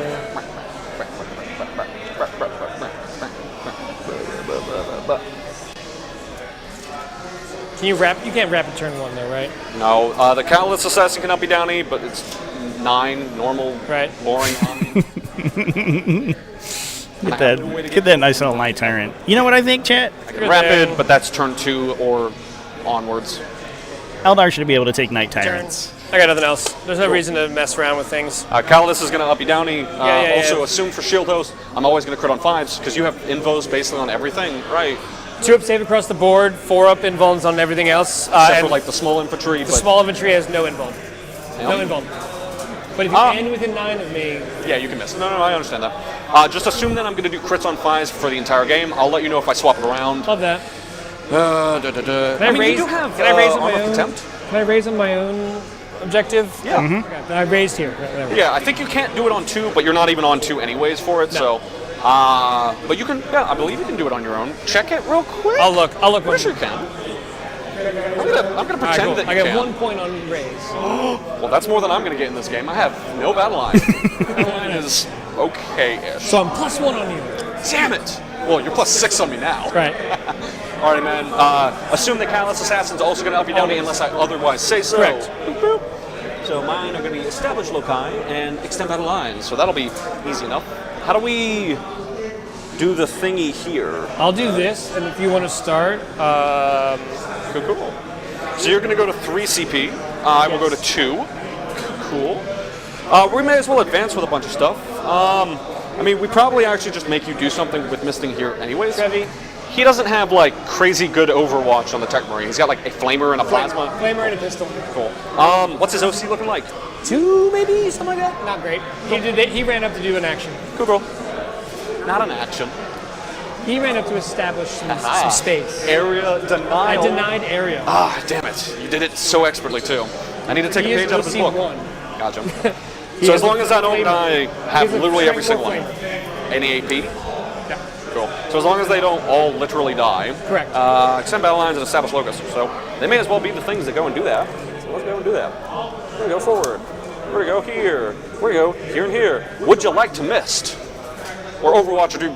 I'll miss for 1 CP. No! My entire plan Goodbye. is gone and over with, so I don't need to make any big commitments anywhere. I must go. My planet needs me. I scored. Now I'm gone. Hey! Damn it! No! My entire plan. Yeah, if it wasn't like extend and also establish, I'd let you sit there and I shoot you, but... Exactly. Yeah. Assume they're going to do establish. I don't... You didn't give me anywhere a Callous Assassin. They're not in the corner. Sir, my friend. Come on. Don't. Who do you... Come on. Look at this. There's a little space. There's a little space. Listen, if I just chop the Caladius in half, or Caladius, If you Callous could Assassin. just cut her in half. Chaos Demons are a weird one. That it is weird that they don't do that for sure. The wrong orientation. That they don't have a deep strike style. You'd think that teleportation control would be Demons like purview. 12. scored We may as one well primary go for and mission rules. to support. I'm going to pick up this objective and put it area underneath the denial map. for 5. Just in case it matters, the painters are always going second. Okay. Just like for maxing. So that, like that? I get 5 for area denial, 1 for raised banners. And I have 3 CP. 2 for miss. I can't stop anything this way. I'm not a tech guy, man. Come on. I don't want you on this objective at all. What's up? No, you're good. Yeah, we can go right up to Will you send Jesse the link so she knows what I'm playing? Alright. They're going to advance there. Minotaur going to advance. Bam! We're going to go 12. May as well go forward. Yeah? I'm not doing anything over back here. The T one. 540 6618030. Callous is off the board. Doing something somewhere. I don't know where yet. Me sitting still doesn't help me literally at all. So, and you can up and down what, 3 of your units? Do you have the relic that lets you do an additional one? I have bad news about the terrain templates chats. 4 of your things. Those are, I think, one of the only sets of those in existence. Champions over here. They're gonna go So unfortunately, they're not currently available anywhere. and do stuff and pretend to do things. Womp womp womp. Cannot stop you going where you need to go. They were given to me by a company that is now has since defunct, unfortunately. Definitely need to make sure I'm stopping all the 12 inches and the 3 inches and the 8 inches and the bajillion inches and Big sad. Yeah, big. The upside for me is that they're anti-glare, so that they don't shine us in the face with the overhead lights. Charge me out of the which is why I'm using them today. I might upgrade to neoprene. I don't know. We're just talking about it. Might get some nice thematic neoprene templates or something. Sometimes. I try not to assume that I know what I'm doing, sir. So if we're just here, unless you 3-inch deep strike, but then you can't charge. Correct. Drago cannot charge this Caladius. And most of your stuff is like 24-ish inches or something like that? Yeah, the flamers are like 12. 18 inches on the flamers. Oh, okay. Strength 6, 18 inches. AP 1 damage, 2d6. Yep. Yeah, it's like a hellhound. Cabinet liner, like templates, is the classic. AP2 and AP1. They used to be every War Machine player had cabinet liner objective markers back in the day. I remember that. Can't do it. I finally found a clear vinyl like a flexible vinyl material I made mine out of. I actually really like that. I may as well advance them. Because they were, but I got no prisoners. I don't know. That is fair. I should not complain. Well, that's good now. There's cooler products out now. 1 whole inch. Count it. That's 1. That is an impressive inch. Go this way. Yeah, it was objective control. I can't do anything about the 3. They made a couple prototype sets of this stuff, but then they unfortunately the team fell apart. So that's pretty cool. They stopped producing their stuff. I think you can still get their first run of templates on their Etsy store. I believe that they're selling out of their stock. Damn. I don't know if there's any left in stock. That was as of a couple months ago. So you can try to check them out. Just look up objective control. But yeah, they don't have this stuff unfortunately because they only made a couple sets of these. And then pivots. None. I don't need to pivot. Oh, If I'm, yeah, no. So I kept doing that to myself with my guard, where I'm like, I start this way and I have to pay. But now I'm like, but if you're just, if you just are already pivoted, you're already good to go. Not touching the terrain with any of the stuff. I was gonna say, you don't want to touch that. Yeah, You don't want to touch that. Not that that stops you from like getting to where I am, anyways. But like, But it makes you feel good about it. It makes me feel like I'm participating, which is so invaluable. I love it. I love it so much. So actually, we need to shore up this way a bit more. What is your... Actually, I think I might basically need to leave this Caladius sitting back for a turn. So, and then 3 to here. Yeah, you're still there. So actually, he's basically going to just advance into like a straight line instead. I'm fine with that. Yeah. It's not what I want to be doing. But it's what you gotta do. But it's what I got to do. I need to protect this Callous Assassin for at least a minute. At least 1 minute. At least 1 minute. After that, we'll see what happens. So Callous is basically just uppy downing right directly where she was. Yes. You should not be able to come back here in any way, shape, or form to threaten her, correct? If that's what your intent is, I believe you. Cuckoo. You believe me? I threw a dice at you. I appreciate that. All right, so that's pretty much everything. The unit in the center is going to establish locus. I get my extended battle line, and I don't believe in banners because I don't have a battle line. I'll pass it to you, dog. Boop boop. So you locus for 4? No, 2. Correct. Yeah, I don't get the big one. And I you extend battle lines. Extend for 5? For 5, yes sir. No banners. Again, I don't believe in it. I don't believe. Banners don't exist. Good job, sisters. At the end of your Y'all did great. Not banners. The Vixilla. What do I want to pick up? Yeah, that's why Custodes can't establish banners because they brought Vixillas. There goes up. Put your banner here. They're like, what's a banner? Sigils up.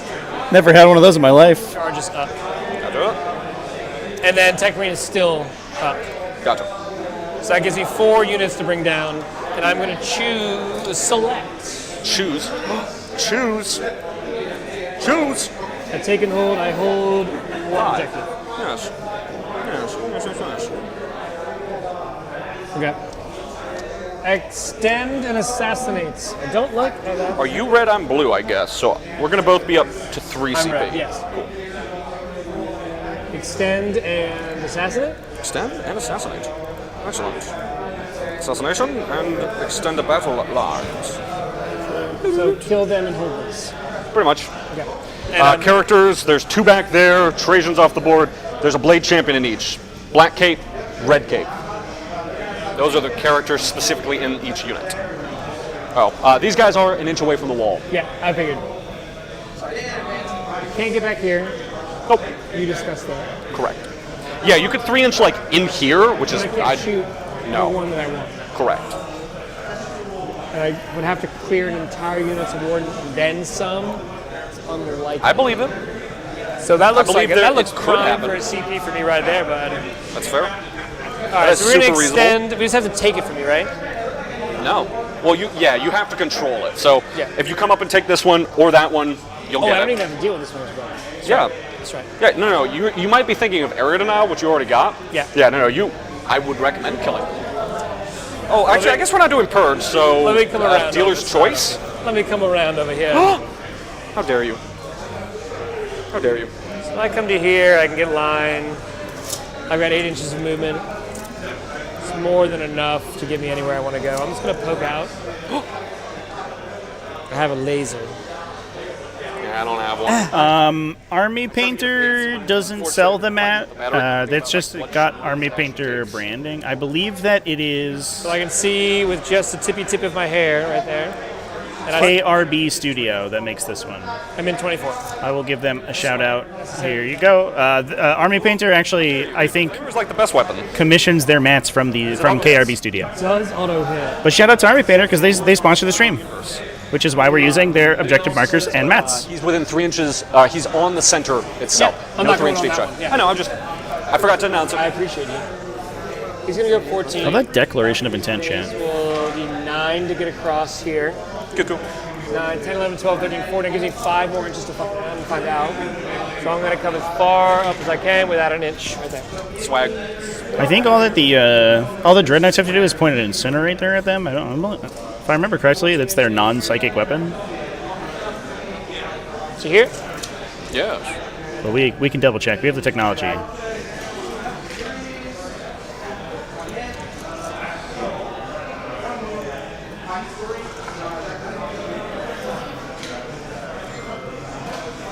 Yeah, Incinerator, Strength 6, AP 1, Torrent, Ignore Cover. No psychic keyword on the big flamethrower. It's already moving. So they don't even get the bonus against them. They just get shot. For some reason. 22.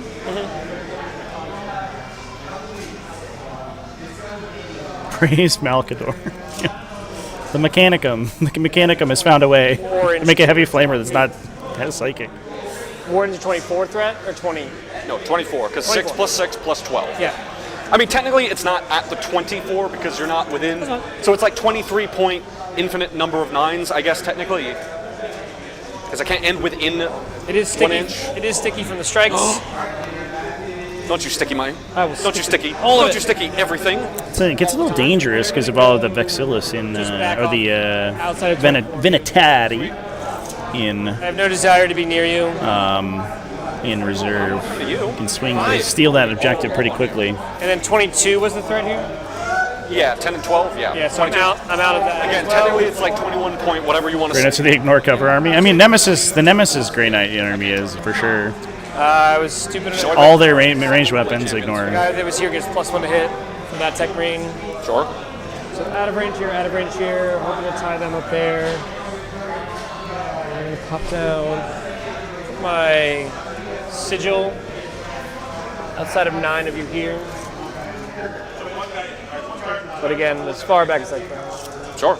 You're going to Wherever, come up. yeah, What's the wherever you range look. on the... If I can see you, I can shoot you. This is a cool Custodes scheme, by the way, chat. Gray and like brass. Gray, red, and brass. It's very cool. It's a twin link gun that is not, in fact, twin linked. I love it. You know the Votan twin link bolt cannon? It's that, except it's 1 less damage and it's not twin linked. So I'm actually going to back him up. Back that up. Back that up. Yeah. You be right there. Look at Birdful. 24 again. You're going to be able to do whatever you want. I don't know why I'm trying to do this. I have no earthly idea. I don't know what's happening. If I shoot you, don't you just vanish? Yeah. So yeah, I'm just going to put myself right here and see what happens. See what you do. You know what? I will also see what I do. Let's see what happens in 18. Yes. Pen shoot, pen shoot, pen shoot, pen shoot. I still got 2 more to come in. Oh boy. And all 3 of them can target them right now. Yes, right now all 3 of them can target. This one cannot see them. Correct. And then you still have other things to bring. Ugh. Yeah, still got plenty to plenty to come in and hang out and find out. Use my 4-up fucking Field of Pain and shooting phase. Yeah. Gross. So if I move 4 inches to clear the base here, 5 inches, sorry. It's okay. 9. The Dread Knights won't be able to kill them in melee, so the shooting phase is the time to do it. It's okay. I don't need to go all buck wild. I think there's a universe where Let's do this. Nemesis Dread Knight shows up like in the middle of the army with a prognosticated arrival and just tries to rip out that 3-man Venatari squad in there. Probably not, right? It's a bad trade. There's a spot, I think, next to the Caladius and the Wardens where you could just drop a whole ass Dread Knight. No, I don't like. I won't be able to fit 2 bases there. That's the problem. Probably not. No, definitely not. I mean, maybe if that guy... Here. May I, like, steal the back 2 that are not these? I can can definitely try. I don't think there's a way that I can fit No. 2 in there. Fucking no. Yeah. So that's Adjust these there you guys go. as necessary. Yeah, these guys weren't on the board anyway. So we're Cool. good. Oh, I should have picked those ones up. I'm sorry, dude. We're good. I'm all right. I mean, you could charge through here. It could be crazy like that. I just don't need to. Yeah, but I don't believe you can fit 2 guys specifically here. Yeah. So let's do this. Let's get wild. We're gonna go here at 9. Here he comes. Now, he will need to go longer than 9 if he chooses to go through here because he needs to get the back of the base. I just want 1,000 shots on you. That is also super fucking reasonable. They don't really have many CP to use. Like, you could True Silver, I guess, and it like stops mist or makes mist awkward. But I think you'd missed somewhere else most likely. 3 damage scares Custodes. Man, I missed my -1 damage. And my fight first. And it also means that if the Custodes wants to do that, it would have to stay on the table. Like, there's a weird thing where it's kind of a bizarre interaction with the Custodes Assassin. The Custodes Assassin can't prevent you, or can't tax It is entirely reactive movements if it goes into reserve, because it comes in after you've triggered all of the reactive movements, at least ones that trigger off of movements during the movement phase, obviously. If you can reactive move in other phases, then it can do whatever. But any movement phase stratagems don't get affected if the Custodes leaves the table. So it actually kind of like cements the Custodes there if that's where she wants to end up. Here come the Vinatari. You can only miss 1 thing at a time. Uno mas. Do you have anything in that building? The U shape? We got JD over here, our head judge. Look at him. I want to start putting pressure into places, into things. What a handsome man. Do these guys have any worthwhile shooting over here? Cool. And before like 2 Vinatari died to Stormbolters right here. No, Drago doesn't do any mortal wounds. I don't believe. I think he has dev wounds in melee, but that's not shooting or weird. No. So yeah, you're gonna get a couple of Stormbolters off them. Okay. Yeah, I can't stop this guy, so we may as well eliminate as many shots from over here as possible. So you'll get them. I can't stop them. Correct. I'll get those 3, and that's about it. Cool. We'll make it that you cannot come 0. and charge. No charging over here. There. And we'll have a guy there, so you can't do that. So I like that. The ground pounding Lords of so I can actually Lord of Deceit is really awesome. If you do a good job at blocking me out back here, can I just throw random Hey. It's possible. Did you mean to have him far enough back to try and block me? I did, but it's alright. Whoa, how'd that happen? That's crazy. No, you're good, dude. You're good. I assumed you would like to try and block me. You're all good, man. Is there any other weird places that I want to put? Did not advance. Well, they have advance to shoot anyways, don't they? He does not. The Grandmasters only have +1. They reroll all hits, wounds, damage, and. The hammer ones are the okay. So these are the Grandmasters. They all have hammers, but the actual physical hammers are the Grandmaster ones. Gotcha. But he didn't advance anyways. Nope. So Those 2s came down and they just walked out. I'd really like to start throwing stuff up the board. So let's do that. We will spend the command point. I have plenty of stuff that is just sitting here. I don't need that.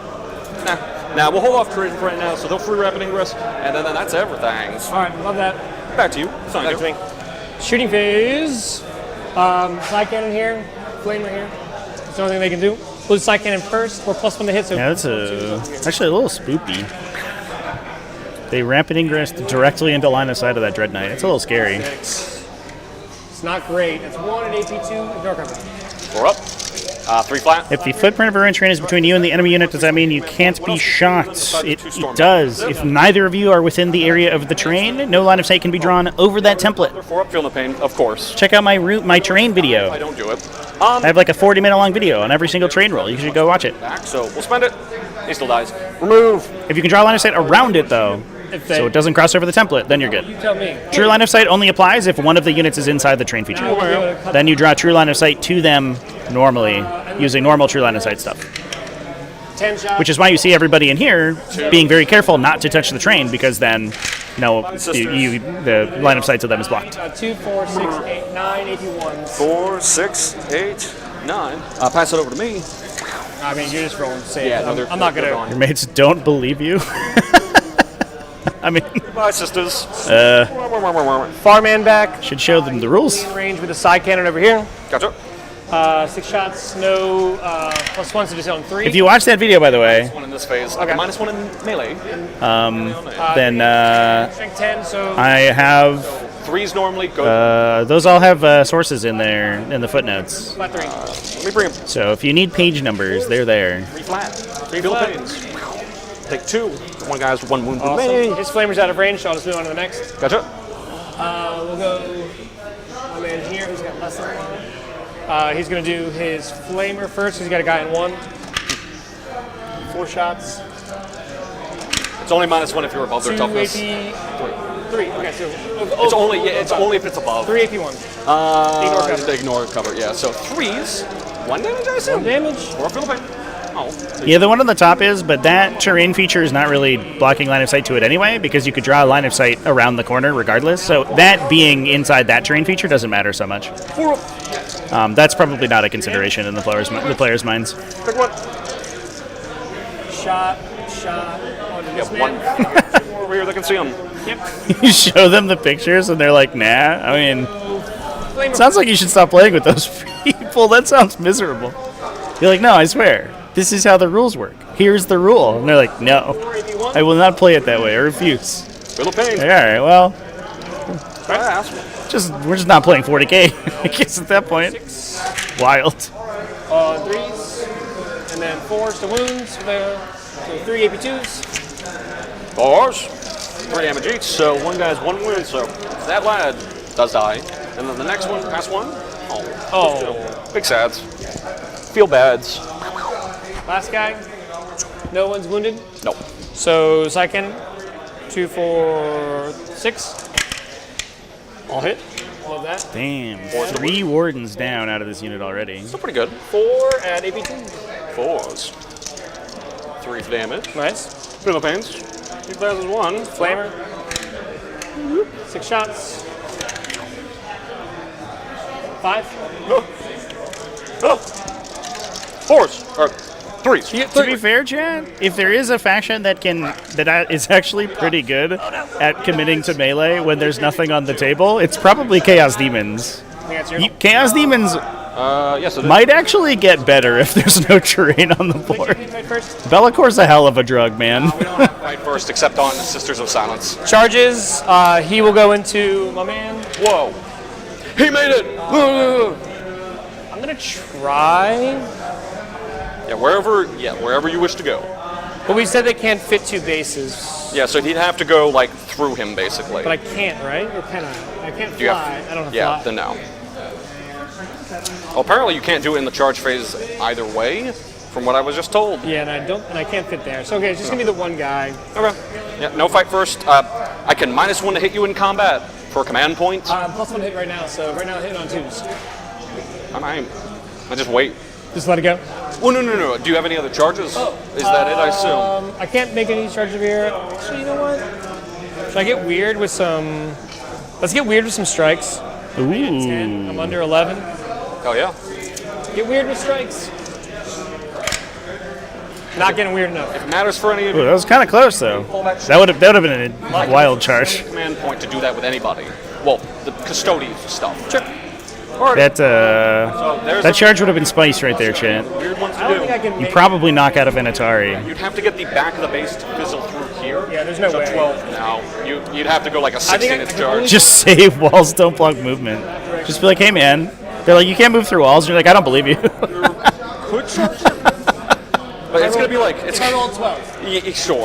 Yeah, it's going to be a long one. God damn it. Do we measure this now? So if I move straight 6... This is a casual 11-inch charge. Yeah, because that's like 9. 10. Yeah, so even just 2 more. So I don't even think it was going to be a legal charge. Yeah, so like... I wouldn't have been within 12 to begin with. I mean, you were physically within 12. Right. But you're like barely within 12, and that's not accounting for going around a building. Right. So if I move... Yeah, mark the base. That's the. This is also here's a piece of secret technology, chat. If you're playing armies like this that have a bunch of big base models like that, especially ones that charge a lot or have to like make really tough movements. It's good to see. So I'm assuming we're picking. Bring a proxy base for that model, and then in that situation, you could just put a proxy base down and measure the movement between the model on the table and the proxy base, and it makes all those situations really easy. Oh, I do also have to select. I'm going to do sustained. We're going to do sustained in case I live. Keep going. Yeah, you are. Yeah, you are. Are you at 2? I'm now. You did not spend one to swap strategy? Cool. I have not. I'm keeping a stat because I thought I would do it. So that would pass, and then wounding on strength 14, so 2s. 2s. Yeah, he only has the -1 while being led. Jesus Christ, my man's. Okay. D6 plus 1. Yeah. Plus 1. Oh man, double 1s to wound there, and it goes through. Can we do it? Well, at least a 3. Hey! We're just leaving it to the last attack. Just to make it harder. I mean, the corner here. I'm laughing at your Dread Knight. 1, I extend for 5. Yeah, you got your. I'm laughing at the Blade Champion. That's a wafting mist now. Callus is off the board. Yes, sir. Don't need any leaderships or anything interesting. I'm gonna go up a command point. So you spent 1 for that, correct? For the reroll. I did. So I'm down to 2, back up to 3 on your turn. Gotcha. So I'm up to 1, 3. I'm a turn 2. I have 10 primary because I'm on that one and this one. I meant CP. Sorry. 1. I spent a lot last turn. All right. No banners. I don't have battle lines, so we've got. I didn't raise any either. That's fair. I've got cleanse and defense stronghold. Cleanse and defense. Got it. Cleanse, cleanse, cleanse, cleanse, cleanse. Well, you're gonna get defend because I can't get around him. So. Yeah. 2, do we start letting do some misting in this? Probably gonna do it on the lad down. Pretty good turn from the Grey Knights, I have to say. We got a couple casualties in there, knocked some utility units out, You have a treasure. and turned a Blade Champion to soup. So I'm gonna get 10 points. This is only turn 2. Not too bad. A lot has already happened, and I don't like that. I have to end a normal move with a 9 or start. End a normal move, advanced fallback. All the things. But if I move away from you, Does he also not believe the Earth is round? I'm gonna end with a 9. I just need to figure out which one we're either Listen. or not. Show me the curve, chat. What's your OC back here? It's sticky, but 2 for. Go outside and show me the curve. You can't. You can't do it. There's no evidence. He's 3, I think. Would you like to be on the point? I mean, I'm not, but. I don't care. Boom, boom, boom, boom. What's his OC value? 3. Okay. So I think we're gonna go back here. 3 judge just killed a warden unit with the field up pain, yeah, and the charge killed the character. The whole thing. Actually, it was 4, I think. Scary. Any other weird, silly Overwatch? I think it was 4 Nemesis Dread Knights, which is a lot. No rerolls. But killing a whole Custodian Warden squad is a big deal. We're gonna go there. Well, bam. See if we can These start Venatori are going to be so disgusting, stopping though. some of these primaries a little tiny bit. So we're gonna go. Just so Caldor can't come and heroic his silly ass over there. He's Mr. Blue Sword right there. Yeah, I don't like. He make the clear. OC 4 on the dreads. Oh, that's still fine. Yeah. Actually, that's not fine. I can't get rid of sticky unless I actually hold it. Correct? Ugh. But I figured you should know before we went on. Yeah. Now, so even if I kill all these guys, it's still sticky. Unless I... Gabe, there was an argument today. Your argument about a footprint, his answer was that the roads don't have a base. Jeez. I think that's how those rules work sometimes. I think you might need to stop playing with these people. They sound miserable. It's like the worst experience. This one is a fallback shoot charge. To some extent. Big sads. Feel bads. So you've got to respect the social contract of the game. The 3 over there. That was probably not a great rapid ingress over there then. That's okay. That's okay. All right. All right, how do I do this? Let me update for our peeps outside. Let's see. So, how far away are these guys from this Dread Knight? I am under a 14, so 6 are going to be an 8-inch charge. The secondary 1 and 2 matter? I'm so confused. It's just to differentiate them if you need to. I gotcha. You can keep damage on one if that helps you. No. Alright. Just put them wherever you want. They all go to the same cost. So I'm at 16. I'm at 16 secondary. And I'm at 5 13 minus primary. 6 is... I'm really bad at math. 13 minus 6 is 7. Yeah, 3 and 3. 7. Yes. Sorry. And you were at... I'm at 1 10 CP. 10 primary. Yeah, 10 primary. What did I have for secondaries? I already forgot. And Cleanse and defend. And Ooh. 7. Ooh, spacer. So they might just walk in and do it over there. I did move within 9. Of here? The Blade Champion did it. They just normal walked. I'll put it on you, I guess, while you're making the decision. Yeah, Well, bam. good call. I have not moved. These things, I basically haven't moved. It's been that unit and them. That's all it has moved You so don't far. need to move to see that guy. Nope. You need to move to see that guy, but you can pull him. But I can also see at least one other guy. At the moment, I think I can see the I'm blue just one. finding myself. Haha. Base or hull? Any part. Oh, for me? Yeah, hull. for you. Hull. Hull. So yes, you're I gonna can see one You dude. can see one. Cool. So the blue guy is there, but there's nothing that's gonna move within 9 to get him. Sorry, champ. Exactly. So he can move probably freestyle. Didn't realize which camera was on. Take him up. Understood. That was less useful. This is why we still held the point. I do have 9 OC They determined that the for any of your information. Caladius over on the right-hand side. Sorry, no doubling up on that. This Caladius could see all of the It's done. Dread Knights up in the top left. Callis. All the 3 of the Dread Knights up there. Or we can go in the center. So and, it would still get an opportunity to shoot even if it didn't move. I don't think we're going to run out of time. Nah, we're gonna see him. We are! We're good! Well, thank you. That's at least one person that thinks so. I appreciate that. I'm not going to struggle killing this thing if I need to. So where am I throwing resources around the board? Callis doesn't need to go there. If I do that, then I'm at the mercy of all that stuff happening there. I really don't like being near these things. Dread Knights move how far? 10? 8? 8, 14. Gotcha. So you cannot go through this. Nope. So 8, so 8. So let's get like... Wait, he moves 14? He auto advances 6. Oh, and it can advance and charge. Yeah. These ones cannot. He can. Good lord. Well, then we can't realistically do much. It is weird when you consider that the base Nemesis Dread Knight moves faster than like most winged demons. Right there. They move faster than winged hive tyrants. They normally... You're like, whoa, okay. See this guy? That's a long way. Is we basically just try and kill 1, maybe 2 Dread Knights. Maybe. What's the AP on the blaze cannons? 3. Yeah, so enough for enough for inbos. That's where I'm like, I could give myself +1 AP in melee for stuff, but like, unless you AOC. I don't even have that. Yeah, so that's the only time But it's gonna for matter. shooting, it's not gonna matter. No. Unless, but do you ignore cover? Not that I know of. So it no. does matter. Oh yeah, because you have AOC. That's fair. This is why we ask these questions. So we can go over here. I guess we can throw myself in and just die, which is always a fun thing. Dying is cool. That's what the kids tell me. So you're gonna uppy downy, I know, right there. Very demure. Y'all are gonna come over here and do a cleansing for me. They're gonna just walk in, be beautiful. Mwah. Look at them. Look at how beautiful they are. Goodness gracious. They're gonna cleanse. I'm gonna forget about them.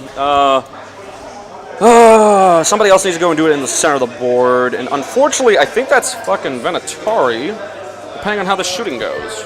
Is Warp Dust a euphemism for speed, chat? Because the Nemesis Dread Knights are certainly on that. Hey. I only need to just really touch this point. So let's do like this then, if that's the plan. And just be super protected. All this stuff is gonna be an inch away from the wall if that matters in any way, shape, and form. I assume that is the way it's going. Yeah, I don't think you're gonna charge over there, would be my guess, because I have heroics.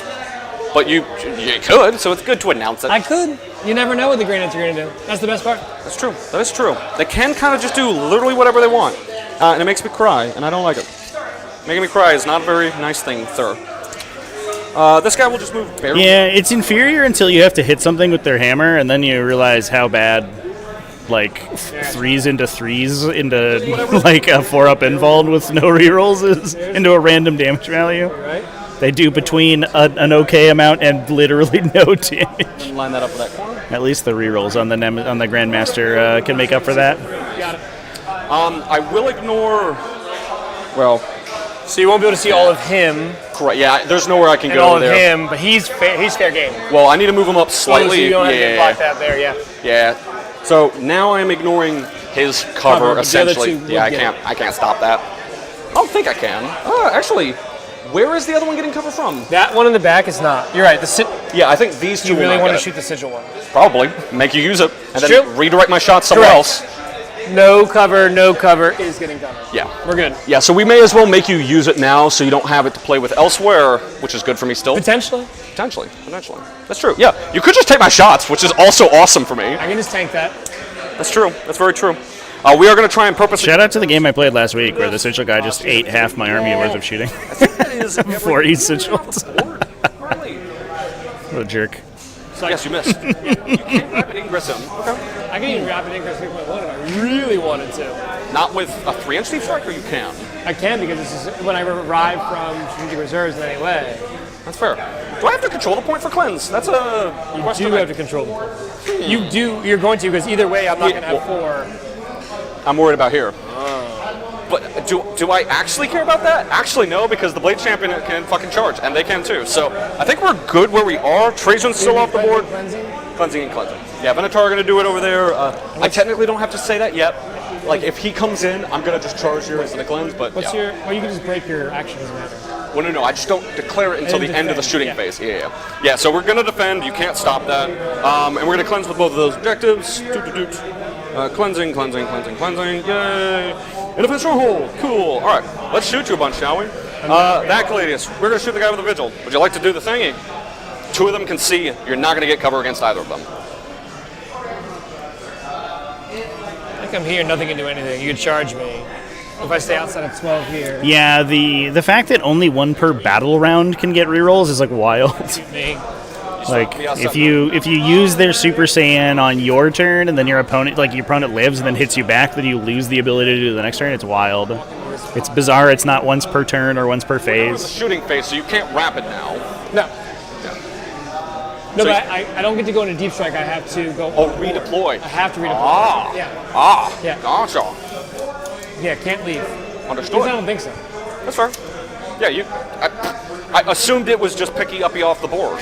I don't know. See, you assumed that I knew Grey Knights, and I said... You assumed that I knew Grey Knights. Somewhat. Yeah, luckily one of my friends plays them, but Once per battle in your opponent's shooting phase, when the bear is selected, which I have... selecting you. It can be set up anywhere, again, on the battlefield more than 9. If that bear is... so it has to be on the battlefield. Go. Does not say it can go back into deep strike. Cool. I thought so. I was right. I do know things. Oh, hey, that's fair. I sometimes know something. So I come here... Can't charge. Behind the wall. Yeah. That's so spicy. Action, so... I have not declared that yet, but yeah, more than likely. I will choose to not do that action if you give me a charge. How many shots of it? 4 big guns that you care about, and 3 1 damage who cares shots. And the 4 shots are hitting on 2s. Hitting on 2s, wounding on 3s, twin-linked, lethal hits, AP3. So Fortunately, Shield Host is particularly good at killing hordes in melee, chat. So I don't know if you can certainly take it. I could just kill him. If you give me the charge at all, I will probably just not do the action. if you really need to. All right, put it back on me. And it's not like the Grav tanks are like terrible. They shoot 7 times with like they're pretty good reliability. 2 of them can see here. Fuck, I probably should have seen what he did. That's okay. He will shoot his shots there now. Shooting you. And it's AP3, so it doesn't matter for me. Correct. Yeah, he can get cover if I shoot back there. Which is why I actually should have shot here first, but oh well. I'll wait. Big gun. Do I want to do anything with that? 1 with miss, right? Yeah, and you spent 1 for miss, that's right. Alright, so big gun here. 1 lethal, 1 miss. Strike 12, so 3s. 8, yeah. Twin linked. You have 3. AP big. 3 4s. Oh, I should probably roll where people can actually see. I'm sorry. 1 fail. Gotcha. I'll roll over here. D6 plus That would be good. That would be good. 7, 8, Sorry, Chad. I will start rolling over here. Yeah, crit 5s and 5 base attacks on like literally your whole army is pretty good, turns out. 13 total. Gotcha. Small gun, hitting on 3s, 6s are sustained. Strike 6, so 5s. And I love that it's called a twin lane gun. It's not twin lane. I'm going to say it every time because I'm bitter. Not twin lane. I'm bitter. Second one's going, no, this one is going to shoot. There you go. Hey, maybe I want to make the wrong decisions and have him not do anything. This one's shooting with everything. Big gun, just to get it done out of the way. Oh, I forgot. These are good against the Custodes. Oh, yeah. Unless you have, like, minuses to hit and win. I mean, I'm still rolling a lot of 1s, which is sad, but I'm fine with that. As long as I hit you, I do wound you. That's all I care. 3 wounds? 3. This one, you will get cover if that made any difference. Cool. D6 plus 2. Yeah, I think it's just it's cool that it is a style, right? Like even a faction that's so small as Custodians still has a little bit of build variety based on the detachment and the amount of armor that they're taking. It's pretty cool. Oh. And the small gun does nothing. Oof. All right, last one's going to shoot his shots into... The lady is doing their dirty work. This one now. Yes, First Dread Knight goes back to the case. I'm so shocked that I'm not. All right. Big gun. Pew pew. Hit it on 3. 6 is lethal. 1 on 3s. Twin lanes. All right, you have 3. 8. That's the canonical sound that Arachnus Blaze cannons make. Christ, my mind. That sucks. Yeah, you don't. Yeah, all right. A lot of damage. That's a lot. All right, well. Not supposed to happen. Thank you, Caladius. Y'all are doing the action. Y'all are doing the action. I guess those guys have guns. Grav tank's real good, champ. The dudes they're going to charge. You heard it here first. Makes only the most sense. Grav tank's real good. Actually, no, because then I don't want you pulling away. We're going to shoot him. Not that it's going to do much, but they have guns. May as well. It's one of the only 9th edition data sheets still left in 10th edition, basically. 6s. But they do cost a lot. I can see you. The Custodians shoot. Dude, bolters are literally the best guns. I don't know why I doubted them. I should never doubt them. God, do I actually want to try and multi-charge? I can't take that away from you either way. And get greedy. Nope. No. We do the correct thing, which is these guys charge there, and then that's basically it. So, into the strikes, enough. It doesn't matter how many models I have on this point. I can't take it away from you. So we'll go there, just outside of 6 from his heroic. Yeah, I'm not gonna do it. 2, 4, 6, 8, 10. We are gonna do sustained hits. Sure. Crazy enough. I don't have any other weird. No, I have rapid. So hit on 2s. Okay. 5 to 6 are extra. So I missed with a bunch, but that's 3 extras. So almost enough back. There's a strength 7 with lance, so choose. Oh, would you like to AOC or anything here? I got OCD. Would you like to? All right, so you've got. Yeah, that's true, Chad. They flip flop which gun is good every edition. It feels like. Maybe 2 true damage. Yes, sir. I think they're dead, Chief. I'm not gonna move them, or well, I guess we can get closer to the objective. Yeah, we'll just. I don't think I'm gonna see. I don't know. That doesn't do much.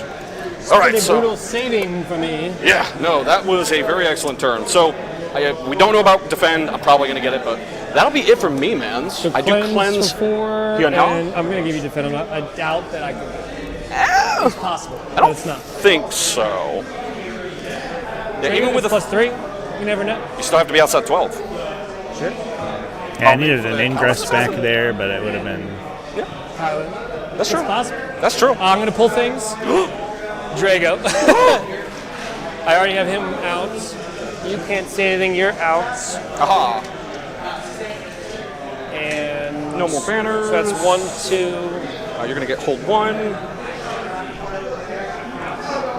So I'm gonna go to 2 CP. You're gonna go to 1 on turn 3.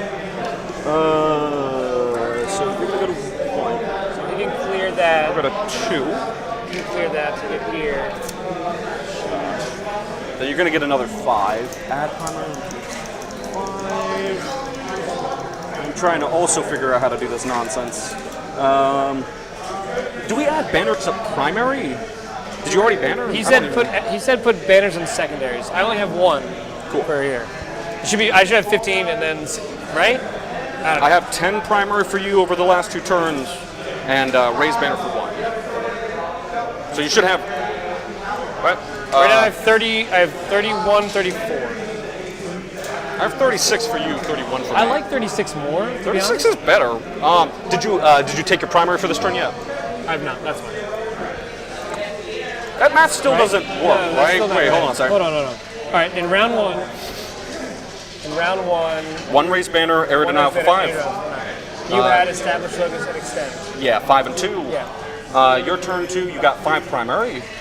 5 primary. Assassinate for 5, extend for 5. This turn you're getting 5 more primary, and I don't know what your secondaries turn are. 3, there we go. Cool. So I hold 5. 1.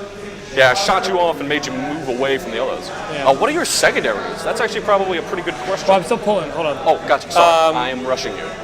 He was already off. They're off, and I'm gonna pull.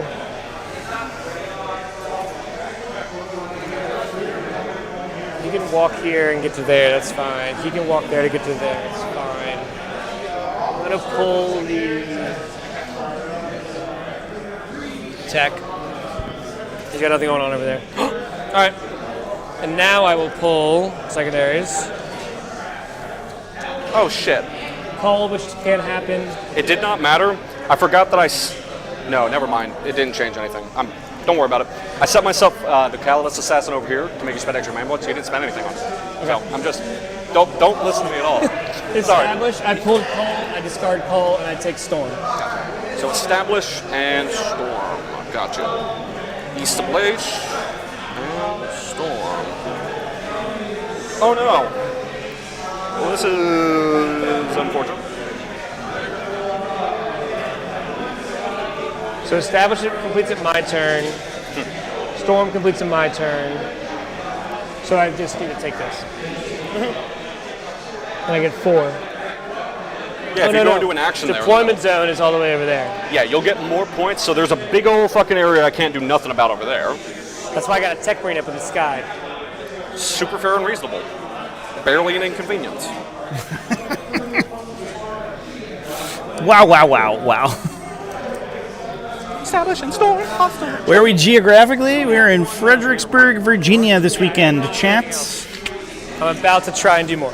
I'm jet sitting this week. Fredericksburg today, over to Tampa next week, and then I'm in Dallas for Angry Joe's show, and then New Hampshire in 2 weeks after that. We're going all the way across the country. It's pretty exciting. Shot by all the things. Just some things? So that's locus for 4. Just some things. Done. Hostile is take it, and you're OC2. 3? No, it's 2. The ones with the banners, i.e. the wardens, they're OC3. I literally just make my normal move. But you're OC4 you sit on them, right? Yeah. So yeah, even if I was OC3, it doesn't do anything. That's what I was saying. Yeah, I just need to take it. Sorry. I was making sure. Sorry. Based also like what I also would have done. Ah, gotcha. So all I need to do is walk my normal 8-inch move on the other side of this. Yeah, honestly, it's a pretty chill matchup, to be honest. And you have stormed hostile quite beautifully. Close game so far, too. Quite beautifully. The losing 2 Dread Knights in one shooting phase is a little bit tough. The Grey Knights do need to be able to. They need to answer the Caladius pretty quickly here, but it gets tougher to pin down the the Dread Knights the longer the game goes on, the fewer there are. So hopefully they'll be able to use that to their advantage. Virginia is basically the battlefield state, chat. There's so many. Every time you go anywhere, there's a Civil War battlefield somewhere in here.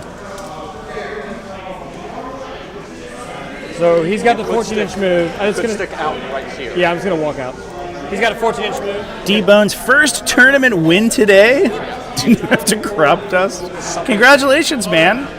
All good. Love what that. were you? Yeah. What were you playing? Playing an RTT or a GT? Congratulations on the win. What army are you playing too? He was right here, so he is +1 to hit from the tech brain. Oh no. First tournament win's always fun. I don't like that. Feels like you've leveled up. Feels like you're you can pull out the next set of weights. Do it. Put another plate on. I don't need to advance and do what? I can't advance and do the action for raise, so I'm just going to take Raising my banners is not an action. Is it really not? Yeah, it's just be a battle line and just exist on a point. So I'm just gonna do that. Yeah, no. All day long, sir. I think the only stipulation is you can't do it So the more back than once on guy- the same objective. Okay. Yep. The back guy is getting to here. Yeah. Perfect, dude. Boom. So you will get to another. It's funny how important that banner's score is if you're in a matchup where only one person has battle line. You can do more than one at the same time. Because if the game is close, it can literally decide the outcome. I've now raised the banner. One of the few mission modifiers where I believe that the battle line and nothing else is happening. Benefits are pretty big, actually. So he can still go this way, right? Who is? Played Grey Knights. No, I can't. Can I? No. Only 2 rounds, got wrecked by Sisters the other game. That's a nice little quick tournament. So you'd have to exist on this side and that side to get both. We used to have a local place that did 2-round tournaments on weekdays, which was kind of cool. I think the better bet is leave you here. Shoot and charge the Venatori. Move within 1 inch of you. You can't do anything about that. Yeah, I have no reactives. I can overwatch you. Haha, I thought about it. Yeah. I thought, and then I realized how bad that is. And then I moved on with my life. Yes, sir. Yes, sir. I will warn you, I still have a Trajan somewhere. Grey Knights are a tough army to play, man. It's so easy to mess up and lose too much stuff in one turn. So I understand if getting past that learning curve is huge, but once you unlock them, once you understand the army, they're so strong. My Trajan. So I got a huge pocket here. Yep. To put a knight. Assuming that you were 9 from them, and the sisters, yes. Oh, the sisters too. Yeah. Right. I think maybe you might get started, or I might start get getting pushed. I might get 1 in. Then I can come this way to do the same exact thing. Yeah. You can go back there. I can't. Listen, man. I've got the navigator. I've got 1. I can't deny you everywhere. I can't deny you everywhere. Hello, Jetty. Checking to make sure it matches that cheat. I love the cheat. Oh, he's the one you're worrying about. Whew. I don't have to be worried about being watched then. I mean, unless you want to watch me. That's I stand here to watch him, but really watch you. Oh, like reverse psychology type. That's fair. 9 inches. That is fair. 9 inches. More than 9 inches. We're good. Cool. Looks good to me. So I go that way with them. He's gonna come here and come that way. Woo! I'll do a 9 inch as well. Oh. He might try and do a spicy little charging, yeah? Trying. So they're there. Flamers. He's doing the action. He's gonna clean this up. And then Drago's unit needs to box out over here. Oh. I don't want fucking Trajan showing up and like being a dick. 9. Trajan's a lad. So nothing back here. I wish he was better, but he's fine, I think, by himself. You never lead him with a unit ever. 9.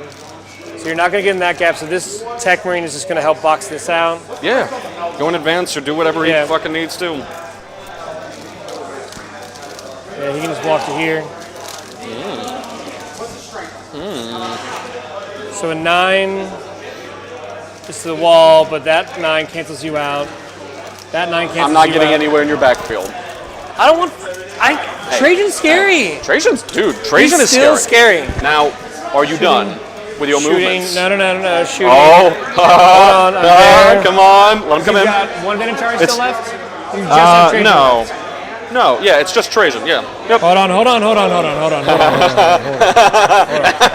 Make you think. No, that's why Trajan's fun. Like he can just like beat up everything in the game by himself, or just die. You know, that can happen too. Action. But he makes you think about it, which is awesome for me. Technically no action, but they're not doing anything. No, yeah, they don't need to do an action, right? Raise banner is not an action, right?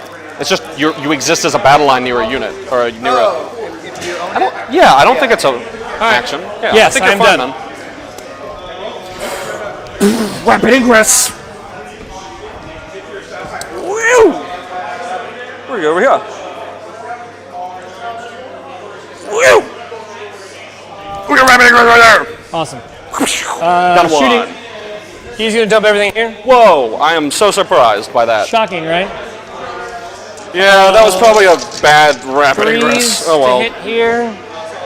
And no, twos. Twos. You were hitting on twos. You tech marine. Yes. Did you roll a 1 with the other one? No, I hit a 2. All right. There you go. 6. 3, 6. 4s. Yeah. Here. That was a bad use of them. Oh wow. Flamer here. Big gun here. Oh shit. Sorry. Do I want to pop their 4-up field paint? That's actually a great question. Both of them can shoot. Can both of them charge that unit right now? This one cannot. This one could. What would you need? I can go over this, right? The distance. What is the distance that you need? Okay. He's at 9. Yeah, because you had to be 9 inches from them. 10. Under 11.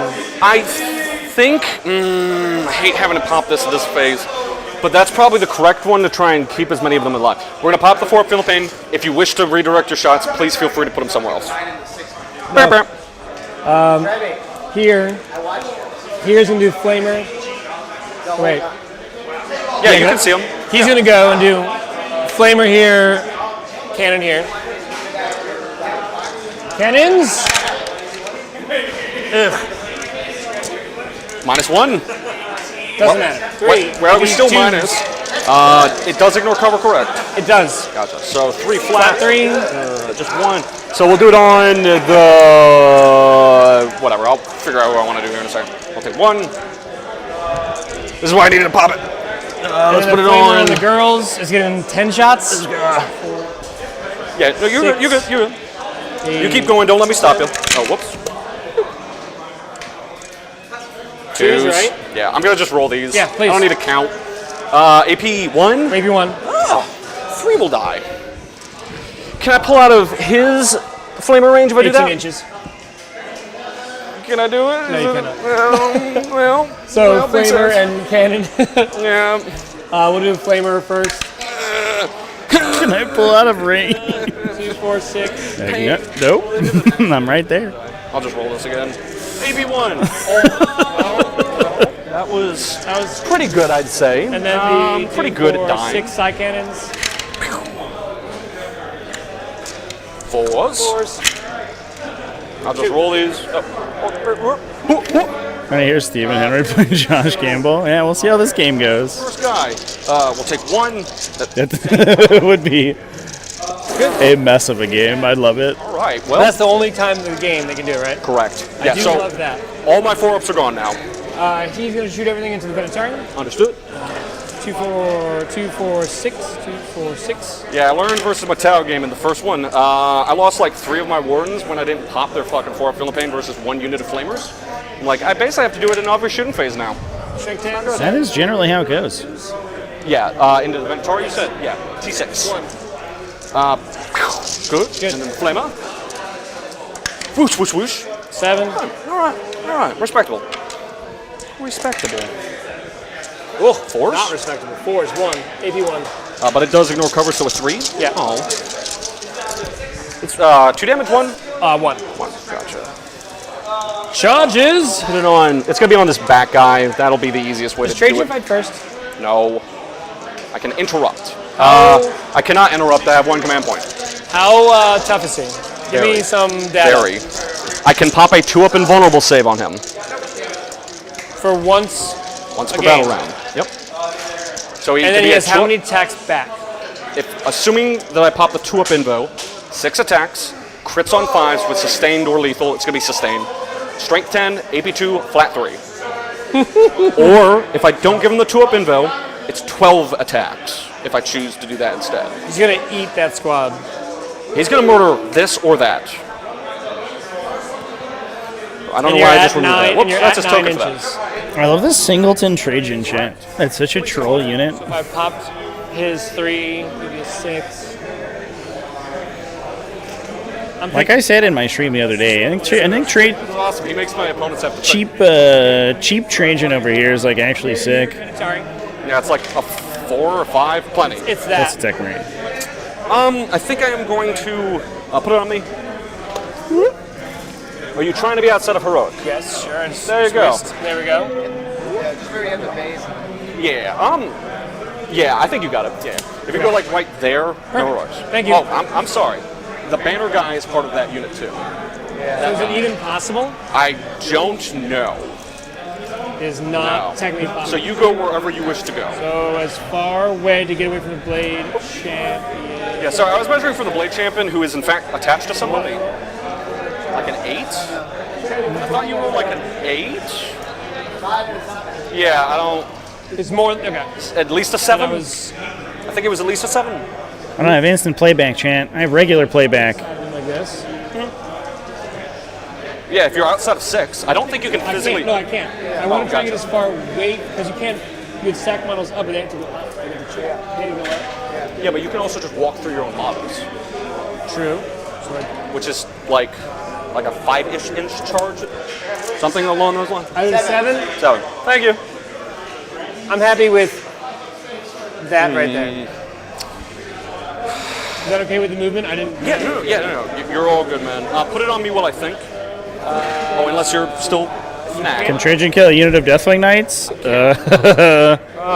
You're all on 40 mil base. I don't know about a whole unit, but he will unironically fuck them up. He wounds on 2s. If they don't AOC, they're on their invuln save, and 2 swings kills 1. If I take this point... And he probably converts... but that does if he double swings, he gets like 16 hits. No, but that makes... He cannot charge me. 14 hits, I think. 14 hits is the number. Worthwhile to do it. Wounds on 2s, so probably 12 saves. If they don't AOC, he kills 6. I am under... If they do AOC, he kills... They reroll their charges. Great. I guess only 2. So I'll take a 6. Yeah. Is that right? Does that math check out? For the back of this guy's base. It looks like I can get like 2 lads. I'm alright with that. And then the rest will kind of just go... No, sorry. If he kills 3 if they don't AOC. If they do, he kills 2. Pile in and consolidate. On average. So he will kill a lot of them. Gotcha. So I might need to drag this guy back a little bit. Do that. And then... And they have a tough time killing him back. Or he just epic challenges their character and kill them too. That sucks. Well, I might just reroll their charge for free. I mean, that's not really gonna help. I can't exist inside the wall. Could I actually go this way instead? Let's we have page 2 to go up. That's the worst. Yeah, for just the back one? So, like, I could get one guy here, correct? For his charge, because he phases up through. and down, right? Only if you stand on top, right? Stop on top. Yeah. So the little crates in the center here, chat, are being treated just as an explainer. They're being treated as ruins, which is good. So because the custodians are infantry, they can breach through those. And as long as they complete their movement on the other side, they can transfer through. I mean, that's still worth They would only need to pay the vertical distance if they're using that to move their models. And then this lad will just march this way. Cool. So we're going to do that instead. I'm out of command points.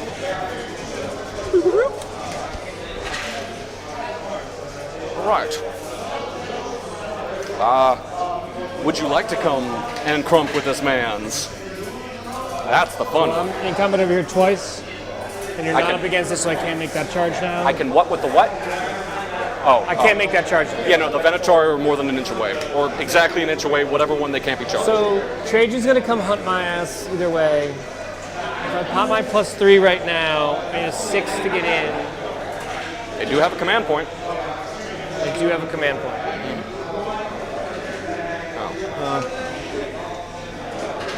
There you go. And then... I have 0. Yeah. And he's T what? T6, 2-up armor, 4-up info.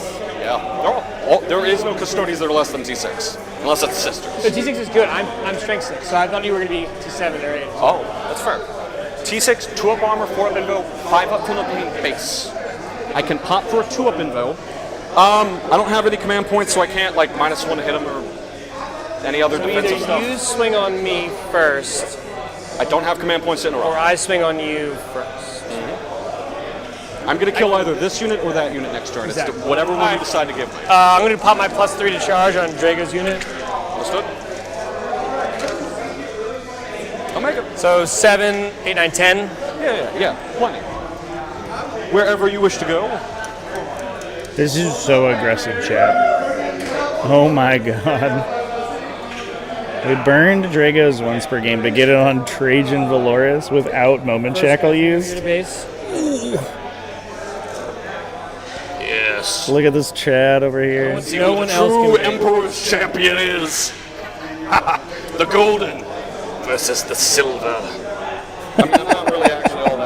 gold. I'm gray, so am I the Grey Knights here? You're more like the Silver Knights. Silvertide.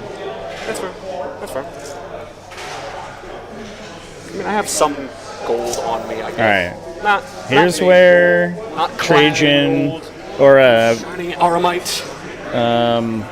Drago just rolls like 5 devastating wounds. I think you'll be able to and kill just all, man. turns Trajan to soup. Maybe not one guy. Maybe not one. Yeah, but he goes here. Yeah. I think it'll be Pretty far everybody back but on the him. others. Yeah.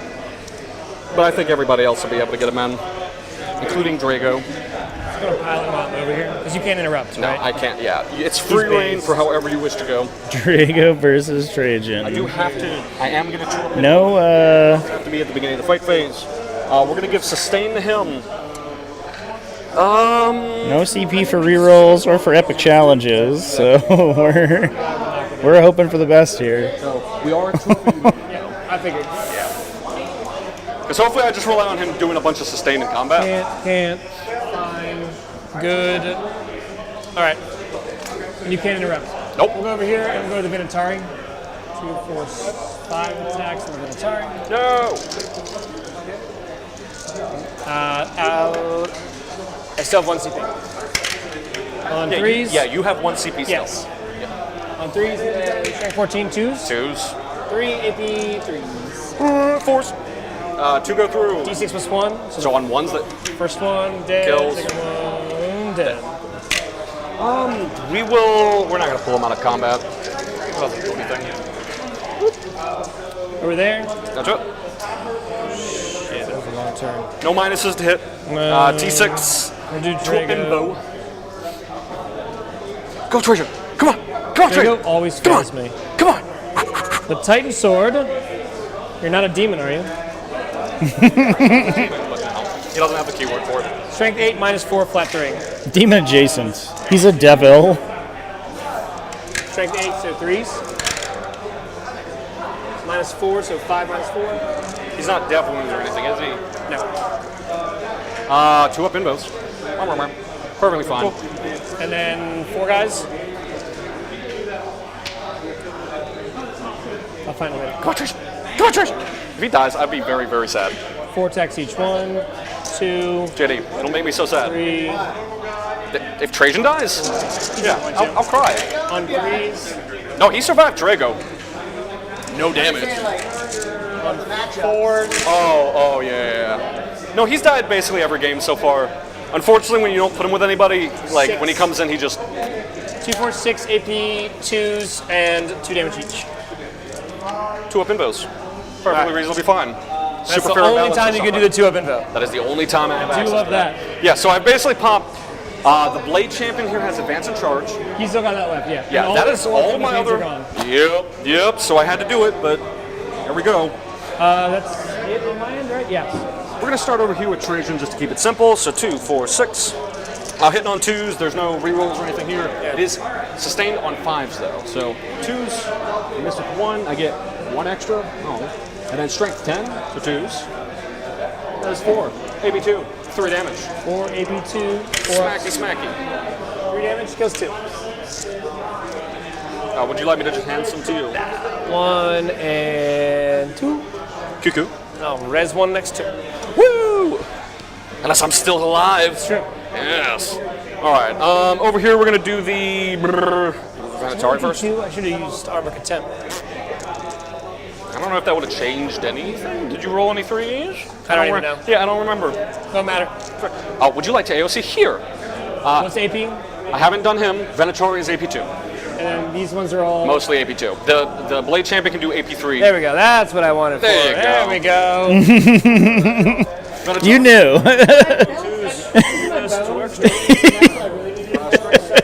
5s. Just trust your instincts. 2 damage. Search your feelings. You know it to be true. I care not of your AOC, sir. No. We're just gonna be silly and nonsense and obnoxious. 11. Gotcha. Blade Champion will come closer. So to go through here, I have to go 2. So I can't touch this and go up. That's how that works. So just the 2 dudes. Okay. Okay. So basically just 2 dudes are gonna swing. Yep. Yeah. Can't really. All right. So we'll go there. Ugh, maybe that wasn't such a great idea. That's fine. Oh well. We've made our bed. We've cast it. You have no command points left, correct? So we're going to do the big swing on the Blade Champion. AP3, 3 damage, dev wounds. We'll just do him and get out of the way. 2s. 5s and 6s are extra. Well, I missed with 2. You got no extra. This is strike 6. AP3, 3 damage, dev wounds. You have 1. AP3. You're good. Cool. The rest, and by the rest I mean the one other single dude. That's pretty good. I wish we got that on the Blade Champ. And 5. 1. AP2. 1. 1. AP1, sorry. AP2 base. Oh, makes sense. Alright, so we'll pile in one more guy. So they'll just go over here. Oakley dokes. That's it. What'd you get? Bannered for 2. Yeah, you got your second banner. One more banner. Yep. So that's secondary. And then I did establish for 4. Establish and so it's another 8. Now, before you storm, I have 3, 4, 5 OC on that point. Because you came in on that? Yeah, because the banner gives the unit +1. So he's 2, he's 3. So that's 5, so I don't? Correct. It's unfortunate. So would you like to discard for a command point? Or just keep it for literally any other turn? Yeah. Keep. I'll discard for command point. Gotcha. So discard. Why is this not letting me? It's unfortunate. So you're going to go up to 2 command points on your turn. I'll go up to 1. Cal, this is up and down. Chad, I am having a good time. I'm having a great time. I always have a good time. I do get my defense stronghold. I've never had a bad time in my life, and don't let previous incarnations of myself tell you otherwise. All right, so I have. That guy doesn't know what he's talking about. Actually, that's not true yet. 5 then. This has been a fun game, though, so far. I need to battle shock that guy first. Wait, so if you have to battle shock that guy, why do I not get? Because this is a different turn. Okay. Yeah, no. Because it's when I go to my command phase as part of the battle shock step. So we're not in your turn anymore. Okay. It's just seeing if I want to spend a command point to get 5 more points. We may as well use it now or not. Well, let me see what my cards are first. That might dictate some stuff.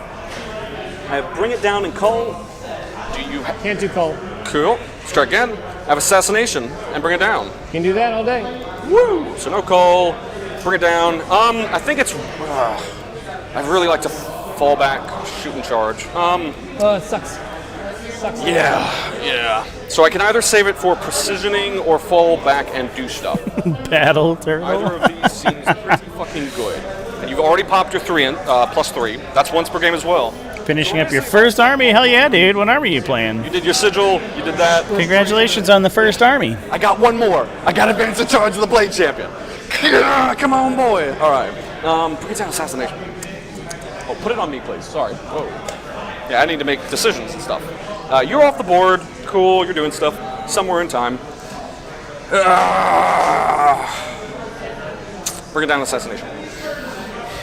Things I need to deal with. You're going to die. Trajan might die. I think I just, I say I don't risk it. I need to save this command point for other stuff. So, see if the vanity target passes his leadership. He's leadership 6. Gonna pass. Boop. Alright, so I will get the 10 primary. Take a hole for 10. Cool. I got it 41, 44, 42. Correct. Yeah, that is also what I have. So bring it down, Assassination. So you can absolutely mist. I need to fall back with either them or you. You have a lot of wounds left. 13 wounds? 13 top. Oh, that's weird. That's a neat one. You don't need it as much as you need it. So we spend the command point. We're going to give him fallback, shoot, and charge. Be under a 3 here. Be slightly over a 3 here. Would you like to mist? Yep. Cool. Makes sense. I'm gonna go ahead and add one back into my tally. Yeah, no, you're fine. All right. So the wombo combo here, chat, is this is what he do. After you miss Damos, if Matt is okay with not spending any more command points this turn, so it doesn't. You can immediately Rampant Ingress at the end of this that movement phase. So we could just drop Drago back somewhere where he can threaten one of those backline objectives. or even a Caladius Gravity. Blade Champion's gonna just stay in because he can't fall back and do anything. Don't need to hold that point. Assassination. Where are your characters all? That's a character. Oh, well. Character. Character? No. No, I killed the other one. Tech Marine, yes, but... Oh, that's right. I did ask. Bring it down. Assassination. Yeah. So I get it all killing a bunch of this stuff. So this guy wants to move forward so that in such a way you're not going to get any cover anywhere. And we can see that guy if we need to. Excellent. I have no command points for Tank Shock. Makes me very sad. I mean, you can't come back here anyways, so this Venatari doesn't need to go here. What does this Venatari need to do?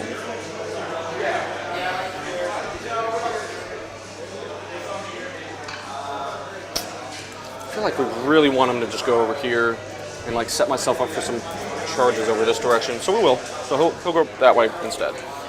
This Caladius. Both of these are at full health. Yep. Regular movement. Yeah, advance and charge. Yeah, God. I think we go this way. Charge. Gotcha. Yeah, can't do much about that. So we'll go this way with you. Fall back and charge. Yep. Fuck. All right. Yeah, I think we just haul ass the fuck away. Technical turn. We'll go 8, and then 2. Although that's setting all 3 of them up for one thing. Hmm? I just think the grenades are cool. Thank you. I really like the power. Man, I feel like I really just want to go over there and be annoying. Can you uppy downy if I'm within like 3 of you, Yep. or it's just as long as I'm not engagement? Shit, that was the one I was afraid of. You can come hang out as close as you want, man. Cool. As long as you're not touching me, I'm gonna go. Man, this one unfortunately doesn't have a lot of excellent choices this turn. So then we just we just go with the original. So we'll just go 2 over. I like you were. Yeah. I was thinking like, oh, but if I shoot all this, he's gonna have nobody. But like, if I go over here, I just die. Yes. I mean, I don't even think me not being there is gonna let him live because you advance and shoot and charge, so I can't stop that. But at least over here, I can protect him with like heroic interventions and stuff. So I think that's probably the correct idea. You need to go and do something somewhere at some point in time. Bring down an assassination. Go back in my pocket, please. We're gonna put her here. You can 3-inch somewhere, so I need to keep that in mind. So you might just move over here. Do you have an extra Dreadnought off the board? It's just Drago. Oh wait, no. What's it's off just the Drago's board? unit. Okay. Drago's the only one off board. Gotcha. And this 12 is still stopping them back here. Sure. I'm just trying to make sure you cannot get line of sight to this guy if you 12-inch back here at all. Yeah, even 3-inch over here, you're not going to be able to. All right, I think that's... Blade Champion has to stay in combat. You fell back and you're going to do stuff. You fell back and can shoot and charge, so that's good. So I think that is everything I need to do. So I think that's it. If you wish to do anything, go. Shooting time. Actually, she'll go here just in case I need to shoot her. Look at there. All right, turn it here. These 2 can see there, so you go first. You're gonna shoot all your shots, yeah. If you're spending anything on him, it's an extra one. So this one, nothing ignores cover? No, but she's gonna make you spend 2 command points. Oh. Because she's within 12. Yeah, gotcha. Yeah. That's why I was like, I need her over here just in case. I figured. So this one that can only see this one target is gonna shoot all of his shots with that one target. Oh, let me... I'll be -1 because I'm still in combat with you. So 3s, 6s are lethal. Well, a 3 to wound. We're good. We're good. 4 up info. Right. See, we're good. D6 plus 2. Fucking 8. All right. Wow. 11, 3 left. I will take that. I will take that. What a roller coaster ride that roll was. Oh my god. 5s, 2, AP1. You will? Yeah, you'll get covered. Oh, I shouldn't have given you cover. I should have done it. I should have done it. I get it. You can't just decide. Damn it. Damn it. All right. So the one that can get AOC is actually that one over there. Say again. You can AOC that one. Correct. Or them, or like literally anybody except him. Correct. Trajan's gonna shoot his shots because he has guns. May as well fucking shoot him. AP 2, 3 damage. Yeah. Hit on 2s. 2 wounds. AP 2, 3 damage. 3 damage. 1 damage. So Yeah. 1 dies. Whoa, that's so crazy. All right. Venatari is not gonna shoot because I kind of want to make some of these charges. He can't see back there. Does he have? Am I waiting 24 inches of that lad back there? For what? He has a gun that's 24 inches. To shoot this guy? Yes. Yeah. Oh, because it's all one thing and you could see it?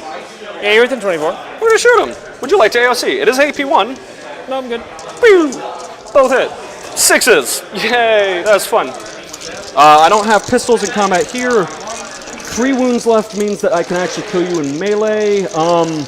I cannot feel no pain no more. I still have my -1 wound. I'd like to overkill you in melee. I should still be fine. So I think we're fine. So this guy.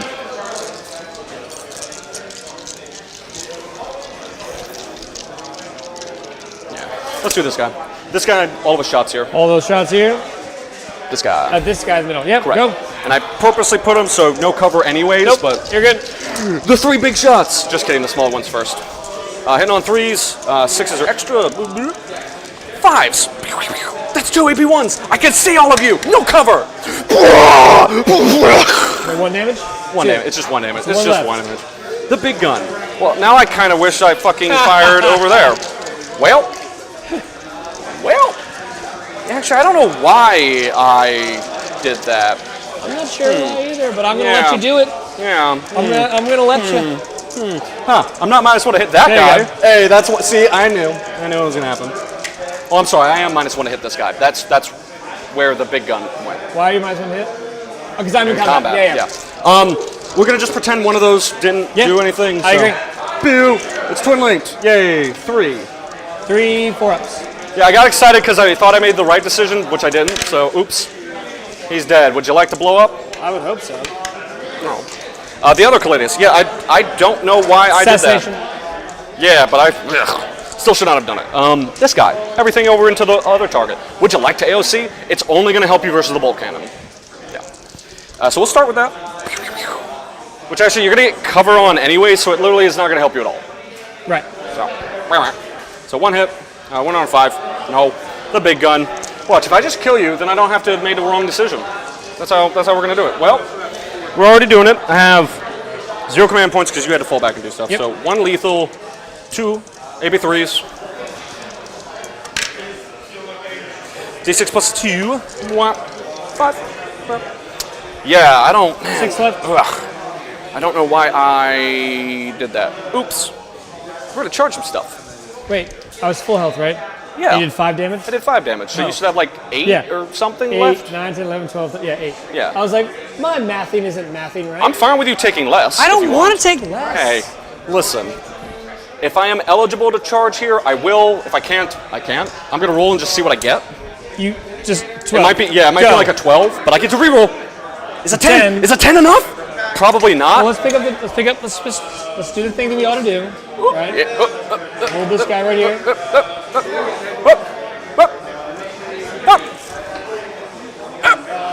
You needed 12. I think you're out of 12, actually. Wow, so I can't charge anyway, so. Yeah, you're they're out just, of 12. They're just chilling there. Okay. I'll re-roll it because they get 2.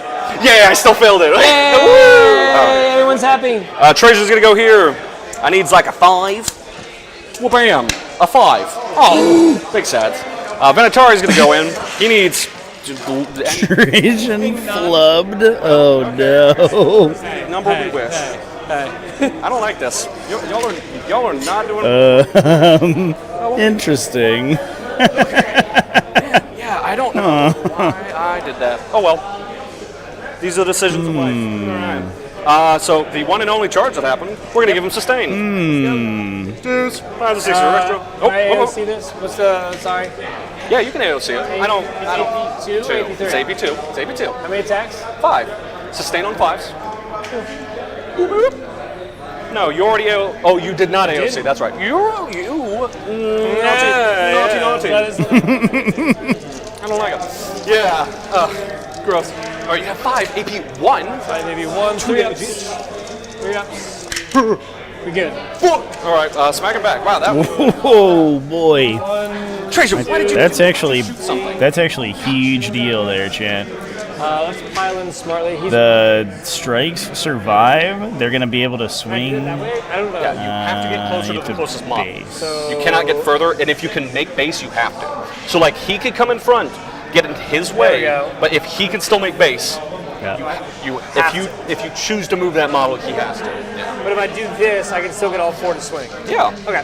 Yeah, it's not going to stop you. Yeah, so I think if they can pile in here and swing, they can then consolidate towards objective 2, and if you can get 2 models on it, they take it back from Trajan and lock it. It's actually such a big swing here if they can kill this guy. Yeah, sounds about right. Strength 6, deck 2. Oh man. 622, yeah. that failed charge on Trajan was actually enormous. 3622. Custodes might just lose a unit here for free. 3. Or for 1 CP, I guess. And then 4s. Oh my god, what a roll that was! He sure does. Makes sense. Feel bad. Oh my god. Yeah, that was a string of bad decision making in that turn, unfortunately. Oh well.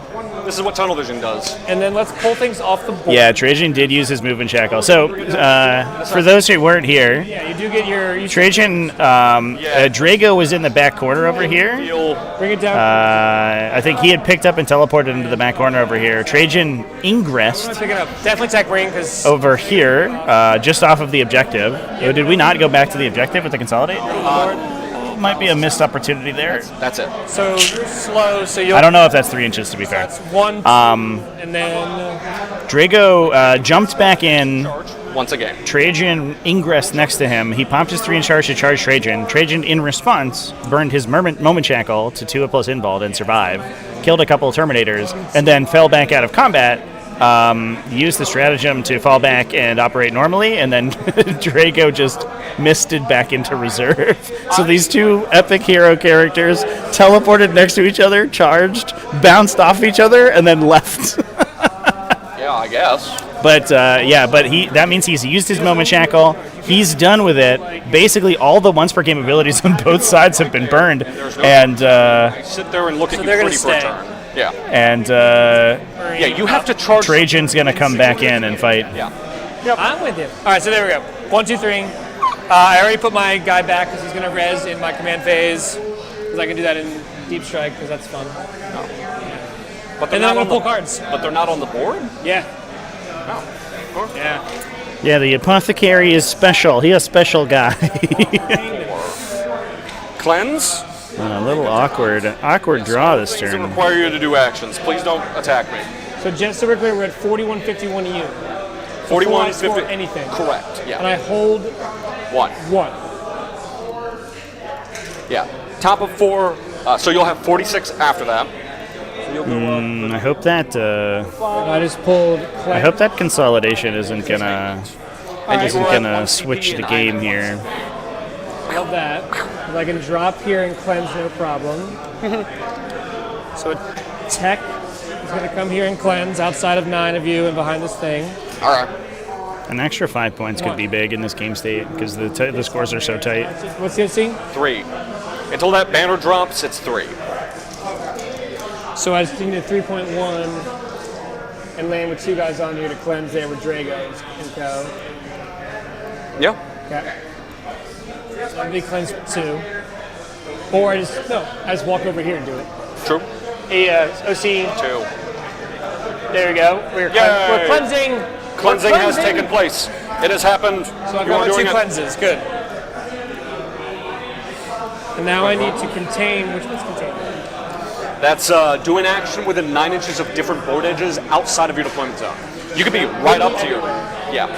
I physically, and you can do it. What's cool about the corners is that's 2 different board edges to do it on. So one guy does 2, right? No, you still need 2 separate guys. Yeah.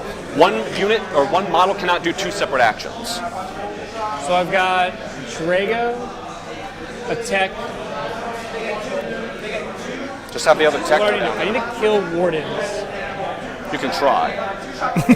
You can try. They are -1 to be wounded. I would love to kill wardens. Yeah.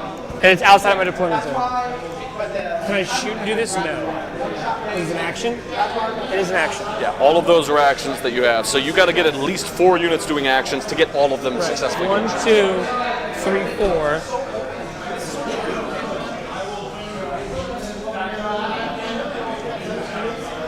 And if you want to move the Dread Knight, that's fine. Yeah, I will. Yeah. But wherever you wish to those go. ones are going to be this corner outside of the deployment zone. You're not going to be able to interact with them. Nope.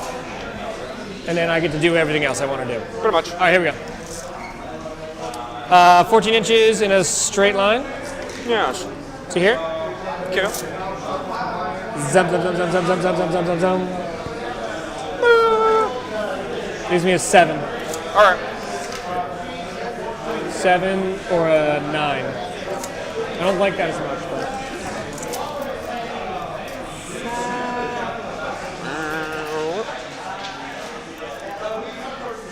Looks like maybe an 8 here. From here? I don't know how to do I got it. you. I don't want to pick up the building. No, we're good. Under 8? Cool. 7 it is. Oh, yeah. That incorrect targeting of things may have We're a 7-inch charge there. really fucked me over on that turn. Oof. Oh, I like this. Use the dice to mark out their Yeah, I can't stop potential that. charges. That's very clever. Drago kills you. Actually, I've seen people do that before. I just forget about that technology, but that's really useful. Once you've agreed on a charge, you just lay it down so that you remember. Oh no! Stuff happened. I don't even know what those are. Wounds and something else. How many wounds did this one have before I knocked this thing off 0.2 seconds ago?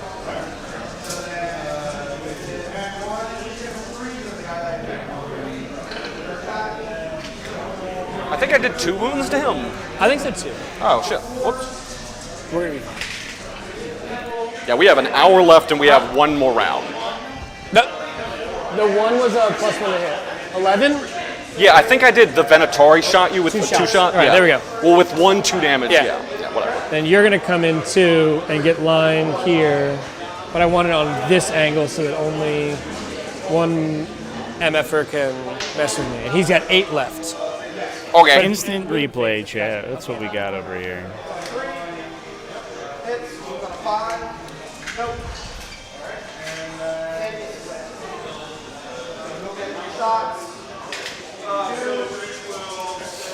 Okay, and then what's the movement forward on him?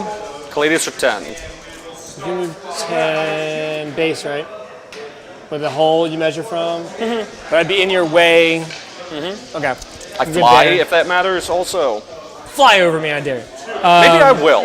You know what? Maybe I will. I'd be wholly within 9 of a Wholly within 9 of any board edge that's not within your deployment zone. Or any, and you have to not be within your deployment zone. Right. The board edge can be within if you're like outside of your own deployment zone. So the Tech Marine is wholly within 9 here. Cool. And then Drago's on that side. Understood. Yeah, so you're going to get your double containment. You'll get your double cleanse. Double containment, double cleanse. Yep. So I'm going to shoot at these mothers, and then Yeah. they're cleansing. So it's just going to be 3 shots right there. Okay. Cool. Who are you shooting with first? No one has. Oh, sorry. He's going to heal in the movement phase. D3 for 8, 9, 10, 11. Fuck. That's his first 7-inch charge. We got 11. We're good. We're advancing in charge. So we're going to shoot at the. This is a 7? I thought we said a 9. No, 9 to there. 7 to there. Yeah. So we're going this guy, everything into that.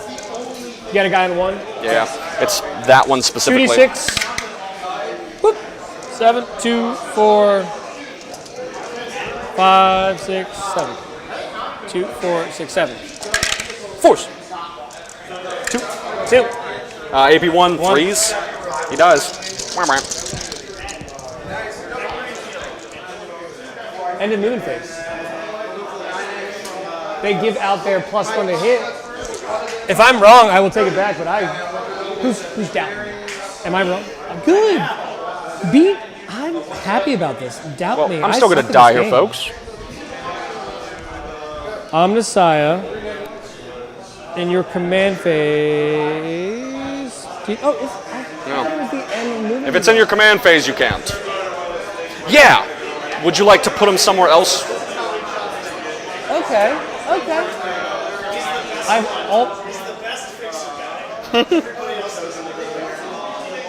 Weird.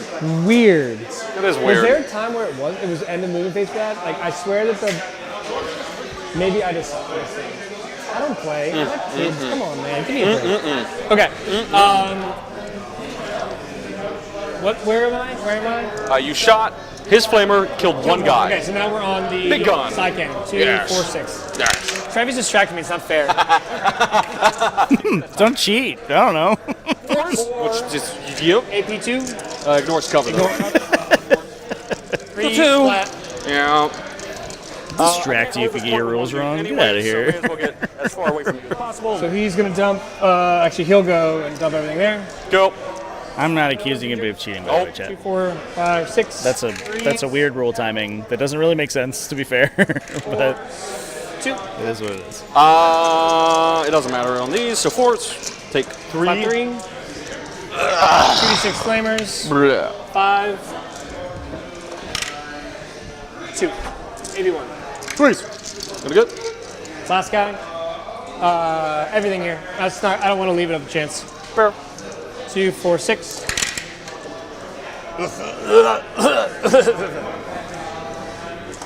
Fours. I don't have my well. It's not going to change that, but I no longer have my -1 to wound. That's the warden ability. Okay. But it didn't change anything. Didn't change So anything. hey. 2. Don't fail both. I did not. 3. You already fired the flamer or no? Time's on me. What do you need to charge me now? What does that guy? 9 to here. Or to him now? Probably at least a 9. Well, I have to go up, so I don't know if I even. No, because you just need to end within an inch. Oh, then yes. So the weird one is going to be. Well, you can't fully fit up here, so it'll just be a 9. Do you want me to call a judge? No, you can only get up here if you can fully fit. I So, see. so it will be a 9. I was saying if Anyway. you go like 11, you would have to, but you can't fit up there, so it's Correct. not going to change. What does this guy need to charge? Not a lot. 8. Like an 8? What do you need to hear? An 8 as well. Cool. Which one on a command point? Reroll the 3 damage or save heroics is the correct one. So we'll just take the 3, so we'll be down to 3. Put back on you, please. 2d6 flamers. Oh, it's only 4 shots. I've only got 3 wounds left. So weak. 4s? I will live for 2. now. 3s. I will be fine. Yes. Imagine playing Warhammer in 5 years with VR headset that gives you a TZS layout. Shot. Maybe a pair of glasses. He's gonna do his flamer at you up there. If you do that, I feel like Oh, that's right. It's I wouldn't want to wear a VR headset to play Warhammer. It sounds like not only are you straining your back and your feet hurt, but you're now your neck's like supporting this whole thing. Here, right? And you look like a goober. I don't know. you're still 8, either one. But we need a 10 to rotate to get both. Oh, to get both. Oh. Do you have an extra? I think you can get that. So if I went straight 8. Yeah, so 8-2 here, I can. and then pivoting. No, I'm too far out over there. No, because you just need to get the hull. I guess a 10 will get it to there. hull, right? Yeah, right? No, I only want to do 1. I want to go 8 to there. 10-inch charge is so greedy. Oof. Do it. So it's 8 to either, right? It's 8 to either one. Whichever one We'll you go wish. 8 here because I can pilot. Go. We'll go 8 to the Blade Champion. Go. Oh, that was so close. That spinning dice. Oh. Or do you want to save it for the other one that's going to need a longer charge than the other Caladians?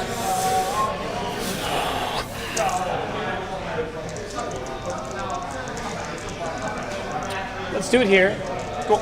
Burn it for my 8-inch charge. Hey. Now you can't base me, but you will be down. Correct. And then I can 3-inch if I kill you. Well, you have to go towards the closest model, which is him. Right. I was saying, like, if I kill you, I can go towards. Oh, the closest yeah. That too. Yeah. That will also work. Correct. And then 9 to that there. Well, I can't do both. Casual 9. Casual 9. Oh, that would have been so crazy. Swinging here. Whoa! I'm gonna do sustained, I guess. I don't think I live here, but I'm gonna do sustained. 5 attacks on 3s. I think I actually have to wait and choose that when I get to my fight. Whatever. No one else is trying. I'm gonna do sustained either way if I live. Actually, I'm not looking at this. No, you keep the roll. What do you hit on base with him? 3. Save it for a command point reroll is better. Nope, you keep going. I was thinking about -1-ing, Okay. which would have been. Yeah, it wouldn't have been that great. Not. Strength 14, so 2s. 2s. Hey. AP 3s. Big hit. 4s, pass all of them. Oh, we were going to spend that command point. D6 plus 1. Roll a 1 and I live. D6 plus 1. There we go. Oh. Hey. There's a 1 on there, I guess. Splat, and then straight into you. Where's the... I'll find it eventually. It's underneath you. Okay. All right. Yeah, you're going into the Caladius. Caladius. Oh, thank you, sir. You're not wounded enough for me to care. Nope, I'm not even gonna bother to attack if you're fine with that. I guess I technically legally have to. You have to, yeah. Whatever. He'll get lethal. Sure. Which I crit now on 5, so you have 2, no APs. Put it on me while I do that. We're good. All right, end of your turn. What'd you get? You got your cleanse, you got your containment, you got your. You already got your banner there. Cool. That's it. That's it. Well, this is not going. You hold. Well, it's not bad. You hold 1. 1, just 1. Calidus is gonna. Up and down? Nope. No. Nope. She'll chill where she is in case you feel like misting. Okay. So you'll go to 1. Nah, she'll chill. I know I have a bunch of stuff that requires me to be back here, but I mean, I'll just burn command points for it. All right, so I hold 1. Wha-bam. My secondaries are going to be Toot. Area denial and storm hostile objectives. So I get both of those by going to kill that guy. Neat. So let us move this callous assassin. I just didn't pile in. I just stood there. I missed him. If I just stayed instead and not tagged in, and he moved up to try and kill me, I'd be like, hey! I don't know. Not with her, but... Oh, that's right. I couldn't Yeah. So you only have 1. So you wouldn't have done it. Then I feel better. So we're going to go into a position where if you spend anything on either of these... What's up? I can't hear what he said. What? Update your score. Yeah. Oh, I got you, Chevy. Yeah, you want to do that? Not really. Well, no, that's fair. I currently have it 56-56. I got my primary. Yeah, 56. I have with not your gotten primary. either of my secondaries yet. Yes. So hopefully we can get some here. Round 3, I would like that. scored. That would be nice.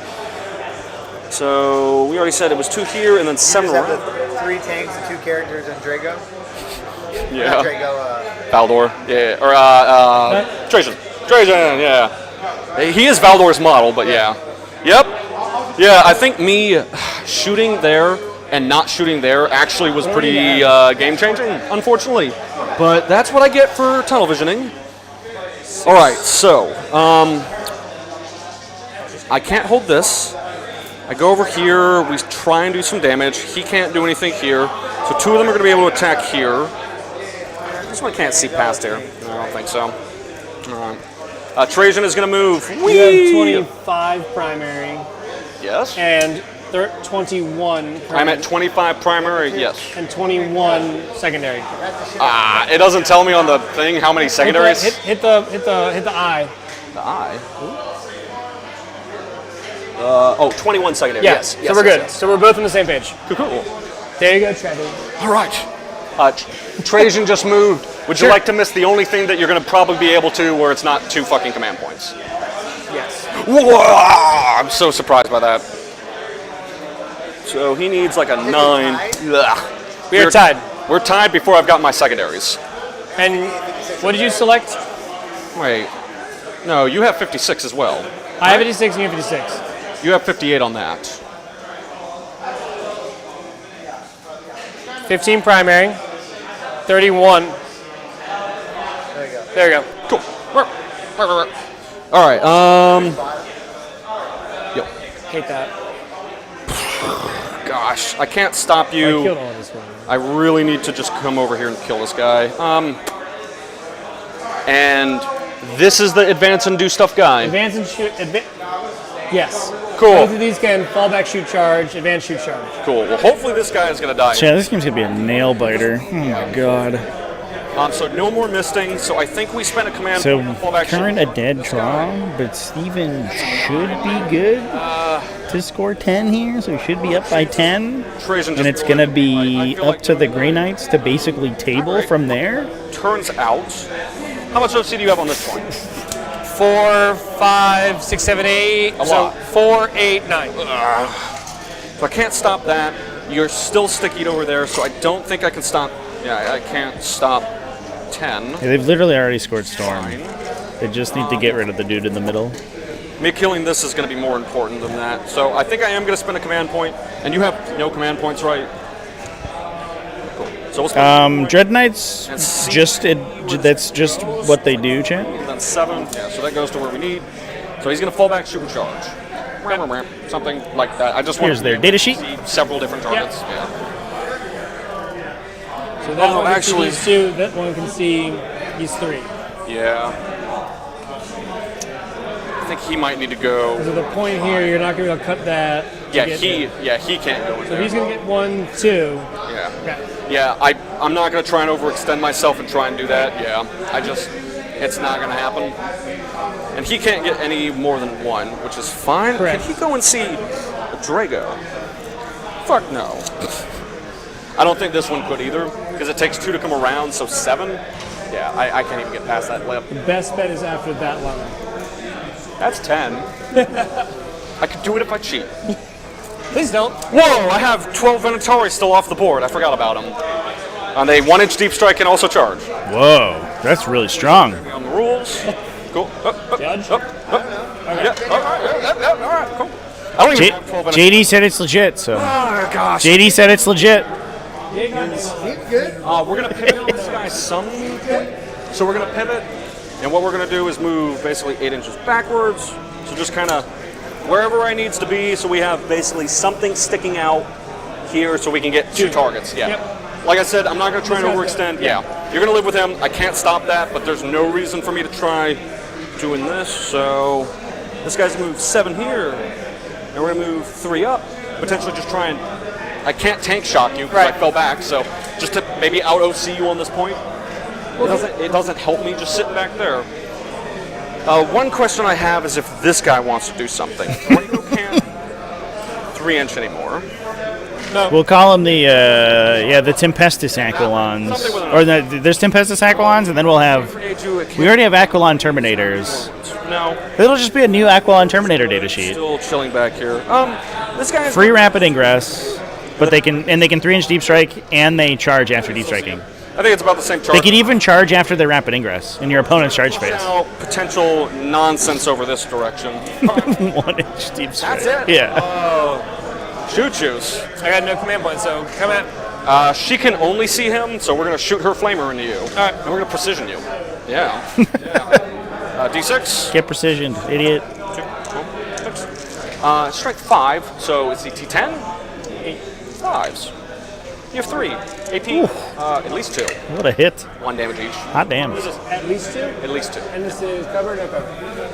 I don't think she ignores cover, funny enough. It's torrent. 1. It's anti-infantry and precision. Yeah, it's not ignore cover. She's got one of the weird torrents. For how many damage? 1. It's just 1 damage. 10 left. Yeah, no, if I had command points, she'd be grenading you or something, but like I'm just trying to get damage where I can. Gotcha. This guy has 1 target. We're going to shoot that 1 target. Right in the face. No cover here. Give him the old face twist. Yeah, you don't have any command points, so big gun. 1 miss. 1 leaf. 3s.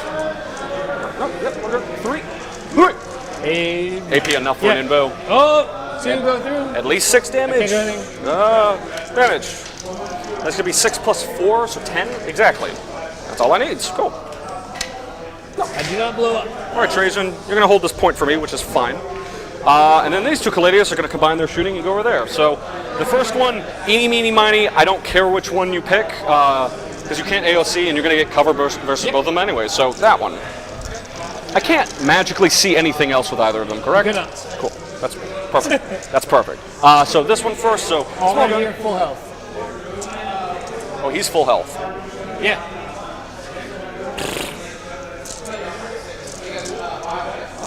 How many wounds does the other one have left? 8. I don't think I changed any of my planning. I don't even think this guy could He could never have gotten there because of this net. Yeah, so this guy was safe no matter what was going on. I could have gone this direction because I was within base. Maybe. Actually, I'm really fucking long. Probably not, actually. You're not 2 inches. Yeah, you're not like 2 inches or less on the thickness of your base. Yeah. So no, we're doing the correct thing. All right. So 2 leads, 1 hit. Yep. 3 to wound. That is 3. Big boy AP, please. 3 on 4. Right. That was my. I'm sorry. Was that my small gun or was that my big gun? I don't actually know what I started shooting. I think I did my small gun. So I need to actually roll 2 more wounds because those 6s didn't do anything. They got me extra shots. So what do I do with these? Nothing? We'll just pass them all. If that was a small gun, I'm not going to do anything else. You passed all your saves. I totally fucking forgot where I was though. Well, I'm going to shoot the other one while he's doing that. I'm going to start with the small gun on that one. Hey! And figure out what happens with the other cool. one. We got that on the other one. Small gun first. 2 hits. 5s. Nothing. The big gun on the other one. So that's 1 lethal. And 3. With a reroll. That is 4. And would potentially have 1 more left. 2 go through? I have none command points, so damage. 14. Easy. So it doesn't even matter what. Nope. It doesn't matter what happened on the other one. Thank you. Whoa, Caladius, come on, kill everything. It was. Okay, so we did it correctly. Good. Last game for today. Chance indeed. Thing's alive. I hate it. Instant replay. This is the most I've actually objective. Instant replayed in the game, probably. Objective. Shit. Neither did I, because you stole mine. So yeah. Now we're trading that one. What? I did not storm. I'm not. No. Wait. No. You held this one. You held this one and you missed it. I stormed. I missed it. Yeah. So you held this one. So I did storm. I'm currently storming. 2. There's nobody on that point though. He missed it away. Yeah. So he was holding this point and he missed it off of it. Yeah. So I will still get my stuff. Hey, I'm a moron, but I. Control an objective that your opponent controlled at the start of the turn. Yes. Yep. And then area denial, you don't get. Yeah, they had to have controlled it because they cleansed.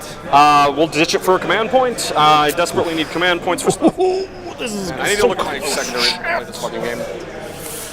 Discard. It would have been tough to get that area denial without like a charge or something, and a tank shock, I think, because doing something. I don't know if the Caladius could have moved over. I think the Calidus maybe had to run over there or something, but then she gets flamered. It's awkward. Keep Aaron now, because I can. 2 epic heroes fighting, but neither dying is lore accurate. That's true. Yeah, that's just me. So now I've got us at. Apparently, you need more caffeine or 56 something. to 60. Yes, 56 for you, 60 for me. Correct. So that puts us at secondary up to 25. Oh man. No, it's 4. It's 4. It's 4. Just 4. 4. Yeah, apparently. Unless it's different in the app. Apparently it's only 4. I think you can get it one or the other is what it does. Like if he held none, yeah, I think it's just 4. God. At the end of your turn, I pick up. Yeah, that was really. I'm making bad decisions in my life, in my games. 1 and 2, I get my guy back as well. So now I've got that guy. I've got. That's 1, 2. Yeah, so they're back to full, right? Yes. Cool. They already got misted. And then I'll pick up the tech ring. Cool. 3. That's 1, 2, 3. Cool. Plus them. I'm gonna go for my secondary cards. No. This is turn 5, right? Yeah, turn 5. You're gonna get 10 primer that I cannot stop. 10 primary. And I'm gonna pull marked. God damn it! I'm gonna pitch it. Pitch it. Okay. Yeah. Not gonna happen. Spend your command point. So that's gone. Mark them first. Let me pull the second card and see what happens. It's definitely gonna be this Caladius. Overwhelming force. Can you get over to this guy this turn in any way, shape, or form? I don't think you can. Right, because I'm pushing you out 12, and we already lined it up so you can't even get a line of sight on him. Yeah, so we'll mark this Caladius. I would check back here. He doesn't have anything small enough that could go back there. 32. Yeah, you can get one guy. Yes. The 1 tech marine? A plasma? You got flame? No way. More than 12 inches. There's more than 12 inches. Yeah, I don't know if we could get in there. Yeah. That's a mark for death target you can't get. Correct? He's gonna cast Smite. He'll cast Smite. He's a 1 cast Psyker, chat. These guys are going to be marked. We're playing 9th edition rules I don't now. mark the Calidus because you're probably going to go Vortex of Doom. I feel like I need to do Trajan. Who do you have off the board? 1, 2, 3, 4. Nothing big. My last big gun is right here. Man, I feel like I then want to do. We'll do these two Caladius. Okay. And this guy, and again, you have no way to like do damage to him this turn. 12-inch flamer. Cool. And Drago, Drago can't fucking fit back in. No, his unit cannot fit down. Cool. All right, so I think we just pick these 3 targets. Okay. And see what happens with that, I suppose. Overwhelming force is my other one, which was. Kill stuff on objectives. Kill stuff on objectives. It's just straight. These are your 3 things. Well, I've got them. Yep. So actually, I'm pitch March for Death, and I'm going to pull behind enemy lines. Hell yeah! There we go. That's what I needed. That'll be much better. Discard marked for a CP. Select behind enemy lines. Overwhelm. Can I fit 2 bases back there? That's all of my behind enemy lines, man. Oh, that's right. You have a ton of room. Yeah. You can absolutely get 2 bases over there, though. So you ditched marked. All of this is. Yeah, that's part of my deployment zone. Yeah, you go back there. So we can behind the building. do a murder on Trajan and then put Tech Marines in the back, then that's a ton of points. So I need to stop you from getting 15. I don't think I can. I don't think you can either. Because I can't do real damage to these Gladiuses anymore. Unless you can make some pretty baller charges. So 1, 2, 3, also can only score 4 more points on. Yeah, so let's assume that you get max overwhelm somehow, and max behind, which you are going to get. Secondaries. So if I just get 15. Or 9 more points on secondaries. If you max both of these secondaries and all I get is 15 and score no area denial or whatever my other mystery objective is. So I have to kill a unit on an objective or 2. You have to kill 2. So I kill Trajan. Yeah. And I can't do my +3 anymore. Correct. And even if you kill Trajan, which I can potentially excuse me, chat. if you want, that Blue saved I get my secondaries at all. area. Because this is assuming you get max right now. It's 75, and if I get 15, I'm at 75. So if I take and hold, if I control 10. Yeah, you had 10. Yeah, I think I got you for 10. Yeah. So what I gotta do is I gotta raise a banner in the middle. Oh, what a game, chat. You even have battle lines still? Oh yeah, So the one that missed it. So much. 2. He brags. I guess which is technically infinitely more than I have. So yeah, you can go in banner there or banner here. So I'll give you. is overwhelming force. I have to kill 2 units on objectives. It's Trajan and this bitch. Which we've already established you cannot physically get to him in any way, shape, or form. Rags is a 12-inch bubble. I can't fit Trajan's unit in here in any way. Caldor's unit. No, I can Trajan's unit's already down. Take Marines and go for 12-inch charges.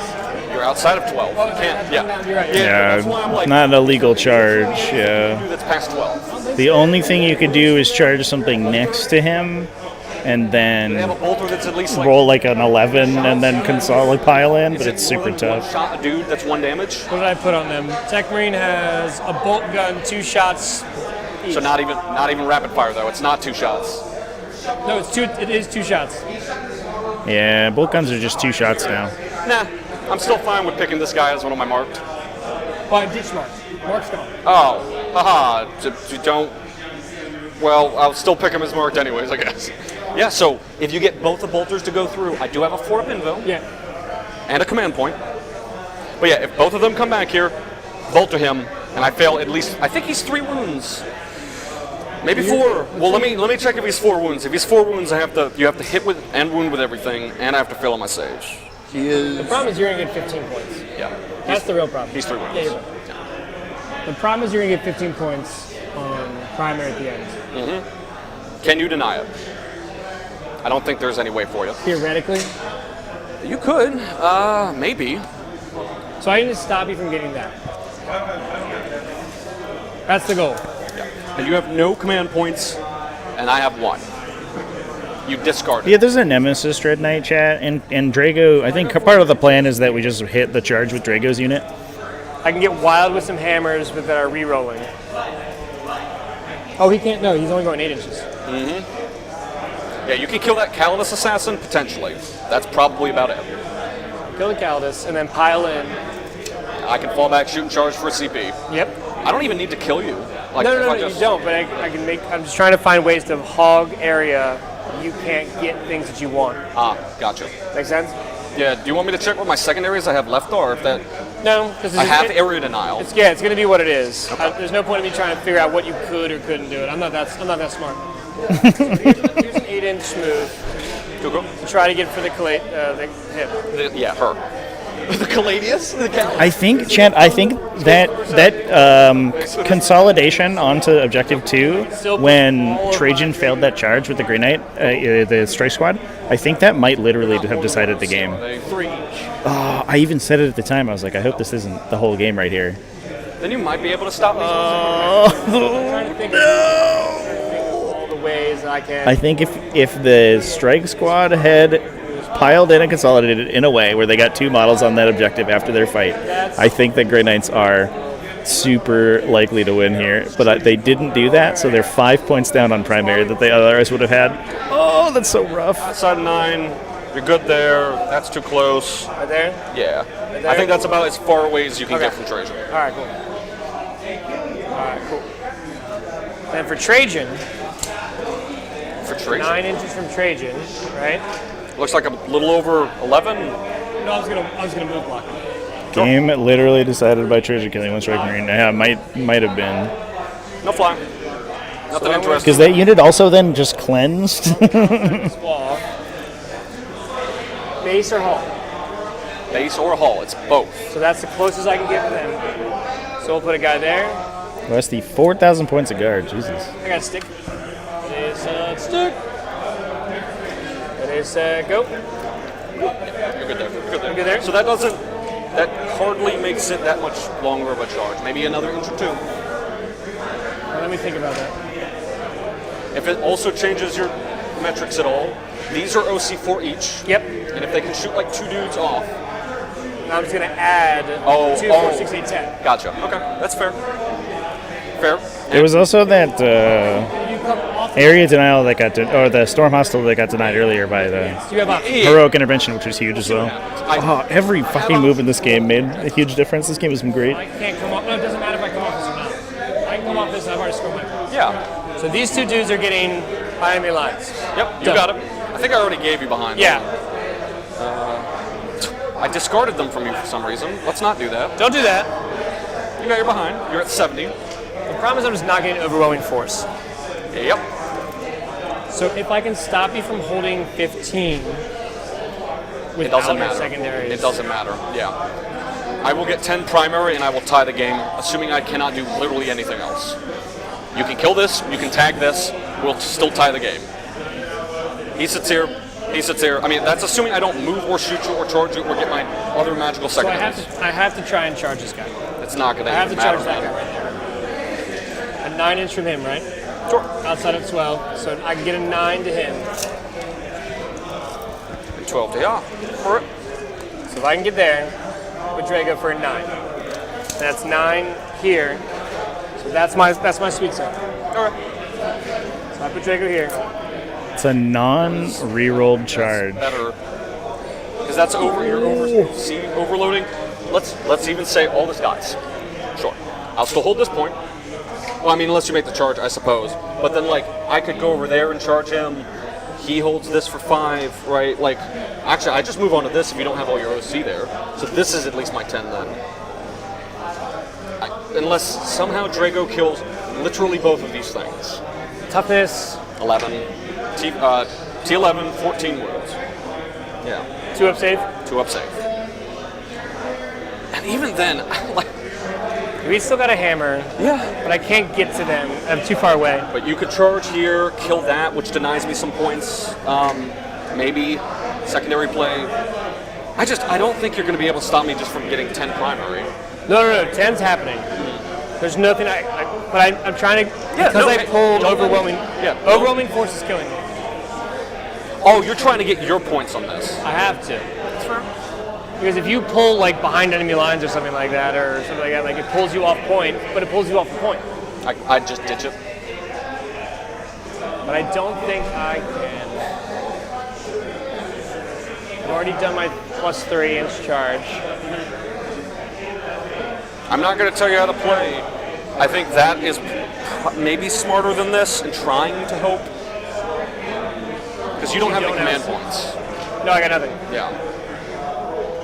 But I'm also your opponent, so maybe I'm just trying to lead you astray. Of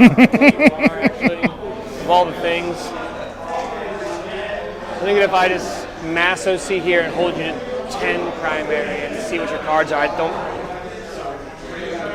I mean, we can math it real quick if you want. Yeah. And just see what happens. So if you get just I mean, also 10, what you could do, if you go over here and charge you just need 1 point, that's the problem. That's without me killing anything on the overwhelming force function. Yeah. They're gonna raise. Yeah, they're finding the line chat. Like this is playing it out. What you could also do is Part of playing it out is with the strike deciding the line. This isn't talking the game out. We're deciding what the best course of action, or what the most likely course of action for a Grey Knight win or draw is. Charge. That's 8 OC between the It would be different if they were talking it out, but this is they're so you could go set up. they're running through hypotheticals right I now. don't think you can raise banner more than once, anyways. So I Need a miracle explosion. Yeah. Kill the Caladius on the tank, and the Caladius explodes and kills the Navigator. That would be fucking insane. That would be such a switch. Yeah, even that, man. Like, I think you can kill one Caladius at best. At best. At best. Yeah. You're sticking over so I can shoot him, but Yeah, that's true. That is true. I mean, if he goes baller, shoots him to death, they could charge. I think you're going to be very hard pressed to kill it, but it's possible you could kill these. that means I've already lost no matter what on the math, so we're going to try and go for the craziest play ever. Yes. I think no matter what I lose, and I just need to try. We've already lost. Don't underestimate my ability to fuck myself up. As you have seen, I have done it like 3 fucking times in this game. So at least I'll put 8 OC on there. Yeah, So that's you fine. You need to come get me. I need to move 2 Caladius and kill 1 model. Right. Understood. All right. They're at a 9-inch charge here. I can see through here. He's on the point. Yeah, These you can see him behind enemy lines. I will drop them back here for their bolt gun attacks. Yeah, try and get lucky with them. Try and get lucky. This doesn't. No, This isn't it doing doesn't it. Yeah, matter. that doesn't do anything. And I can't see anything anyway. They can shoot some bolters. You can shoot the Calidus assassin, I They're suppose. going to shoot the shit out of the Calidus. Watch yourself on this. If you kill him, he's just... So they're or if you kill her. to 0 score, they'd have to Not moving at all. Custodes are holding area denial. I'm within 12. So they would have to be blanked on area denial and then get, I think, if these charges hit, I think engage gets it. Otherwise, you'll have to go around. I think engage becomes impossible. Although I think they 3 draws if you're below than 3 models. Behind enemy lines, I think would be a bad draw. I guess. You can fall back either way. Yeah, I can always just fall back, and I fly, so I just am like, whee! Yeah. I will fall back and shoot if I have to kill you. Yep. I guess. I gotta be outside of 90 here. Yeah. Yeah, you'll have to park them in a little arc again. You can just charge that way as well. Yeah, that's fine. I mean, if you want them to be as close as possible to shoot, that's whatever you're trying to do. You've got plenty of time.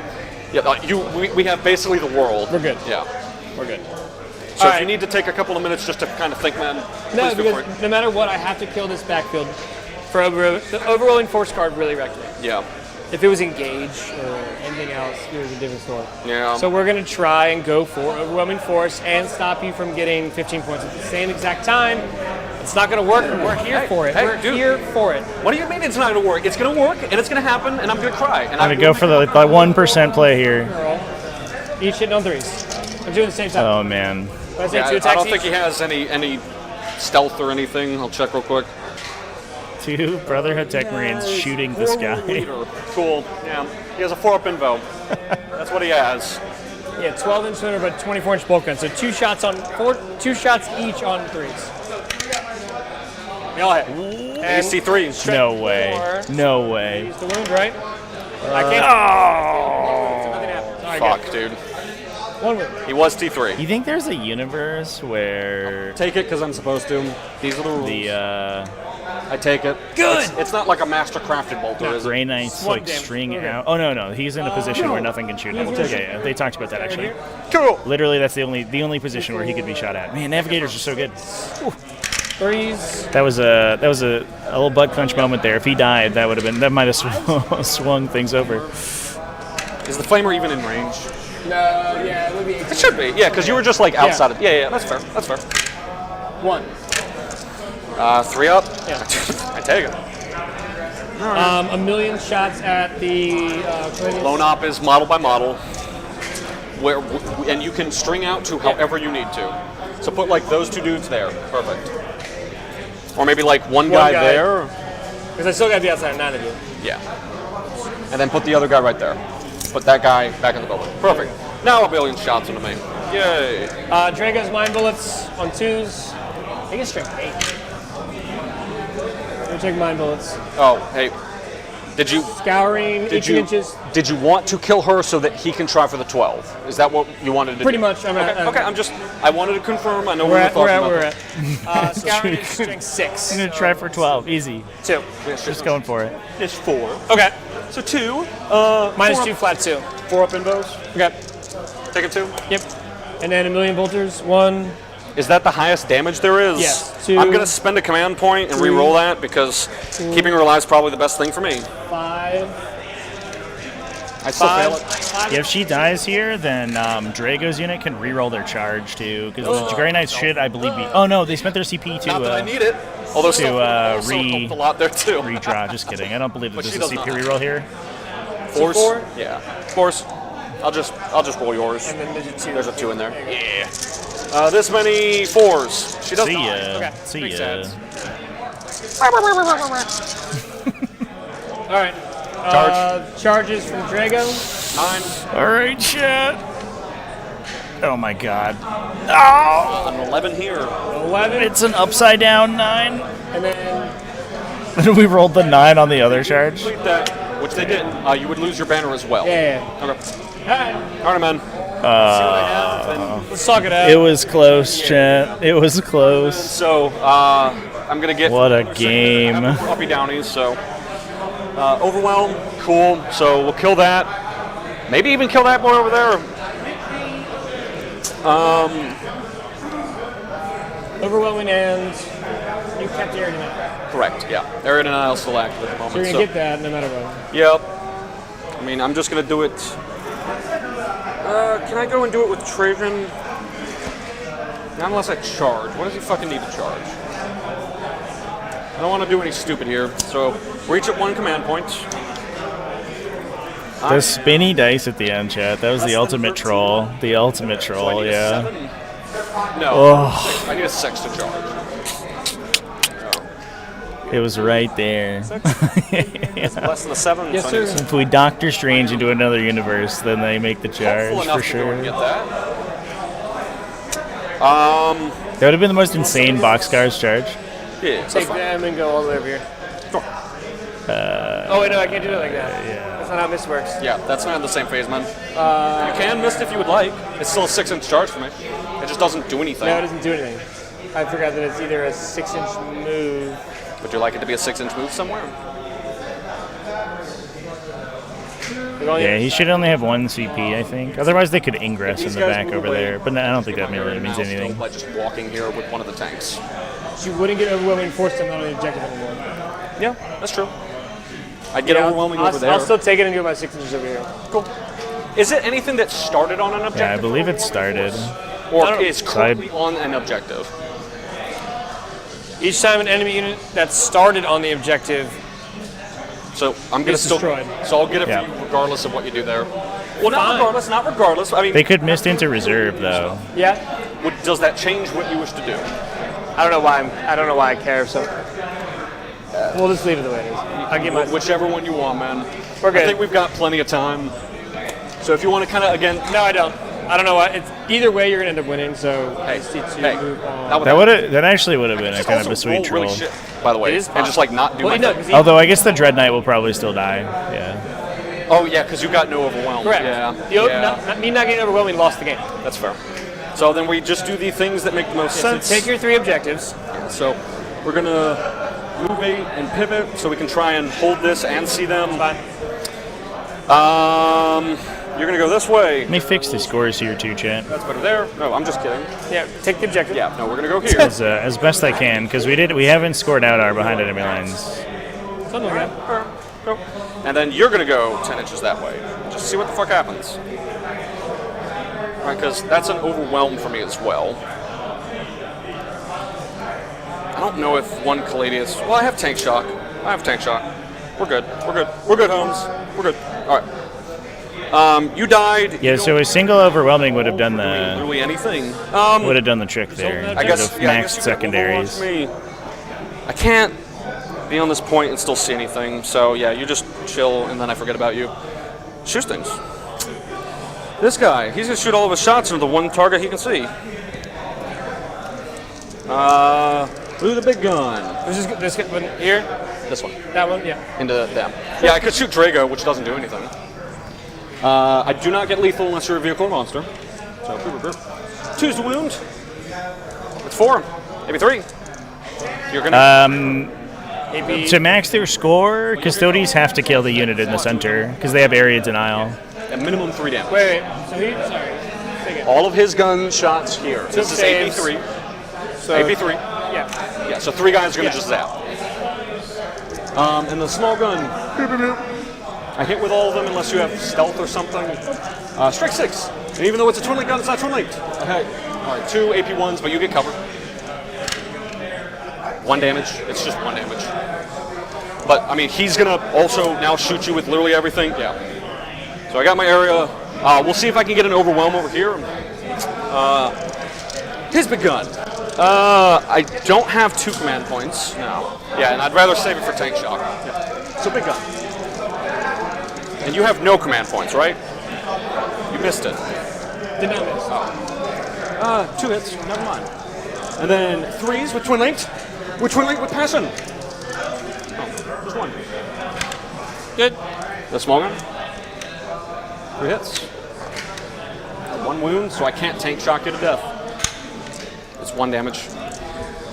Yeah, so I can't tank shock you to death, so we just don't. So I'll get my 15. I'll get overwhelmed for 3 or 2 points or whatever it is. Air deny for the big points. Yeah. So overwhelmed for 3. 71. A3. Oh, you bannered. Yeah, 71. Good game, man. Stupid. Oh, shit. What a game that was. That was a good game. That was cool. That was super duper duper close. Hot diggity damn. What a cool game. Alrighty, everybody. Oh, man. I am on the edge of my seat after that one. Thanks, everyone, for coming and hanging out with us today. I am going to remind you, before we wrap things up here, don't forget to go check out the raffle in the video description, exclamation point raffle in chat as well, exclamation point donate on top of that. If you want to donate to the battle against breast cancer and fund the war against breast cancer, but get those raffle tickets in, use coupon code TacticalTortoise to get a little discount on the tickets. But obviously, all the money that we're trying to raise for battle against breast cancer is huge. Huge thanks to Army Painter as well for sponsoring us, and big thanks to everybody who jumped in and dropped super chats and gifted subs and things like that. Appreciate all of you. What an insane game that was. That game was incredible. Super duper fun to watch. Really back and forth. Holy shit. All right, everybody. With that, I'm going to go ahead and sign out with all of you. Thanks, everyone, for hanging out with me today. I will be live bright and early tomorrow morning. The event page is already live, and you should be, I'm going to double check that I did this correctly, you should be redirected there afterwards, which you would be successfully. So as soon as I end the stream here, you're going to be bounced over to the tomorrow's stream page. Please drop a little notification click there so you can get notified as soon as we go live. We'll be able to pick our semifinal matchup. 2 more rounds tomorrow before the end of the battle against breast cancer. But thanks everyone for watching today. Thanks to everybody who did buy tickets and did donate to the event. Thanks to all the players for playing. And cheers, everybody. It's going to be a little bit earlier tomorrow because they're not going to do a pre-event spiel So we will be live at the first round, or round 4 begins at 9:30. We should be live somewhere around 9. Drago versus Trajan rematch. Yeah, they never fought again. They just didn't do anything to each other, then left. Thanks, everybody, and I'll see you next time.